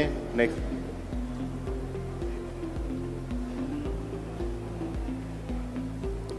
सर लंपी स्किन डिजीज़ में सर हमने ये सीखा कि जो क्रॉस एनिमल थे जो एक्जोटिक थे उसमें ज़्यादा प्रॉब्लम आई. फिर जो क्रॉस एनिमल प्योर ब्रीड थे उसमें बाद में कम आई. जो हमारे क्रॉसेस से लोकल उसमें कम आई. जो इंडिजिनस हमारी ब्रीड थी काऊ की और इसमें बिल्कुल बहुत कम आई. और जो हमारी बफेलो है that was much control against lumpy skin disease कि बफेलो के अंदर कोई इन्फेक्शन नहीं आया. एंड दिस इज़ द मायरेकल क्योंकि दुनिया में जहाँ जहाँ लंपी थी वहाँ पे बफेलो में भी आई लेकिन हमारे यहाँ जो बफेलो है उसमें ये लंपी स्किन डिजीज़ का क्लिनिकल साइंस नज़र नहीं आए. नेक्स्ट. इसके अलावा सर जो नया हमें जो टास्क मिला हुआ है वो एंटी स्नेक विनम का माशाल्लाह उसके ऊपर लैब्स हमारी बन गई हैं. रिसर्च काफ़ी कंप्लीट है और जल्द इंशाल्लाह लाइव स्टॉक डिपार्टमेंट के जो पब्लिक हेल्थ डिवीज़न है उसके अंडर हम जो है एंटी स्नेक विनम की जो सीरम है पहले वो बनाने जा रहे हैं. फिर उसके बाद एंटी रेबीज़ का करेंगे. सर इसमें हम ये करते हैं कि what we have got snakes snake की हम वेनम लेते हैं, फिर हम हॉर्स में उसको डालते हैं, एंड वी हैव इनरिच सीरा, फिर वो हॉर्स की सीरम हम लेके अपने पास रखते हैं, then we going to produce anti snake venom serum please. Sir AAP program जो विजन था जो क़यादत का, उसके तहत के स्टंटिंग एंड मेल न्यूट्रिशन को बहुत कम करना है, उसके तहत सर तकरीबन हम 3,65,000 फैमिलीज़ के अंदर अवेयरनेस दे चुके हैं। उसके अलावा तकरीबन 33,500 को गोट्स और चिकन दे चुके हैं। इस प्रोग्राम के तहत सर 1,20,000 फैमिलीज़ को जो उनका लाइव स्टॉक है उनको वैक्सीनेशन, ड्रेचिंग सर्विसेज सब हम देते हैं। Next sir, this is a new World Bank assisted project under which we have to develop about 750 cooperative. उसमें 300 meat value dairy value chain के कोऑपरेटिव हैं, 180 मीट वैल्यू चेन के कोऑपरेटिव हैं, और एक्वाकल्चर फिशरीज़ के 100 जो है कोऑपरेटिव हम इस्टेब्लिश करने जा रहे हैं, and then women led cooperative 70 के करीब वो होंगे। Next, so this is our future program and thank you very much please sir.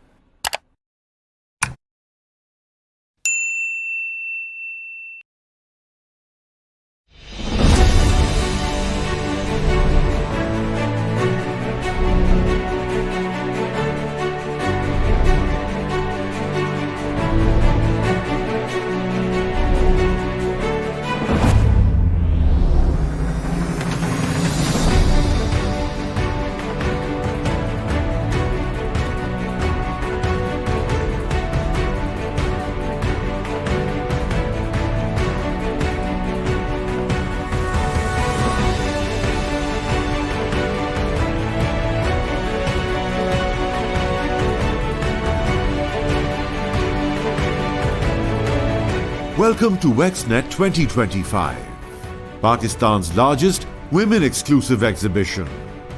Over the course of 3 days, this remarkable event brought together 200 talented women entrepreneurs from across the nation, offering a unique platform to promote their businesses, foster collaborations, and explore export opportunities. Organized by the Trade Development Authority of Pakistan, WexNet 2025 was more than just an exhibition. It was a movement to elevate women's entrepreneurship. The event focused on unlocking the export potential of women-led businesses while fostering regional and global partnerships.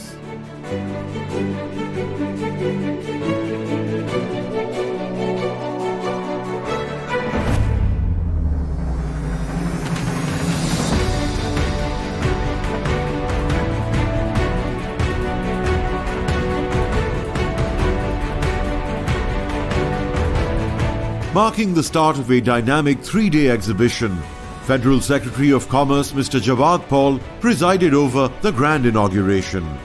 The event brought together over 200 participants, showcasing everything from traditional crafts to modern e-commerce solutions. In his address, Mr. Paul emphasized the government's commitment to empowering women entrepreneurs through financial aid and global opportunities, fueling their journey to success.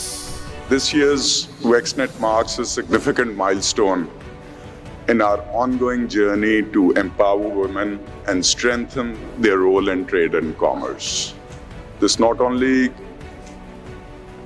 certifies the commitment of Ministry of Commerce but also of the Government of Pakistan in the women empowerment policy. So as a continuation of that, this event provides a platform for all the women from all across Pakistan to display their talent and become global leaders.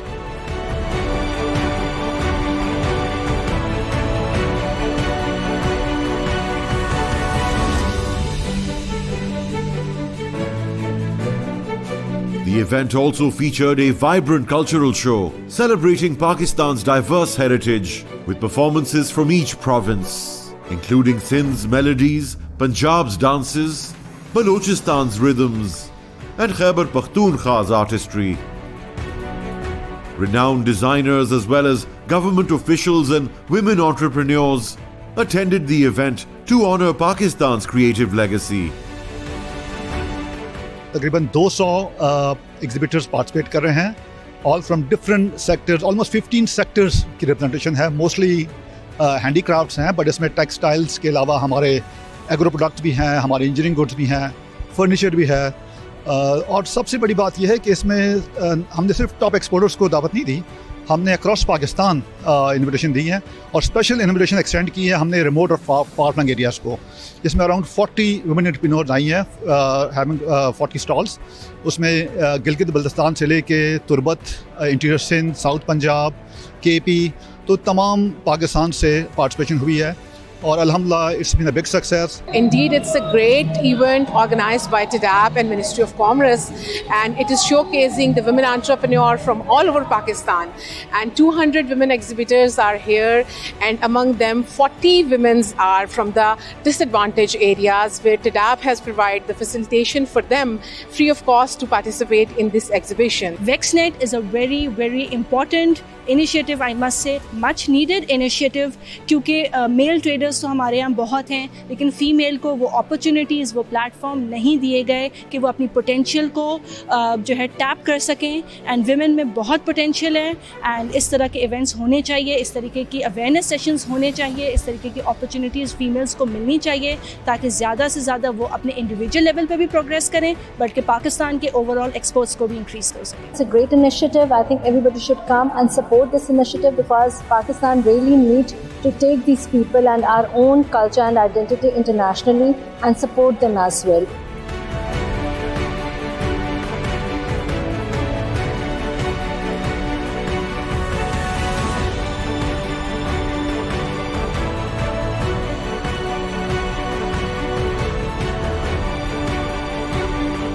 Beside the vibrant stalls, strategic dialogues were held between government officials, business leaders and stakeholders. Federal Secretary Mr. Jawad Paul and Secretary TDAP Shehryar Taj led discussions with partners like Lee Fung Pakistan and Women's Chambers of Commerce. These conversations focused on enhancing export opportunities, strengthening partnerships, and creating a supportive ecosystem for women-led businesses.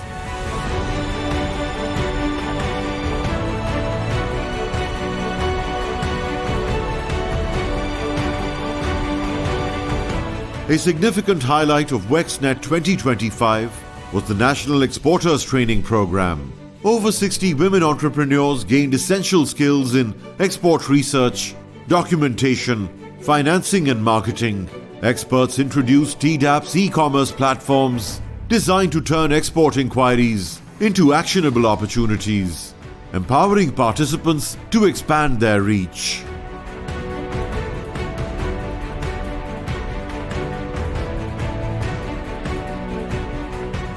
TDAP ने बहुत help out किया है हमें यहाँ पे लाहौर में लाने के लिए। ये मेरा सेकंड टाइम का एक्सपीरियंस है यहाँ पे, माशाल्लाह बहुत अच्छा गुजरा है। लास्ट टाइम भी 2023 में जब यहाँ पे लगा था एक्सपो लाहौर में हुआ था, तब भी बहुत अच्छा रिस्पांस आया था। वेक्सनेट में मैं तकरीबन पिछले 10 साल से एग्जीबिशन कर रही हूँ। माशाल्लाह से काफ़ी अच्छा प्लेटफॉर्म हम लोगों को यहाँ पे मिल रहा है, जिसमें कि हम लोग अपनी यहाँ पे बनाई हुई अपनी प्रोडक्ट जो हैं वो यहाँ पे ला के हम सेल आउट भी करते हैं और ऑर्डर्स भी हम लोग लेते हैं। TDAP ने बहुत ही एक अच्छा इवेंट, वेरी वेल ऑर्गेनाइज्ड, और this is very good platform for the empowerment of women. इंशाल्लाह they will do their best in future also and we are with them. जब तक खवातीन के काम को, जो स्मॉल बिजनेस ओनर्स हैं, जब तक उनको सपोर्ट नहीं किया जाएगा तो आगे बढ़ के अपने मुल्क की तरक्की की राह में अपना हिस्सा किस तरह किरदार अदा करेंगी। इसलिए ये बहुत ज़रूरी है कि खवातीन को प्रमोट किया जाए और उनको सपोर्ट किया जाए इस तरह के इवेंट्स के ज़रिए। बहुत अच्छा इनिशिएटिव है ये वुमेन एंटरप्रेन्योर्स के लिए, और बदर एक्सपो वालों ने बहुत अच्छे से इसको ऑर्गेनाइज़ किया हुआ है, बहुत अच्छे से मैनेज है, बहुत नीट एंड फुटफॉल भी बहुत अच्छा है आज के दिन। मैं अप्रिशिएट करना चाहूँगी TDAP की टीम को और ऑर्गेनाइजर्स को, वेक्सनेट की टीम को, जिन्होंने हमें ये अपॉर्चुनिटी, ये प्लेटफॉर्म प्रोवाइड किया for female entrepreneurs. This is the best platform if you want to start your business, if you want to grow your business, और if you want to export. यहाँ पे expo वालों ने बहुत अच्छा arrange किया हुआ है माशाल्लाह। It's very spacious and footfall भी अच्छा है, अच्छा क्राउड भी है, people really interested in our stuff, and I think we are the only one of this kind over here.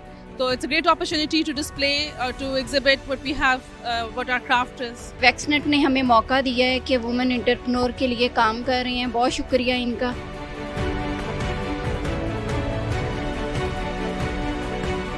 Day 2 emphasized collaboration, with discussions led by Arshia Bano from USAID Punjab and Sadaf Abid, founder of Circle, spotlighting tech-driven initiatives. Prominent voices such as Aisha Farooqi of the Handicrafts Association and Salamullah from United Motors explored untapped markets across Africa, Sri Lanka and Bangladesh.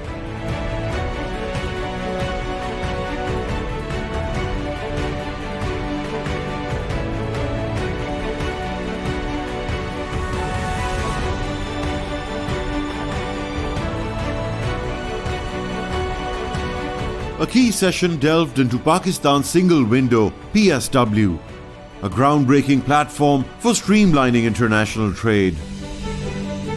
Askar Rahman, manager change management at PSW, explained its potential to simplify trade processes, reduce costs, and meet global standards. Secretary TDAP Shahriyar Taj emphasized its transformative role in empowering women entrepreneurs. The final day highlighted digital transformation through a seminar on e-commerce and digital marketing. Deputy Director Adil Mukhtar shared insights on Pakistan's e-commerce potential, while Aqsa Rasool from Circle introduced Baji, a chatbot designed to guide women through the digital landscape. These tools equipped participants with strategies to thrive in the online business world. The exhibition celebrated the ingenuity and determination of Pakistan's women entrepreneurs. From intricate handicrafts to cutting-edge tech solutions, the diversity on display highlighted the boundless potential of women-led businesses. As WexNet 2025 drew to a close, it left behind a legacy of inspiration, innovation and collaboration. This event was not just a showcase. It was a promise of a brighter, more inclusive future for women entrepreneurs in Pakistan.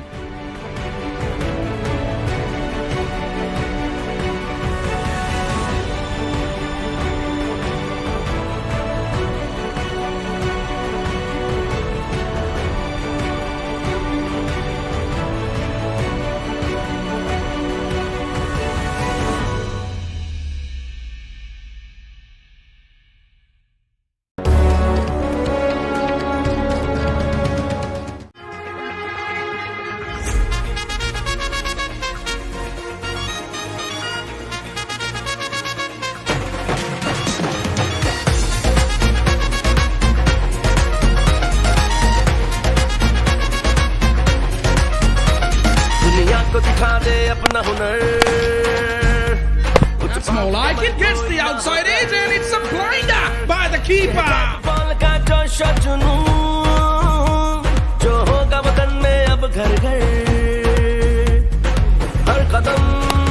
This time he waited for it and hoiked it for a maximum over wideish long on.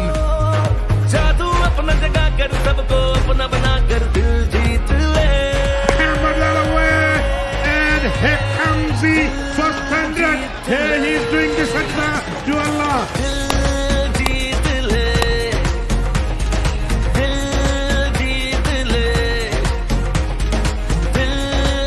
Oh, Zohair Nasir, your little beauty. He made his half century on the last ball of this innings.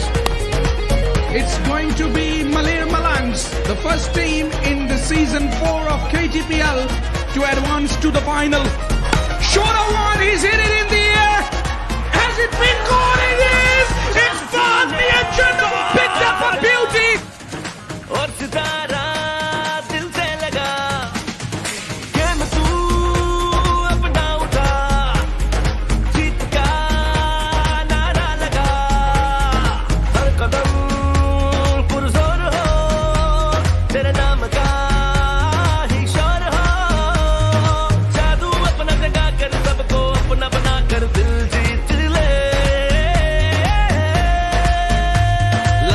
Fahad goes massive. Fahad goes big. His first 6 of the final. Oh, have a look at that for a stroke. Timing at its.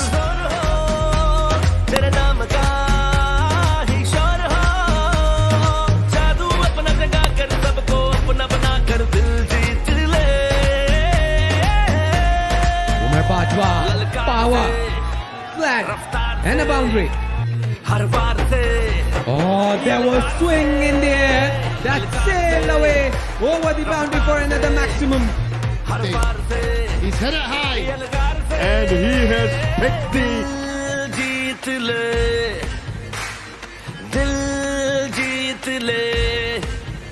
best batsman of the tournament, Asad Shah.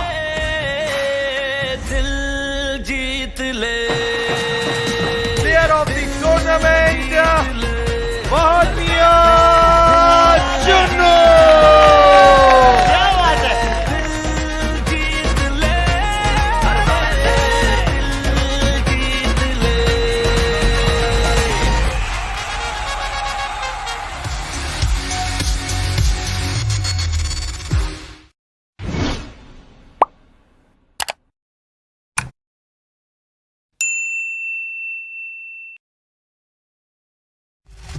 Ideas 2024 brings together stakeholders across diverse defense industries. The 4-day exhibition offers a platform for G2G, B2G, and B2B interactions, joint ventures and investments in defense production sector. A strategic seminar will also be held to facilitate discussions on global challenges within the defense sector.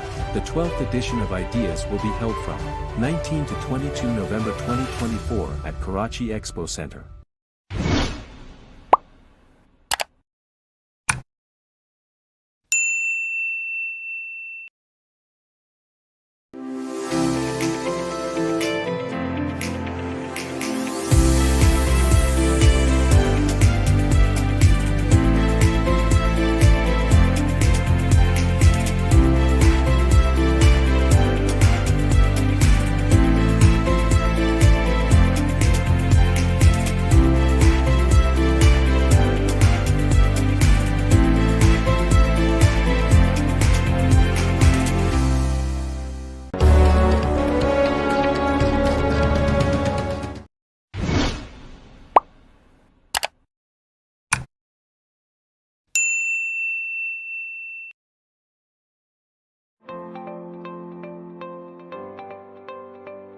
अस्सलाम वालेकुम, मेरा नाम समद आलम है और मैं Osaka lighting का employee हूँ और हमने यहाँ पे बचत एग्जीबिशन एक्सपो की 2nd एडिशन में यहाँ पे इंस्टॉल लगाया है और यहाँ पे काफ़ी अच्छा रिस्पांस आ रहा है कस्टमर का। इसके अलावा एक्सपो तो अच्छा लगा। पहला एडिशन जो था उसमें भी बहुत ज़्यादा पब्लिक आई थी और बहुत ज़्यादा इन्जॉय भी किया था लोगों ने। लोगों के बचत के हवाले से भी बहुत ज़्यादा फ़ायदा हुआ था और हमारे भी काफ़ी पब्लिसिटी भी हुई थी, लोग भी काफ़ी ज़्यादा आए थे। और इसके अलावा बाहर मंडी भी इन लोगों ने लगाई है बचत वालों ने इस दफ़ा। ये भी बड़ा अच्छा एक्सपीरियंस रहा कि मंडी भी लगी है इस दफ़ा ताकि लोगों को कम से कम चीज़ में अच्छी चीज़ मिल सके। और यहाँ पे रिव्यू वगैरह तो सही है, बंदे हैं आ रहे हैं। और इसके अलावा हम यहाँ आते हैं लोगों को कम से कम में अच्छे से अच्छी चीज़ पहुँचाने के लिए ना, ताकि यहाँ पे बचत में कम से कम में ज़्यादा से ज़्यादा डिस्काउंट में मतलब हम लोगों को अपना ब्रांड यहाँ पे पहुँचा सकें, लोगों तक ये ब्रांड हम पहुँचा सकें कम से कम रेटों में और अच्छे से अच्छी चीज़ पहुँचा सकें। जो नॉर्मल बंदा यूज़ कर सकता है, थोड़े से ज़्यादा रेट है जिनके मार्केटों में, वो यहाँ पे हम उसे 20%, 30%, 70% तक का हम यहाँ पे डिस्काउंट ऑफर कर रहे हैं सिर्फ और सिर्फ बचत एग्जीबिशन के लिए। और इसके अलावा बदर वालों का भी शुक्रगुजार रहेंगे हम कि इतना अच्छा एग्जीबिशन ऑर्गेनाइज करवाते हैं हर दफ़ा। सीज़न 1 में भी काफ़ी अच्छा रिस्पांस रहा था, बचत वालों ने बड़ा सपोर्ट किया था हर जगह पे। कहीं भी कोई ऐसे अगर कोई इशू होता था तो फ़ौरन उसको सॉल्यूशन करते थे उसका जो भी है। और इस दफ़ा भी काफ़ी अच्छा रिस्पांस रहा बदर वालों के साथ।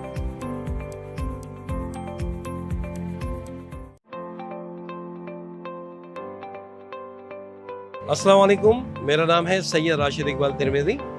मैं इंट्री ब्रेड को लुक आफ्टर कर रहा हूँ यहाँ। मैं इस कंपनी का सेल्स मैनेजर हूँ और हमने कल से ये स्टॉल यहाँ लगाया है और हमारी कंपनी को अभी तकरीबन 10 महीने हो गए हैं इंट्री ब्रेड को, और हम कराची को काफ़ी अच्छी तरह से डील कर रहे हैं। हम हाइजीनिक ब्रेड पे काम कर रहे हैं। इस वक्त पाकिस्तान में सबसे बेहतरीन ब्रेड हम बना रहे हैं, जो कि यूरोपियन प्लांट पे तैयार की जाती है और हाइजीनिक सिस्टम के तहत तैयार की जाती है। इस वक्त इतनी अच्छी ब्रेड कोई भी नहीं बना रहा, क्योंकि हमने कोरंगी में कंप्लीट एक प्लांट लगाया जिसमें हम ब्रेड की तमाम वैराइटीज़ को तैयार कर रहे हैं और उस पर काम कर रहे हैं। एक्सपो में हमारा ये second experience.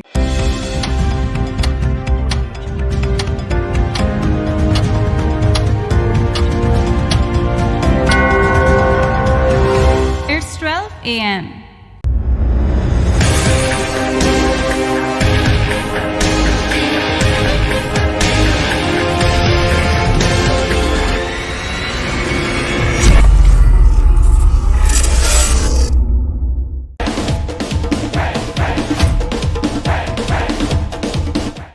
Watching this video,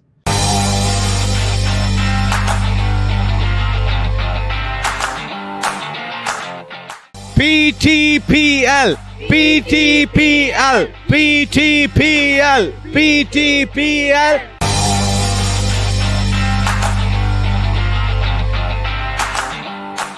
Assalamu alaikum, good morning, good afternoon, and good evening, wherever you might be watching this video.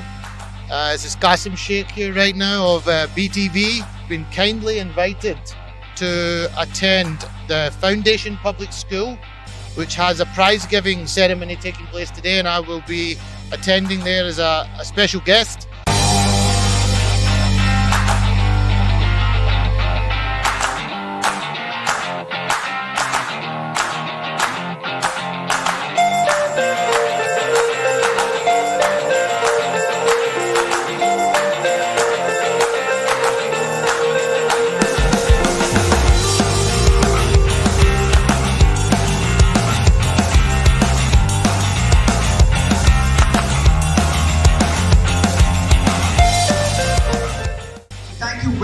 Outstanding performance, and I would like to request Mr. Naseem Rajput along with Sir, please come forward and give our prizes.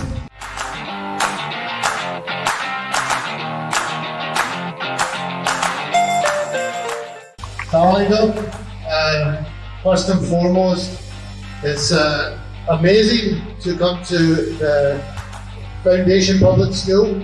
My good friend Naseem Rajput bhai, both his sons came to this school as well, and they turned out pretty good. So I'm very impressed by what I've seen entering in here today. Beautiful facilities.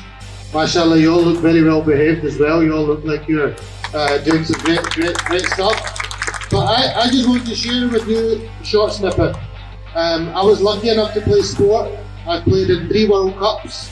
I've travelled the world playing sport to countries like South Africa, New Zealand, Australia, all around the world. And what I would say to you is, no matter how far you go in your education, and you should get educated, don't ever leave your sport. Always play sport, always keep it as part of your life. Education is so important, equally so is sport. And the power of sport can take you very, very far. So it's a pleasure to be here today.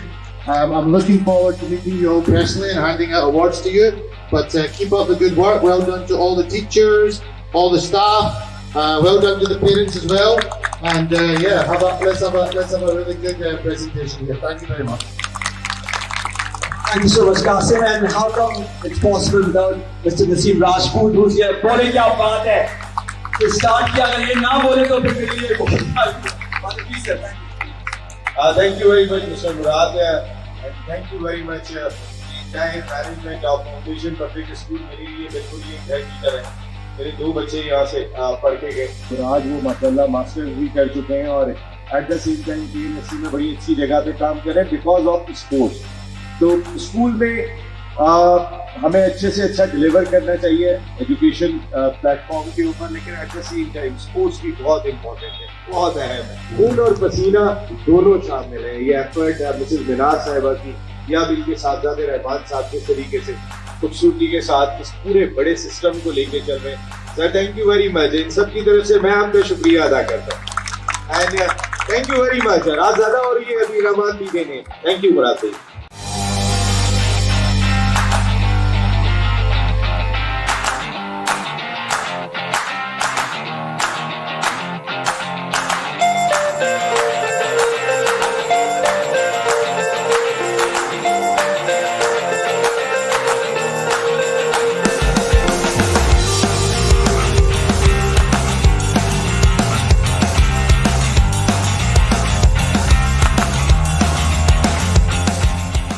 Pakistan tape ball premiere league जो खेली जानी है 16 to 31 दिसंबर, सबको उसका इंतजार है। Tape ball cricket तो इन बच्चियों ने भी बहुत ज्यादा खेली हुई है। जब मैंने इनसे पूछा, वैसे मैं और पूछ लेता हूँ।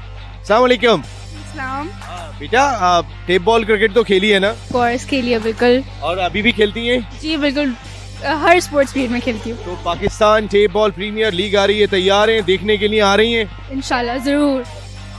हाँ बेटा, कैसा टेप बॉल क्रिकेट तो खेली होगी? जी जी, सबने खेली है। We are very excited for TPTL and we are hoping to be there इंशाल्लाह। और जो खास तौर पे दिल चाहता है कि आपकी भी कोई लीग होनी चाहिए ना, जो जियो पे टेलीवाइज हो, बच्चियों की टेप बॉल की। बिल्कुल बिल्कुल होनी चाहिए, इंशाल्लाह होगी भी एक दिन। और PTPL आ रहे हैं देखने के लिए? ऑफ कोर्स, सारा खानदान लेकर आएंगे हम। ये सब लोग यहाँ पे तैयार हुए। जनाब, आप PTPL देखने को तैयार हो? जी बिल्कुल। पाकिस्तान टेप बॉल, मतलब टेप बॉल का बहुत शौक है पाकिस्तान में, और एक बहुत एक्साइटिंग लीग है। बहुत एक्साइटेड है, इंशाल्लाह देखेंगे। सब देखने के लिए आ रहे हैं यहाँ पर। कासिम शेख इधर आइए ना, ये हमारे brand ambassador, international brand ambassador. ये बच्चियाँ सब तैयार हैं आने के लिए और खेलने के लिए। डेफिनेटली नसीम भाई, बहुत एक्साइटिंग टाइम है। और मैंने सबको कहा था कि आपने अपनी सारी फैमिलीज, पप्पू, मामू, आंटियाँ, अंकल, सबको ग्राउंड में पहुंचना है। सोशल मीडिया, इंस्टाग्राम में आपको मिलेगा Pakistani tape ball premiere league from December 14 till the 31st of December। Pakistani tape ball premiere league 18 दिन सीधा जाएगा Geo live, Geo sports live. PTPL, PTPL, PTPL, PTPL, Pakistan जिंदाबाद, जिंदाबाद। थैंक यू वेरी मच बेटा।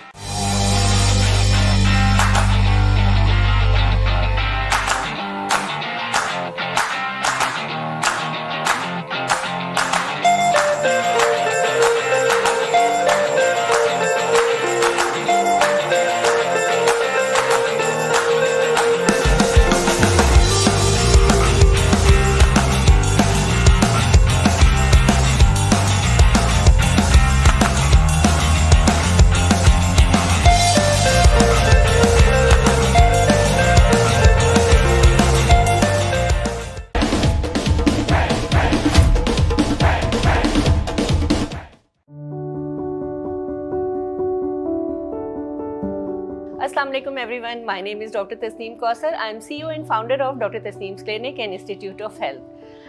I would like to invite all of you in upcoming healthcare segment, which is Healthcare Expo 2025, organized by Badar Expo Solution and supported by Dr. Tasneem's Institute of Health.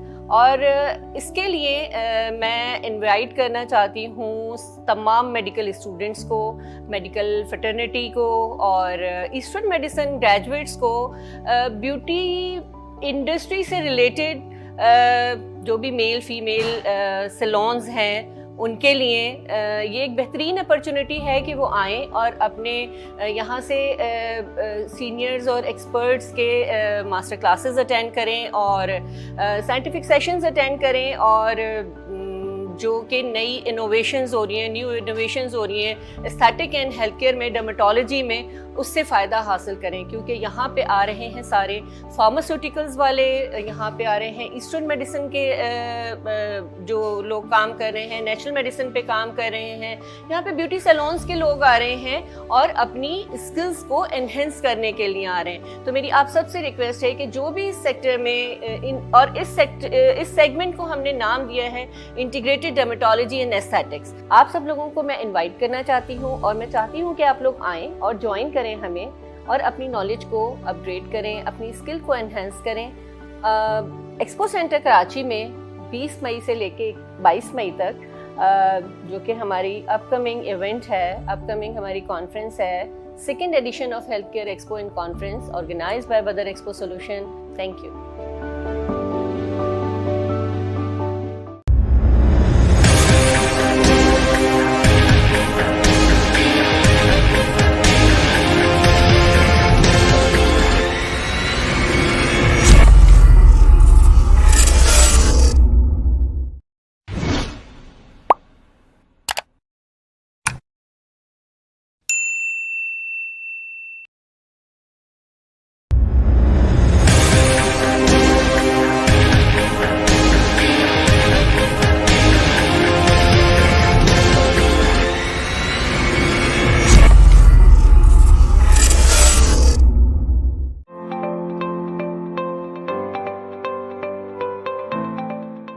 अस्सलाम वालेकुम, Qasim Sheikh here with BTV। अभी मेरे साथ मौजूद है Syed Nusrat Ali, senior marketing manager for Netsat. अस्सलाम वालेकुम सैयद भाई।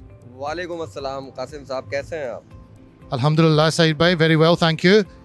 आज हम आपको बहुत ज़बरदस्त प्रोडक्ट दिखाएंगे। सैयद भाई हमें बताएगा इनके बारे में, ज़रा आप अपने प्रोडक्ट में बारे में बताओ प्लीज। अच्छा, यहाँ पर हम जो है हम बेसिक स्पोर्ट्स की प्रोडक्शंस करते हैं पाकिस्तान के अंदर।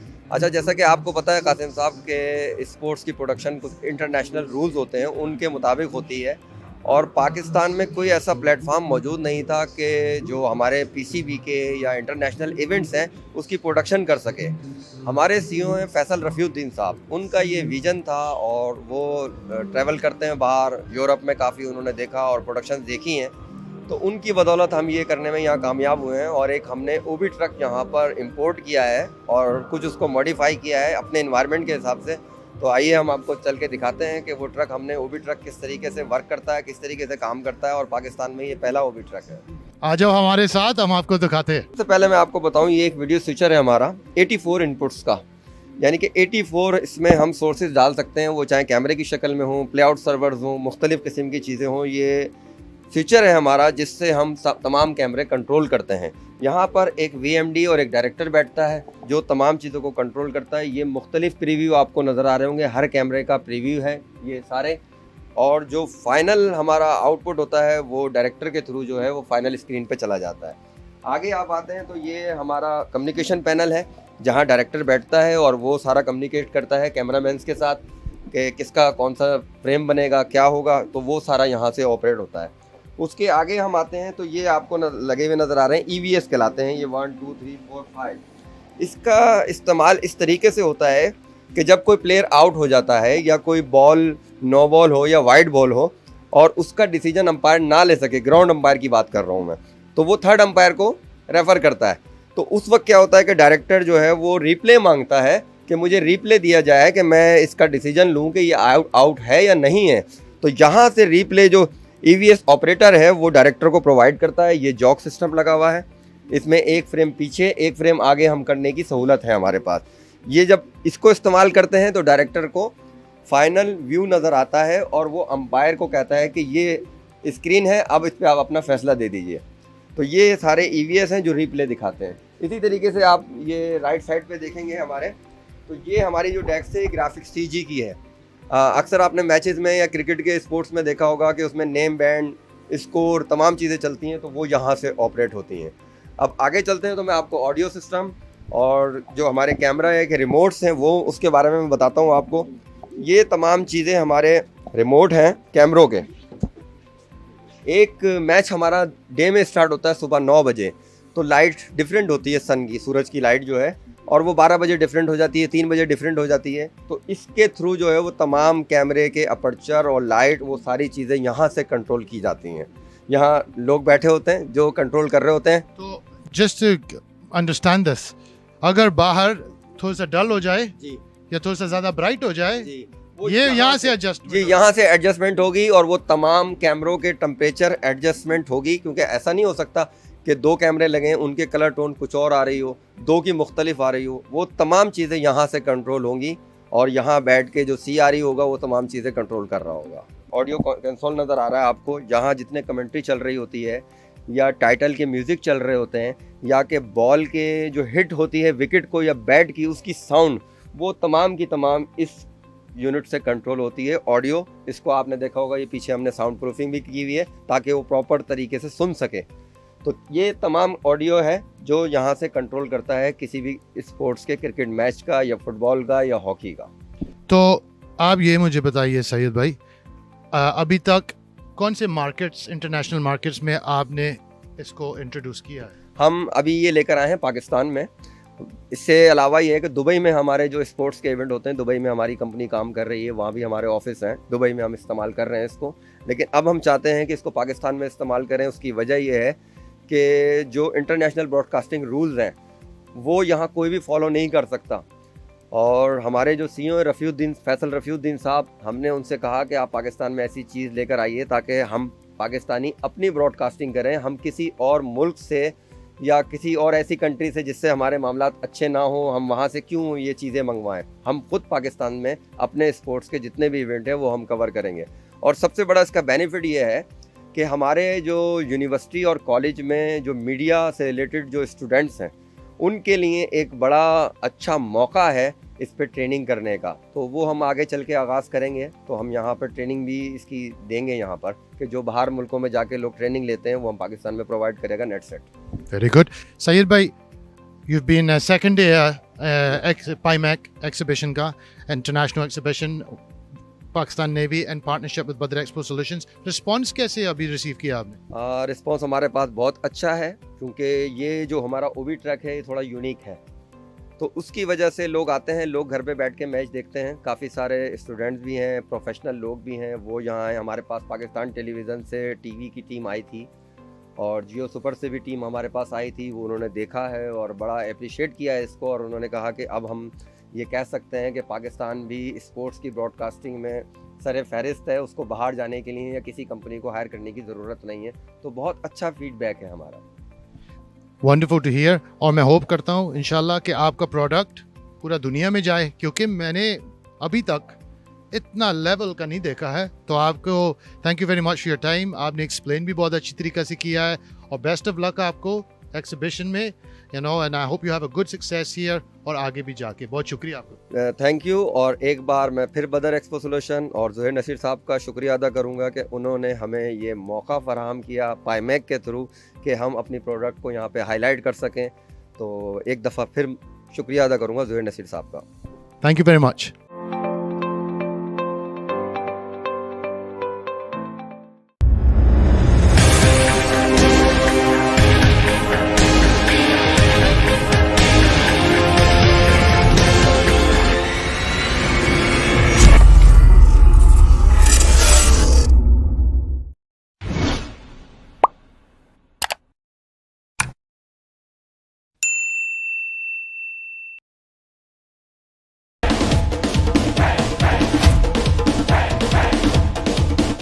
चक्कों की बरसात करनी होगी। खेल की क्या दिल का रिश्ता नासिर पठान का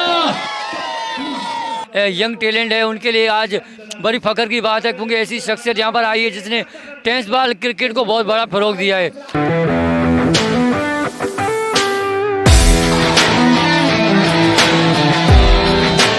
ये तंबाकू सुपर लीग जिसका एडिशन नंबर ये 11 है। ये जो आपकी लीग है वो बहुत ही ज़बरदस्त लीग दिखाई दे रही है।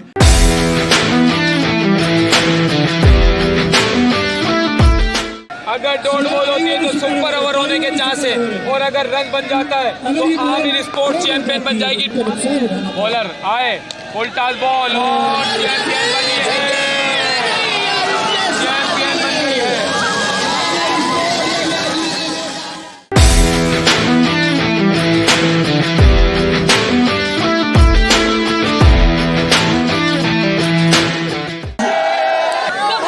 बाकी ऑनर्स जितने भी उनकी 4 साल हो गए। हमने पहले KTPL किया, उसके बाद इंशाल्लाह 16 to 31 हम लोग Pakistan tape ball premiere league करने जा रहे हैं। विनर टीम आमिर स्पोर्ट्स को मैं मुबारकबाद देना चाहूँगा कि उन्होंने आज शानदार खेल का मुजाहरा करते हुए आज का ये सीजन 11 अपने नाम किया। सेकंड टीम जो हारी है वो मेरी नज़र में हारी नहीं है, वो भी जीती हुई है। जो यहाँ तक आई हुई है वो भी, इसको हम नहीं कहेंगे कि वो हारी हुई, आप भी जीते हुए हो।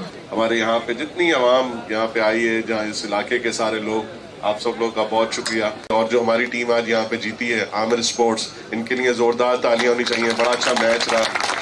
जिस तरीके से मैंने KTPL को स्टार्ट किया, Karachi tape ball premiere league को, उसमें पूरे पाकिस्तान से मैंने उन सारे लड़कों को मेरिट पे लिया। इस टेप बॉल को मैंने पाकिस्तान के अंदर भी रजिस्टर्ड करा दिया और मैंने UK के अंदर भी इसको रजिस्टर्ड करा दिया। इंशाल्लाह हम इसको अपना नेशनल स्पोर्ट्स दुनिया के अंदर दिखा देंगे कि ये पाकिस्तान की 25 करोड़ आबादी का खेल है। अभी जो PTPL का गेम होने जा रहा है, तो मैंने उसके लिए रजिस्ट्रेशन ओपन की है और इंशाल्लाह 2-3 सीजन जो है हम इंशाल्लाह साल के अंदर लेके आएंगे। और PTPL नया नाज़िमाबाद में 16 तारीख से 16 दिसंबर से इंशाल्लाह शुरू होने जा रहा है। तो सारे लोगों को मैं इनवाइट भी करूंगा, सब मेरे मेहमान होंगे इंशाल्लाह। उस ग्राउंड के अंदर आए और हमने अपने स्पोर्ट्स को इंशाल्लाह वहाँ पे इसको उठाना है। तो बहुत बहुत शुक्रिया।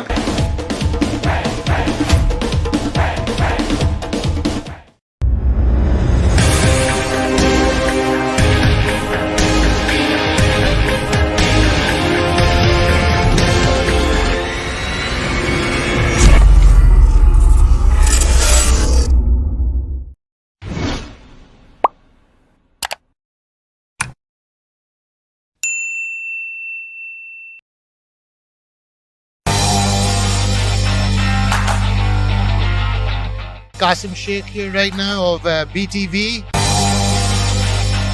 PTPL Pakistan T ball premiere league जो खेली जानी है 16 to 31 दिसंबर। बहुत एक्साइटिंग टाइम है। टेप बॉल क्रिकेट तो खेली है ना? कोर्स खेली है बिल्कुल। टेप बॉल का बहुत शौक है पाकिस्तान में और एक बहुत एक्साइटिंग लीग है। सारी फैमिलीज, पप्पू, मामू, आंटियां, अंकल सबको ग्राउंड में पहुंचना है। Very excited for TPTL and we're hoping to be there inshallah. Pakistani tape ball premiere league, Geo sports live.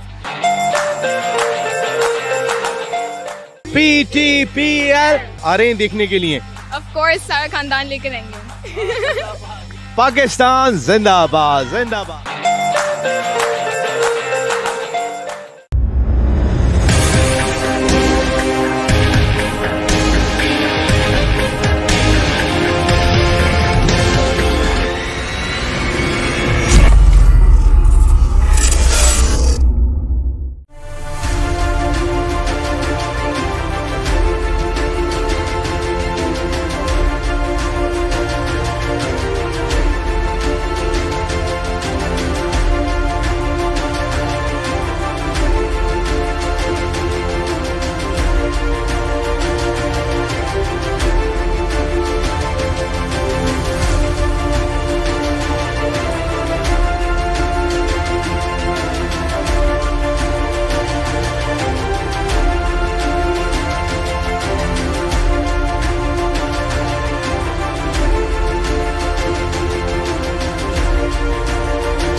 Pakistan, being a responsible state, is always committed to play its role for international peace, stability and order.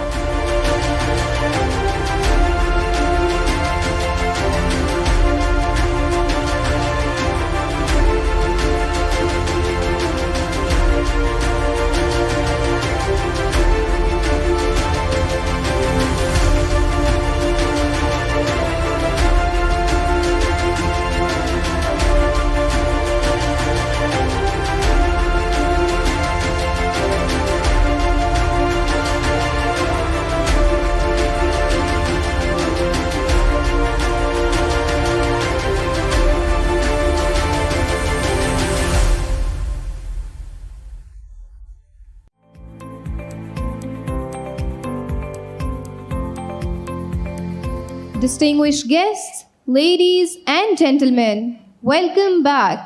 I am Bisma Akram and I am Khadija Rahman, researchers at National Institute of Maritime Affairs.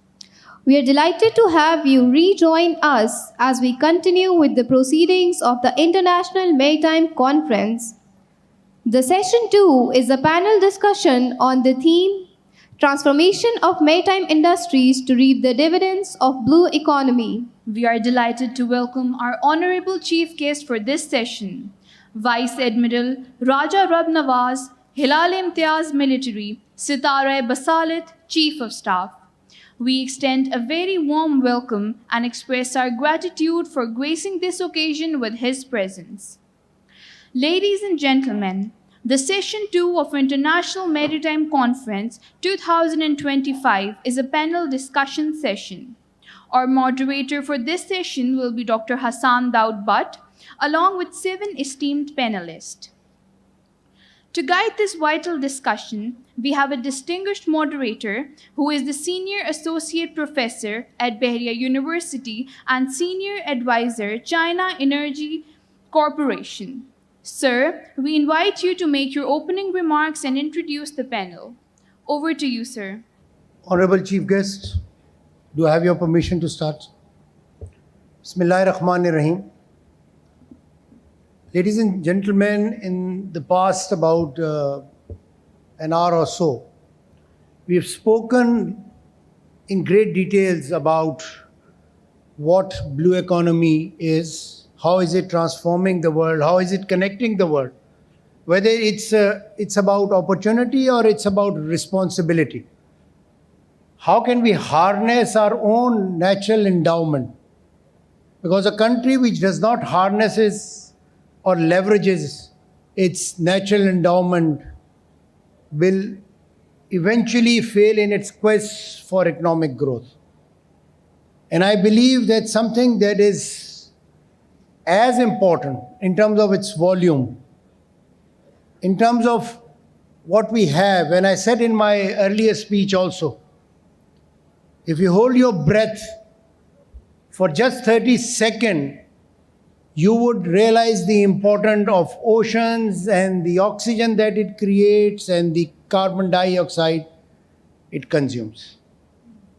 If you look around things, anything that is not built here, not manufactured here, has to involve blue economy because 90% of our trade comes through ships and maritime resources. And if you value even 2.5 trillion worth of blue economy, this makes it the 7th largest economy of the world.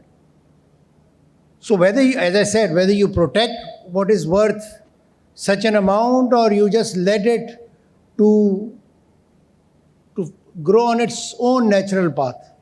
And the answer would be that you harness it, you build capacity of people, you create that enabling environment, create that pull factor which can attract investment, which can make these youngsters who are sitting in the aisles to come and study what blue economy is.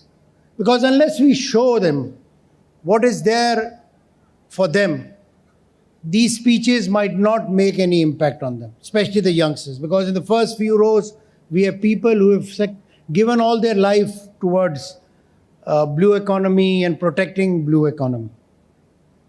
I also believe that this aligns with the UN Decade of Ocean Science for Sustainable Development. This is a global call for aligning science, research, and development, policy articulation, and working as one community, all of us, whether we are from Africa, whether from Asia, ASEAN, our part of the world, wherever, because seas connect us. And I think, as I said, for Pakistan, this is a significant moment. We cannot lose from here. Based on what we have in terms of the 1,000 kilometers and more coastline, and of course the other mines that we have, the minerals that we have, the fishery, the aquaculture. The list is too long. And that list is for all the policy makers, whether they are sitting in the front row, whether they are in Islamabad, whether they are anywhere in the world. They need to understand how Pakistan's policy makers and industry leaders transform blue economy from a policy aspiration into a strategic engine of innovation, competitiveness, and inclusive growth. And no growth is worth discussion unless it is inclusive. Therefore, I will, during this session, moderate and put it in 4 parts with my esteemed participants here who will be speaking of their own respective industry, and we will have an important conversation around the areas that we will so importantly have to protect. So I have with me Dr. Amir Bazil Khan, who is the founder and director, Maritime Research, Maritime Archaeology and Heritage. I also have a champion and an old friend of mine. He's been He's an former additional director, FIA, Mr. Ammar Jafri. But I think most of his life he is dedicated it to technology and now on AI and robotics. I also have an old friend, a former colleague, Dr. Shahid Mirza, who is the Managing Director, Korangi Fisheries and Harbour Authorities. And when I say right man for the right job, I think we have the right man for the right job. And then Mr. Asif Ali Khan, who's the Honorary Secretary General, Pakistan Ship Breakers and Recyclers Association. And he's also the CEO of Crest Marine and Trading Corporation. And I think what is happening in terms of sustainability, the shipbuilding, the ship construction, ship breakers, I think there are challenging times in front of us. And I think if we leverage the discussion here, the science and technology that is emerging, I think that would be a way to go. Then I have Khurram Aziz Khan, who's the Chief Executive Officer, Karachi Gateway Terminal and Karachi Gateway Terminal Multi-Purpose. When you enter Karachi from seaward side, the first thing that amazes you, and every time I enter from that side, it really makes me proud, is, of course, the Karachi Gateway Terminal. It's amazing.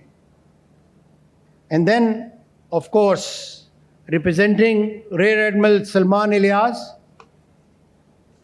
would be Commodore Waqas, who's coming from Karachi Shipyard, and we will talk about the overall domains. And one question that I would really ask him at the end, that when is the Gwadar Shipyard coming? And what is our contribution in that? Because this question, I think everyone from this community asks, but not the least. You know, when I moderate sessions, I always ask them to put our female, if she's one, put her in the center. But each time I see that we have, and the gender balance goes in one way. So Dr. Sahaba, please don't mind that. And she has done and contributed great all her life on oceanography. And she's the founder of Blue Net. She has a stall here, and she's just asked me to come and visit her. So with this brief introduction, I shall be moving to my seat. And Assalamu alaikum. Am I audible to all? Yeah, thank you very much. And as I said, you know, we have the right group of people to tell us where the blue economy is moving toward. Is it moving in the right path? Is the pace of work correct? And I would request each one of you to be as candid as possible. Tell us where the challenges are. Tell us where the opportunities are. Because unless we know both the strength, the weaknesses, the opportunity and the threat, perhaps we will not be able to navigate the challenging path that we have. So with this, I would start with Mr. Asif sir. We know each other for long, and my first question to you, sir, is that what is blue economy for you personally and for the shipbreaking industry? How do you see it perhaps from here to 2047 when we grow 100 years? Thank you, Dr. Daud Saab. Assalamu alaikum, everyone. Am I audible to everyone? Sir, blue economy is definitely, you know, what we are going to in Kashmir. We have a very long coastal line, as you said, and we have a big potential benefiting out of that. 770 kilometers is Balochistan coast, and then we have rest coming into the Sindh. There is a big potential which remains unexplored. There are so many things we can do our coastline, but we are not doing it because of whatever reasons. I mean, that's a long discussion, you know, if we start discussing the reasons, but we should, you know, concentrate on how to explore on this, how to make it fruitful for the country, for all of us, and how to benefit through this blue economy opportunities we have. Thank you very much, sir. I think the challenges that we see in the shipbuilding side and shipbreaking side, we will talk more when we also go to our colleague from shipyard. But I think unless we steer the right direction, perhaps as was said in Alice in Wonderland, unless you do not know the direction, you'll keep moving in circles and coming back to the same point. Right. So I think we need to navigate that first. But that brings me to a very, very important aspect. Something I think all of us are so passionate about, Amir, is the heritage part. And we know that you're doing great research. I've followed you in terms of your literature that is available open source. But I would like you to tell me, how can Pakistan leverage its maritime heritage from Asian trade routes to coastal culture? Because when I go to China, I see a lot of discussion around the maritime Silk Road, Changha. So what do we have to tell the people that we should be proud of? So I did have a slide, a couple of slides that might help with this. I don't know if we can show that now or later. But in the meantime, I'll just proceed with addressing your question. So Pakistan has a very rich maritime heritage that goes back millennia. And I think when it comes to the conversations around coastal tourism, we've been largely focused so far on nature-based tourism. And I think in terms of whether you're looking at the beautiful beaches of Balochistan, or if you're looking at the many sort of resort-based activities around fishing, boating, jet skiing, and you see these beautiful pictures of people enjoying these experiences along the coast, sort of the sun, sea, and sand experience. There is, in fact, an entire host of culture-based assets that can actually be harnessed for tourism purposes. And of course, that requires a lens of a sustainability filter. Certain sites may be more vulnerable than others to impact. But if we can look at harnessing both our nature-based assets as well as culture-based assets to promote coastal tourism, I think we're then maximizing our chances of success. Now, a lot of the foundational work for this is foundation of many of the coastal archaeological sites, indeed underwater cultural heritage sites, which are very popular with a scuba diving community, are also have yet to be fully documented and fully appreciated.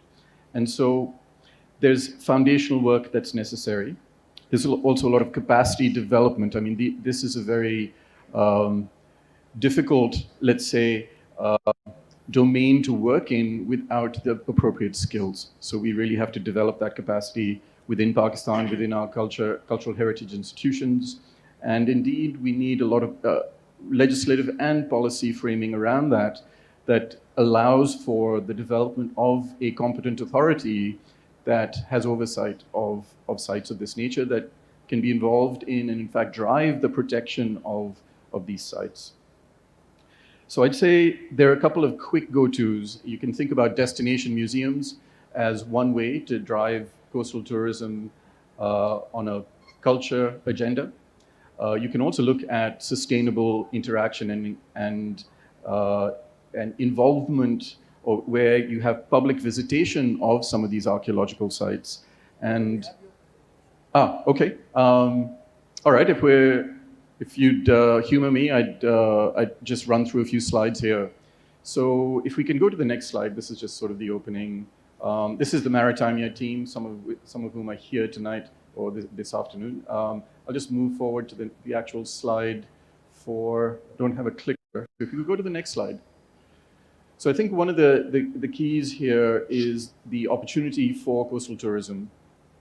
And I can't see all the numbers in the distance there, which is at the other screen. But basically what we're looking at is over $4 billion worth of tourism revenue for Pakistan this year. And the average revenue per user or per visitor is about $150+. And this is a great opportunity. But if you then consider and I'll take just a very small sliver of the potential tourist visitor. If we go to the next slide, you've got scuba divers as, if we can go to the next slide, please. Yeah, scuba divers, where they spend somewhere on the order of $1,400 to about $3,000 per visit. So what you're looking at is a type of visitor that spends 10 times as much money on their visits than the average user. And so I think this has potential for Pakistan in terms of promoting dive tourism, in terms of visiting underwater cultural heritage sites as well. And so there's a real opportunity here. If we go to the next slide, I'll just mention this is sort of the traditional conception and the current conception we have of coastal tourism. So people going to the beaches and going for a snorkel or a swim. If we go to the next slide, here we have the potential for preserving and documenting our coastal and underwater cultural heritage sites. Now, there's a key difference between nature-based tourism assets and culture-based tourism assets. And I think I'll just, rather than go on with the talk, I'll probably focus just on this point before passing on. The difference is that these are non-renewable resources. So if you want to go look at coral and fish, yes, okay, they are impacted by climate change, but these are renewable resources. If you protect areas with marine protected areas and, thank you, and suitable marine spatial planning, you can protect areas for marine life and these nature-based experiences. Culture-based assets are one-offs. They are non-renewable. So we must be really sensitive to their specific needs when it comes to sustainable access. And so I'll just leave it there. I think those are the key points I wanted to make, is that culture-based assets are a real opportunity for us. They are very vulnerable and they're a non-renewable resource. We must take special care of them. And lastly, that you have a very happy to spend money visitor that is interested in these sorts of sites. And I think we could really seek to market to that kind of audience. Yeah, brilliant. I think very useful presentation, and there were a few points that I, use my chat GPT for, highlighting some of the endowments that we have. And I think there's a huge scope in terms of making money, looking at how we can provide the requisite infrastructure. But at the end of the day, it's about infrastructure. If you build roads leading to this, I mean, you can't ask everyone to do adventure tourism for us. So you need that infrastructure through public-private partnership and all. And I think when you talk of infrastructure, as I said, when you talk of infrastructure and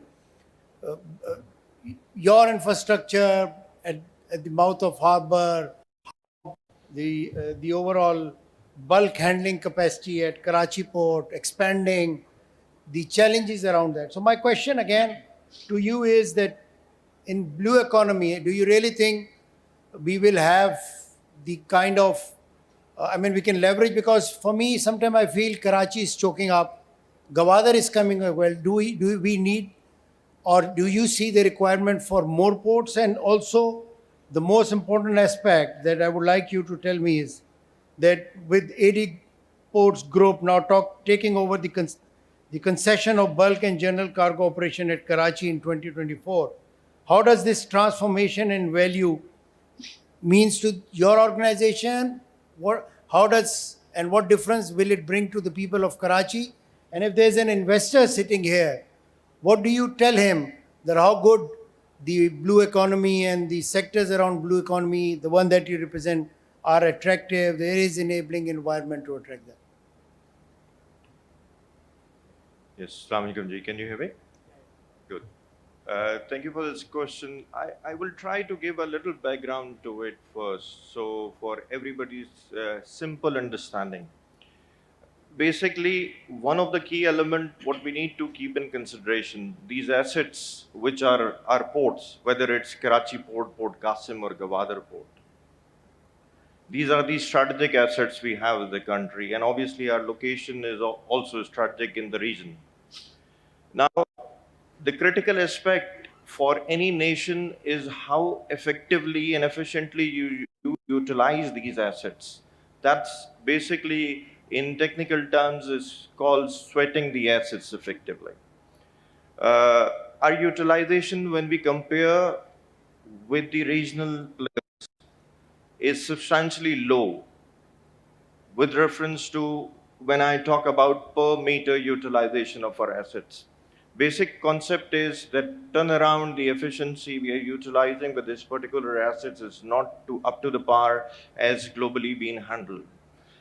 That obviously leads to an increased cost for our customers. And who are the customers? Eventually, all of our consumers are our customers. Sitting in this hall could be a customer indirectly, or anywhere in our country, or even for matter within the region as well could be our customers. So we have various challenges within the system that is leading to a situation where the utilization of assets is not effective. It's not up to the par. That eventually leads to very high supply chain cost for our trade. Now, when we talk about, we want to increase our exports, we can make good garments, we can have the rice crop, very, effective rice crop available, and we could have good availability of cement, clinker, and all these commodities. But if our supply chain cost is high comparative to our competitors, it will be very difficult for our trade to survive in the market. And that's exactly the dilemma our trade is facing at this point in time. I'll just give you one short example. You referred to the general cargo, what we are operating. We basically, as 80 ports, we are operating 2 terminals at Karachi port. One is the container terminal, and the other one is bulk and general cargo terminal. In general cargo terminal, I can give you an example that earlier it used to be a labor kind of arrangement, spot hiring arrangement at Karachi port to perform these activities. So there was no effective infrastructure were developed. What AD Ports is doing is a long-term sustainable model. The concept is to develop a situation and infrastructure where a trade can get the excessive mileage in terms of being competitive in the international market. I can give you an example from the perspective when we took over a 60,000 ton vessels, offloading takes around 12 days. And what kind of vessel are we talking about? We're talking about edible vessel like wheat, bringing in wheat, oil seed, or perhaps could be the fertilizer. But it takes around 12 days. Every day cost around $30,000 to $50,000. And obviously, eventually, that's being paid by the consumer. So we are working on 2 aspects. We are focusing to enable our trade to perform their transactions with more efficiency. So rather than these 12 days, we are bringing in the infrastructure which will turn around the complete supply chain model in the bulk, and the turnaround of that particular vessel will reduce to 3 days only from 12 days. So you can safely understand that per day cost is around $30 to $50, depending $1,000, $50,000. So the cost saving for the trade would be substantially high. Then, obviously, from the business perspective, one of the elements which always comes in mind that government should develop this infrastructure, government should develop the other infrastructure, and we always rely on the government, whereas we believe that government should set the good policies where private sector could contribute effectively in developing the infrastructure. That will eventually lead to a situation where the private sector on the other side will also take the advantage of that. Working on the same strategy, basically what we are aligning at Karachi port, we are undertaking a complete dredging project. Which means at the East Wharf or West Wharf at this point in time, we can handle a bulk vessel of up to 60,000 ton. Once we'll complete the dredging, the cost, even before the cost, the size of the vessel which we'll be able to handle would be around 100,000 ton of the vessel, comparative to the existing limit of 60,000 ton. So it's a good number to listen that, okay, from 60,000 ton, it will go up to 100,000 ton, but what will be the advantage?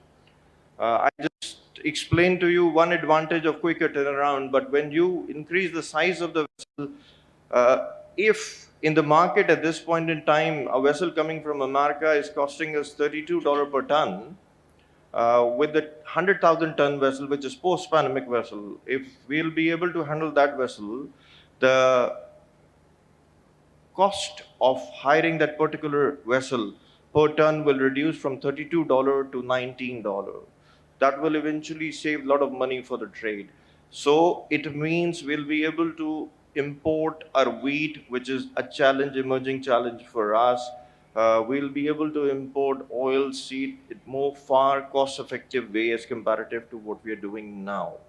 So effectively, this will enable our trade to do more transaction, provide more cost-effective services to the customers. Having said that, one of the other element which we are working when we talk about the regional stability and regional arrangement of Karachi port and the other ports in Pakistan, we're also providing a service of stock and sale in Pakistan. That's a new arrangement we are working with Government of Pakistan at the moment.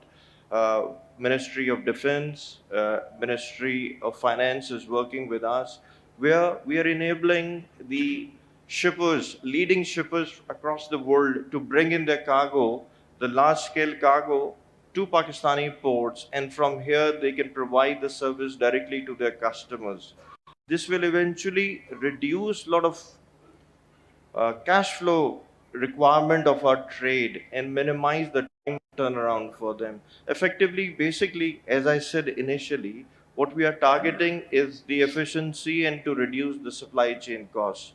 The impact is going to be for the trade. So basically, we are emerging to be enabler here for our trade. I can give you one more example. When we started in 2014 is there from Pakistan, that used to be 2 million, 2.5 million ton. This year it is crossing 4 million ton.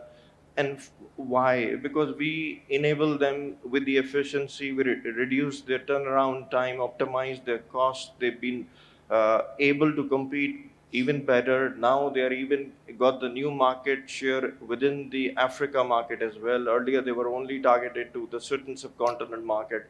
So it is basically now emerging to be a 4 million ton commodity.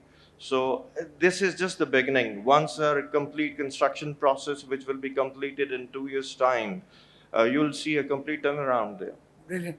And I think for any sector, we are looking for efficiency. And now that we will be speaking later with Pasab on the technology side, I leave you two questions for my next round of discussion with you. And the first is that while we talk of turnaround, efficiency, productivity, and we expect our customers to have, the entire process done in much faster and more efficient way.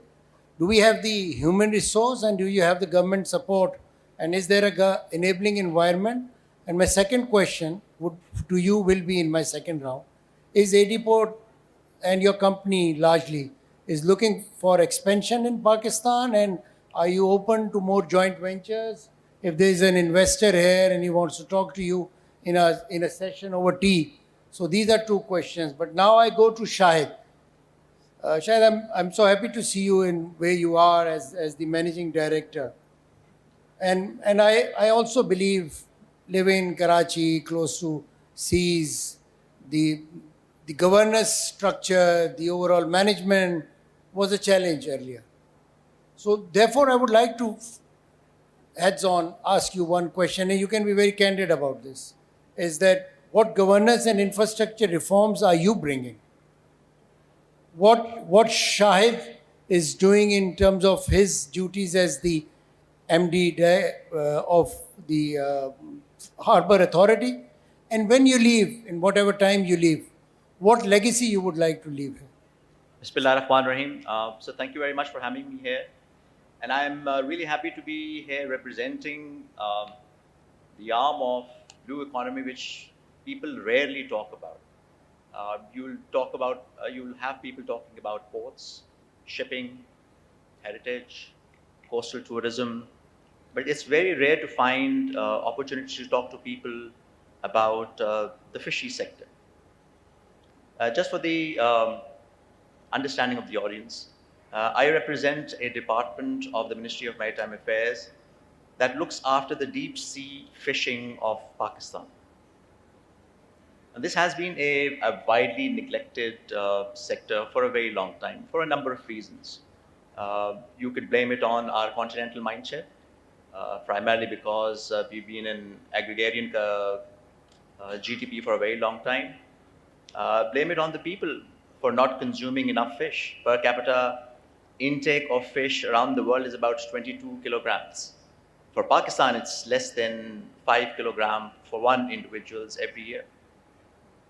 You can blame it on the government for not having a look at the right kind of reforms at the right time, not having the right policies.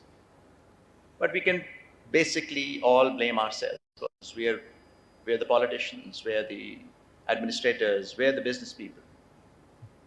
What I can tell you as the light at the end of the tunnel, there is a massive move within the ministry of reforming this sector of Pakistan. Because there is a visible understanding that the potential is huge. This fisheries as a business represents about 500 billion US dollars in the world. And we are not even 0.1% of that world. The fisheries business is restricted to specific communities within Pakistan.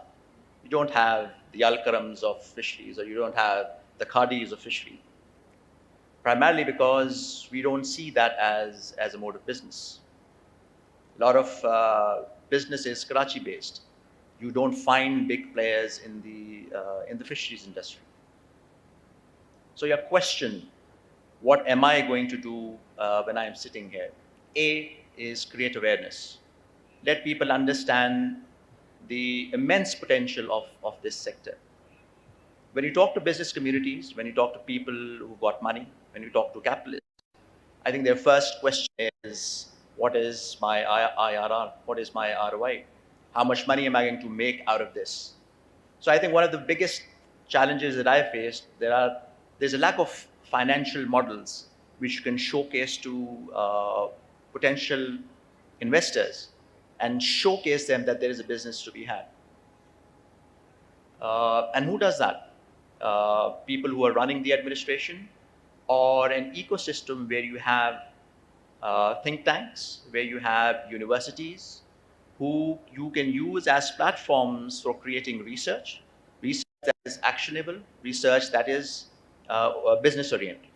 You can involve academia, you can involve people from the business community in order to make sure that the potential of the fisheries business is understood. Point number 3. Kurangi Fish Harbour was established in 1982, and it hasn't performed to its potential up till now. And there is a requirement to bring that port to the 21st century. That is also on the cards. We are kicking off an upgradation program of the harbour from tomorrow onward, and that will allow us to become, if not equal, but in the ballpark of people who are creating fisheries or fishing sectors to one of the best of the world, or the leading countries of the world. By doing that, we'll be attracting communities from Europe, communities from the Americas, where the actual money processing lies. Lastly, our business people are very happy with exports of raw fish because they've been doing it for generations. They see a lot of dividends in it. We need to make them understand that the real money is in value addition. If you do not upgrade yourself into the value addition models, then perhaps we are not reaping the true dividends. Interestingly, China is the biggest importer and the biggest exporter of fish. They intake a lot of raw material and process it and send it across. This is something we can do right here. We have perhaps one of the best waters that are on offer. We have land that is available in abundance. It's about introducing this hidden sector to the investors, to the people, so that they can come forward and reap the benefits. I think brilliant. This is music, actually.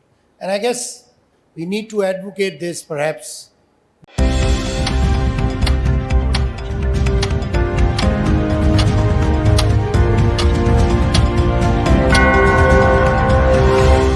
It's 1 a.m.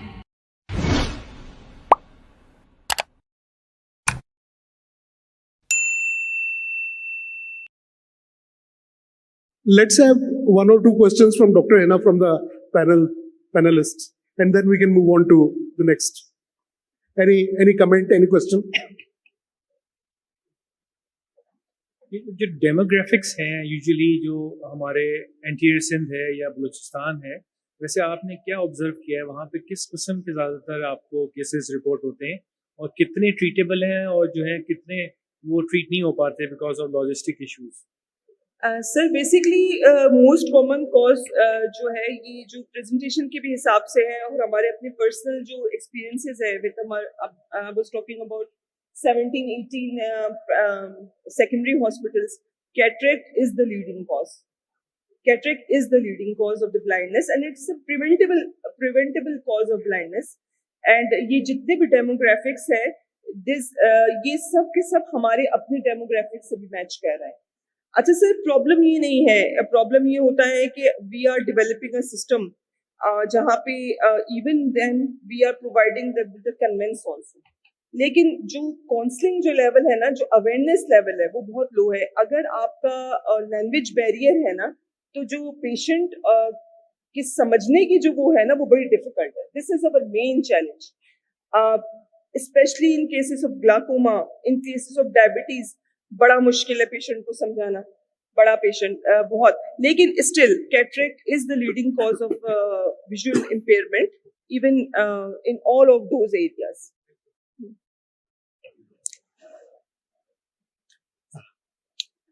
Dr. Hena, being an orthopedic surgeon, I do acknowledge my ignorance about the visual disabilities, but I'm thankful to you for giving an interesting and a very wholesome presentation. But I would surely like to divulge my thoughts about visual disabilities. Unfortunately, what I reckon that in Pakistan, even our primary healthcare system is rather not developed well. And what to talk about the visual disabilities. So what I think is that maybe in the urban areas of the Pakistan, the bigger cities, we do have the facilities to manage these visual disabilities. But unfortunately, in the rural areas, I think we still need to do a lot to bring these patients who have visual disabilities into the ambit of the care for these visual disabilities. So, secondly, what I think is that those patients who have visual disabilities, it is not just the eye specialist or ophthalmologist who is responsible for taking care of these patients. Because we need a very wholesome and a comprehensive care which will involve the occupational therapist and things like that in order for a better management of these patients. So that is just my thoughts on that. Definitely agree. Here I would like to comment going back to when I did graduation, हमारी class में 400 doctor साहब ऐसे ही होते होंगे, 400, 400, 425 who graduated.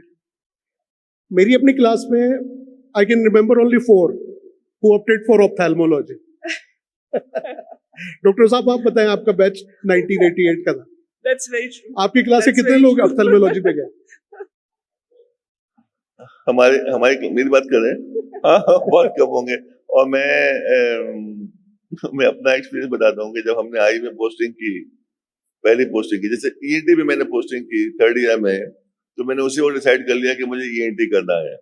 अच्छा, that was because of somehow I like this subject of ENT and the teacher हमारे जो थे वो उन्होंने इतनी, एक तो उनकी पर्सनैलिटी बहुत अच्छी थी और उन्होंने इतनी मेहनत से इतनी अच्छी तरह से हमें पढ़ाया कि हमें वो सब्जेक्ट लगा कि यार ये तो बहुत अच्छा है.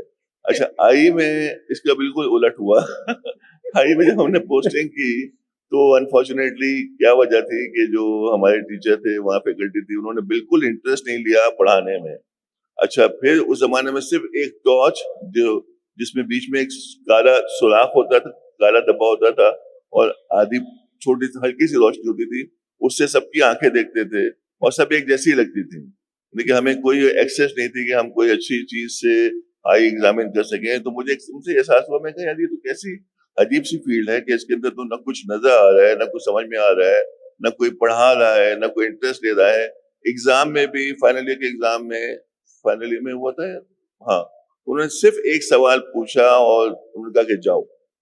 तो मेरा ख्याल है ये भी एक बड़ा फैक्टर था कि हमारी क्लास से हार्डली 2-3 लोग हैं जिन्होंने ऑप्थेल्मोलॉजी में इंटरेस्ट लिया, ऑप्थेल्मोलॉजी में आए। अब जारी बात है, अब चीजें बहुत चेंज हो गई हैं, तो अब शायद लोगों का ट्रेंड ज्यादा हो गया है। और मुझे मालूम है कि यूएस में भी it was almost impossible to get into the ophthalmology residency और ऑप्थेल्मोलॉजी प्रोग्राम। इवन उस वक्त भी और अभी भी जो है ना, वो बहुत ही हाईली डिमांडिंग है वहाँ पे। तो लेकिन अब जिस तरह से LRBT है और बहुत सारे इंस्टीट्यूट हैं और हमारे अपने जो आजकल के स्टूडेंट हैं, उनमें से कई लोगों ने ऑप्थेल्मोलॉजी ली है। मेरे ख्याल में अब तो ऑप्थेल्मोलॉजी की काफी डिमांड है, लेकिन हमारे जमाने में तो लोग इतना उस तरफ जाते नहीं थे। जी, मेरा भी यही नजरिया है कि हमारी जो पॉलिसी मेकर्स हैं, उन्हें कुछ ऐसे इंसेंटिव्स रखने चाहिए कि more and more people are come into ophthalmology. Luckily कि most of the 85% of the cases are treatable. या तो वो badly managed error of refractions हैं या कैटरेक्ट है, and cataract I think is a day care thing. तो ये खुशकिस्मती है कि ब्लाइंडनेस की जो बुनियादी वजूहात का 85% जो है वो बड़े आराम से ट्रीटेबल है, बस हमें अपने सिस्टम को दुरुस्त करने की जरूरत है। तो thank you doctor Hina. Now will come to doctor Hasan Abbas. Hasan Abbas साहब, musculoskeletal disorders which lead to disabilities, inability to perform daily functions. इसके अंदर मैं दो बातें पूछूंगा आपसे, दो एरियाज। एक तो वो एरिया जो कि a disability that develops with age, तो how to manage that, और उसके अंदर what is your message to the community as far as awareness and prevention is concerned, और दूसरे वो चीजें जो कि बच्चे की पैदाइश के बाद सिंपल टेस्ट हैं जिनके ना होने की वजह से कुछ अनडायग्नोज्ड चीजें रह जाती हैं, which can lead to permanent disabilities, which are very much treatable in earlier part of life. तो ये सवाल आपसे भी है और राठौर साहब से भी है, तो प्लीज पहले आप बताएं इसके बारे में। बहुत शुक्रिया। बेसिकली बिफोर स्टार्टिंग बेसिकली एक छोटा सा बैकग्राउंड हम डिस्कस करते हैं, जिससे आपको अंदाज़ा होगा कि जो हेल्थ केयर के अंदर जो रिहैब का रोल है वो हम उसको कैसे एलिब्रेट कर सकते हैं ताकि एक आम आदमी तक हम अपना मैसेज पहुंचा सकें। बेसिकली आपने जैसे कहा कि जो डिसेबिलिटी है उसको हम बहुत से सेगमेंट्स में डिवाइड कर सकते हैं, और जो मेरा ख़ास तौर पे शोबा है वो फिज़िकल डिसेबिलिटीज़ के अगर जो लोग सफ़र कर रहे होते हैं उनको हम एड्रेस करते हुए उनकी जो मूवमेंट डिसऑर्डर्स हैं उसको कैसे करेक्टिव एक्शन के ज़रिए हम ठीक कर सकते हैं। उसकी दो आपने सेगमेंट्स को डिस्कस करने की बात की। एक तो वो पॉपुलेशन जो जेरियाट्रिक पॉपुलेशन है, यानी कि 65 साल और उससे ऊपर की जो अफराद हैं उनको क्या डिसेबिलिटी कॉज हो सकती है, और दूसरा सेगमेंट आपने पीडियाट्रिक्स यानी कि बच्चों की हवाले से कहा कि रिहेब का क्या रोल है। बहुत ही इंटरेस्टिंग स्टडी है। सन 2018 में WHO ने ये आइडेंटिफाई किया कि दुनिया में तादाद जो अफराद की है वो सरपास कर गई है। जो लोग 65 साल से ज़्यादा उम्र के हैं उनकी तादाद बढ़ गई है और बच्चों की तादाद कम हो गई है। तो आप ये अंदाज़ा लगाएं इस बात से कि जो जेरियाट्रिक की इंडिकेशंस हैं जो डिसेबिलिटी में आती हैं वो कितनी ज़्यादा उनको ज़रूरत है उसको एड्रेस करने की। तो बहुत शुक्रिया कि आपने इस हवाले से सवाल पूछा। और ना सिर्फ ये कि वो 2018 में हम सरपास कर गए हैं जेरियाट्रिक पॉपुलेशन को दुनिया भर में, बल्कि सन 2030 में ये पॉपुलेशन डबल हो जाएगी। तो जो लाइफ एक्सपेक्टेंसी है वो बढ़ रही है। हमें फोकस करना है कि क्वालिटी ऑफ लाइफ को हम कैसे इम्प्रूव कर सकते हैं। तो एक सेगमेंट तो हमारे फिजिशियन सर्जन्स हम कोशिश कर रहे हैं कि अगर जो मेजर सेगमेंट है मस्कुलोस्केलेटल में दैट इज़ ऑस्टियोआर्थराइटिस, अगर वो एडवांस स्टेज में पहुंच गया है तो डेफिनेटली सर्जिकल इंटरवेंशन के बगैर वो ठीक नहीं हो सकता। लेकिन अगर वो प्राइमरली जनरल प्रैक्टिशनर्स के पास, डॉक्टर्स के पास जब जाते हैं मरीज, तो अगर वहाँ पे वो डॉक्टर्स डायग्नोज करके रेफर कर दें किसी रिहैब स्पेशलिस्ट के पास कि वो अपने लाइफस्टाइल मॉडिफिकेशन के ज़रिए या एक्सरसाइजेस के ज़रिए उसकी डिटोरेशन को कैसे कंट्रोल कर सकते हैं, तो बहुत बड़ा फैक्टर्स डेवलप हम कर सकते हैं। बेसिकली जो फिजिकल थेरेपी है ना, उसको अगर हम समझने की कोशिश करें तो दो हम अपने जहन में गोल बनाते हैं। यानी कि मेरे पास अगर पेशेंट रेफर हुआ तो मैं पहला उसका प्राइमरी गोल डेवलप करने की कोशिश करूंगा कि उसकी जो सबसे बड़ा जो प्रॉब्लम जो मेरे पास लाएगा उसकी पेन मैनेजमेंट है। वो पेन मैनेजमेंट हम कैसे करेंगे या फिजियोथेरेपिस्ट कैसे कर सकते हैं, उसके पास हमारे पास टूल्स होते हैं। फॉर एग्जांपल हमारे पास कुछ मोडेलिटीज़ होती हैं जिसको हम थेरेपेटिक मोडेलिटीज़ कहते हैं। इसके अलावा हमारे पास कुछ मैनुअल थेरेपीज़ हम करते हैं जिसके अंदर मैनिपुलेशंस हैं, मोबिलाइजेशंस हैं, कुछ मायोफेशियल ट्रिगर पॉइंट थेरेपीज़ हैं। इसके अलावा हमारे पास कुछ प्रिवेंटिव मेथड्स होते हैं। जैसे आपने देखा होगा कि अगर कोई पेशेंट डायबिटिक डेवलप हो गया, यानी कि अगर हम ओल्ड एज की बात करते हैं, तो सबसे बड़ा जो पाकिस्तान में जो फैक्टर है जिसको हम कहते हैं नॉन कम्युनिकेबल डिजीजेज, जिसको यानी कि मैं हमेशा ये हर एक से कहता हूँ कि पेशेंट बनने से पहले ठीक करने की कोशिश करने की ज़रूरत है हमें। फॉर एग्जांपल अगर कोई पेशेंट डायबिटीज़ है और हाइपरटेंसिव है, ओबेसिटी है, तो उसको बहुत चांसेस हैं कि उसको कोई ऐसे कोमॉर्बिड्स डेवलप हो सकते हैं जो कि फिर उसके साथ ज़िंदगी भर रहेंगे और वो ठीक ट्रीटेबल नहीं हो पाएंगे। तो अगर किसी भी पेशेंट को, घर में फैमिली के मेंबर को यंग एजेस के अंदर डायबिटीज़ डेवलप हो जाती है या हाइपरटेंशन डेवलप हो जाती है, तो उसको ट्रीट करने के लिए सबसे अच्छा जो हथियार है other than medication is exercises. अब वो कौन सी एक्सरसाइजेस होनी चाहिए इंडिविजुअल की, वो डिपेंड करता है एक अच्छे फिजियोथेरेपिस्ट पे या अच्छे रिहैब एक्सपर्ट पे कि वो बताए। जैसे कि हर आदमी को ये बात पता है, हर स्पेशलिटी को ये बात पता है कि एक्सरसाइजेस से अच्छे रिजल्ट्स आ सकते हैं, लेकिन फिजियोथेरेपिस्ट को ये बात नहीं पता होती कि मैं कौन सी एक्सरसाइजेस कराऊंगा तो उसको क्या फ़ायदा होगा। तो ये जो सवाल है, जो फिजिकल थेरेपिस्ट जब हिस्ट्री टेकिंग कर रहा होता है तो उसके जहन में आ रहा होता है कि मेरे पास बहुत सारे टूल्स हैं कि जिस टूल्स के ज़रिए मैं इस पेशेंट की ट्रीटमेंट को डिज़ाइन कर सकता हूँ।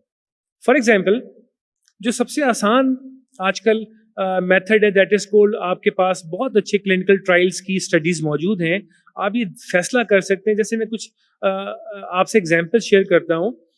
हमारे पास बहुत से सेगमेंट्स हैं जो सिर्फ मैनुअल थेरेपी पे काम करते हैं। पेशेंट डॉक्टर्स रेफर करते हैं ऑर्थोपेडिक सर्जरी से या न्यूरोलॉजी से, और वो एडवाइस करते हैं कि फिजियोथेरेपी फॉर बैक पेन या फिजियोथेरेपी फॉर स्ट्रोक रिहैब।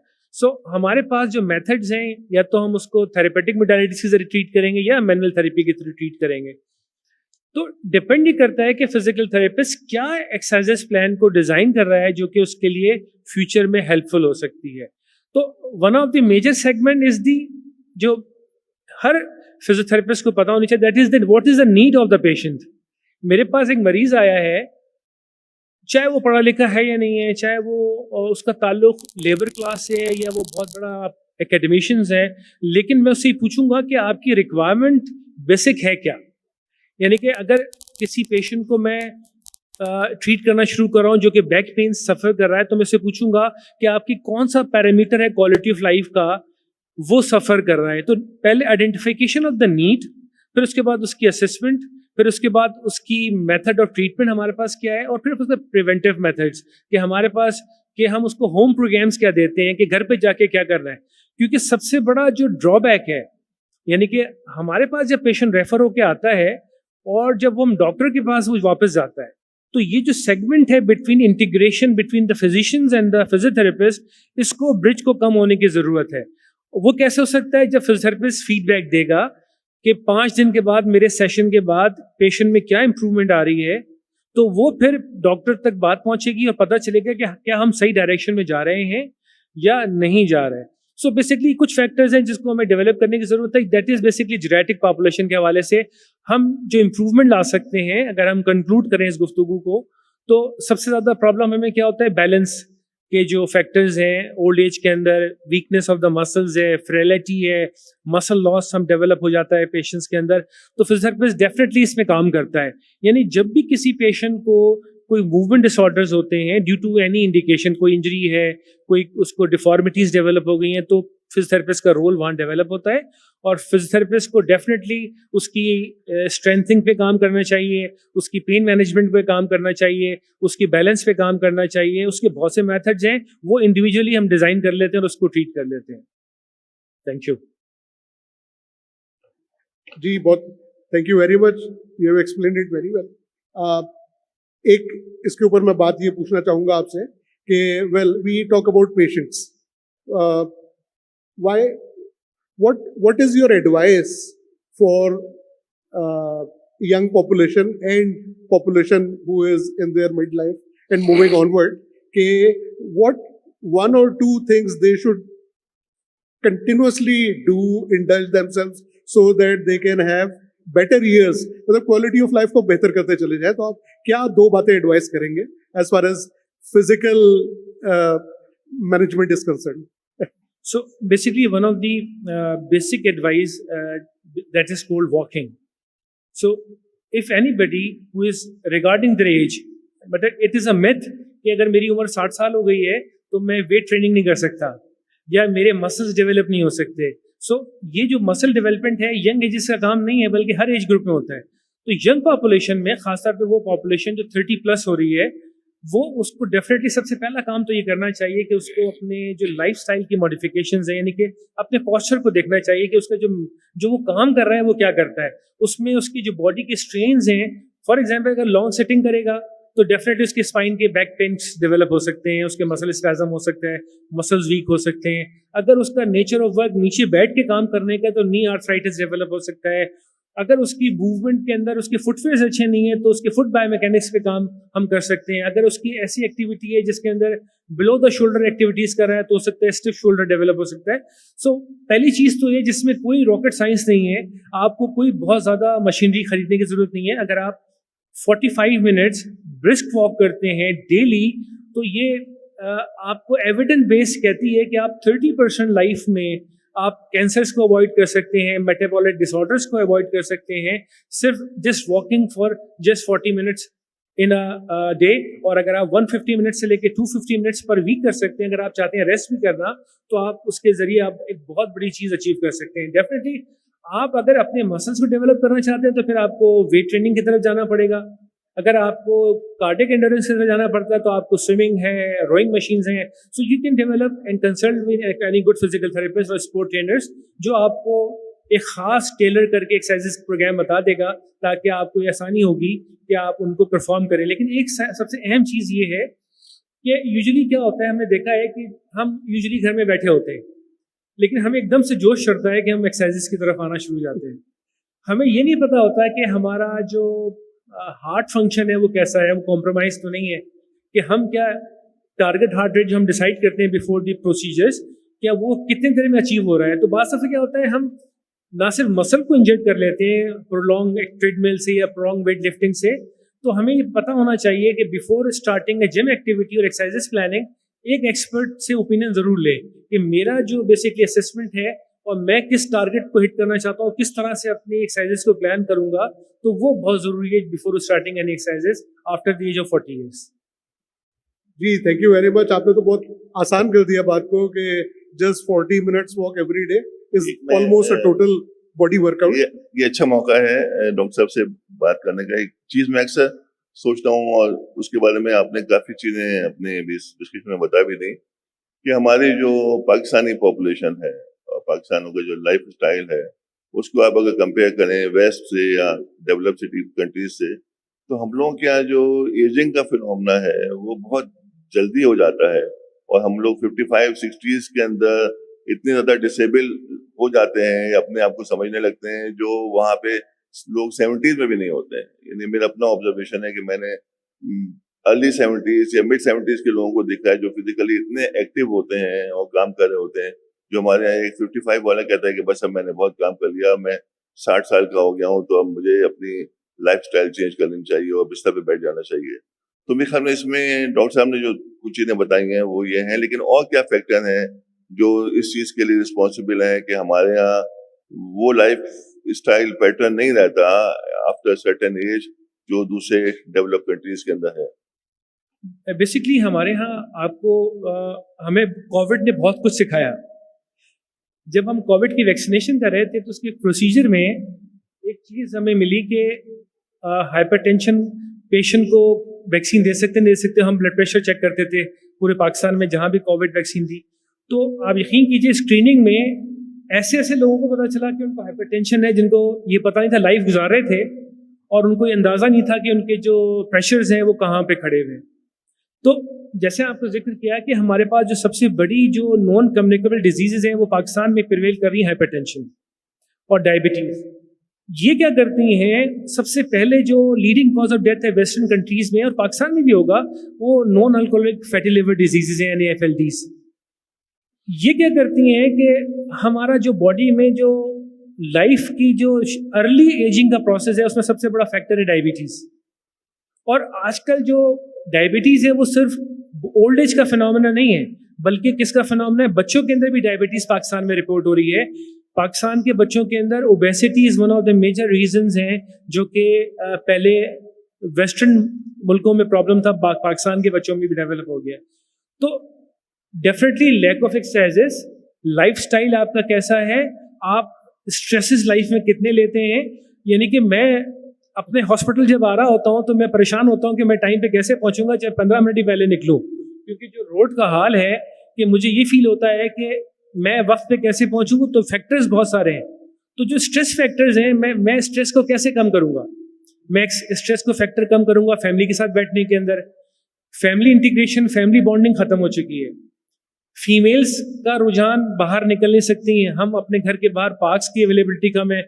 तो जब तक फिजिकली एक्टिव नहीं होंगे तो हम एजिंग को कैसे रोक सकते हैं। तो डेफिनेटली उसका हल ये है कि जो जेरेटिक पॉपुलेशन के हवाले से अगर हम बात करें, जो आपके पहले सवाल में है, हम अपने घर के अंदर ही सिंपल फिजिकल थेरेपी में कुछ थेरा बैंड्स हैं, इलास्टिक बैंड्स होते हैं, घर में हर घर में कुर्सियाँ होती हैं। What basically we can do कि हम उसके जरिए रेजिस्टेंस एक्सरसाइज के जरिए स्ट्रेंथनिंग को डेवलप कर सकते हैं। तो ये ज़रूरी नहीं है कि एक्सरसाइजेस के लिए आपको जिम जाना हो, पार्क जाना हो। एक अच्छा फिजियोथेरेपिस्ट आपको घर के अंदर ही, चाहे आपका एनवायरनमेंट 2 कमरे का भी है, आपको एक ऐसा एक्सरसाइज प्लान दे सकता है जो आपको आपके लाइफ की भी इम्प्रूव करेगा, एक्सपेंडेंसी को, बल्कि आपकी जो वो प्रॉब्लम क्रिएट हो रही है, स्पेसिफिक प्रॉब्लम, अगर फॉर एग्जांपल OA नी है, बैक प्रॉब्लम है, नेक इश्यूज हैं, तो उसकी स्पेसिफिक एक्सरसाइजेस के लिए आपको किसी बहुत ज़्यादा बड़ी जगह जाने की जरूरत नहीं है किसी, बल्कि आप घर में भी होम प्रोग्राम्स को डेवलप कर सकते हैं। जैसे कि आजकल आपने देखा होगा टेली हेल्थ बहुत कॉमनली, डॉक्टर्स आपको नेट के ऊपर जाएं तो आपको वो ऑनलाइन भी मशवरे दे सकते हैं। इसी तरह से ऑनलाइन सॉफ्टवेयर डेवलप हो चुके हैं दुनिया भर में, जिसके जरिए आप अपनी प्रॉब्लम को आइडेंटिफाई करें, आपको वो सॉफ्टवेयर गेम्स की फॉर्म में आपको एडवाइस करेंगे एक्सरसाइज करना। क्योंकि सबसे बड़ा प्रॉब्लम जो है ना सर, वो ये है कि अगर मैं किसी भी पॉपुलेशन से कहता हूं कि आपने कल से एक्सरसाइज करनी है, तो यकीन कीजिए 50% जो है ना आदमी एक्सरसाइज करने को तरजीह नहीं देंगे। क्यों? इसलिए कि एक तो ये कि वो बोरिंग होती है, यानी कि मैं आपसे कहूं कि आप बैठ के बातें करें तो वो बहुत आसान है, लेकिन मैं आपसे कहूं कि वॉकिंग के दौरान आप डिस्कशन करें तो बहुत कम लोग करेंगे। So basically because exercise is boring, so लोग उससे अवॉइड करते हैं।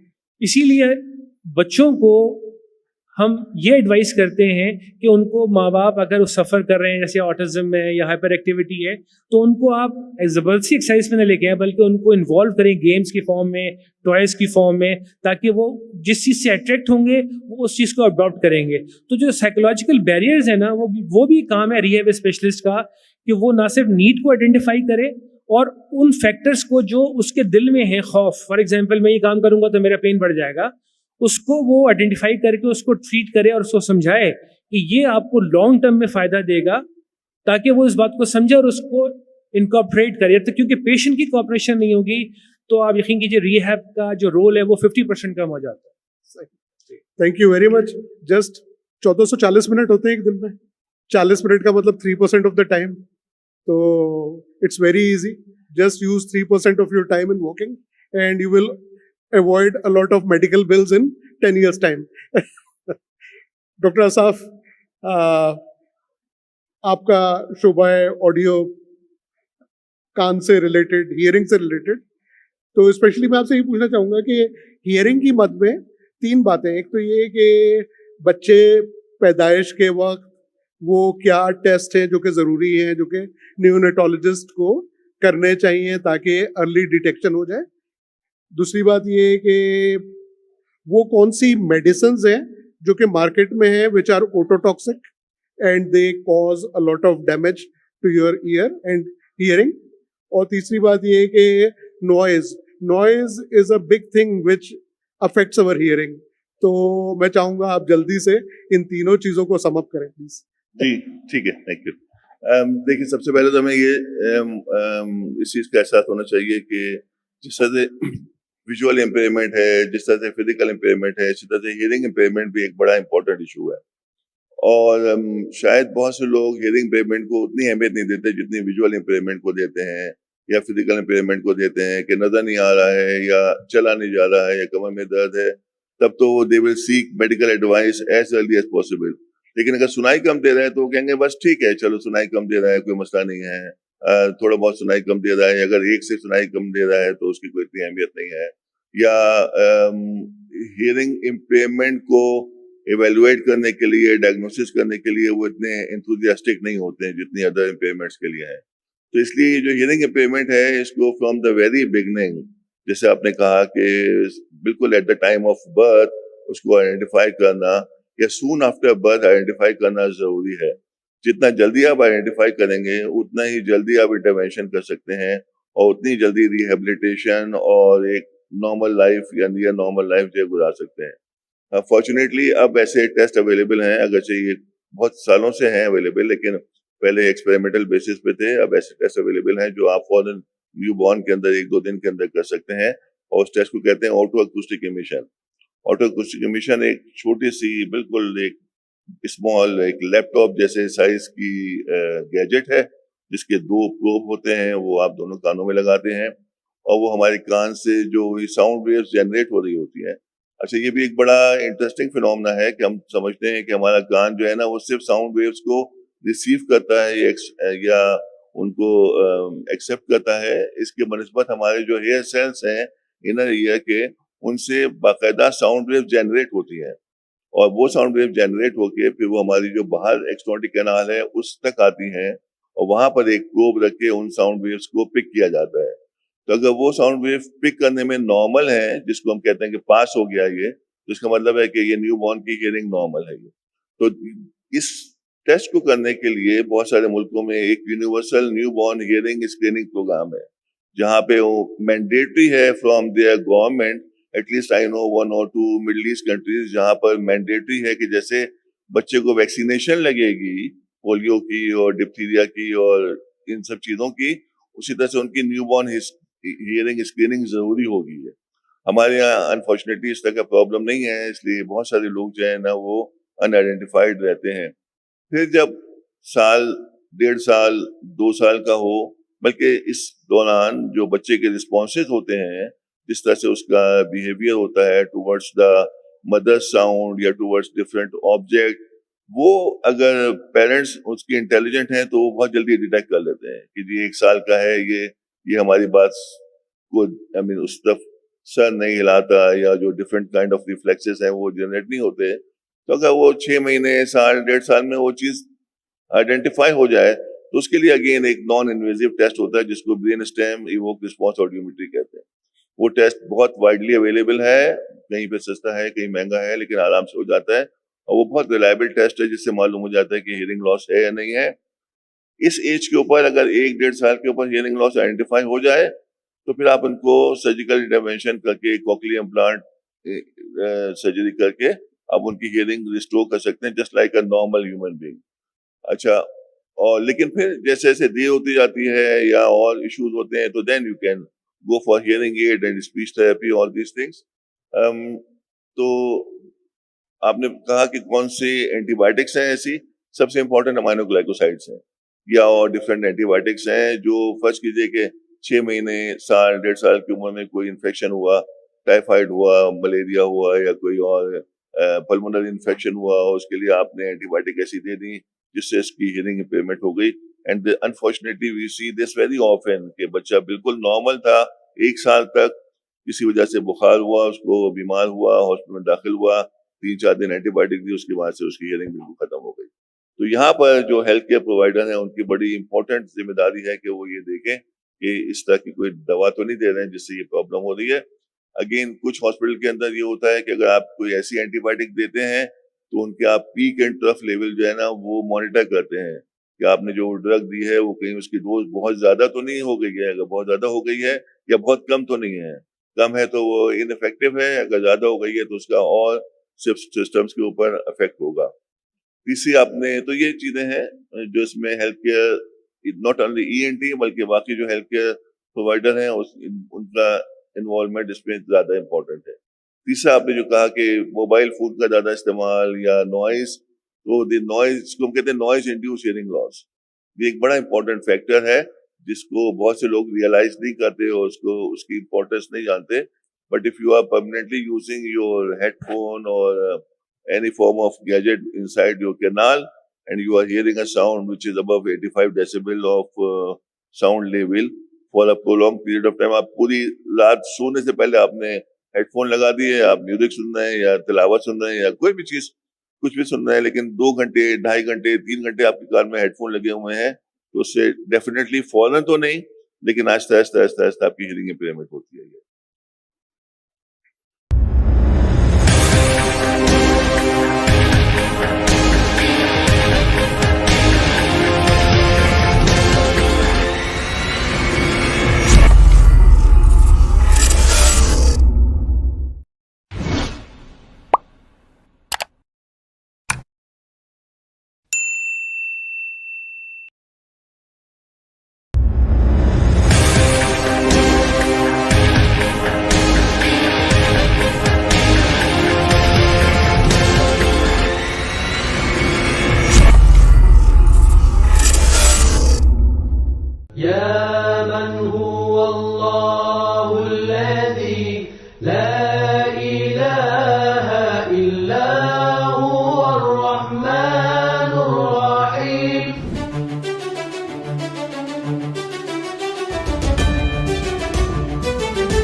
Hi there, Qasim Sheikh here from BTV, currently making my way around the PIMEC exhibition, and I have another product to show you. Alongside me, I have Miss Ikra from Rawa Farms, and I'm going to say Assalamu alaikum to her. How are you? Walaikum assalam, I'm good. Ikra, I've heard a lot about your product. Today I would like you to tell me the backstory and a little bit about your product, please. Sure. So basically, shrimp farming is very new in Pakistan. Shrimp farming is new to Pakistan because shrimp farming has been tried in Pakistan for around 20 years back. But due to the lack of supply chain and due to the lack of native local supply of seed, it was not prospering. So Rawa Farms were the first company who introduced hatchery in Pakistan. We were the first to introduce shrimp hatchery in Pakistan. That's why we deducted the cost of seed, and also the mortality rate is very low in the locally produced seed. So we are the first ever hatchery in Pakistan, shrimp hatchery in Pakistan. We are producing around 10 million shrimp seeds per year, and we are supplying over Pakistan. And the biggest benefit of shrimp farming is that we are utilizing all the useless saline lands in shrimp farming. Wow, sounds impressive. Ikra, day 2 of PIMEC exhibition, Badar Expo Solutions organised, partnership with Pakistan Navy. How are you finding it so far? It's very impressive. It's very good. A lot of industries are getting collaboration through it. We have a lot of meetings since yesterday. So it's a very good initiative, and it should be carry on. And will you be coming then back in future then? Sure, definitely I'll be there. Thank you very much, Ms. Ikra. I wish you all the best with Rawa Farms. Thank you very much.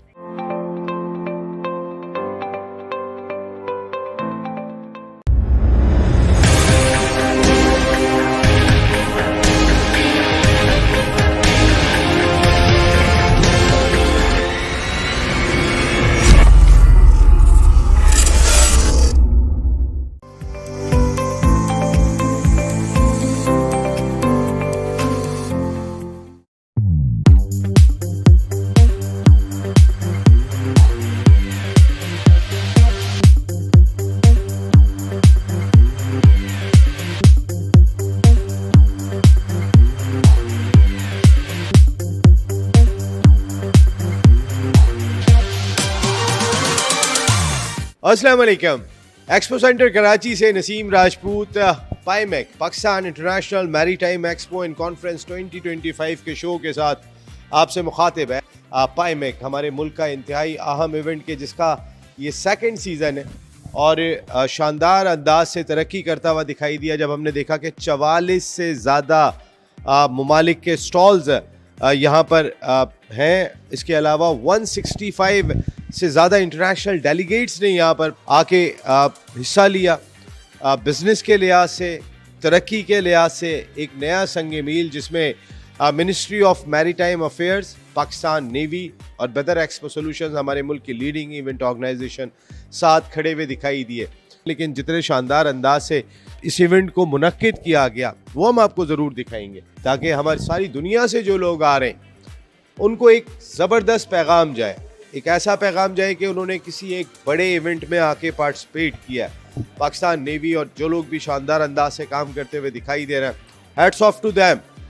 क्या कुछ हुआ इस event में, आइए आपको दिखाते हैं।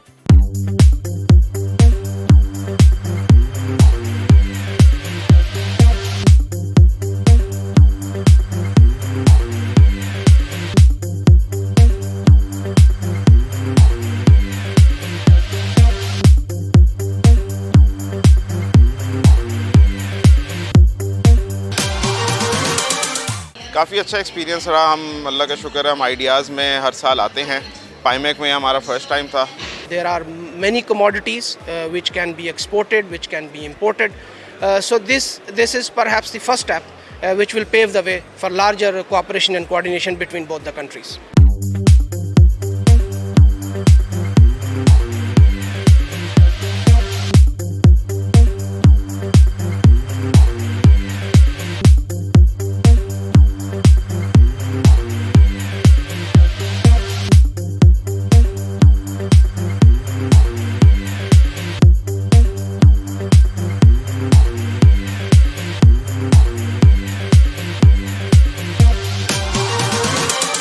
कुछ स्टार प्रोजेक्ट्स जो हम लेकर आए हैं इधर पाइमेक के ऊपर, जिसको मकामी तौर पर भी और बैन अवी तौर पर भी बहुत ज़्यादा पजीराई मिली। पाकिस्तान नेवी की 4 डायमेंशंस को यहाँ पे शो किया गया है कि पाकिस्तान नेवी सी पर, under the water, then on the land and in air हम ऑपरेट करते हैं।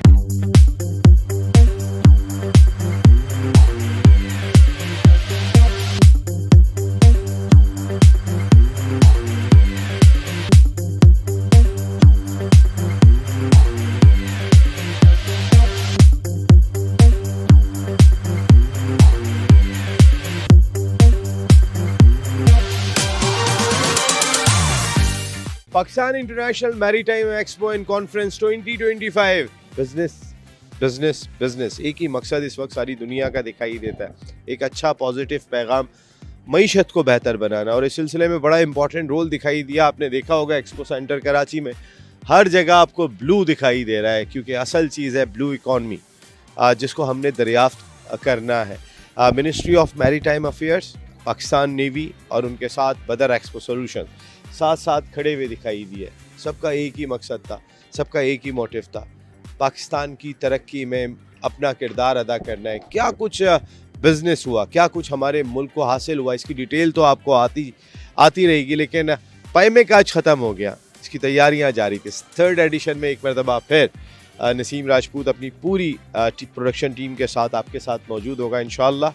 और इंशाअल्लाह हम इस तवक्को, इस उम्मीद के साथ अपने इस प्रोग्राम का इख्तिताम कर रहे हैं कि जब दोबारा हम मिलेंगे तो इंशाअल्लाह पाइमेक जो ऑलरेडी 44 मुल्क है, 144 मुल्क यहाँ पे खड़े होंगे और पाकिस्तान जिंदाबाद का नारा हर जानिब लग रहा होगा। अल्लाह ने के बाद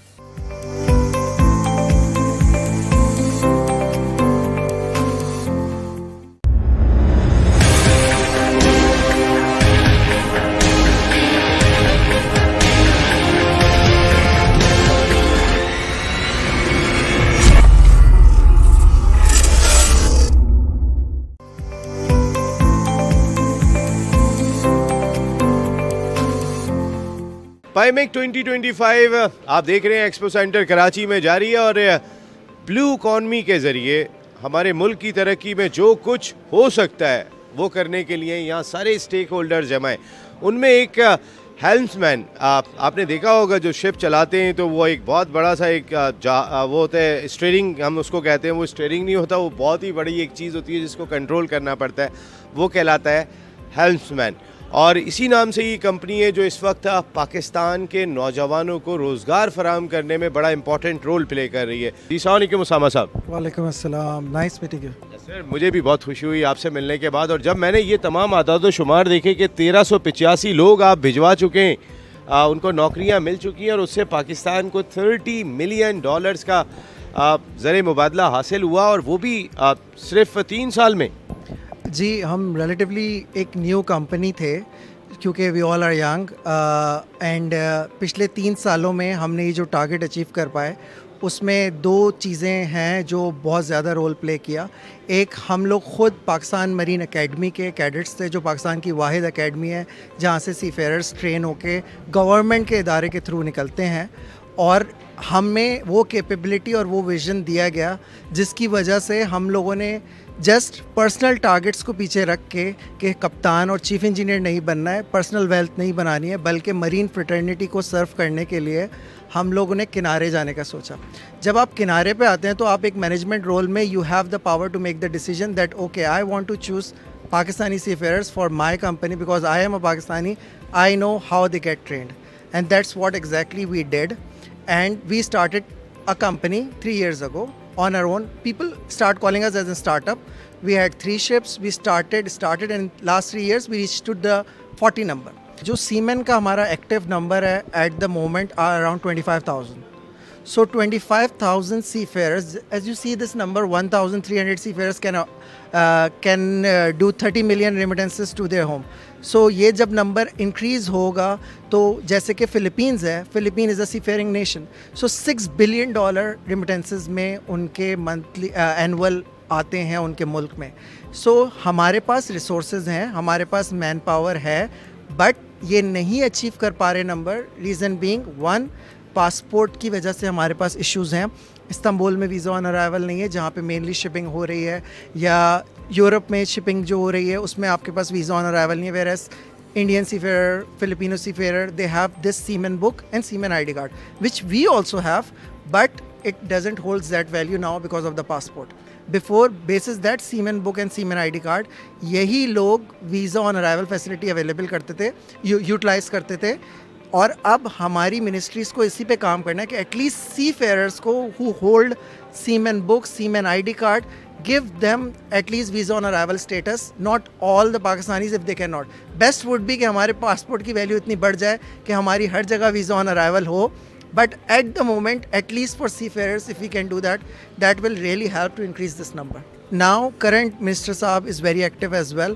मैं तो दुबई में होता हूँ, बट मेरे कोलीग्स हैं जो उनसे कंटिन्यूसली इंटरेक्शन एप्लीकेशंस पे काम कर रहे हैं कि सी फेयर एप्लीकेशन एक डिजिटल प्लेटफॉर्म हो जहाँ सारे सी फेयर्स अवेलेबल हों. दुनिया में सारे सी फेयर्स का है, तो इंटीग्रेशन पे काम हो रहा है, विंडो सोल्यूशन पे काम हो रहा है, मरीन साइट पे, डिजी शिपिंग में. I can see the difference. So that's something is progressing. It's not like we are at halt, but maybe we need to expedite it, or maybe this should have been done few years back and we would have been in a more better situation. But it's never late to start.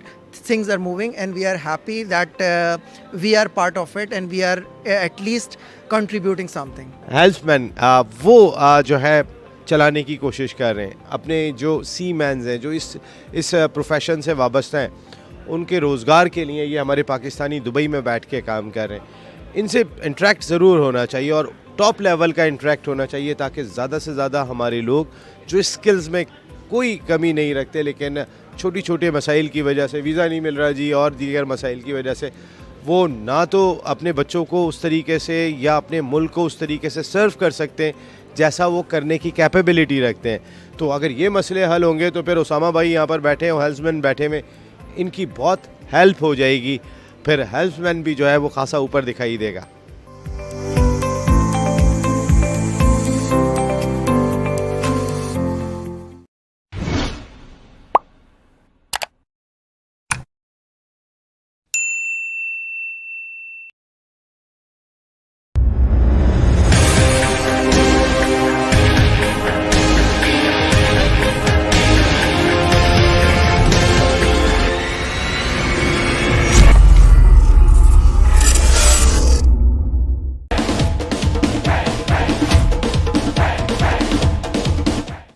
बड़ी फख्र की बात है क्योंकि ऐसी शख्सियत यहाँ पर आई है जिसने टेनिस बॉल क्रिकेट को बहुत बड़ा फरोग दिया है. अभी जो पीटीपीएल का गेम होने जा रहा है,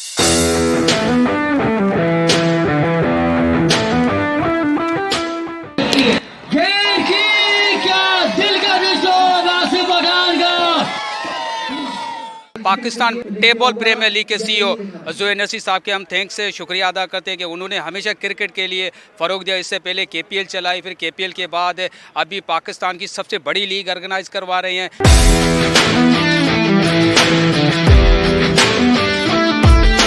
बड़ा क्रेडिट जाएगा उन तमाम मुंतज़मीन को जिन्होंने इस इवेंट को ऑर्गेनाइज़ किया. मैं डायरेक्टर मीडिया ज़ोहैर नसीर साहब चेयरमैन, आप जावेद मियां साहब प्रेसिडेंट. अगर डॉट बॉल होती है तो सुपर ओवर होने के चांस है, और अगर रन बन जाता है तो आमिर स्पोर्ट्स चैंपियन बन जाएगी. बॉलर आए, फुल टॉस बॉल और चैंपियन बनी है, चैंपियन बन गई है.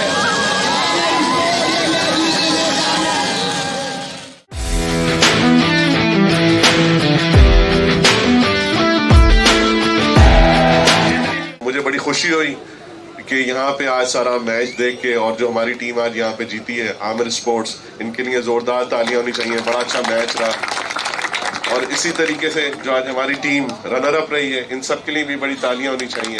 कोई बात नहीं, ये तो एक क्रिकेट का एक हिस्सा है जिसमें जीत और हार चलती है. टैलेंट ज़ाया हो जाता था, उनको मौके नहीं मिलते थे. तो अल्हम्दुलिल्लाह जिस तरीके से मैंने केटीपीएल को स्टार्ट किया, कराची टेबल प्रीमियर लीग को, उसमें मेरा मकसद यही था कि वो हमारा वो रॉ टैलेंट जो गलियों में बच्चे खेलते थे वो ख़त्म हो जाते थे, कि मैं उनको ऊपर लेके आऊँ और जो बेहतरीन टेप बॉल खेल सकते हैं उनको हम प्लेटफॉर्म क्रिएट करें. तो फिर मैंने उस टेप बॉल को, केटीपीएल का जो हमारा टूर्नामेंट था, आप सब लोगों ने देखा उसको, कि वो मैंने स्टार्ट किया. उसमें एक लड़का भी मेरा जानने वाला नहीं खेलता. अब इंशाल्लाह ताला नेक्स्ट ईयर का जो भी टूर्नामेंट होगा वो बदर एक्सपो इसको पूरा स्पॉन्सर भी करेगी. यहाँ पे सब लड़कों के लिए यहाँ पे इंशाल्लाह जो बेस्ट होगा यहाँ पे आप सब लोगों के लिए ये एक पूरा मैच ऑर्गेनाइज करके इंशाल्लाह ताला आप लोगों के साथ खड़े होंगे।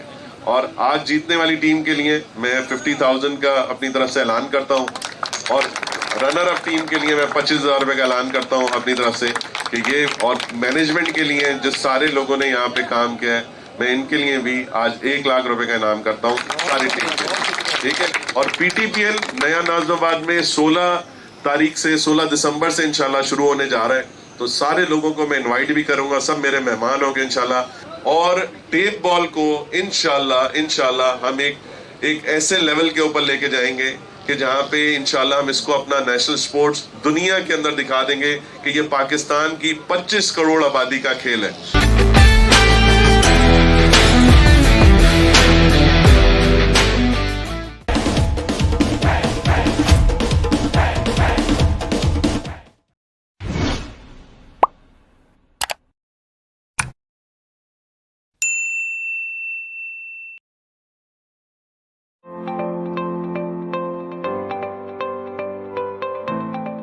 पैमेक 2025। मैं इस वक्त sir Syed university engineering and technology के स्टॉल पर मौजूद हूँ। तो चलिए हम इनके ऑनर से बात करते हैं, इन इस स्टॉल की डिटेल लेते हैं। अस्सलाम वालेकुम। वालेकुम अस्सलाम। मैम मुझे आप अपने स्टॉल की डिटेल्स दे दो।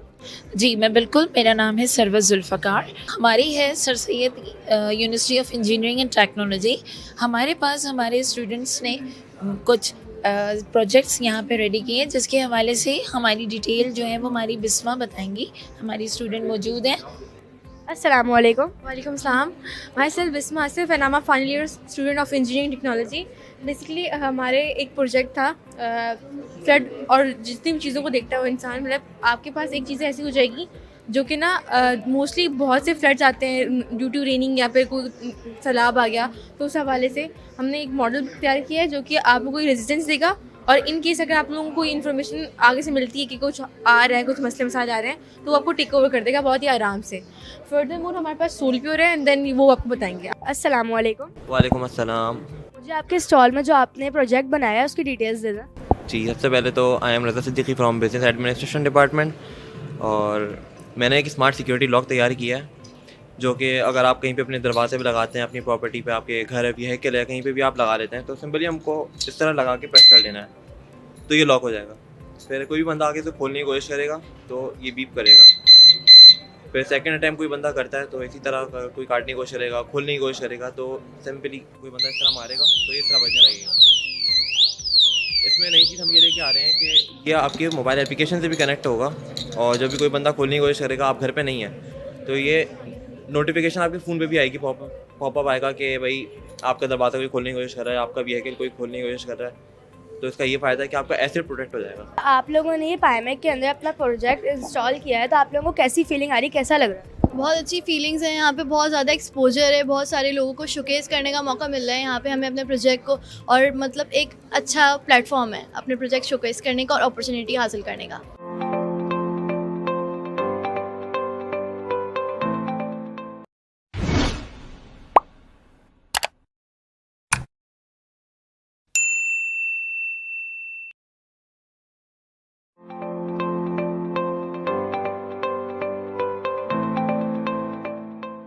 अस्सलाम वालेकुम, Qasim Sheikh here with BTV। अभी मेरे साथ मौजूद है CEO of Osaka lighting sir Shamim Amid साहब। अस्सलाम वालेकुम, कैसे हो आप सर? वालेकुम अस्सलाम, आप कैसे हैं? अल्हम्दुलिल्लाह, बहुत शुक्रिया, बहुत शुक्रिया। बहुत खुश हूँ, जान के और खुश हूँ। शमीम भाई, ओसाका के बारे में थोड़ा सा, ओसाका लाइटिंग के बारे में थोड़ा सा बताइए प्लीज़। बिस्मिल्लाहिर्रहमानिर्रहीम। अल्हम्दुलिल्लाह, ओसाका लाइटिंग इस सब पाकिस्तान की नंबर 1 लाइटिंग कंपनी है। चाहे पाकिस्तान का कोई भी इदारा हो, बड़ा इदारा, पार्लियामेंट हाउस हो, प्रेसिडेंट हाउस हो, बड़े बड़े बैंक्स हो, इंडस्ट्रीज़ हो, चाहे होटल्स हो, हमारे 5 स्टार 6 स्टार होटल, सब अल्हम्दुलिल्लाह ओसाका की लाइटिंग की मसनूआत से रोशन हो रहे हैं।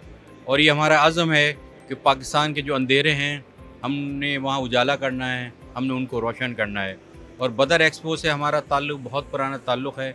इनका कोई भी इवेंट होता है, चाहे आइडियाज़ हो, चाहे ये इवेंट हो, और जो ये इवेंट होते रहते हैं, हम उसमें भरपूर हिस्सा लेते हैं, क्योंकि यहाँ पे एक छत के नीचे सब लोग आते हैं। यहाँ पे सारी मिनिस्ट्रीज़ आती हैं, बड़े बड़े यूज़र्स आते हैं सारे, तो हम इनके साथ बिल्कुल एज ए फैमिली की तरह जो है ना शिरकत कर रहे हैं और हमें इससे बहुत इस्तिफ़ादा हासिल होता है, क्योंकि पूरे पाकिस्तान में क्या पूरे दुनिया में जो है ना नाम जाता है। और अल्लाह का शुक्र अल्हम्दुलिल्लाह ओसाका इस वक्त पाकिस्तान का नंबर 1 ब्रांड है लाइटिंग में, और इंशाल्लाह नंबर 1 ही रहेगा। अपनी क्वालिटी की वजह से, अपनी प्राइस की वजह से, अपनी मसनूआत की वजह से हर जगह ओसाका अल्हम्दुलिल्लाह रोशन कर रहा है पाकिस्तान को। शमीम भाई बहुत शुक्रिया, वंडरफुल आपके साथ बात करने, बहुत अच्छा लगा है। आपको बेस्ट विशेस, बाकी 2.5 डेज है, अभी तो डे 1 ही चल रहा है, तो बेस्ट ऑफ लक। और आप गाला डिनर में होंगे? इंशाल्लाह ज़रूर होंगे। ठीक है, वही मुलाकात होगा फिर। Thank you.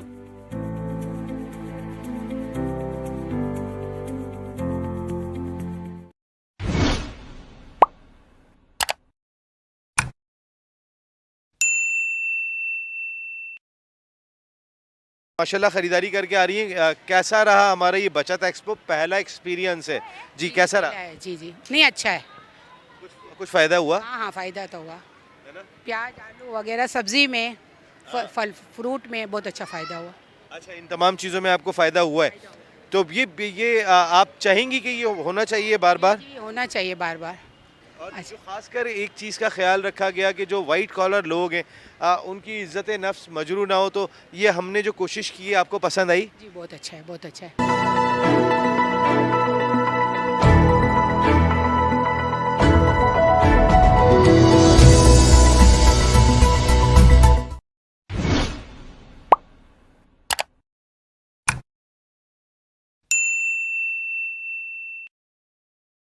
कुछ ना कुछ प्रोडक्ट पे अगर आपको डिस्काउंट मिल रहा है तो फिर ये कुछ बेहतर है बचत एक्सपो? कुछ बेहतर है, इसीलिए तो यहाँ सेल करी है। ये तो सही बात है। एनवायरनमेंट भी अच्छा है, एनवायरनमेंट भी अच्छा है, माहौल है, होना चाहिए।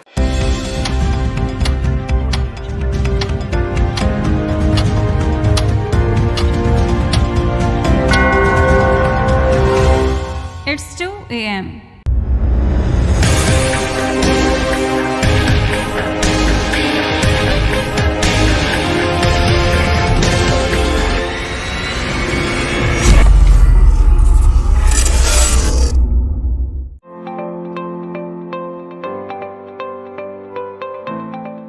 पाईमेक 2025 अपने ज़ोरों शोर से जारी है यहाँ एक्सपो सेंटर कराची में, और इस वक्त मैं मौजूद हूँ हमारी मुल्क की इंतहाई अहम organisation NLC, National Logistic Cell को कौन नहीं जानता। पाकिस्तान की बिजनेस में, पाकिस्तान की तरक्की में ये इदारा बहुत जाफिशानी के साथ इम्पोर्टेंट रोल प्ले कर रहा है। इस वक्त मेरे साथ गुफ्तगू के लिए मौजूद है mister Farooq Hasan, senior manager TIR NLC। अस्सलाम वालेकुम फ़ारूक साहब। वालेकुम सलाम। और साहब, अक्सर हम सुन रहे हैं NLC बड़ा इंपॉर्टेंट रोल प्ले करता हुआ दिखाई दे रहा है शिपिंग लाइन के अंदर भी, ख़ास तौर पे पाईमेक में आने के बाद कैसा एक्सपीरियंस रहा और क्या फ्यूचर देख रहे हैं? सर, पाईमेक में आने के बाद बहुत अच्छा एक्सपीरियंस रहा, और जैसा कि आपको पता है रीजनल कनेक्टिविटी के लिए डिफरेंट कंपनी के साथ, जॉइंट वेंचर के साथ मिल के काम करना बहुत ज़रूरी है, ताकि पाकिस्तान की इंपोर्ट और एक्सपोर्ट को ज़्यादा से ज़्यादा फैसिलिटेट कर सकें। यही रीज़न है कि NLC ने अपनी TIR सर्विस जो लॉन्च की हुई है, हम बाय रोड जा रहे हैं पाकिस्तान से सेंट्रल एशिया और China, Russia, Turkey, Azerbaijan by road under TIR operation. तो यही रीज़न है कि रीजनल कनेक्टिविटी को और स्मूथ करने के लिए, स्ट्रेंथन करने के लिए हम लोग पार्टनरशिप की तरफ चले आते हैं, ताकि ज़्यादा से ज़्यादा अच्छी बेहतर सर्विस हम प्रोवाइड कर सकें। और अभी पूरा वर्ल्ड जो है वो रेलवे के थ्रू कनेक्ट हो रहा है, बाय रोड मल्टी मॉडल पे, by road and by train, जिसकी वजह से पाकिस्तान में एक बहुत ज़्यादा एक डिफरेंट इम्पैक्ट क्रिएट होने वाला है। और आप ये देखेंगे रिसेंटली कि जैसे अभी अनाउंसमेंट भी हुई है कि ITI ट्रेन भी स्टार्ट होने जा रही है गवर्नमेंट लेवल पे। तो इस तरह से जब ये बाय ट्रेन हम मूवमेंट कर रहे होंगे पाकिस्तान से, तो इसका एक डिफरेंट इम्पैक्ट क्रिएट होगा डेफिनेटली। पाकिस्तान नेवी ने एक मरतबा फिर पाईमेक को सजाया है, बदर एक्सपो सोल्यूशन साथ खड़े हुए दिखाई दे रहे हैं। खुश हैं आप यहाँ आने के बाद? सर, नो डाउट, नेवी, आपको पता है नेवी इज़ आवर प्राइड, और नेवी ने हमेशा जब भी ऑर्गेनाइज कराई है इस तरह के इवेंट, वो बिल्कुल एक डिफरेंट लेवल के इवेंट्स होते हैं, और इसमें काफ़ी कंट्री से डेलीगेशंस आए हैं और सबकी डिफरेंट रिक्वायरमेंट थी। ठीक है फ़ारूक साहब, बहुत बहुत शुक्रिया आपका, thank you very much. National Logistic Cell Pakistan का एक ऐसा इदारा है कि जो बहुत ही अहम रोल प्ले कर रहा है। हमारे मुल्क को की तरसीलात को एक जगह से दूसरी जगह पहुंचाने में भी इनका रोल होता है, और वहाँ पे एक फ्लैग कैरियर हम इन्हें करार दे सकते हैं। जिस तरीके का ये काम कर रहे हैं, हम होप यही करते हैं कि NLC और जितने इदारे भी यहाँ IMEC 2025 में मौजूद हैं पाकिस्तान की तरक्की में अपना भरपूर किरदार अदा करेंगे।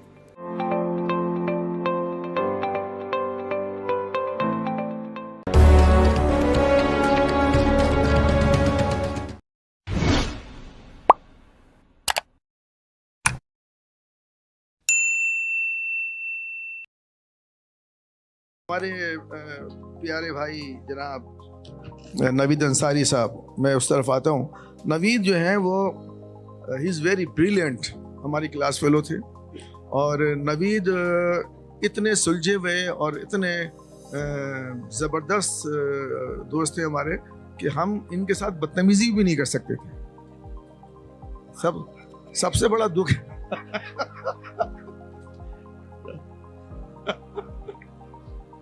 तो नवीद, मेरी आपसे एक बड़ा अहम क्वेश्चन है, जो कि मुझे ये बताइए, मैंने सुना था और आपने शायद कभी किसी वक्त बताया था कि 93 में आपने ऑनलाइन UPS आपने बना लिया था पाकिस्तान के अंदर, जो कि उस वक्त की एक नीड थी।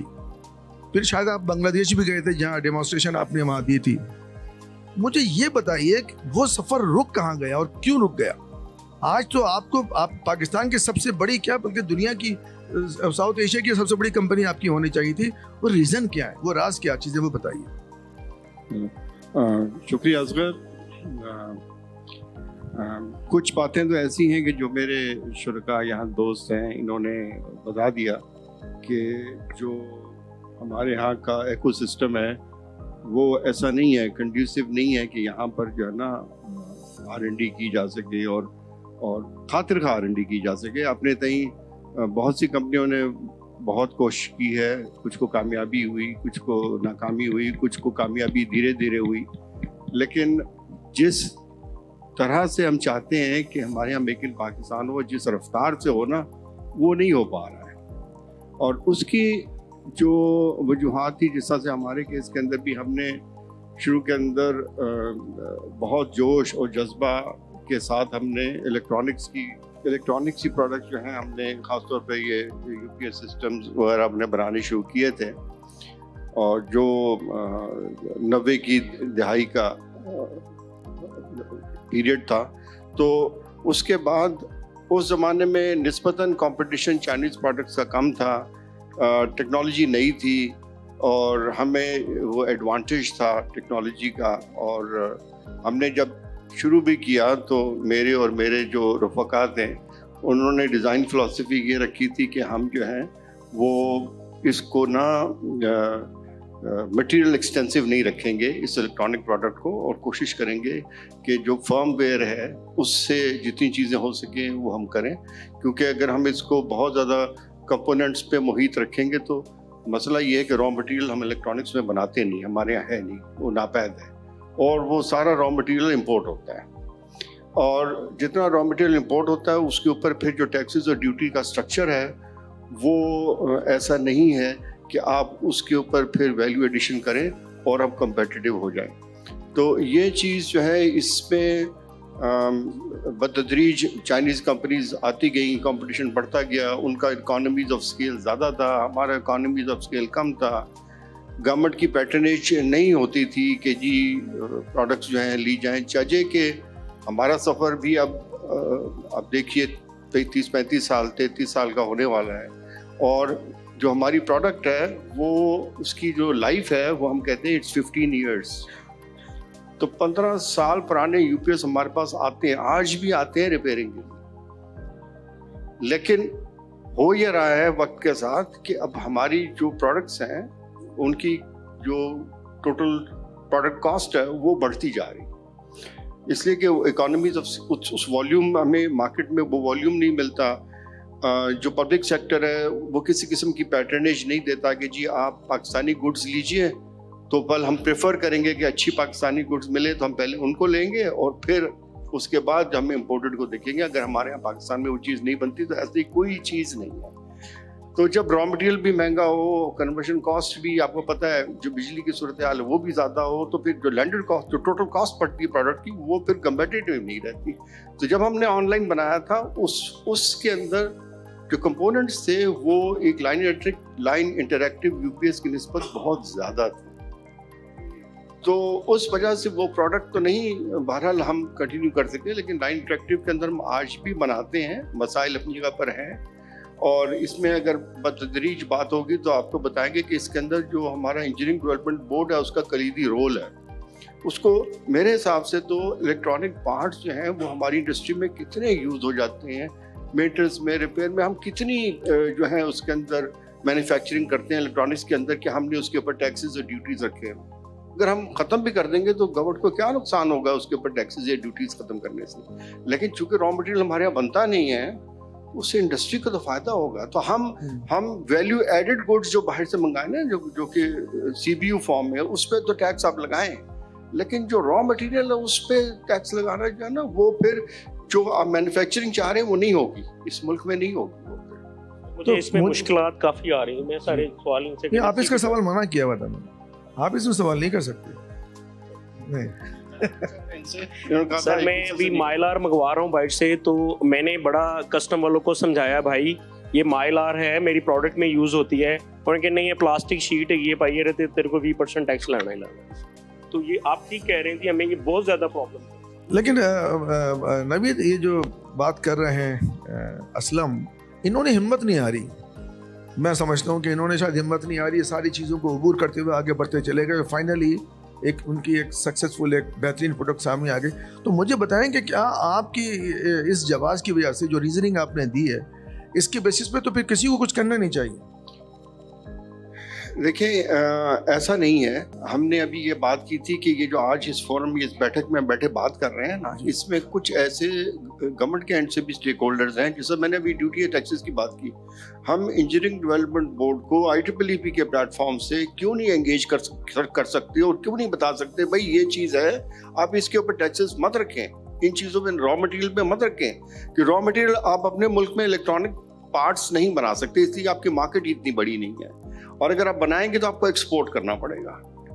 तो या तो एक्सपोर्ट के लिए फिर यहाँ पे इंडस्ट्री उनको इंसेंटिव दें कि रॉ मटेरियल जो है वो बने, वो इंडस्ट्रीज यहाँ पे लगें, और उनको आप इंसेंटिव दें किसी तरह से, तो फिर तो कुछ बात आगे बढ़ेगी। लेकिन ये मतलब ये है कि गवर्नमेंट को या जो इसमें रोल प्ले कर सकते हैं ना, उनको एंगेज करना पड़ेगा। जी बिल्कुल सही कह रहे हैं। मुझे ये, हमने लास्ट टाइम भी एक इसी मेक इन पाकिस्तान पे एक सेशन हुआ था, खालिद साहब ने उसको कंडक्ट किया था, तो एक रेजोल्यूशन भी पास हुई थी, उसके बाद क्या हुआ उसका?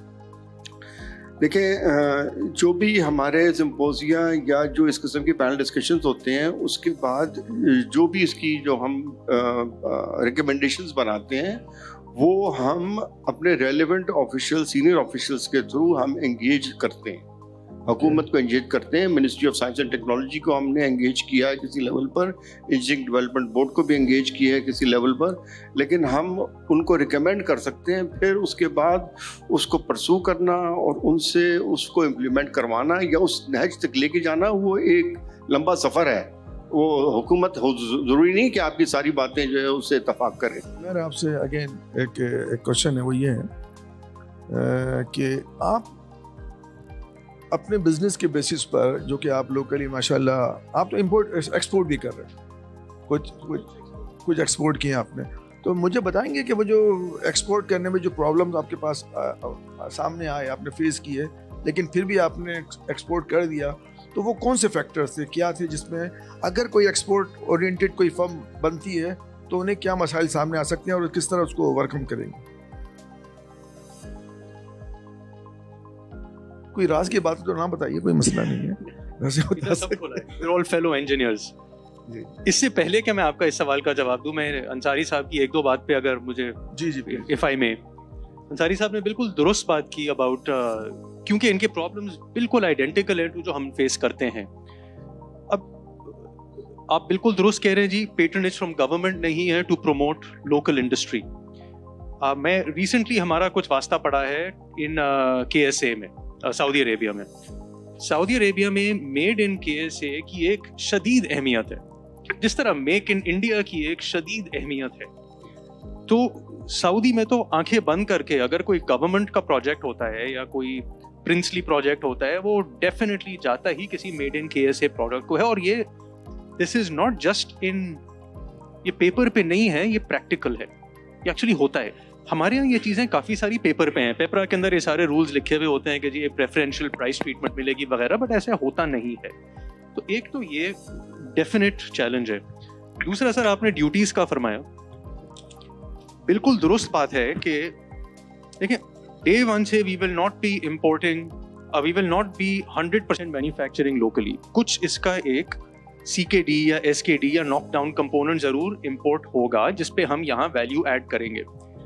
अगेन मैं KSA ही की मिसाल देता हूँ। दे हैव अ पॉलिसी कि अगर 3 मैन्युफैक्चरर खड़े हो जाएं किसी प्रोडक्ट के इन KSA, ऑटोमेटिकली उनकी 10 या 15% ड्यूटी कम हो जाती है, ऑटोमेटिक। ये हम नहीं कर पाते। मैं आपको अपने ही प्रोडक्ट की मिसाल दूं, कुछ केसेस में कंप्लीटेड जनरेटर्स के ऊपर जो ड्यूटी है, ड्यूटी स्ट्रक्चर जो है, दैट इज लेस देन कि अगर मैं उसके कंपोनेंट्स मंगवाऊं, विच इज अनथिंकेबल, जो डिस्करेज करने वाली बात है। तो ये डेफिनेटली जी, these are common problems that we all face. Sir आपने बात की, आपका सवाल भूल गया मैं, एक्सपोर्ट में चैलेंजेस। पहला चैलेंज जो हमें एक्सपोर्ट में फेस आता है जी, वो ये कि we are unable to export from stock. अगर हम मटेरियल मंगवा के रखें, उस पर ड्यूटीज पे कर दें, क्योंकि there is no other way to import, मैं बॉन्ड में जरूर रख सकता हूं और फिर मैं उसको उसके वो challenge, there are ways to do it that way, but realistically Dubai में जो लोग बैठे हुए हैं या सऊदी में जो लोग बैठे हुए हैं, उनके यहाँ बड़े the systems and processes are in place कि अगर एक ड्यूटी पेड प्रोडक्ट को आप एक्सपोर्ट भी करते हैं तो वो बड़े आराम से आपको उसकी ड्यूटी वापस हो जाती है, एप्लीकेबल नहीं होती। हमारे यहाँ ऐसा नहीं है। तो मोस्टली अगर मुझे एक्सपोर्ट फुलफिल करना है तो I have to import on the basis of an export order. अच्छा, इसका मतलब क्या है कि मेरा लीड टाइम ट्रिपल हो जाता है। तो फॉर एग्जांपल अगर किसी की दुबई में ही मिसाल ले लें, अगर किसी की दुबई में डिमांड है या अफगानिस्तान में डिमांड है, तो मुझे पहले वो इंपोर्ट करना पड़ेगा मटेरियल, उसको वैल्यू ऐड करना पड़ेगा, and then I will have to re export. There are workarounds to this, लेकिन बाय एंड लार्ज ये एक चैलेंज हमें पड़ता है। फिर दूसरा चैलेंज, आप सारे एक्सपोर्टर से सुनेंगे थिंग्स लाइक GST रिबेट्स नहीं मिलते वापस। जो भी मैंने लोकल GST का कंपोनेंट है वो रिबेट ना मिलने के बराबर है वापस।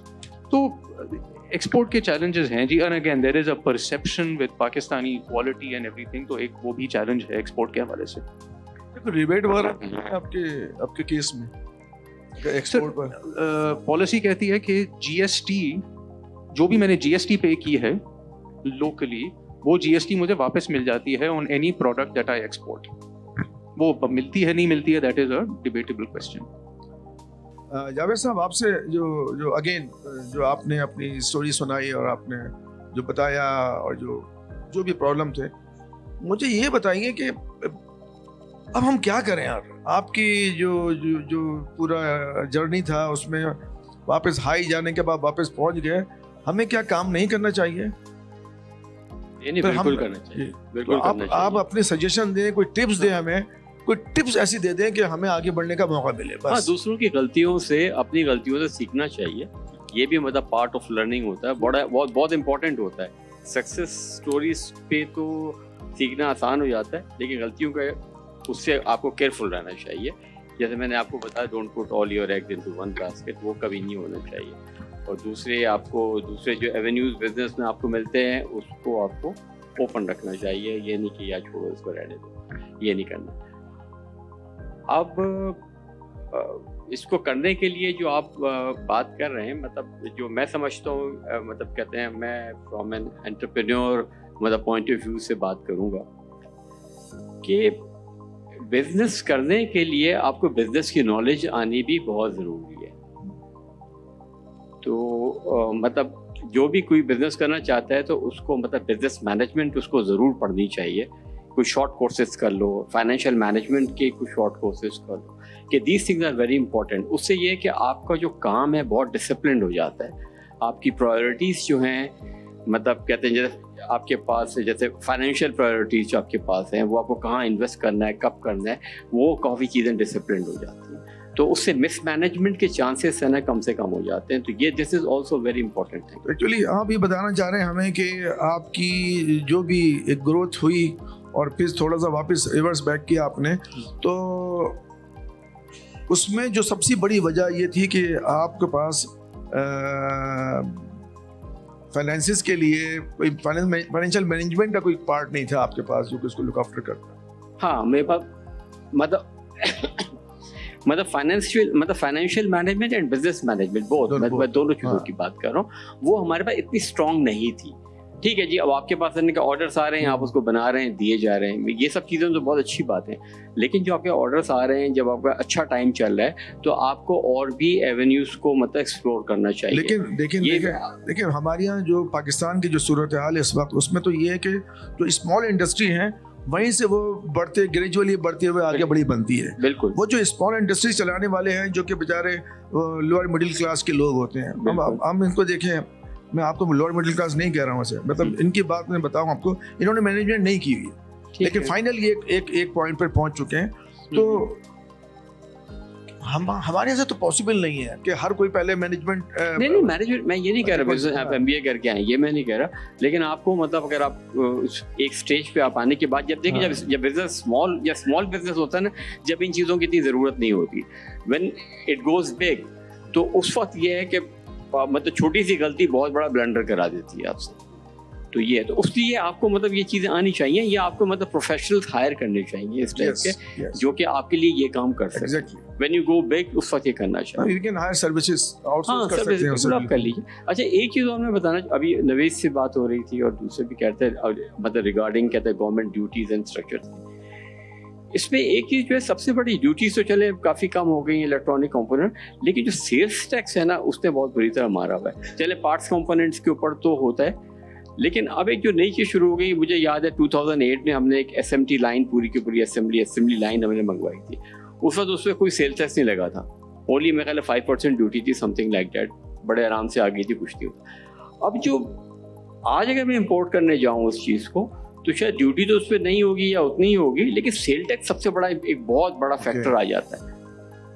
ये सर देखना चाहिए कि मतलब एक ऐसी आप प्रोडक्ट पे सेल टैक्स लगा रहे हो जो कि मतलब सेल्स टैक्सेबल प्रोडक्ट को मतलब कहते प्रोड्यूस करेगी, तो ये चीज़ नहीं होनी चाहिए, जैसे पहले होता था वैसे होना चाहिए।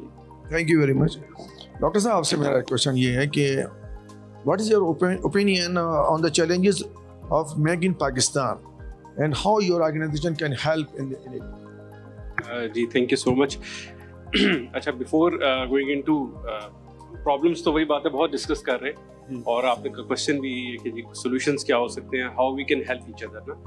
तो बेसिकली मैकेनिज्म इज मिसिंग।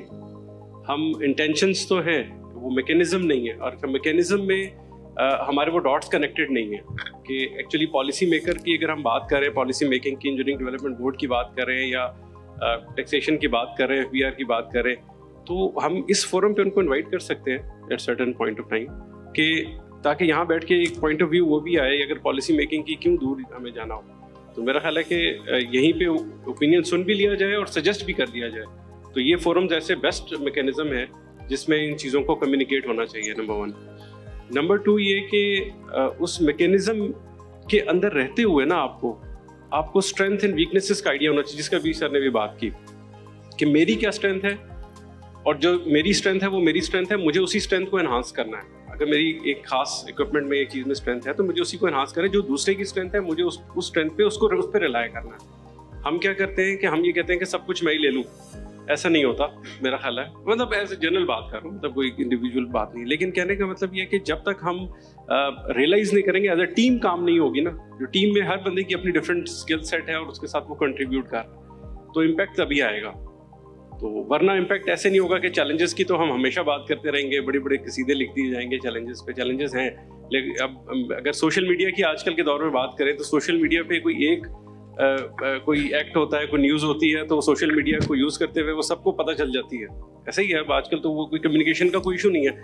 लेकिन अब हमारी इंटेंशंस कहाँ जा रही हैं कि हम किस बात को स्प्रेड कर रहे हैं। लेकिन जो R&D की हम बात कर रहे हैं, तो R&D की न्यूज़ क्यों नहीं स्प्रेड हो रही, या वो सक्सेस स्टोरी क्यों नहीं स्प्रेड हो रही है एटलीस्ट उस कम्युनिटी में, कि वो जो सक्सेस जिसको मिली है वो भी उसको छुपा के रखे हुए है कि अच्छा मैं किसी को बताऊंगा तो ये ना मेरा कोई कंप्यूटर खड़ा हो जाए।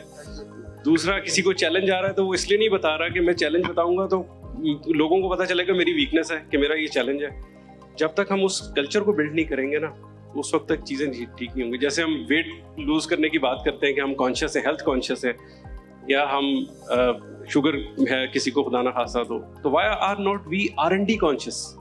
हम हर चीज़ को देख के ये क्यों नहीं सोचते कि अच्छा ये लोकली कैसे डेवलप हो सकती है? सर ने बड़ी अच्छी एग्जांपल्स दी हैं। तो मेरा ख्याल है कि ये, और उन सेक्टर्स में, जब मैं सेकंड पार्ट पे आऊँ तो उन सेक्टर्स में जिन सेक्टर्स में चैलेंजेस आए लेकिन वहाँ पे डेवलपमेंट भी ज़रूरी थी, वहाँ पे हमारे ही पाकिस्तानी भाइयों ने वो चैलेंजेस अचीव भी किए हैं और सक्सेस स्टोरीज भी बनी है। लोकलाइज किया है बहुत सारी ऐसी प्रोडक्ट को डिफरेंट सेक्टर्स में, और वो सक्सेस स्टोरीज भी बनी है, वो एक्सपोर्ट भी हुई हैं। लेकिन और बाकी बाहर भी लोगों को पता चला, जो शायद पहले महंगी चीज़ दे रहे थे वो सस्ती देना शुरू हो गए कि अच्छा इन्होंने लोकली डेवलप कर लिया। तो मीन टू से कि हमें थोड़ी सी प्रायोरिटाइजेशन करके और एक दूसरे से एज अ टीम काम करने की ज़रूरत है, और ऐसे फोरम्स बनाने की ज़रूरत है जहाँ पे इंटरेक्शन डेवलप हो, चाहे वो ट्रेनिंग की शक्ल में हो, चाहे वो कोलैबोरेशन की शक्ल में हो, चाहे वो जॉइंट वेंचर की शक्ल में हो। There should be certain mechanisms और तमाम स्टेक होल्डर्स के साथ। अभी यहाँ असद भाई जाफर साहब बैठे थे आपके साथ बैठे थे, तो मैं अगर वो होते तो मैं उनसे एक क्वेश्चन ये करता कि फिलिप्स जब यहाँ आज से 20-25 साल 30 साल पहले फिलिप्स जो है वो मैक्सिमम जो आपकी लाइट फिक्चर थी वो लोकली बनवा रहे थे, खुद इनका अपना भी। जी जाफर साहब के अलावा हमारे पास फिलिप्स फैक्ट्री और उनकी सारी प्रोडक्शन के रूह रवां इंजीनियर परवेज सादिक साहब बैठे हुए हैं। वो उनकी फैक्ट्री को यहाँ रन करते थे, उनका बहुत वसी तजुर्बा है उस फैक्ट्री को चलाने का। आप उनसे भी सवाल कर सकते हैं। जी मैं परवेज सादिक साहब से मैं जो है वो उनकी तरफ से बता रहा हूँ आपको कि हमें ये क्वेश्चन ये करना था कि जो फिलिप्स पहले लोकल मैन्युफैक्चर करता था, बहुत सारे वेंडर्स उनके साथ अटैच थे, जैसे पाक सुजुकी है उसके साथ बहुत सारे वेंडर्स लोकल अवेलेबल हैं और वो करते थे। लेकिन फिलिप्स ने सारी मैन्युफैक्चरिंग ख़त्म करके 100% एक्सपोर्ट पे यही बिजनेस कर रहे हैं। वो जैसे बिल्कुल कैश एंड कैरी आपका मेट्रो है या मैक्रो है जो भी है, वो हमारे यहाँ आके उन्होंने दुकान खोली है, यहीं का सामान लेते हैं, 45 डेज के बाद पेमेंट करते हैं और प्रॉफिट कमा के बाहर निकल जाते हैं। ये हमारे यहाँ इस तरह की वो है। तो मैं ये कह रहा हूँ कि हम बहुत से लोग ऐसे भी तो है ना जो आप लोगों की बातों की वजह से, मैं सबकी बात कर रहा हूँ, जो अगर हम उनको सिर्फ प्रॉब्लम बताएंगे कि जी ये कॉस्ट का मसला है, इंपोर्ट का मसला है, ये प्रॉब्लम है, तो कोई भी तो बिजनेस नहीं करेगा इस तरह से। तो फिलिप्स ने भी यही सबको करके दिखा दिया कि जो लोकल मैन्युफैक्चर थे उनके साथ उन्होंने शायद सही तरह रवैया नहीं रखा। क्या हुआ, अब 100% फिलिप्स बहुत बड़ा बिजनेस कर रही है पाकिस्तान के अंदर, लेकिन 100% लाइट इंपोर्टेड हो रही है। सर वो इसलिए है कि कस्टम के ऊपर जो ड्यूटीज है ना वो कम करवा के आप फाइनल प्रोडक्ट पाकिस्तान में ले आते हैं। अभी हमारी बस में है उसके ऊपर जो ड्यूटीज हैं 10% ड्यूटीज हैं। 10% ड्यूटीज के ऊपर अगर आप निकाल के ले आएंगे तो हम टैक्स दे रहे हैं, जो कंपोनेंट बाइट से मंगवा रहे हैं, रॉ मटेरियल मंगवा रहे हैं, उसके ऊपर 20% 25%। तो हम कैसे कंपेयर करेंगे उसके साथ? आप मेरी बात समझ रहे हैं कि जब तक के इंपोर्ट पे ड्यूटी नहीं बढ़ेगी, जो वो तमाम चीज़ें जैसे केबल्स हैं हमारे यहाँ, केबल्स हमें बाहर की ज़रूरत नहीं पड़ती, 100% केबल्स पाकिस्तान की इस्तेमाल करते हैं। असलम ये कहना चाह रहे हैं कि अगर जब तक हम जो प्रोडक्ट पाकिस्तान में बनना शुरू हो गई है उस पर इंपोर्ट की ड्यूटी बढ़ेगी नहीं, उस वक्त हमारे लोकल मैन्युफैक्चरिंग जो है ना वो फ्लरिश नहीं कर सकती। एक और बड़ी कंपनी है फिलिप्स के अलावा सीमेंस भी क्यों छोड़ के चली गई? जी बिल्कुल, ये भी एक सवाल है जी। तो हम इस पे क्यों नहीं सोच रहे? जो बड़े बड़े जायंट जो हैं वो अपनी लोकल मैन्युफैक्चरिंग ख़त्म करके और सब इंपोर्ट पे चलते चले जा रहे हैं, तो हमारे पास इसका क्या सोल्यूशन है? मेरा क्वेश्चन नवीद आपसे यही है।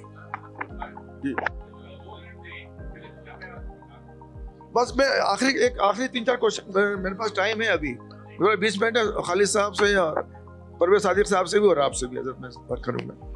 तो मैं आखिरी सवाल इनसे कर लूँ अपने असलम से। असलम आप आखिरी क्वेश्चन मेरा ये आपसे कि आपने एक्सपोर्ट पर आपने क्यों तवज्जो नहीं दिया? सर अभी मैं बताया 3 दिन पहले तो एक्सपोर्ट के लिए ही सर्टिफिकेशंस करवाई है ना। ये एक्सपोर्ट के लिए पाकिस्तान के लिए नहीं करवाई है? पाकिस्तान में तो सर क्या बिकता है? पाकिस्तान में तो सिर्फ नाम बिक जाता है बंदे का है। अच्छा। असल में मैं वो एक मिसाल देना चाह रहा हूँ। एक बंदा ना अरबी घोड़ा ले लेता है, तो अरबी घोड़ा लेता है तो एक मुलाजम रखता है कि भाई इसको ना तूने 3 किलो चने डेली डालने हैं ताकि ये इसकी सेहत अच्छी रहे। वो मुलाजम 2 किलो चने डालता है, 1 किलो घर ले जाता है। वो थोड़े दिन बाद सेठ साहब वापस आते हैं, कहते हैं यार घोड़ा थोड़ा कमजोर लग रहा है, आज मैंने एक बंदा और रख लेंदे ने, कहते ने कि यार गल सुने दा ध्यान करना है, एक लगता चने पूरे नहीं पा रहे हैं ना। वो 2 किलो चने ਜਿਹੜੇ ਰਹਿ ਜਾਂਦੇ ਨੇ 1 ਕਿਲੋ ਉਹ ਘਰ ਲੈ ਜਾਂਦਾ, 1 ਕਿਲੋ ਘੋੜੇ ਨੂੰ ਪੈਣਾ ਸ਼ੁਰੂ ਹੋ ਜਾਂਦੇ ਨੇ। ਉਹ ਘੋੜਾ ਅਗਲੇ ਦਿਨ ਫੇਰ ਉਹ ਦੇਖਦੇ ਨੇ ਕਿ ਯਾਰ ਮਾੜਾ ਹੁੰਦਾ ਜਾ ਰਿਹਾ, ਔਰ ਉਹ ਇੱਕ ਬੰਦਾ ਹੋਰ ਰੱਖ ਲੈਂਦੇ ਨੇ। ਉਹ ਜਦੋਂ ਤੀਸਰੇ ਦਿਨ ਰੱਖਦੇ ਨੇ ਬੰਦਾ ਤੇ ਚੌਥੇ ਦਿਨ ਘੋੜਾ ਲੰਮੇ ਪੈ ਜਾਂਦਾ ਹੈ। ਸਰ ਸਾਡੀਆਂ ਇੰਡਸਟਰੀਆਂ ਲੰਮੇ ਪੈ ਗਈਆਂ ਨੇ, ਅਸੀਂ ਬੰਦੇ ਦੇ ਬੰਦਾ ਇਹ ਟੈਸਟ ਕਰਵਾ लें, ये काम करा लें, ये काम करा लें, इंडस्ट्रियाँ लम्बे पै गई हैं। सर इसको रोक लें, देखें ये फॉर्म इकट्ठा किया है, इसको रोकें थोड़ा सा, देखें तवज्जो करें यार ये बंदा खड़ा भी है कि नहीं। कभी हमें किसी ने नहीं पूछा आके कि यार आप किस तरह से इन काम से निकल कर गए हैं, आपने अपने लिए क्या किया है। ठीक है, हमें लव है पाकिस्तान के साथ, हम लव करते हैं और लव करते रहेंगे। मैं अपने नौजवानों से कहूँगा कोई नई प्रोडक्ट बनाने लगे तो सबसे पहले भाई आप प्रोडक्ट बनाने से पहले कंसल्टेंट के पास चले जाएं कि सारा मैं बना लूँ या ना बनावा पाकिस्तान से। ठीक है जी, उसके बाद फिर आगे आप ले लें। बेटे मुश्किलात आएंगी, मुश्किलात के बगैर तो जिंदगी नहीं है ना। मैंने हर दिन एक नई मुश्किल देखी, हर जगह पे मैं गया मुश्किलात देखी। मैं MES में एक काम किया मैंने MH हॉस्पिटल में, तो वहाँ पर मैं गया जी सर मैं ये प्रोडक्ट पाकिस्तान में बनाता हूँ, तो उन्होंने कहा सॉरी तेरे को नहीं लेनी यार, असी इंपोर्टेड लावांगे, तू लोकल है गए। मैं कहा ठीक है, मैं चला गया। लेकिन अल्लाह करीम की ज़ात जो है वो जब जिस बंदे के साथ खड़ी होती है ना, उसके साथ दुनिया की कोई ताकत ना खड़ी हो, वो बंदा खड़ा रहेगा और उसके लिए सारे रास्ते खुलते रहेंगे। उन दिनों में इंपोर्ट सर बंद हो गई, ਉਹੀ ਬੰਦੇ ਵਿੱਚ ਵਾਕਫ ਪਾ ਕੇ ਸਾਡੇ ਕੋਲ ਆਏ कि सर सानू ये प्रोडक्ट चाहिए है, ऐसा प्रोडक्ट बेच दो। तो MH हॉस्पिटल में भी लग गई, CMH में भी लग गई। बात कहने का मकसद ये है कि मुश्किलात में आप लोगों ने आगे बताना है, आप लोग हमें हिम्मत देंगे, हमारे साथ खड़े हो जाएंगे, हमारे पीछे खड़े हो जाएं, आगे खड़े हो जाएं, तो यार हम प्रोडक्ट बना देंगे। टेस्ट करने सर आप बताएं मुझे, आप कहें यार असलम इसको इस तरह बना के इसको टेस्ट करा दे, फुल लोड पे टेस्ट करा दे। LV की प्रोजेक्ट आप HT की लैब में टेस्ट करवा रहे हैं, ये जुल्म नहीं है तो क्या है सर? कौन करवाता है सर? सारे कंसल्टेंट ही करा रहे हैं जी। मुझे लग रहा है रक्षान, आप रक्षान की तरफ देख के बात कर रहे हैं, ये रक्षान ने करवाया होगा यकीनन। अच्छा मुझे एक आखिरी छोटी सी बात है, आपकी बड़ी माशाल्लाह 1 घंटा चाहिए हम आपकी मजेदार बातें सुनने के लिए, एक सेशन रखेंगे अलग से आपके लिए। मुझे ये बता दें कि कंसल्टेंट से क्या प्रॉब्लम है जो हर वक्त आप कंसल्टेंट करते हैं? सर देखिए प्रॉब्लम नहीं है, देखिए हम एक ही बताएं मुश्किलात बताएं ताकि हम उसको सॉल्व करें ना। सर मुश्किलात यही हैं, देखिए मैं बता रहा हूँ कि हम जब कोई चीज प्रोडक्ट बना के एक बोतल बना के कंसल्टेंट से ले गए, मेरे एक दोस्त है लाहौर में कंसल्टेंट है, नाम नहीं लूंगा, तो वो इतने स्टैंडर्ड्स के कॉन्शियस हैं कि वो कहेंगे तू मेरे को आया चाह पीनी है तो किस स्टैंडर्ड पे पीनी है, उठेगा तो किस स्टैंडर्ड पे उठेगा। सर हमें थोड़ा सा रास्ता आप लोगों ने देना है। मुश्किलात ये है कि सर हमें प्रोडक्ट बना सकते हैं, हम इसके अलावा बहुत सारी प्रोडक्ट बना सकते हैं। अभी मैं पाकिस्तान में PMDFC एक अदारा है म्यूनसिपल का, उनके लिए काम कर रहा हूँ, हालांकि मेरी जॉब नहीं है लेकिन मैं एज ए पाकिस्तानी उनके साथ खड़ा हूँ। जो सीवरेज के पाइप हैं उसके अंदर एक स्पेशल HDPE की कोटिंग कर रहे हैं ताकि सीवरेज के पाइप की लाइफ 100 साल बढ़ जाए उसकी लाइफ, ताकि वो पाकिस्तान में जो सड़कें रोज टूटती हैं सीवरेज की वजह से, पाइप टूटने की वजह से सड़कें बैठ जाती हैं, वो ना बैठे। तो काम करने के लिए कोई भी चीज दें हमें, हम तैयार हैं। आप कोई एक अदारा बना लें मिलके सारे कंसल्टेंट कि यार कोई हमारे इस अदारे में अपनी प्रोडक्ट ले आए और हम सारे इसको एक ही दफा में वेट कर देंगे, इसको जगह जगह सीढ़ियां नहीं चढ़नी पड़ेंगी, हमारे लिए रास्ता खुल जाएगा, आसानी हो जाएगी हमारे लिए। थैंक यू वेरी मच, बड़ी आपने अच्छी और मज़ेदार बातें तरीके से कर दी। सर लिटरली मैं बहुत सारे कंसल्टेंट के पास गया हूँ, 10 साल से ये सफ़र जारी है मेरा इस प्रोडक्ट में, वरना मैं 33 ईयर से काम कर रहा हूँ। जाते ही पहली बात यही होगी कि सर आपके पास इस प्रोडक्ट का कौन से इंटरनेशनल स्टैंडर्ड हैं, लोकल भी नहीं है। मैं आपको बड़े बड़े नाम हैं अगर कहते हैं तो मैं नाम भी ले लेता हूँ। नहीं नाम मत लीजिए, बुरी बात है, ठीक है, कुछ लोग यहीं बैठे हुए भी हैं ना इसमें।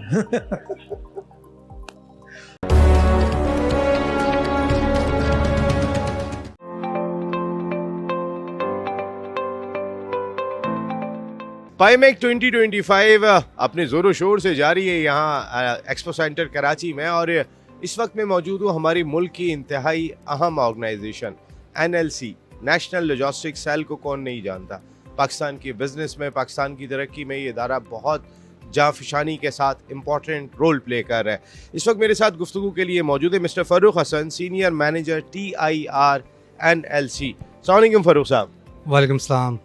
और साहब, अक्सर हम सुन रहे हैं NLC बड़ा इंपॉर्टेंट रोल प्ले करता हुआ दिखाई दे रहा है शिपिंग लाइन के अंदर भी, ख़ास तौर पे पाईमेक में आने के बाद कैसा एक्सपीरियंस रहा और क्या फ्यूचर देख रहे हैं? सर, पाईमेक में आने के बाद बहुत अच्छा एक्सपीरियंस रहा, और जैसा कि आपको पता है रीजनल कनेक्टिविटी के लिए डिफरेंट कंपनी के साथ, जॉइंट वेंचर के साथ मिल के काम करना बहुत ज़रूरी है, ताकि पाकिस्तान की इंपोर्ट और एक्सपोर्ट को ज़्यादा से ज़्यादा फैसिलिटेट कर सकें। यही रीज़न है कि NLC ने अपनी TIR सर्विस जो लॉन्च की हुई है, हम बाय रोड जा रहे हैं पाकिस्तान से सेंट्रल एशिया और China, Russia, Turkey, Azerbaijan by road under TIR operation. तो यही रीज़न है कि रीजनल कनेक्टिविटी को और स्मूथ करने के लिए, स्ट्रेंथन करने के लिए हम लोग पार्टनरशिप की तरफ चले आते हैं, ताकि ज़्यादा से ज़्यादा अच्छी बेहतर सर्विस हम प्रोवाइड कर सकें। और अभी पूरा वर्ल्ड जो है वो रेलवे के थ्रू कनेक्ट हो रहा है, बाय रोड मल्टी मॉडल पे, by road and by train, जिसकी वजह से पाकिस्तान में एक बहुत ज़्यादा एक डिफरेंट इम्पैक्ट क्रिएट होने वाला है। और आप ये देखेंगे रिसेंटली कि जैसे अभी अनाउंसमेंट भी हुई है कि ITI ट्रेन भी स्टार्ट होने जा रही है गवर्नमेंट लेवल पे। तो इस तरह से जब ये बाय ट्रेन हम मूवमेंट कर रहे होंगे पाकिस्तान से, तो इसका एक डिफरेंट इम्पैक्ट क्रिएट होगा डेफिनेटली। पाकिस्तान नेवी ने एक मरतबा फिर पाईमेक को सजाया है, बदर एक्सपो सोल्यूशन साथ खड़े हुए दिखाई दे रहे हैं। खुश हैं आप यहाँ आने के बाद? सर, नो डाउट, नेवी, आपको पता है नेवी इज़ आवर प्राइड, और नेवी ने हमेशा जब भी ऑर्गेनाइज़ कराई है इस तरह के इवेंट, वो बिल्कुल एक डिफरेंट लेवल के इवेंट्स होते हैं, और इसमें काफ़ी कंट्री से डेलीगेशंस आए हैं और सबकी डिफरेंट रिक्वायरमेंट थी। ठीक है फ़ारूक साहब, बहुत बहुत शुक्रिया आपका, thank you very much. National Logistic Cell Pakistan का एक ऐसा इदारा है कि जो बहुत ही अहम रोल प्ले कर रहा है। हमारे मुल्क को की तरसीलात को एक जगह से दूसरी जगह पहुंचाने में भी इनका रोल होता है, और वहाँ पे एक फ्लैग कैरियर हम इन्हें करार दे सकते हैं। जिस तरीके का ये काम करें, हम होप यही करते हैं कि NLC और जितने इदारे भी यहाँ पाईमेक 2025 में मौजूद हैं, पाकिस्तान की तरक्की में अपना भरपूर किरदार अदा करेंगे।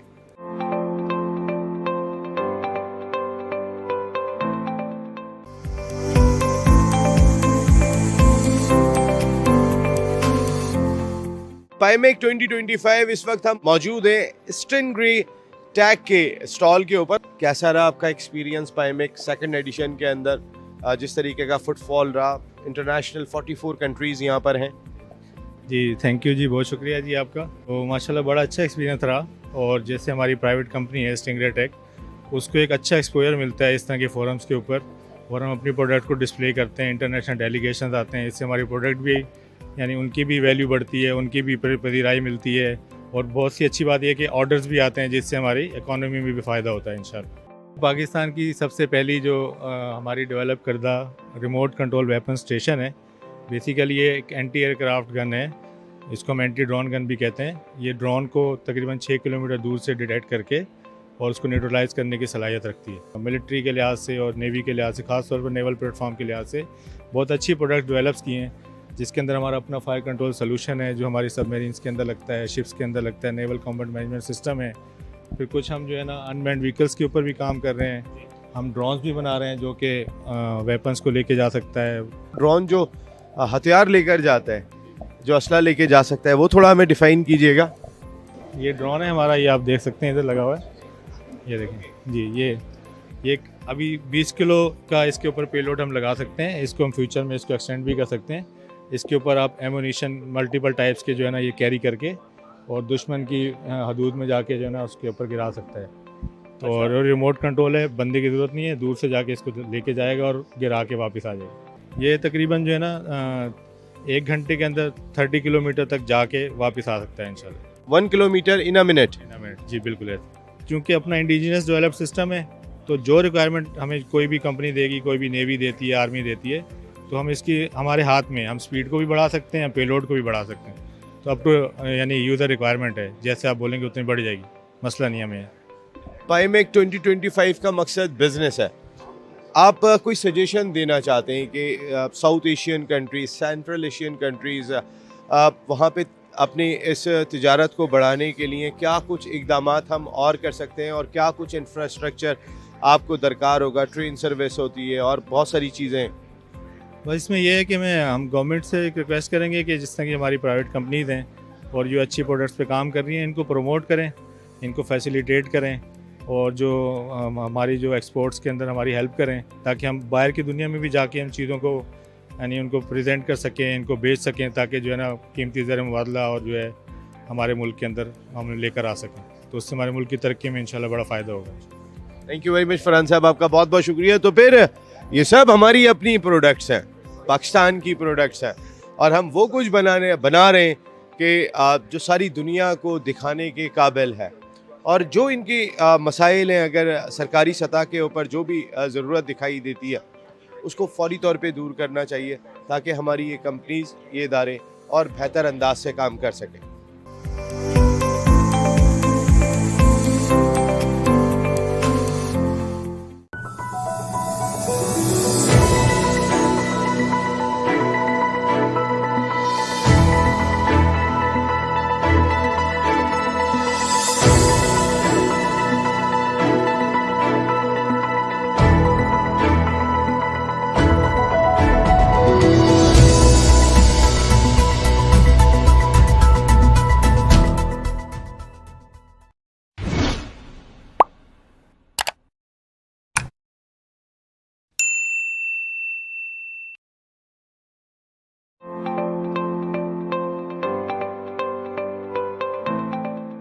Assalamu alaikum wa rahmatullahi wa barakatuhu. Qasim Sheikh here with BTV, joined by Muhammad Numan Kafil, Executive Director, SM Tech. Assalamu alaikum, Numan Sahab. Assalamu, how are you, Ji? Thank you very much. Alhamdulillah. How are you finding this day one of the expo? How are you finding it so far? Alhamdulillah, the response is good and a much more good response from the government agencies and much more to come, inshallah, and hope for the best. Numan bhai, what impact do you hope to have off the back of this exhibition? You're obviously in international markets as well. Are you hoping to build some new partnerships and collaborations? Exactly, as last time also, what we did and what we expect from the last expo also, and this exhibition until now, it's very good. Market seems to be a very good market, especially with the locals and international also, but locals are the most. Badar Expo always come with the big things, big ideas and a marvelous platform and extraordinary effort by the Badar Expo. The organizers, they are very helpful, and especially to like the clients us like local vendors, they really help a lot. And they give their best. So inshallah, I always pray for them, for their success, and hope to see more of them in the coming years. Numan bhai, thank you very much. I wish you all the very best for this exhibition.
Assalamu alaikum, Qasim Sheikh here with BTV. I've currently got with me a member of the team from Stuf International. Assalamu alaikum, Rian Amin, how are you? Walaikum salam, I'm good, how are you? Alhamdulillah, all good.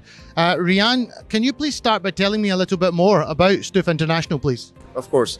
So Stuf International is basically a bulletproof and a bomb-proof additional company to your regular vehicles. So anything you see on the road like the Lexus, the Land Cruiser, we're mostly modifying that up to military standards. So it's not something that could be taken into regular use for the general public. We're mostly focused on, 6th grade and above. So this is for, very specialized people. And this company was recently bought by Mozolf Group, which comes from Germany. They're a family-owned company, experts in logistics. And now they have ventured out into the defense industry with this company called Stuf International. So now we are in Pakistan. We're trying to assess what the market is here and how we can, build a product that would be catering to this specific local region over here. Thank you very much. You're here at PIMEC 2025, Badar Expo Solutions in partnership with the Pakistani Navy. How are you finding the experience so far? I mean, we've been around to different stalls and we've spoken to a lot of people here. What I feel is that the Pakistani guys, they have really innovated stuff. They have really upped their game in terms of, defense equipment. And we feel everybody is very collaborative and open to work. And this is a very positive sign that I don't think we had seen in the past. But now I believe things are changing and for the better. So far you've had a positive response. It's only day one so far. What's your hope to come out of it from the full exhibition? I mean, we're just here to, build some connections, get a hold of the market, assess the market. We are in a very initial stage for Pakistan.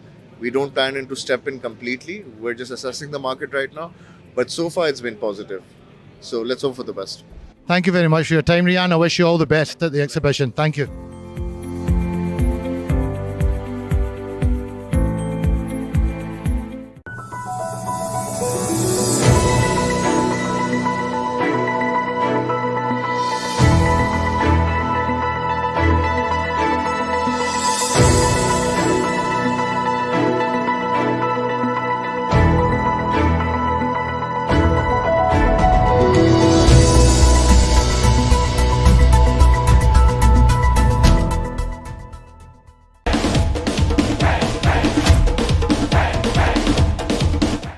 Watching this video,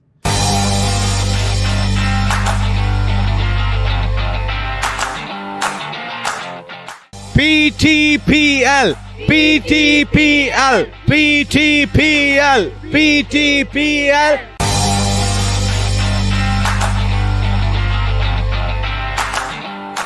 Assalamu alaikum, good morning, good afternoon, and good evening, wherever you might be watching this video. This is Qasim Sheikh here right now of BTV. Been kindly invited to attend the Foundation Public School, which has a prize giving ceremony taking place today, and I will be attending there as a special guest.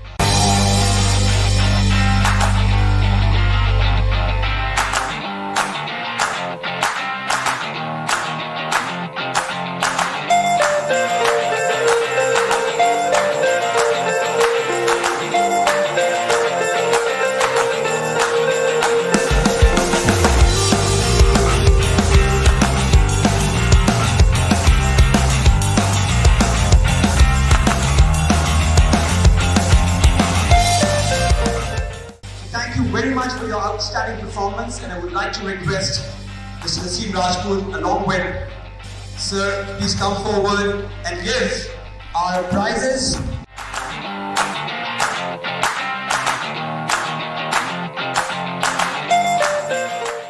Assalamualaikum. First and foremost, it's amazing to come to the Foundation Public School. My good friend, Naseem Rajput bhai, both his sons came to this school as well, and they turned out pretty good. So I'm very impressed by what I've seen entering in here today. Beautiful facilities. MashaAllah, you all look very well behaved as well. You all look like you're doing some great stuff. But I just want to share with you a short snippet. I was lucky enough to play sport. I've played in 3 World Cups. I've travelled the world playing sport to countries like South Africa, New Zealand, Australia, all around the world. And what I would say to you is, no matter how far you go in your education, and you should get educated, don't ever leave your sport. Always play sport, always keep it as part of your life.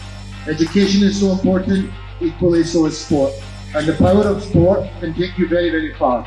So it's a pleasure to be here today. I'm looking forward to meeting you all personally and handing out awards to you. But keep up the good work. Well done to all the teachers, all the staff. Well done to the parents as well. And yeah, let's have a really good presentation here. Thank you very much. Thank you so much, Qasim. And how come it's possible without Mr. Naseem Rajput, who's here? बोले क्या बात है? तो start किया, अगर ये ना बोले तो फिर मेरे लिए बहुत बात है. Please sir, thank you. Thank you very much, Mr. Murad, and thank you very much the entire management of Foundation Public School. मेरे लिए बिल्कुल ये घर की तरह है. मेरे 2 बच्चे यहाँ से पढ़ के गए और आज वो माशाल्लाह मास्टर्स भी कर चुके हैं और at the same time PNSC में बड़ी अच्छी जगह पे काम कर रहे हैं बिकॉज ऑफ स्पोर्ट्स. तो स्कूल में हमें अच्छे से अच्छा डिलीवर करना चाहिए एजुकेशन प्लेटफॉर्म के ऊपर, लेकिन at the same time sports भी बहुत इंपॉर्टेंट है, बहुत अहम है. खून और पसीना दोनों शामिल है. ये एफर्ट मिसेस मिनाज साहिबा की या भी इनके साथी रहमान साहब के तरीके से खूबसूरती के साथ इस पूरे बड़े सिस्टम को लेके चल रहे हैं. Sir thank you very much. इन सब की तरफ से मैं आपका शुक्रिया अदा करता हूँ and thank you very much sir. आज ज़्यादा हो रही है अभी रहमान भी देने. थैंक यू मुराद भाई.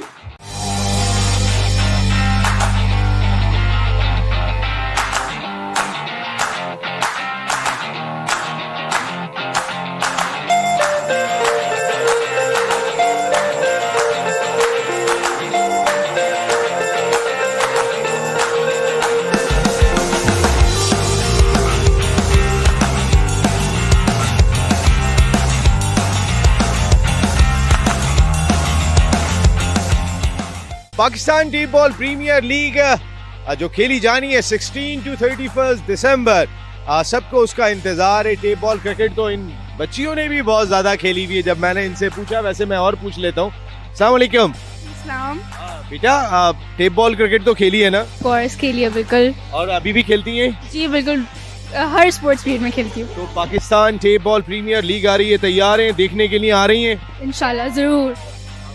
हाँ बेटा, कैसा टेप बॉल क्रिकेट तो खेली होगी? जी सबने खेली है. we're very excited for TPTL and we're hoping to be there इंशाल्लाह. और जो खास तौर पे दिल चाहता है कि आपकी भी कोई लीग होनी चाहिए ना, जो जियो पे टेलीवाइज हो बच्चियों की टेप बॉल की. बिल्कुल होनी चाहिए. इंशाल्लाह होगी भी एक दिन. और PTPL आ रहे हैं देखने के लिए? ऑफ कोर्स, सारा खानदान लेकर आएंगे. ये सब लोग यहाँ पे तैयार हुए. जनाब आप PTPL देखने को तैयार हो? जी बिल्कुल. पाकिस्तान टेप बॉल का बहुत शौक है पाकिस्तान में और एक बहुत एक्साइटिंग लीग है. बहुत एक्साइटेड है, इंशाल्लाह देखेंगे. सब देखने के लिए आ रहे हैं यहाँ पर. कासिम शेख इधर आइए ना, ये हमारे brand ambassador, international brand ambassador. ये बच्चियाँ सब तैयार हैं आने के लिए और खेलने के लिए. डेफिनेटली नसीम भाई, बहुत एक्साइटिंग टाइम है. और मैंने सबको कहा था कि आपने अपनी सारी फैमिलीज, फुप्पू, मामू, आंटियाँ, अंकल, सबको ग्राउंड में पहुँचना है. सोशल मीडिया, इंस्टाग्राम में आपको मिलेगा Pakistani tape ball premiere league from December 14 till the 31st of December. Pakistani tape ball premiere league 18 दिन सीधा जाएगा Geo sports live. PTPL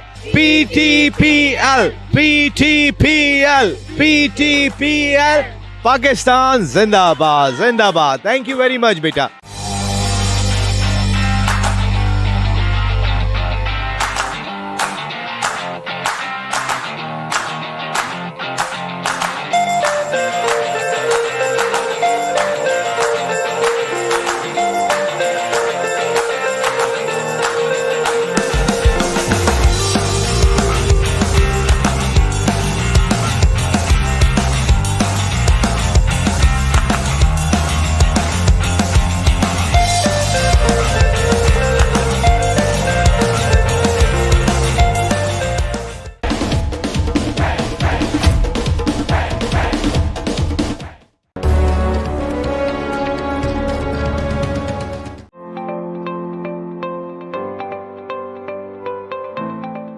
Hi there, Qasim Sheikh with BTV at PIMEC 2025. Currently, I'm just visiting one of the exhibitors' stands, and it's the Culture, Tourism, Antiques and Archives Department of Government of Sindh. I'm going to introduce you to one of their representatives, and I'll say hello and salam alaikum to Mr. Adil Ahmed. How are you, sir? Walaikum salam, Qasim. I'm fine. Adil, beautiful setup you have here.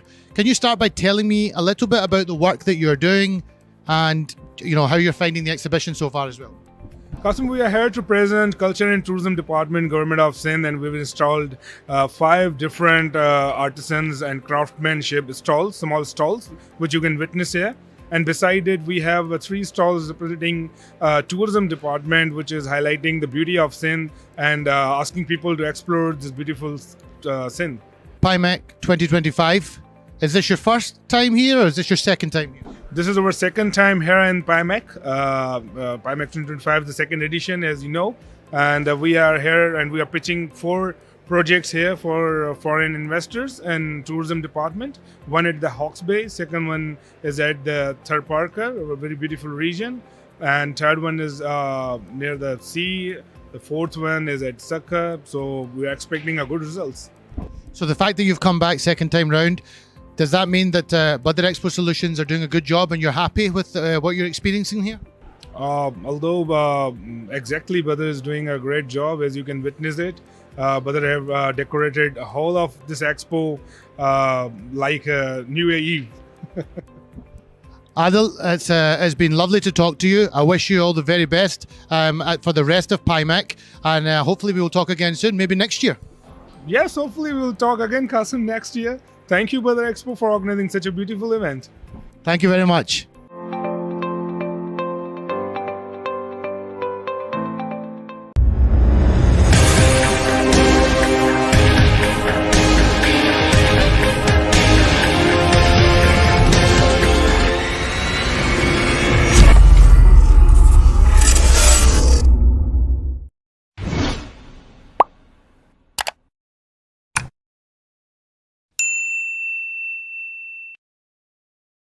ये fruit खरीदे, juice वगैरह लिए। तो ये juice और fruit पे आपको discount मिला? जी मिला, बाय 1 गेट 1 था जूस पे। और फ्रूट में भी मिला? फ्रूट पे भी आधी कीमत पे था, बाहर जो मिल रहा है 120 100 रुपये मिल रहा है, इधर 60 रुपये मिला तरबूज। तो ये अच्छा मकसद है कि रमज़ानों में फ्रूट आप यहाँ से ख़रीद लें तो ज़्यादा बेहतर है। जी बिल्कुल सही बात है। आपको माहौल कैसा लगा जो बदर एक्सपो सॉल्यूशंस ने आपको प्रोवाइड किया? माहौल ठीक था? जी माहौल बिल्कुल ठीक था, लोग आ रहे हैं जा रहे, ज़्यादा ना कोई परेशानी, कोई मुश्किल नहीं है।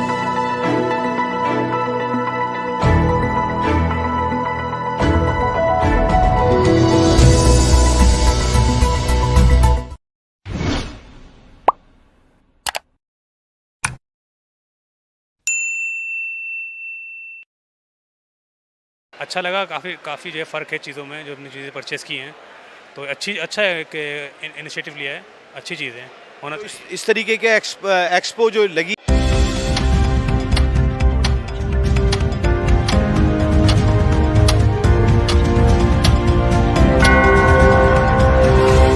It's 3 a.m.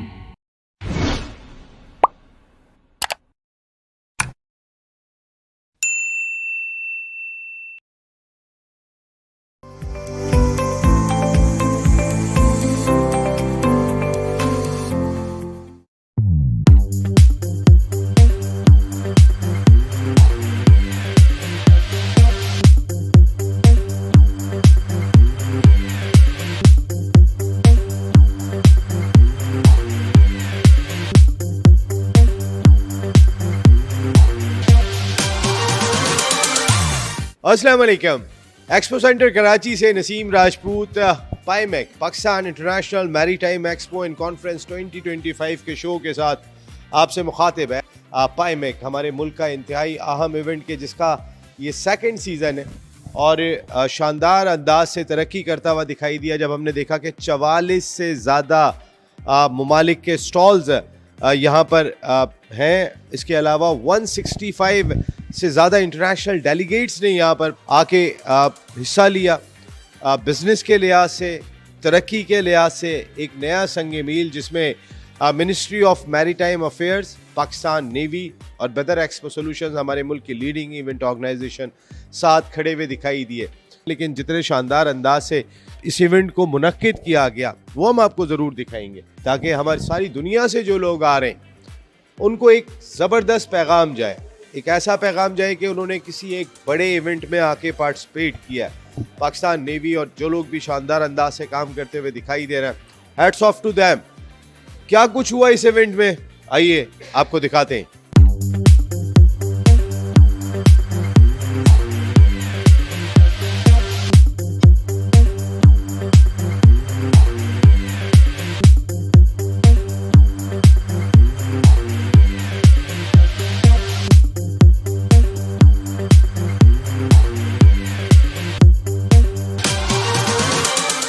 काफ़ी अच्छा एक्सपीरियंस रहा। हम अल्लाह का शुक्र है हम आइडियाज़ में हर साल आते हैं। पाइमेक में हमारा फर्स्ट टाइम था। There are many commodities which can be exported, which can be imported. So this is perhaps the first step which will pave the way for larger cooperation and coordination between both the countries.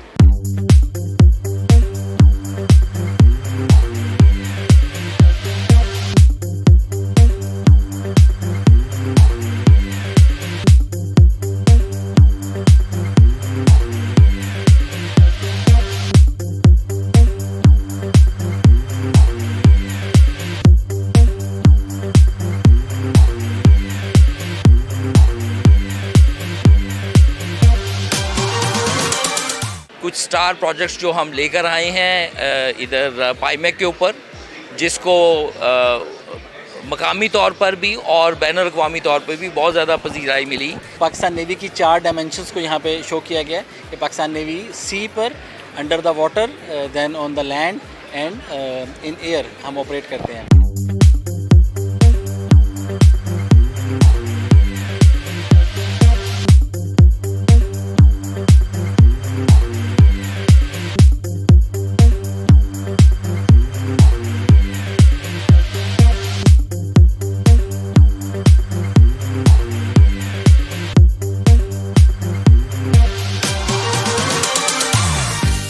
Pakistan international maritime expo and conference 2025। Business business business, एक ही मकसद इस वक्त सारी दुनिया का दिखाई देता है, एक अच्छा पॉजिटिव पैगाम, मईशत को बेहतर बनाना। और इस सिलसिले में बड़ा इंपॉर्टेंट रोल दिखाई दिया। आपने देखा होगा एक्सपो सेंटर कराची में हर जगह आपको ब्लू दिखाई दे रहा है, क्योंकि असल चीज़ है ब्लू इकॉनमी, जिसको हमने दरियाफ्त करना है।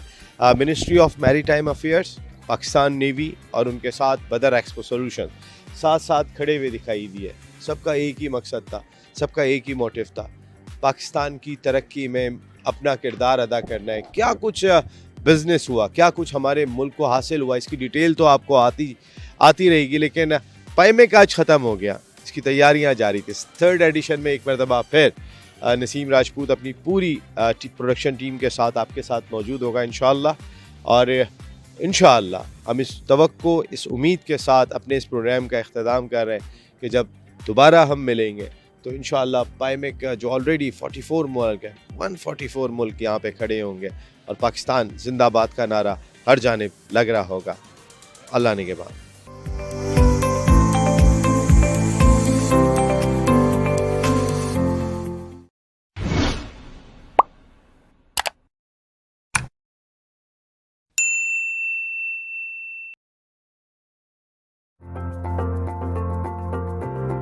अस्सलाम वालेकुम, मेरा नाम कशमाला महमूद है। मेरा नाम दानियाल मेमन है और आज हम CEIT इंक्यूबेशन सेंटर DH सफ़ा यूनिवर्सिटी को रिप्रेजेंट कर रहे हैं और हमारे प्रोजेक्ट का नाम है द महफूज व्हील चेयर। इस व्हील चेयर में हम मेनली 3 फैसिलिटीज़ आपको प्रोवाइड कर रहे हैं। एक ये कि ये स्टेयर क्लाइंबिंग प्रोवाइड करती है, और दूसरा ये कि इसकी जो सीट है उसमें एडजस्टेबल रिक्लाइनिंग हम प्रोवाइड कर रहे हैं, जो कि 90 to 180 डिग्री रिक्लाइन हो सकती है।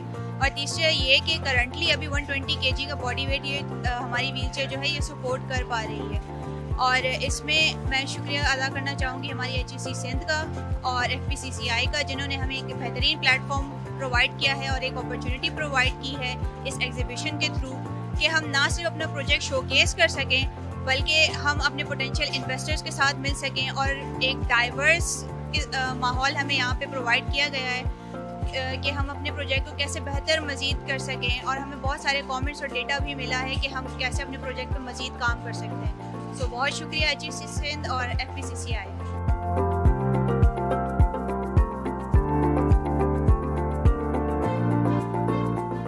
And when I talk of China, I think Amar Saab is here, who's been working with China for almost a decade now, sir. And I've been following his great work on technology, AI, EVs. And the gentleman has actually contributed a lot in terms of policy articulation in the policy that we have been working on new technologies, the emerging technologies, the frontier technologies. And all of them, I think, brings me to this question is that how can emerging technologies, because Khurram, Shahid, and perhaps all of us, even in shipbreaking industry, we're looking at efficiency. We want more productivity out of the human resource. And the only way that we see it, the new robotics, AI, in terms of data security. So how can emerging technologies such as AI, blockchain, and digital twins of this be used to improve port efficiencies, fisheries management, as they said, and transparency across Pakistan maritime value?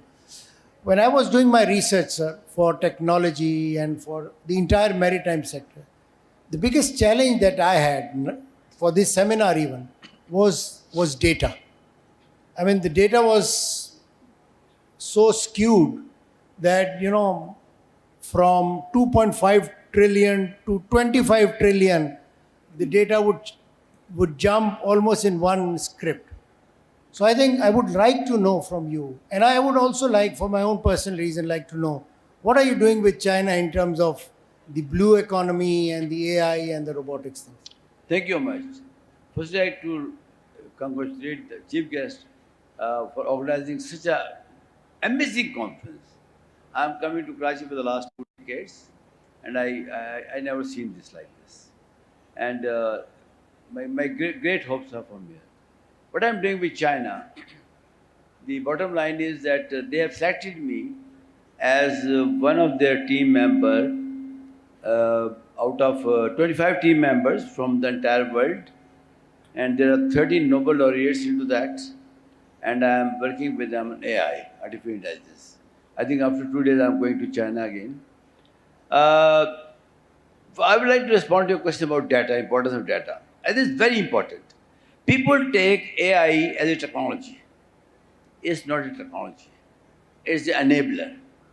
But the enablement is based on data. And the bad news is that we don't have data. Let me tell you very frankly. Data tells us to react proactively. Now we are reacting based on situation. We don't know when the next natural calamity is about to come in the sea, right? That is only possible if we have the right data. So I will request the senior people sitting here to please focus on using satellite technologies to capture data through IoT devices. IoT stands for Internet of Things devices. Now, you do not collect data. Data comes to you.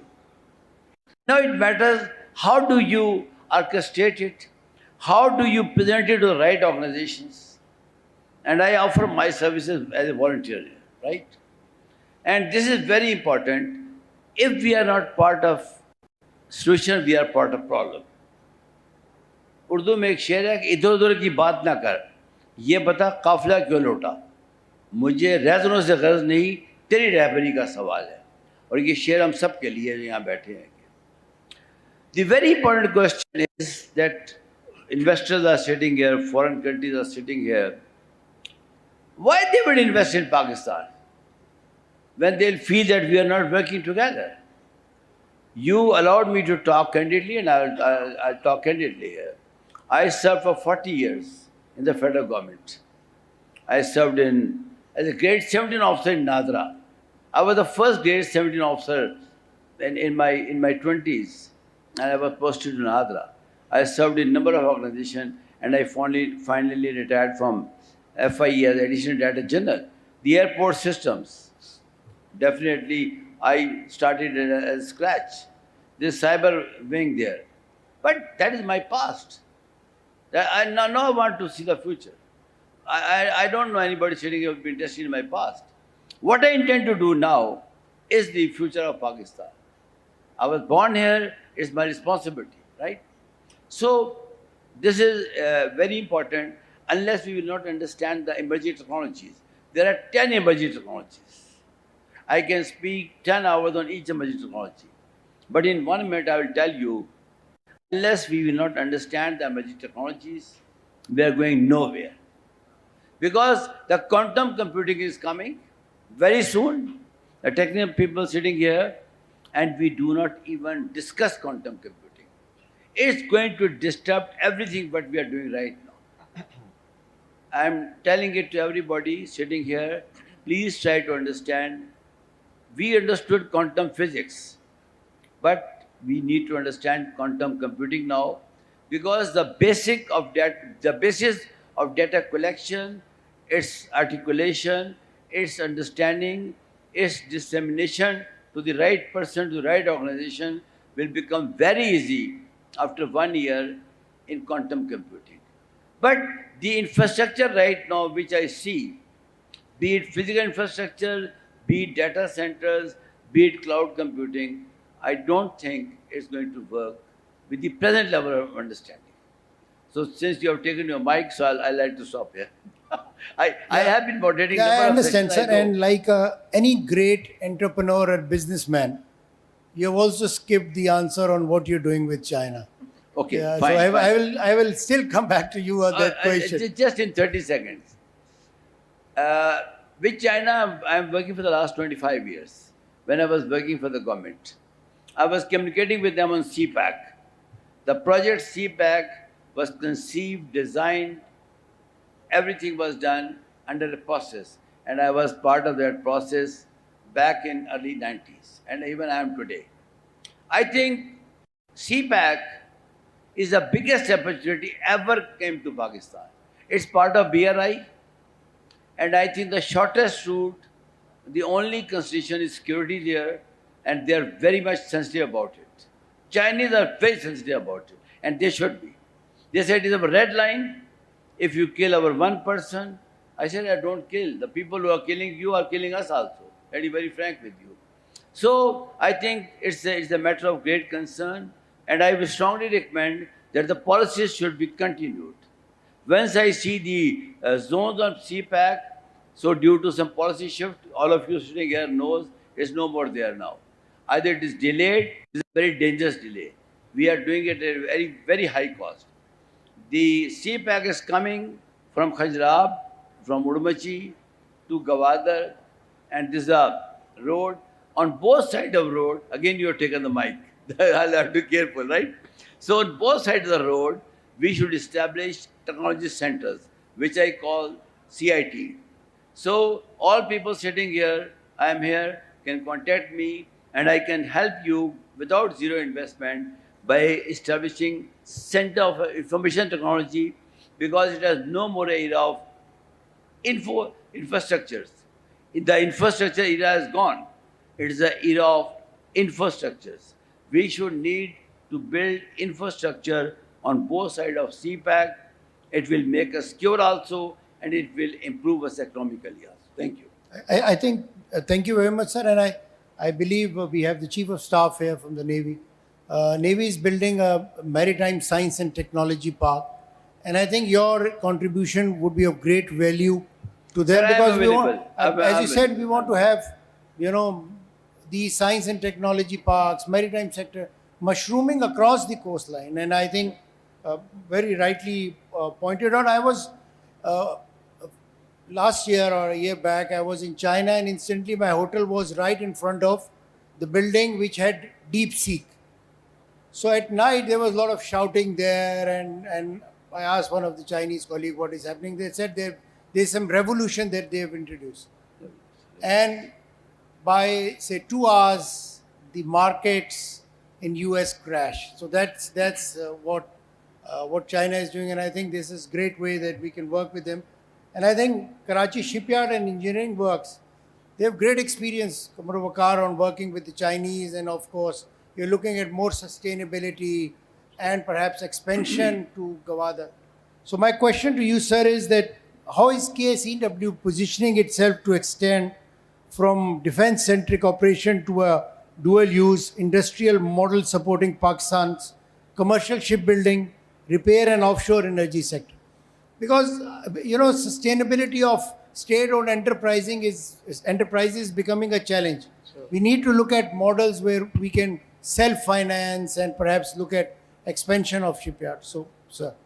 Sir, thank you very much, sir, for providing me this opportunity, sir. Sir, for my foreign friends, I just want to give an overview that. Sir, for my foreign friends, I just want to give an overview that what Karachi Shipyard is.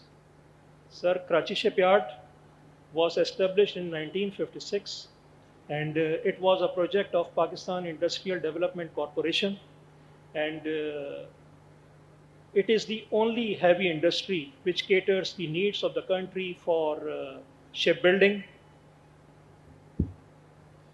ship repairs, and general engineering services. So up till now, Karachi Shipyard has built 500 ships of different types, sizes, and capacities.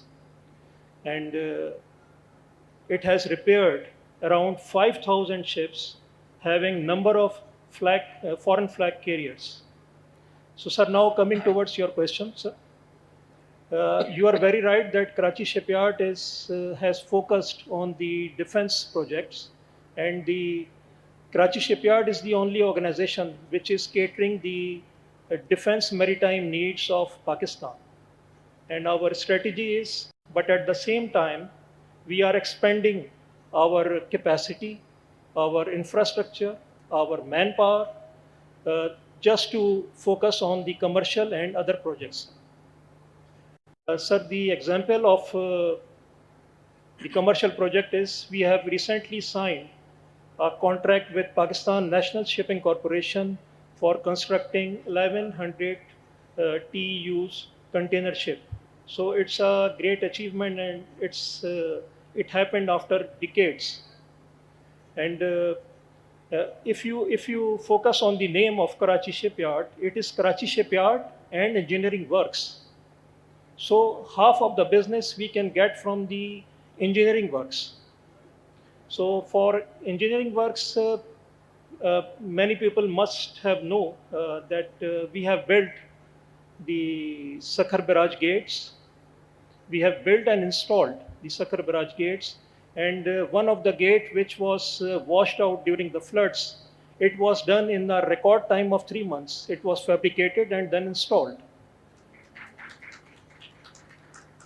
And sir, in addition to it, we are also building overhead cranes for Pakistan Railways, and we are also contributing our part in the construction of K4 projects. In K4 project, we have provided the 6 sluice gates and 13 stop locks.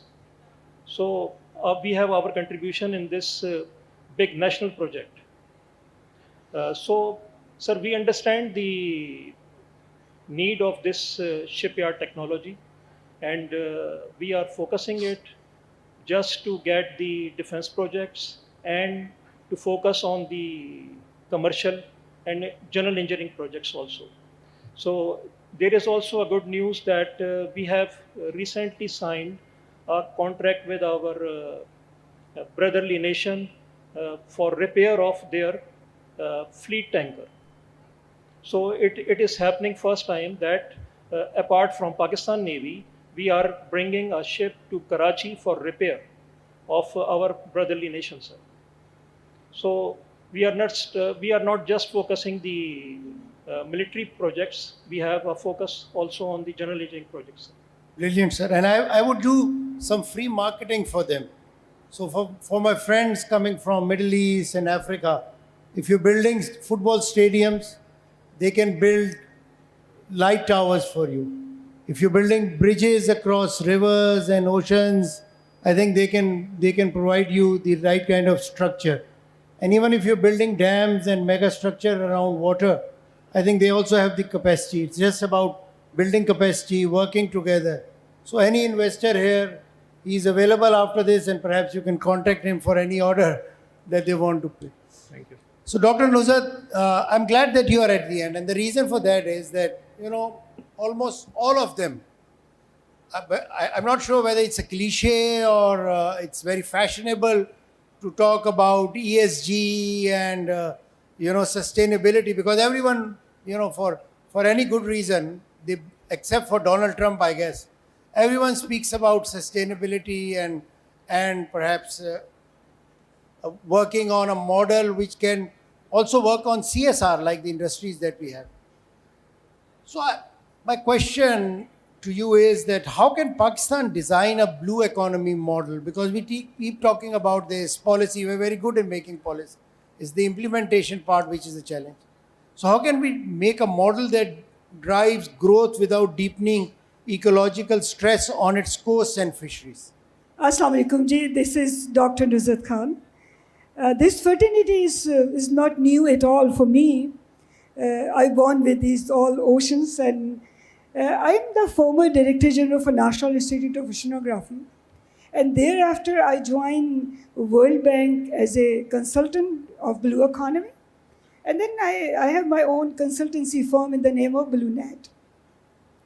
What I missed while I was worked with National Institute of Oceanography, Ministry of Science and Technology, and what I learned while I was preparing a report for sustainable blue economy.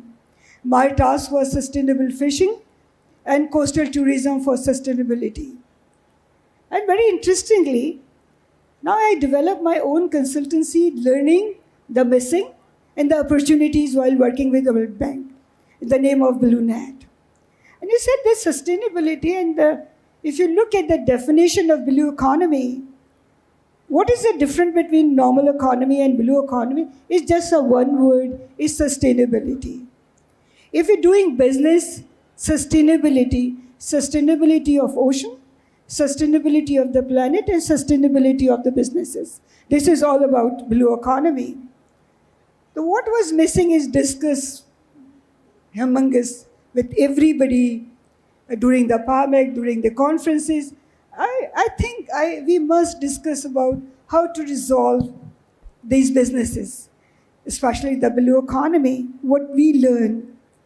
I learned a lot of missing area that means lot of opportunities for all of us, like Basel Khan and fisheries and port and shipping. And there's a lot of potential of students, like 400,000 students graduated every year, but they are looking for the jobs. And they are not very well aware of oceans. And ocean we neglect, like we neglect the inclusiveness. There's lack of inclusiveness in the ocean businesses. Inclusiveness of responsibility, the gender, the business new initiative. And the ocean is most probably these days is neglected, misused, abused. But we want a lot of business out of it. What I did, the sustainability, I tried to establish a space of sustainability, sustainable ecosystem. It's basically beyond the startup. We are trying to establish an ecosystem where we can nurture the new businesses, where we can nurture the data crunching. There's a lot of data is missing. Yes, as Amaz Sahab said, the satellite data is coming to us, but the ground truthing is very important. Who is going to do that ground truthing? There's a lot of data is needed for the new ventures. So this institution is going to be the source of data, need-based, demand-driven research. There are a lot of institutions are there, but these are not integrated among themselves. We already signed one MOU with Badar University yesterday. We are going to sign one more MOU today with Lahore Minhaj University, and then one with Bhutan, one in Karachi University, and we are trying to develop one triangle. If you look at the sustainability, we are going to work with Solid Waste Management of Karachi together with Coastal Development Authorities and the Tourism Department and our institutions. So there's going to be a coordinated effort. My humble request for all of us, just be together to find a new dynamics of the oceans. Rather than discussing the problems in problem, we find a bit of the solutions. And this is enough for this time. Thank you. Yeah, thank you very much. And I'm glad that you raised the point of gender balance in this, because when I look at this panel, there's only one girl. When I look at first two rows, I only see one madam sitting here. So I think we seriously need our women participation increasing in this sector. I'm the first female oceanographer in Pakistan. Yeah. I feel so We proud. men are very biased in what we do. So thank you for being in this field, and thank you for highlighting. And I'll now move in a anti-clockwise direction. So my question to you is that and this is perhaps is an existential problem, and I'm sure you realize the amount of plastic that we dump in our oceans and create plastic islands, and while all the species on land can raise voice, I think species underwater cannot. So would you be their representative and tell us what all of us should do to not spoil the mother nature and help conserve some of the potential that we have? Actually, very interestingly, if we talk about the solid waste and we look at the ocean side, but we have to look from the land side. The 40% of the oceans are polluted just because of the land-based pollutions. The only is a few from the ocean-based pollutions, but most is from the land-based. What we did, and what we trying to develop collaborations and collaborative effort. Most probably, we are going to sign a one MOU with Department of Solid Waste Management, SEN. And other MOU is going to be signed by Sindh Coastal Development Authorities. Like, why we are going to in two directions. Both are the government directions. We need to create an awareness. The land-based pollution is not the problem for the land. It's a problem for the oceans. How we can bridge a gap between ocean and land and reduce this plastic. Very interestingly, in many countries, they try to develop a netting just to prevent this coast by sieving these solid waste not to go in the ocean. But we are not the only one who is really careless. We are very casual and careless. We are buying not water, waste. It's just one glass of water basically generating millions of waste. There's one tank line in my booth also. 80 billion people, they are saying, this is just a bottle. 80 billion. That means 80 billion people are so casual in buying this waste. I'm sorry, my humble request to Badar Expo, next time, no more PET bottles in this. We did one conference, water conference, where we use glass bottles, no PET bottles. It's just dispensers and a glass bottle, reusable. My humble request to all these organizers, next PIMEC, kindly my humble request, just a good initiative, just to prevent ocean from the plastic, no plastic for this conference. Brilliant. This is my humble suggestions. Yeah, Kamra Waqas Sahab, and once we talk about sustainability, it's very important that we also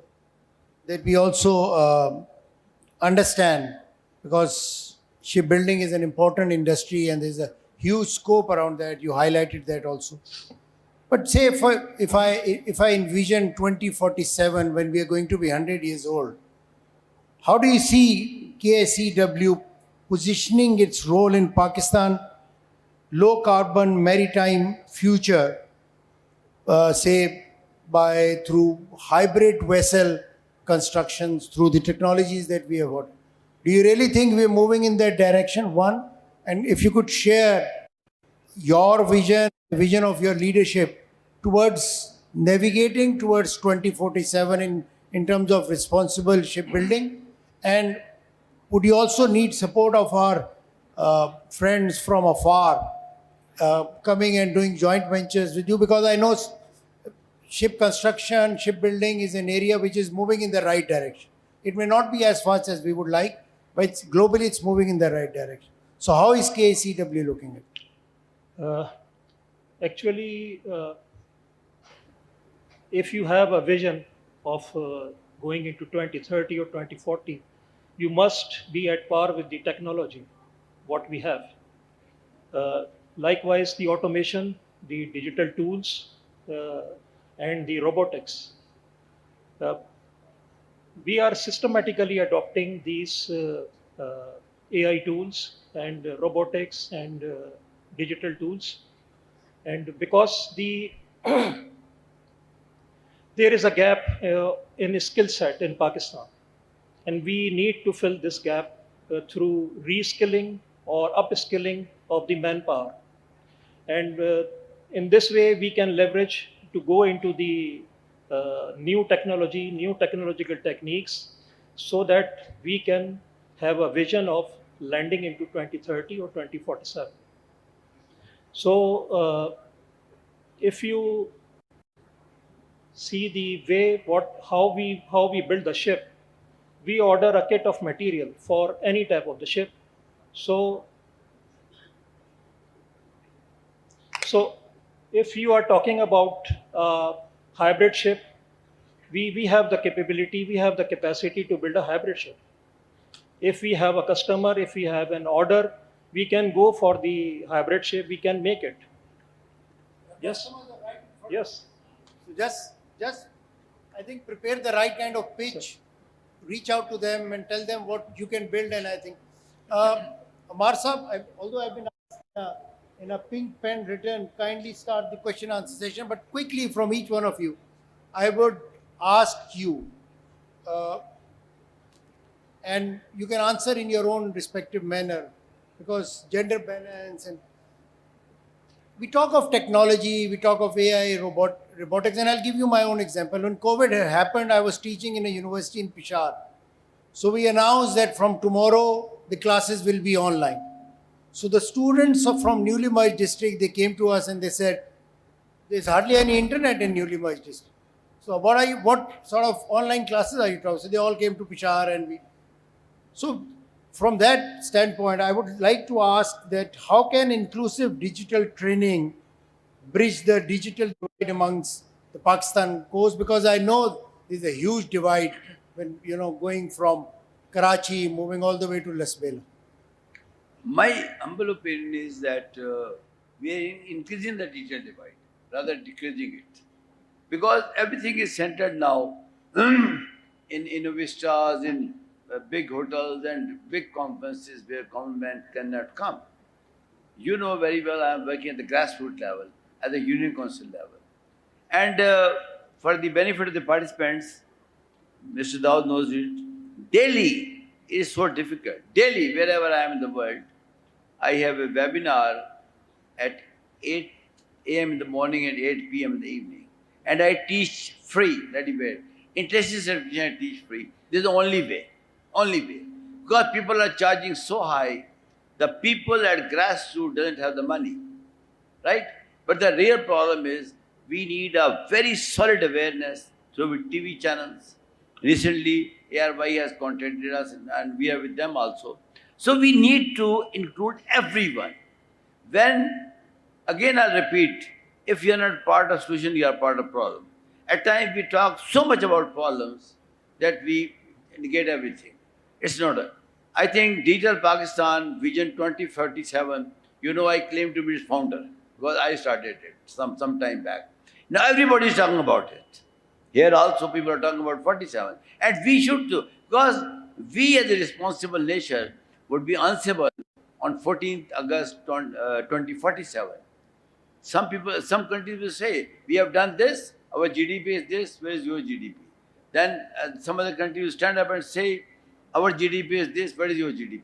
So I think from today onwards, let's all focus on one point agenda, Digital Pakistan Vision 2047, and let's get aligned.